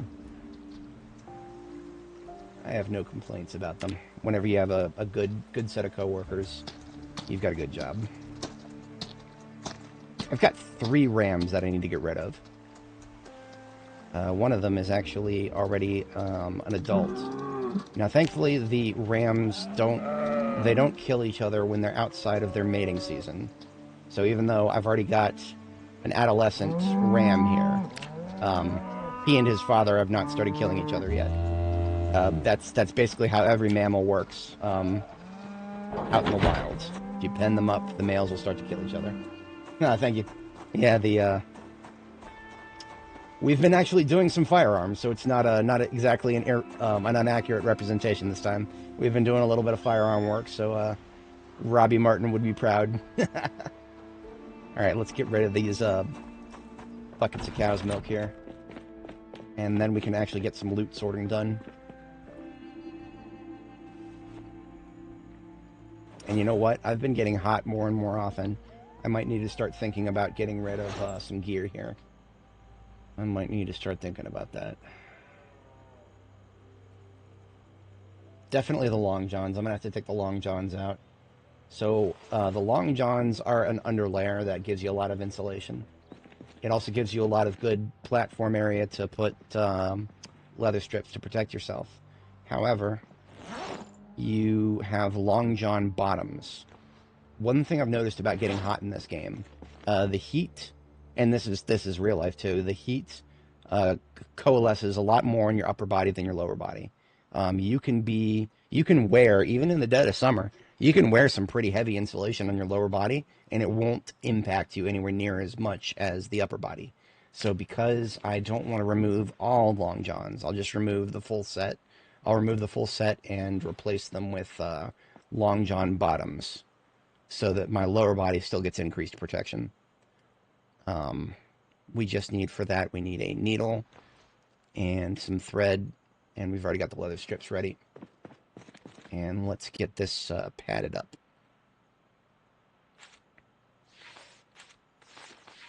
So our ambient protection is going to go a little bit up here.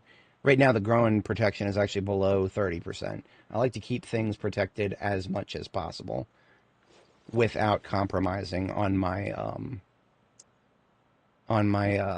well, without compromising my aesthetic. My aesthetic, or I don't want to be uncomfortable.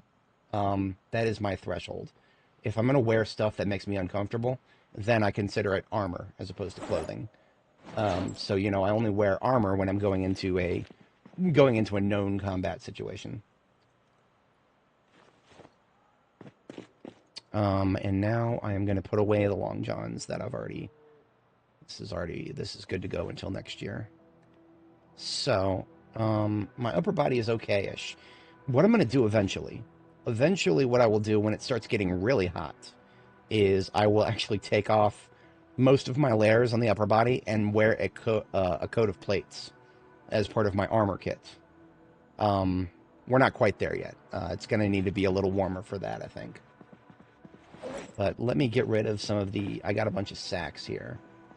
And then I can get rid of this other backpack. Okay. Yeah, let's get rid of these sacks. They are currently... They need to go back into my vehicle that is designated for sack storage here. This one? Yeah. So this is the vehicle right here that I would take if I was ready to refill it with compost. I'm done with agriculture for the moment. I'm a little tired of agriculture. It's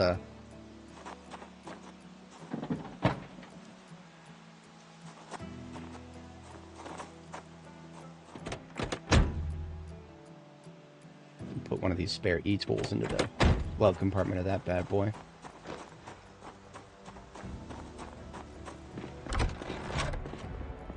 This is my real backpack, because it actually matches. Matching is important for me. We're pretty right now. I like the current loadout. I really do. Now, when we will eventually get to the point where we need to take the jacket off, and that's gonna throw off our aesthetic a little bit. But I do think we have options at that point. Okay, what are we doing next? We are...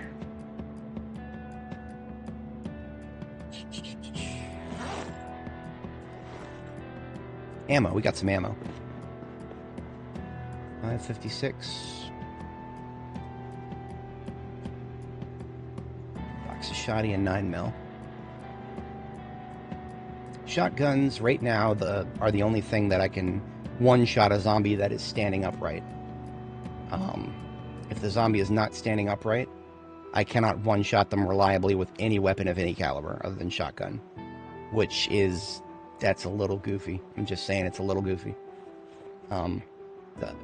There's certain weapons that, you know, you put a hole in something, it's going to stop moving. I don't care how strong that something is. You take a 308 and you shoot something's neck, the whole head is going to come off. That's how that works. But the devs of this game, they know so little about firearms that the original internal name for the 9mm magazine is clip.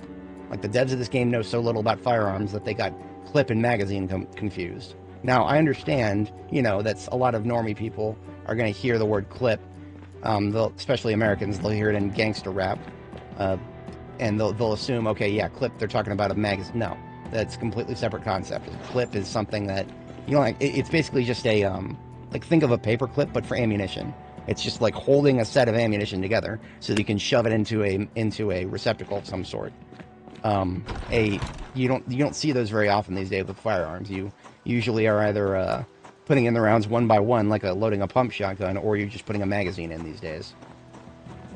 But I guess Magnum enthusiasts will probably still use. I don't know if that's actually the right word either for like a preloaded like Magnum wheel.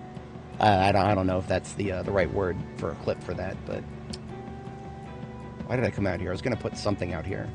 I don't remember exactly what it was already. Damn it, I got sidetracked yelling about the devs again. Whoops. We're alright, we're good.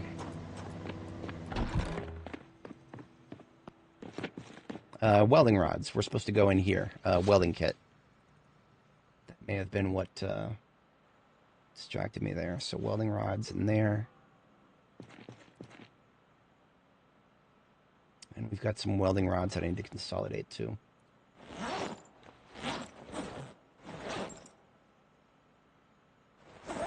Boom. Consolidated.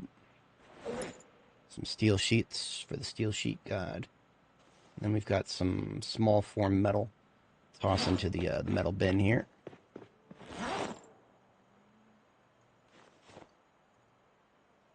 This bandage needs to be washed.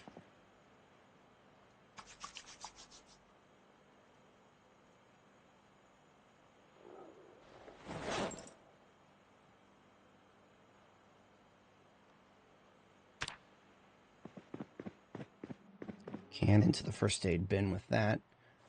Top of this stack is containers for the plastic bag.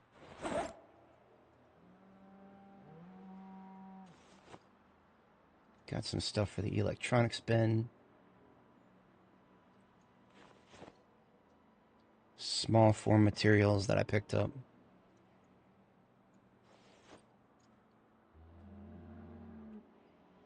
Umbrella. That is probably a decoration. Yeah, this is a decoration I need to put somewhere.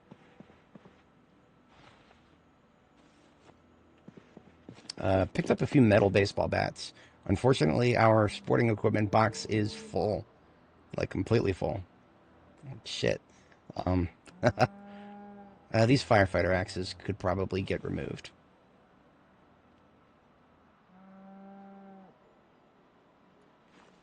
There's a reason that I've put my firefighter axes elsewhere.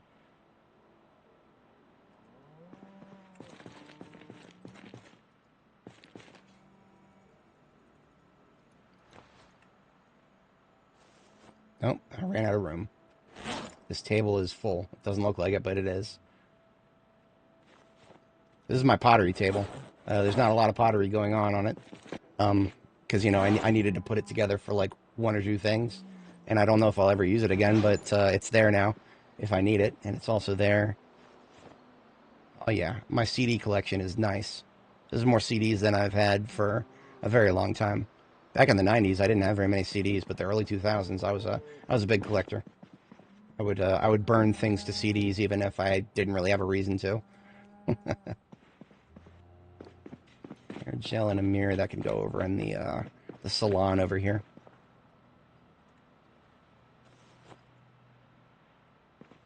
Salon is looking nice, a little too nice. There's a lot of stuff on the table there.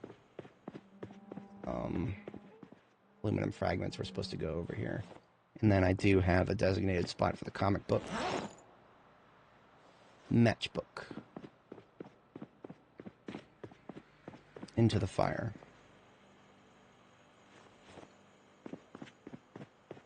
So as you can see, I'm still getting sweaty just from running around inside my base. So that is just something to think about. I'm getting sweaty, but I'm not getting hot. So that means I'm not too bad off, but you know, I could be better. Found yet another blue generator while I was out there. My collection grows. I now have 4 of them over here. And this regular tire needs to go down to the vehicle lot to the south. I do believe I have a garbage bag of loot in here.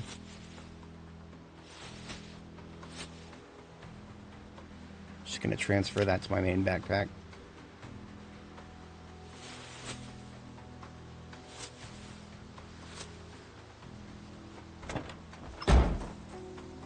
And I'm going to move this. So what is this? Is this a heavy-duty vehicle or what? No, this is standard. Okay, so this needs to go all the way down to my standard vehicle lot then. So I have different lots for different vehicle types. This one looks like it's got decent parts on it already, at least cosmetically speaking. Maybe it'll need some new tires, maybe it'll need some this or that, but in any case, I have a whole separate disassembly lot over here for standard vehicles. Some standard vehicles here are better than others, as you can see. One of my repair targets has been the state trooper vehicle there. And this would be another one of my repair targets. I'll go ahead and park it right here for now and decide what to do with it a little bit later. I do have some zombies here that are encroaching on my territory that need to be put into the ground, as it were. I just cleaned myself up, too. A shame. Oh, shit. This is not good. I was carrying something. What was it? Tire, right? Yeah, I need to drop that. Okay. Now I'm a little bit better at fighting. I forgot that I was carrying that, and then I pulled out the axe, and suddenly I'm extremely over-encumbered, which means that I am swinging very slowly. Would you come on out of my road?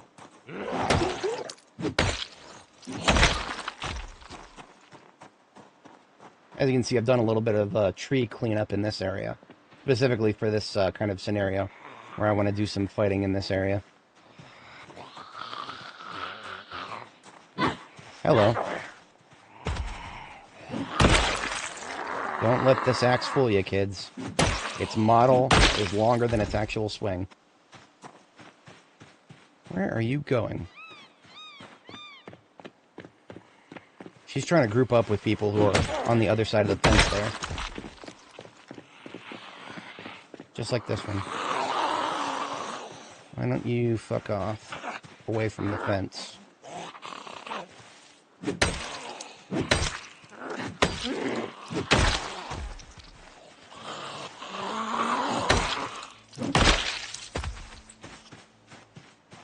So I'm actually out of water because of all the sweating I've been doing. This is why I need to reassess my equipment. I'm sweating too much, even though I'm not quite getting hot. It's annoying me. It really is. Speaking of annoying me, forgot to take some of that food. So there's a little group up here in the middle. If I were to ever go to my gas station and turn on the generator there, all these assholes would be giving me a hard time. So this is essential base maintenance right here, killing these assholes.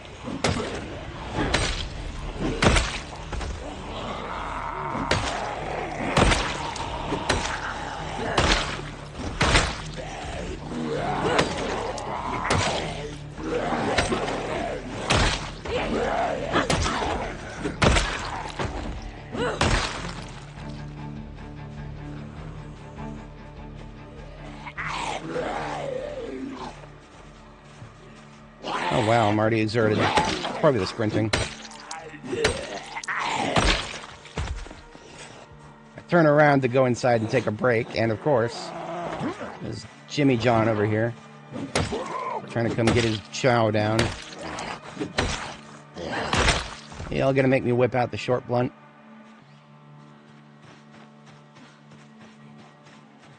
I don't know if weapons are I'm sorry, if firearms are less effective if you fire while exerted. I've never even tried.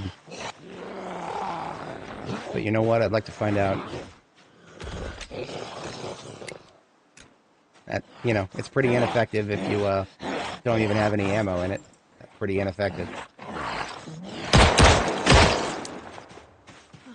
I mean, I have no frame of reference for whether the M9 was just ineffective or not, because it can take anywhere between 1 and 5 shots to kill a zombie that's even on their ass on the ground right in front of me. So those 3 shots, that's well within the median baseline. That gives me no idea as to whether firearms are better or worse while you're exerted. Hello, ma'am. Come out of the tree, please. You really gonna stand there?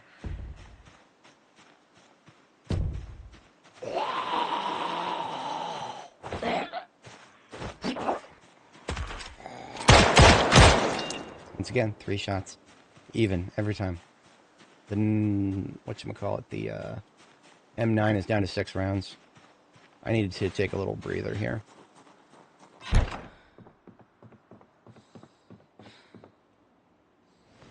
Anything need to sharpen? Yeah. The zombie's face needs to sharpen. Don't be shy. Come on over.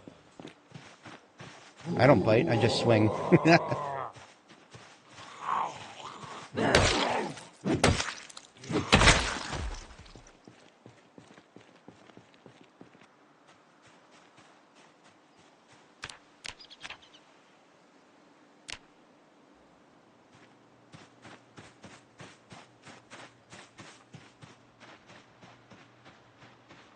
Went a little bit down the rabbit hole there, but we're clear now. We can run back as we intended.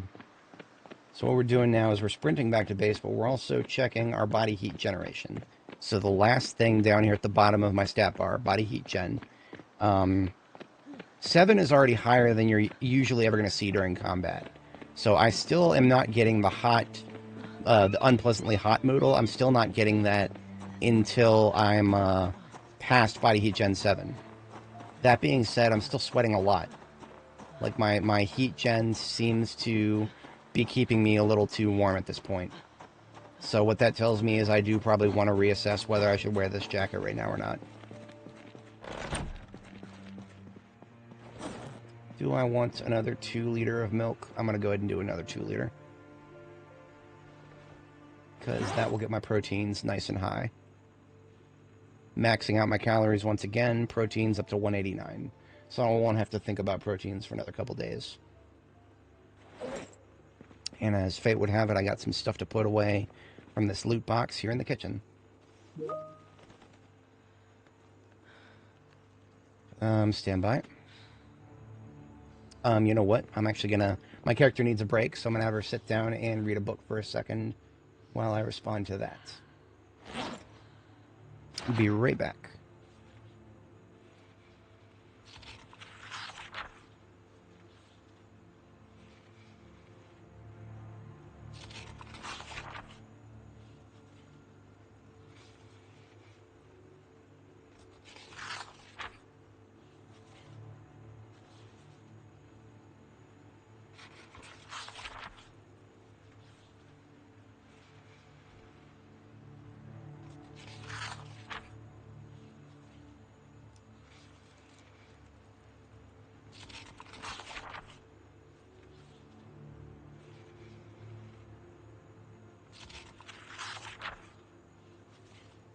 It was actually my manager reminding me that the overnight shift needs coverage in a couple days.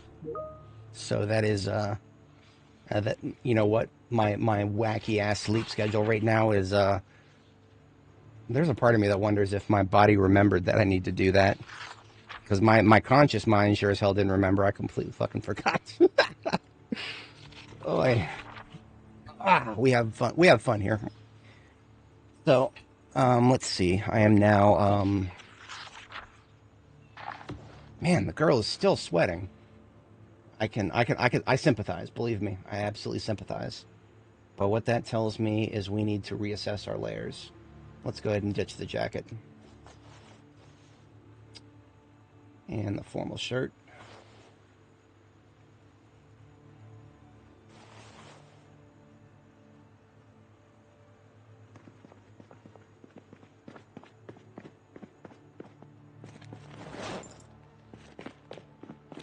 So as you can see, our chest protection has gone down significantly with that. So that tells me I'm probably ready for the coat of plates. Oh, that is, oh man, I'm sorry. I'm very sorry. Having to alternate is the worst. I mean, honestly, I used to think, oh man, overnight shifts suck. No, they're not bad as long as you can get in the swing of it. But if you have to go back and forth a lot, that's a young man's thing. I used to be able to do that when I was, you know, I'm in my 30s now. When I was in my 20s, I could do it easy peasy. It's getting harder every year. That's all I can say about that. I'm not going to act like, oh, I'm an old man now, but you know, it's not as easy as it used to be. I'm over the hump on those. I came out here looking for my charcoal burning vehicle because I actually do not have enough charcoal to make a coat of plates. And I want to do that before I forget about it because our protection levels are more important than any of the loot we're getting right now. Where on the map? We are in, so if you look, I'll just open up the map real quick so you can actually see it. We are right on the edge of the Ohio River. This is North Riverside. That is the police station of Riverside right there. So we are north of the Riverside police station at the moment. Exact coordinates. If we go to b42map.com, lovely resource, the exact coordinates of the base are 6100, 5200, approximately. 6100x, 5200y.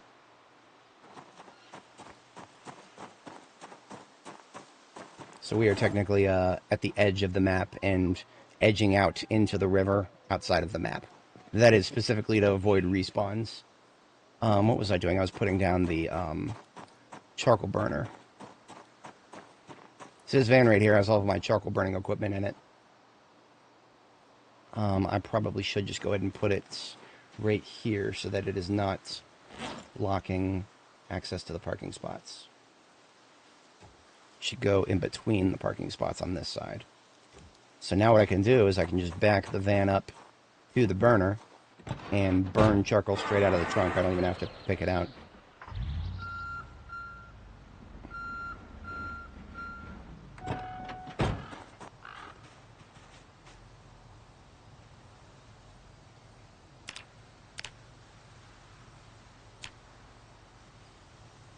So we only managed to actually get 2 burns out of that, but that is okay. 24 units of charcoal ought to be enough for the moment. We don't have a lot of room in our inventory right now, so just pull the van back into place here. If we need to get more charcoal after this, we'll have to actually cut wood for it.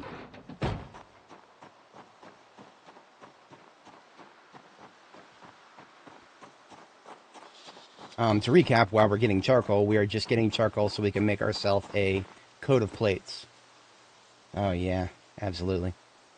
So because we need a coat of plates to cover up the chest protection area here, we have lost a significant amount of chest protection now that we are shedding some layers because of the warmer temperatures. So the charcoal goes in here. This axe is actually on its last leg, so I'm going to go ahead and dismantle the axe. And add it to the list of things to break down for its metal resources here.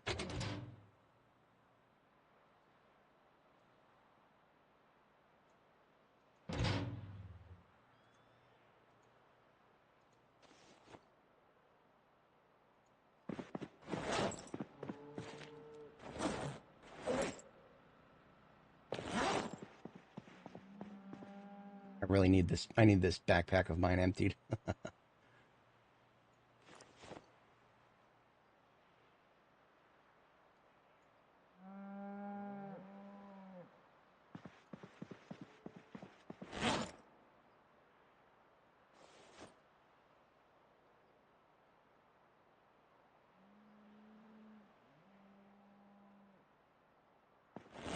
I did pick up some dye while I was out. Nice vivid purple.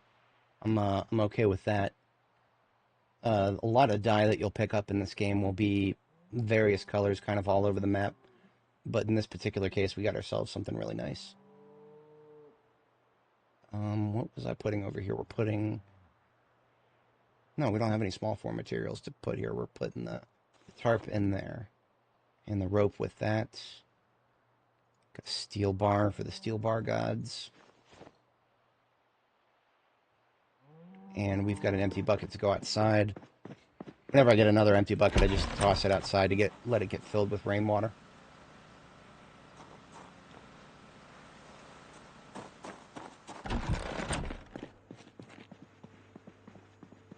This long sleeve t-shirt might actually be... Oh, it covers the denim bandeau slot, so no, that's not happening. The denim bandeau gives me extra scratch protection to the upper chest, so I'm not replacing that. Right?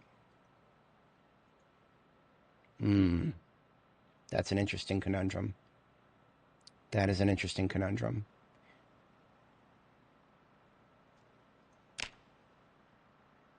Can I make a crafted denim long sleeve shirt?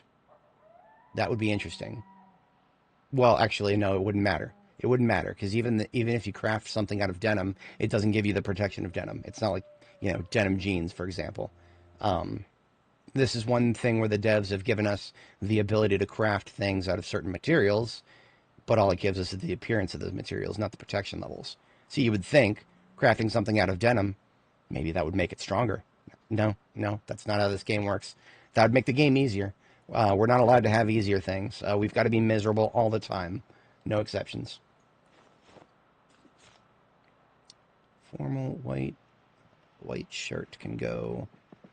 This the formal shirt and the Hawaiian shirt here, I'm putting them in the armor container here. This 1911 auto mag needs to get refilled.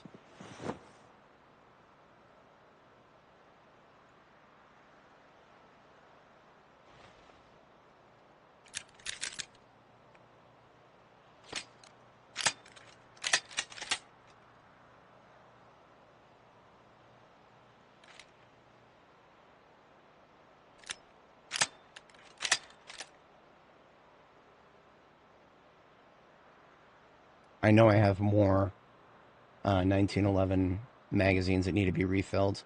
I just don't have them with me right now. So I'll deal with that when the time comes. Most of the rest of what I have right here goes to the kitchen. This is a reminder I need to empty my keyring. I've got a lot of stuff on my keyring right now. This is the bin I've been putting stuff for my keyring into. So most of these Chevalier D6s, I don't need those. Unmarked Franklin Volume keys, no, I don't need those. Masters and Horizon, I don't need that. All of these I do want.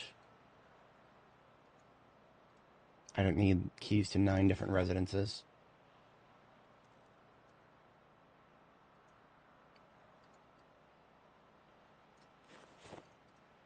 Just that one key to the factory.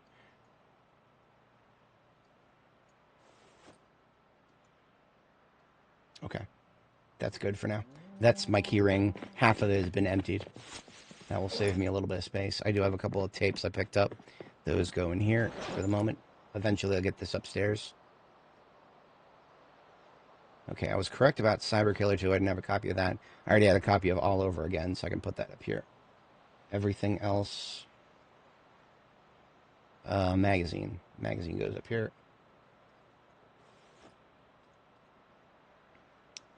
Comic book goes in here. Paperback in the second box of this stack. Dye and an empty bottle of dye over here.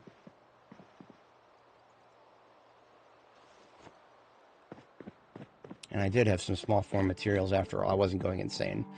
So you can see why I was putting off sorting loot. That is possibly one of the least interesting aspects of this game, but it is necessary, unfortunately.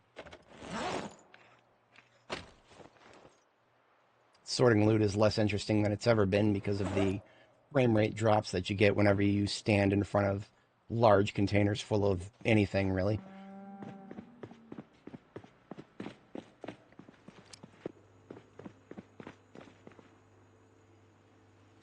Back to the kitchen. We've got a box of canned food. On our second container full of boxes of canned food. Not to say anything of our actual boxes of canned food there. This carton of cow's milk, I'm just get rid of it. I'm enjoying, while it lasts, the fact that we can just not worry about milk spoiling. It's coming. I'm sure the devs are hard at work on the new liquid system and the ability to make things spoil. They've got to spoil our fun, literally. They've got to spoil our fun. We're having way too much fun right now as it is. Okay, that is finally one full bag of loot emptied.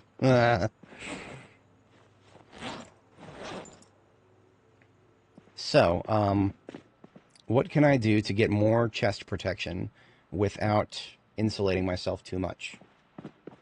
I'm glad you asked. I have an answer to that somewhere here. It was going to be an apron, but I don't remember what... Wait a minute. Here's a real question. Can I dye aprons?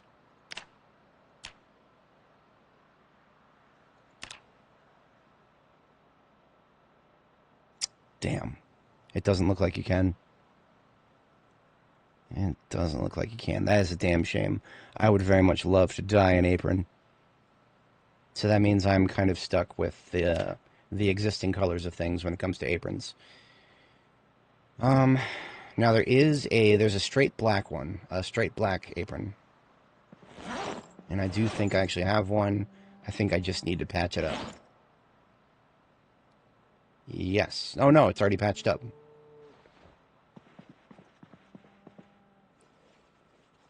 So, if I wear this, I can get more protection on the torso and the thighs here. Now, it is a little goofy looking, to be entirely honest. I'm going to hold off on this for now, just because it's not a... I don't like the fact that it's a lighter color of black. I really don't like that. This is why I really wanted to be able to wash these things.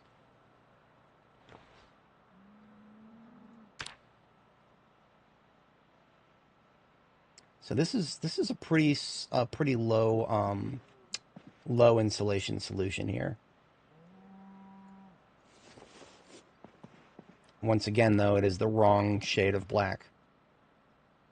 I'm mad about it. Remember, I put a lot of effort into my appearance, and if something doesn't match, it bothers me. Now, this leather vest right here, and 10% bite, 30% scratch, it looks good. Then you see the insulation, and you realize that level of insulation on your chest, I would be sweating my face off. I would probably reach the second level moodle of unpleasantly hot.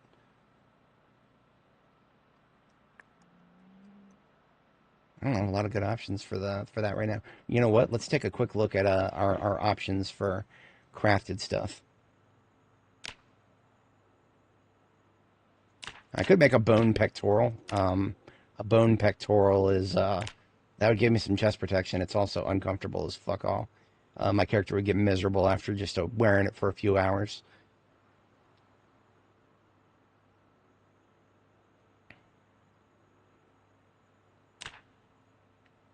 So if I just sew up a shirt, just a regular shirt, I could sew that out of denim.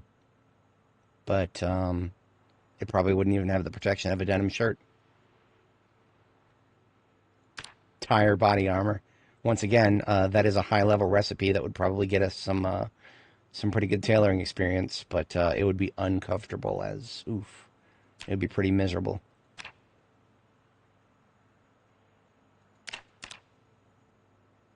We have a lot of different hide options. Once again, though, I'm pretty sure most of this is miserable. I do think I have some medium leather. Do I have any leather that is processed right now? No, I actually... So the little bit of leather that I finished, I already used it up. So we'd have sheepskin stuff. I ain't got no sheepskin, but if I did... I don't know if this gives any protection, though.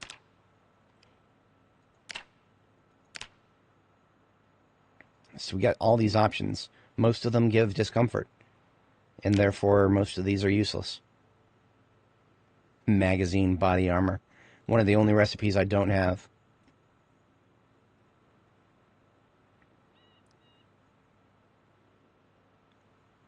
Yeah, I don't like, I mean, we've got so many tailoring options.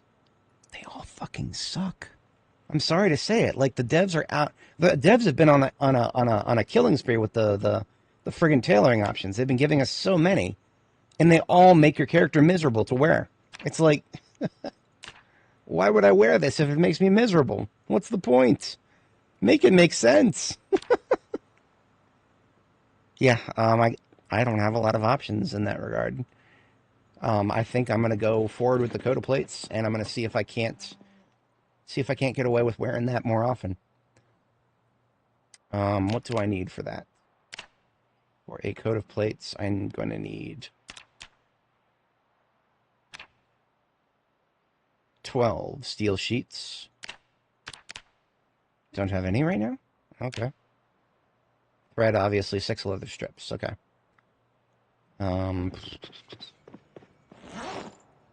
Yeah, I got some leather strips, but I need more. A little bit of aramid thread. Is that us opening another bundle? Yeah, it is. Okay. Let's get ourselves another... Let's get ourselves a chest protection here.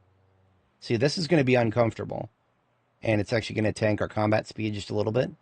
But it is, you know, it's better than layering a bunch of extremely uncomfortable things on top of each other. It will provide less discomfort than all of that put together. What am I looking for? I need I need the small steel sheets. I need a lot of them, like 16. I should have some in my welding kit. I have them all in my welding kit. Perfect. Now, this is a very high-level recipe, but it is high-level in metalworking, not necessarily high-level in tailoring.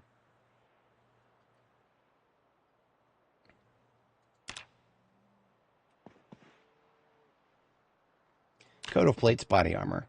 Tailoring level 4, metalworking level 8, and this is going to take a while.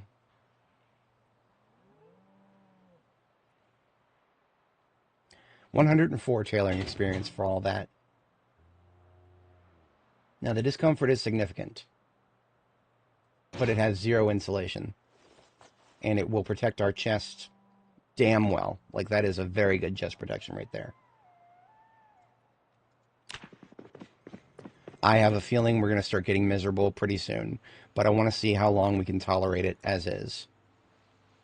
I mean, we don't look bad. There's a reason I'm wearing it. We actually look okay visually. You know, we're an aesthetic match and everything. So that's not a problem.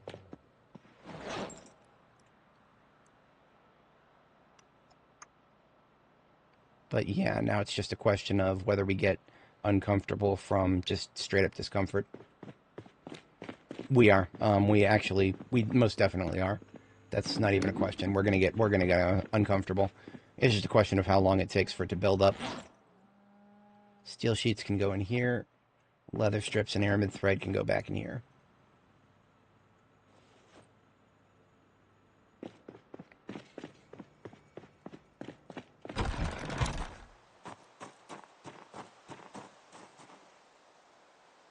I don't have enough water to wash the vehicle. I get some water.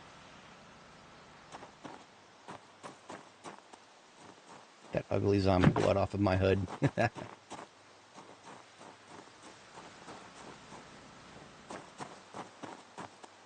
I'm already uncomfortable. Okay. So that's that. It is definitely... This is only going to count as armor. On the bright side, I think I can actually fit it in my vehicles. Like, just barely. So that means I need a second one for my expedition vehicle. Whew. That is a lot of... That weight. That is heavy. That is heavy. 4.0 encumbrance when you're not wearing it.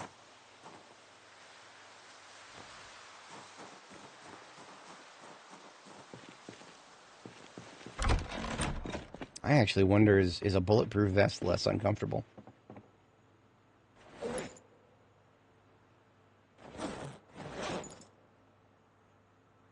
No, that is not less uncomfortable, and it doesn't even protect you half as much. So that's not an issue. Man, I really wish I had an option for armor that was not miserable to wear. Everything I have is just miserable.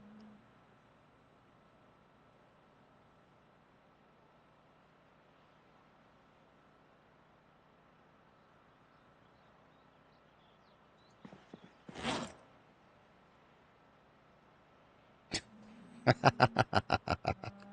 I wanted to change a pace, I could get a different set of anime ears to wear. The furry ears match the aesthetic of my hair, so I'm gonna hold on to those.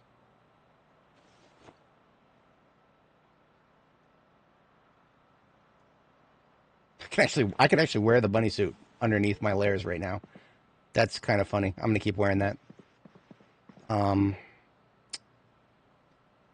I don't have anything else right now that I can actually wear. These gaiters would potentially work on my my shins, but they would also make me uncomfortable.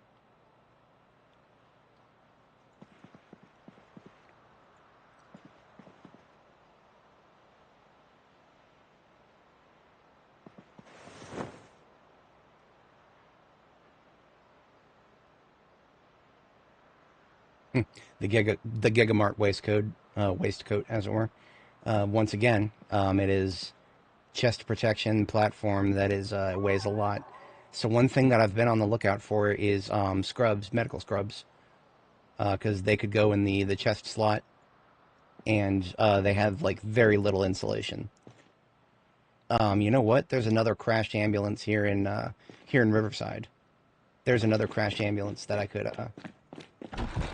recover that. I don't even know if I want to recover it, but I do want to check to see if there's any scrubs in it. If there are scrubs in it, I want to wear them. Scrubs, medical scrubs, are a long-sleeved clothing item that has like the lowest insulation for pretty much everything in that slot. And if I recall, the crashed ambulance was all the way down here.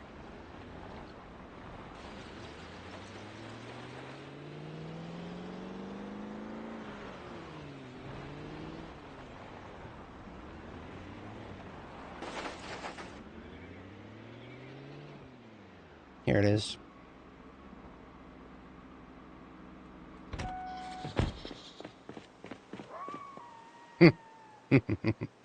Couple surgical gloves, a gurney, and a rubber hose. I should have known that I would have already gone through this thing.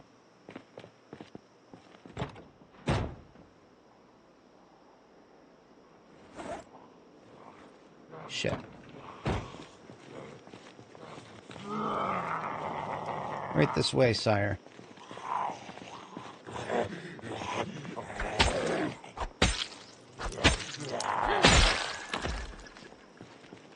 I also hate that the Alice belt is starting to become visible.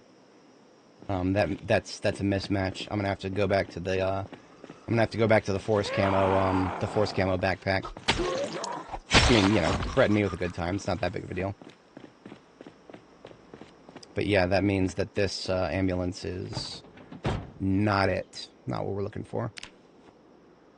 Use a gurney as a decoration, sure, why not? Alright, do I even want to bother towing it back with me? Maybe. I mean, I brought the Corvette, I might as well. I wonder if the Corvette has enough power to tow this forward. That would be interesting.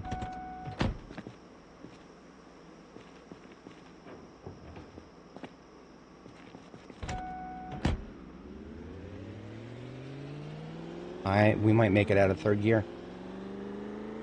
Oh, hell yeah, boys. We're making it out of third gear with this one. Come on, I believe in you. Almost there. Almost there. We're so close.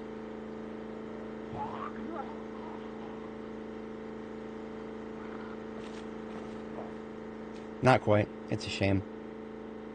This is towing in B42 right here.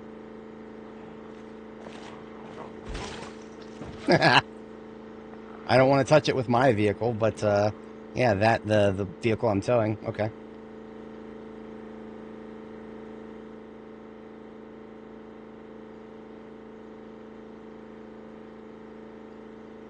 See, if I wanted to, I could probably fix this thing up pretty damn nicely. But yeah, I'm just gonna leave it in the lot for now.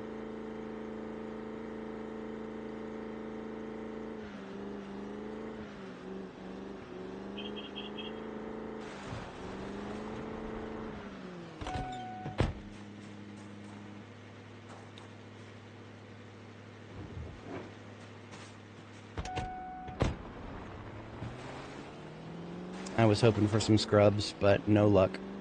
I did come home with a gurney, though. We'll put that on the second floor.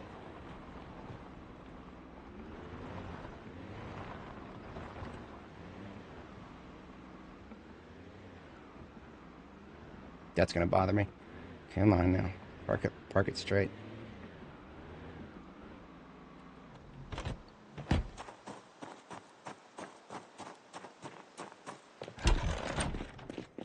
So gurney, should that go in the clinic or the second floor? Definitely the second floor.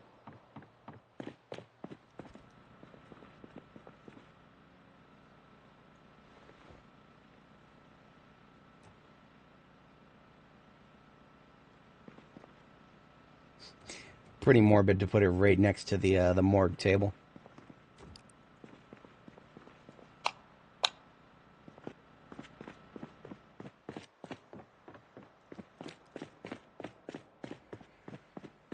You may have noticed the music cut out. That's just something that happens in Build 42. After playing the game long enough, the music just ends itself, decides to stop playing. You can sometimes give it a kick by getting into a fight with a bunch of zombies. The combat music will kick back in. But if you're not interested in the fight, then sucks to be you. No more music. That's why sometimes in my streams you'll hear me playing I'll like play the soundtrack to another game or something sometimes. I've actually been playing a lot of the Stellaris soundtrack recently, and making me want to play Stellaris again.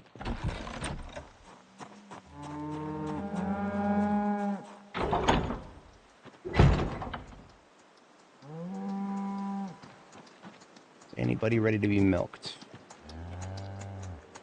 Here we are, Cersei. You're always ready for me.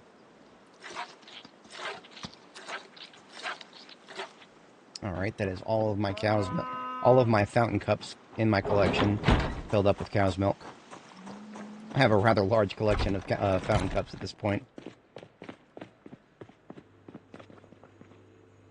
That is a total of 67 cow's milk fountain cups.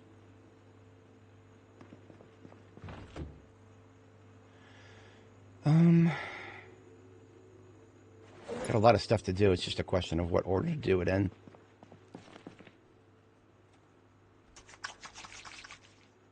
Oh, we're actually past our bedtime. Let's have a nap. RimWorld is a little closer to this game than Stellaris. Stellaris is a very hands-off grand strategy game.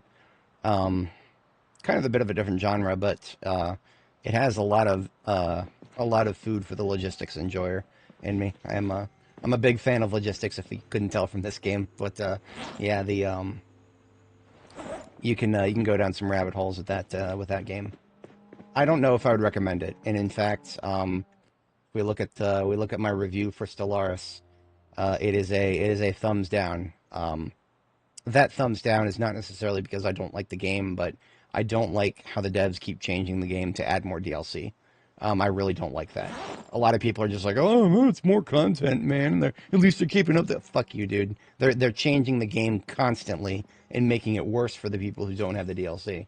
The DLC, yes, technically speaking, it's optional. You can still enjoy the game without it. But in a multiplayer context, you're not going to have as good of a time.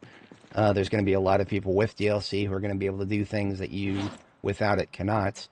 Now, of course, if the host has the DLC, then the people who join can try it, but then they can't play it without the host. So what is that really but advertising? I've got problems with Paradox's models for a lot of things. But, you know, what a novel concept, me having problems with the game devs I work with. What a novel concept, who would ever have guessed?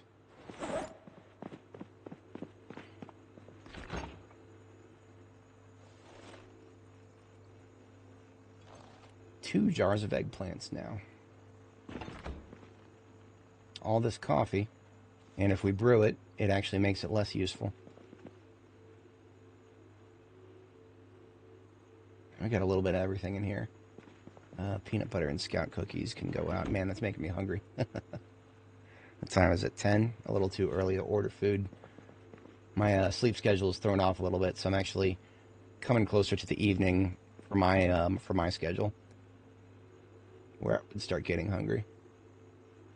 Can of spaghetti over here.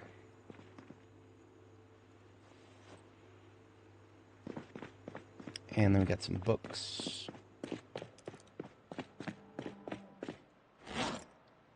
And a ID card for the epitaph.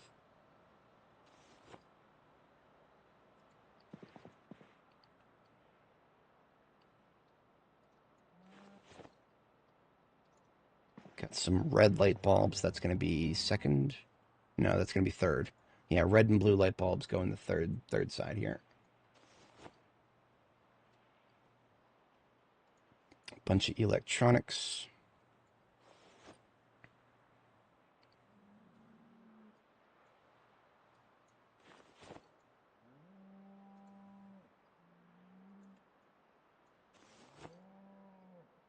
Small form materials.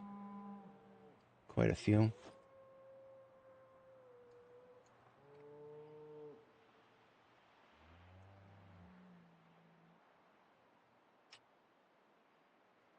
Tarp, that's about it. A couple of extra welding torches for the welding bin here. Or the mobile welding bags.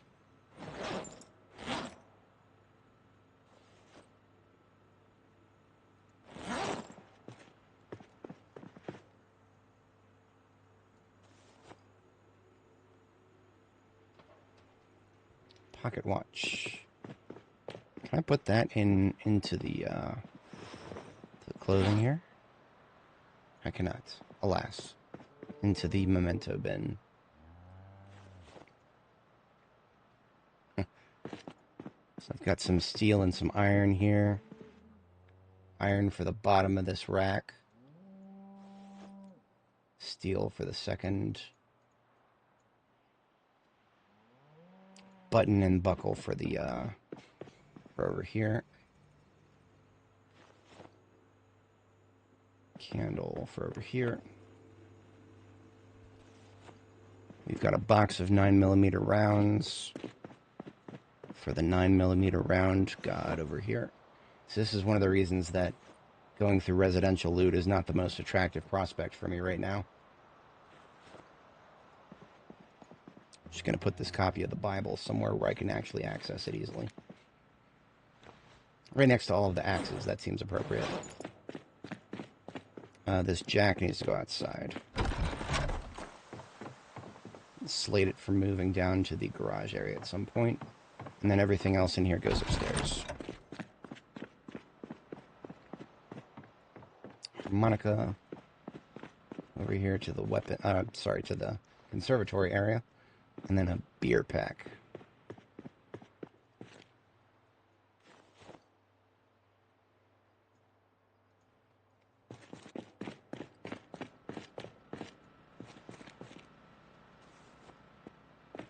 Ooh, I did not notice that the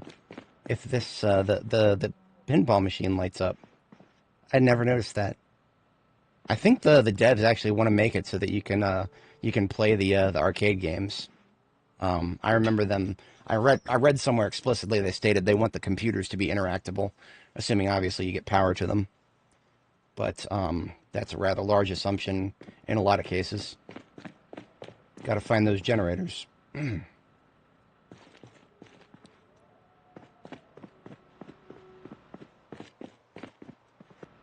Actually, I'm starting to feel like I might be running a fever. I might. So what are we at? We're at 9 hours here. That's not a. I'm probably going to I might end the stream tomorrow morning in game here. I do still have some loot to empty out of the vehicle.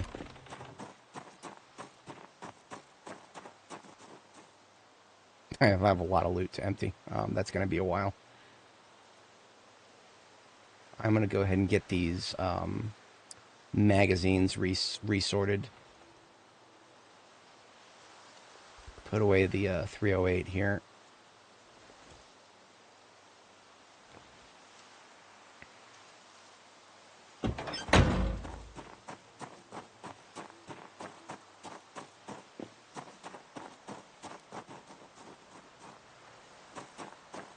I do apologize for anybody who may have been holding out hope for West Point's false advertising on my part. Mea culpa. I really did want to get to West Point today, but it's coming. Just like the dragons in Game of Thrones, they're coming. It's coming. West Point is coming. West Point will be here any minute now. Fuck. What do I got? A propane tank can go over here. Got a little bit of room left. I need to wash the MSR 700. It's full of zombie blood.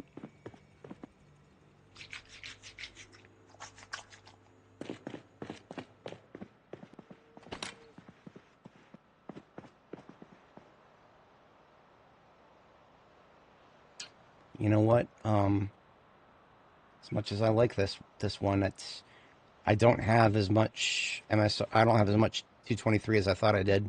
I do have a lot of 308. In fact, I have so much 308 that I feel like I should be using that instead of the 223. Yeah, I'm gonna go ahead and do that. MSR 788 instead of the MSR 700.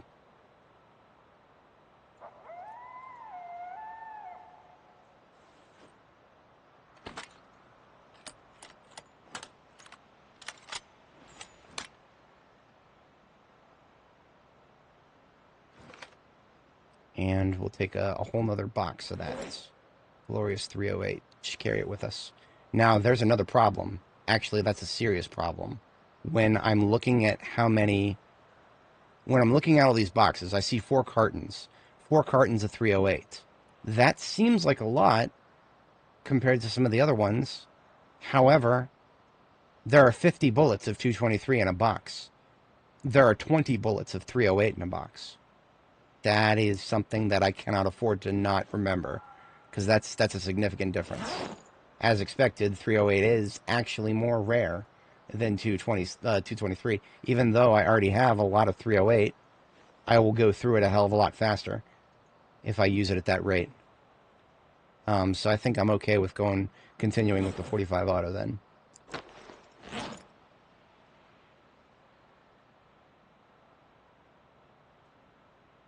Could use a 625. I could do that.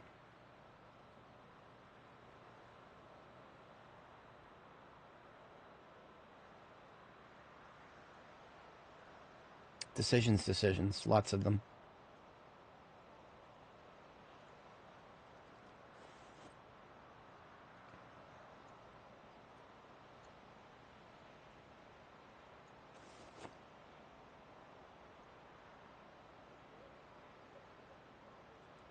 So an M625 appears to be the same damage as a 1911.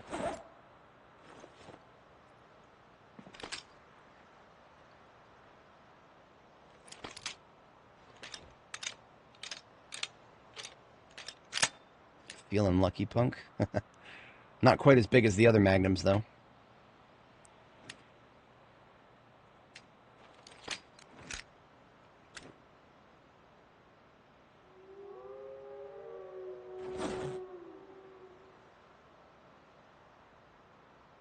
M36, I do need some reload for that, I think. My M36 is currently...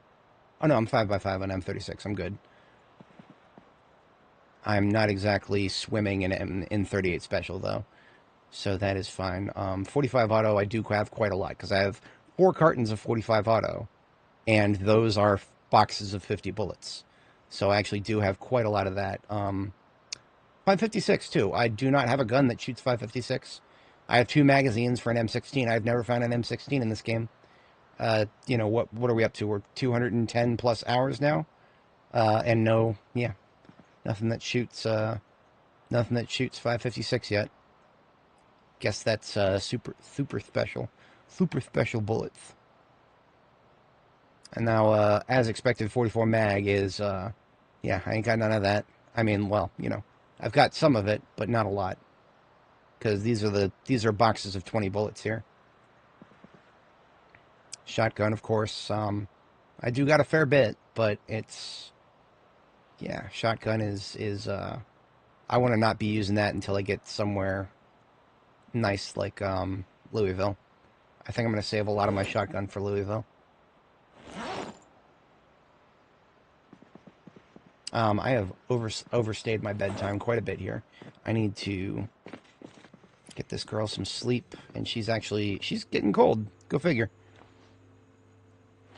Go figure. We've taken off too many layers.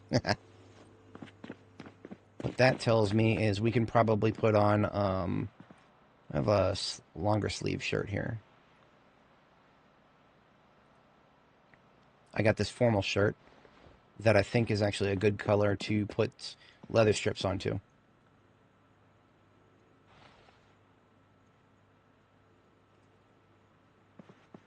It's actually got some holes in it. Let's patch those first.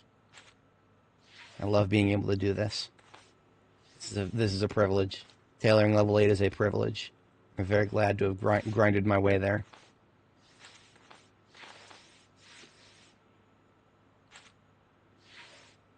Let's see what this looks like. That's not too bad. That is not too bad at all. You see the color of the shirt. It matches not only the backpack, it matches the whatchamacallit, the leather strips themselves. So we're looking okay right now. I actually like this. I'm feeling good about it. I'm really sad about the Alice kit, because, you know, there's nothing that's gonna make that look good.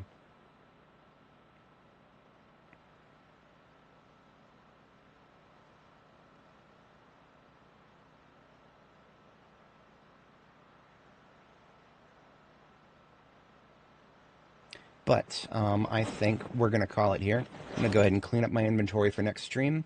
And I will catch you guys in the next one once I get this sorted out here. Yeah, okay. So now we've got 3 different weapons, 3 different caliber types. We've got the 38 Special. We've got the Magnum. We'll be using this a little bit next time. And then we've got the fallback M9, the old trusty, I guess you could call it. Let me put away this scope here. So next time I might use the thumbnail again next time. That will be we'll actually have the big iron on our hip next time. We'll make Robbie Martin proper proud by using an actual Magnum, or, you know, an actual revolver. Scope that goes back here. I do not have any good attachments for handguns right now. I got a couple of gun lights, but not really. All right. Thank you, Richard. I shall catch you in the next one. And you know what? I'm going to take a picture of myself with the Magnum.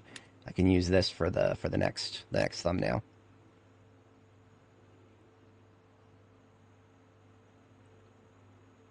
How about, yeah, that direction looks best, I guess. I want to show off the sword too. Okay, that looks pretty good. Alright, adios, folks. And the last thing you always want to do after playing Zomboid for a long time, back up your save. I'm creating a new save folder here. This is the 24th save backup, so I named the folder 24. And I just copy that entire save folder in there. This will probably take, I don't know, 5-10 minutes maybe tops, because we've got about 250,000 files across 650 megabytes. So I will catch you all in the next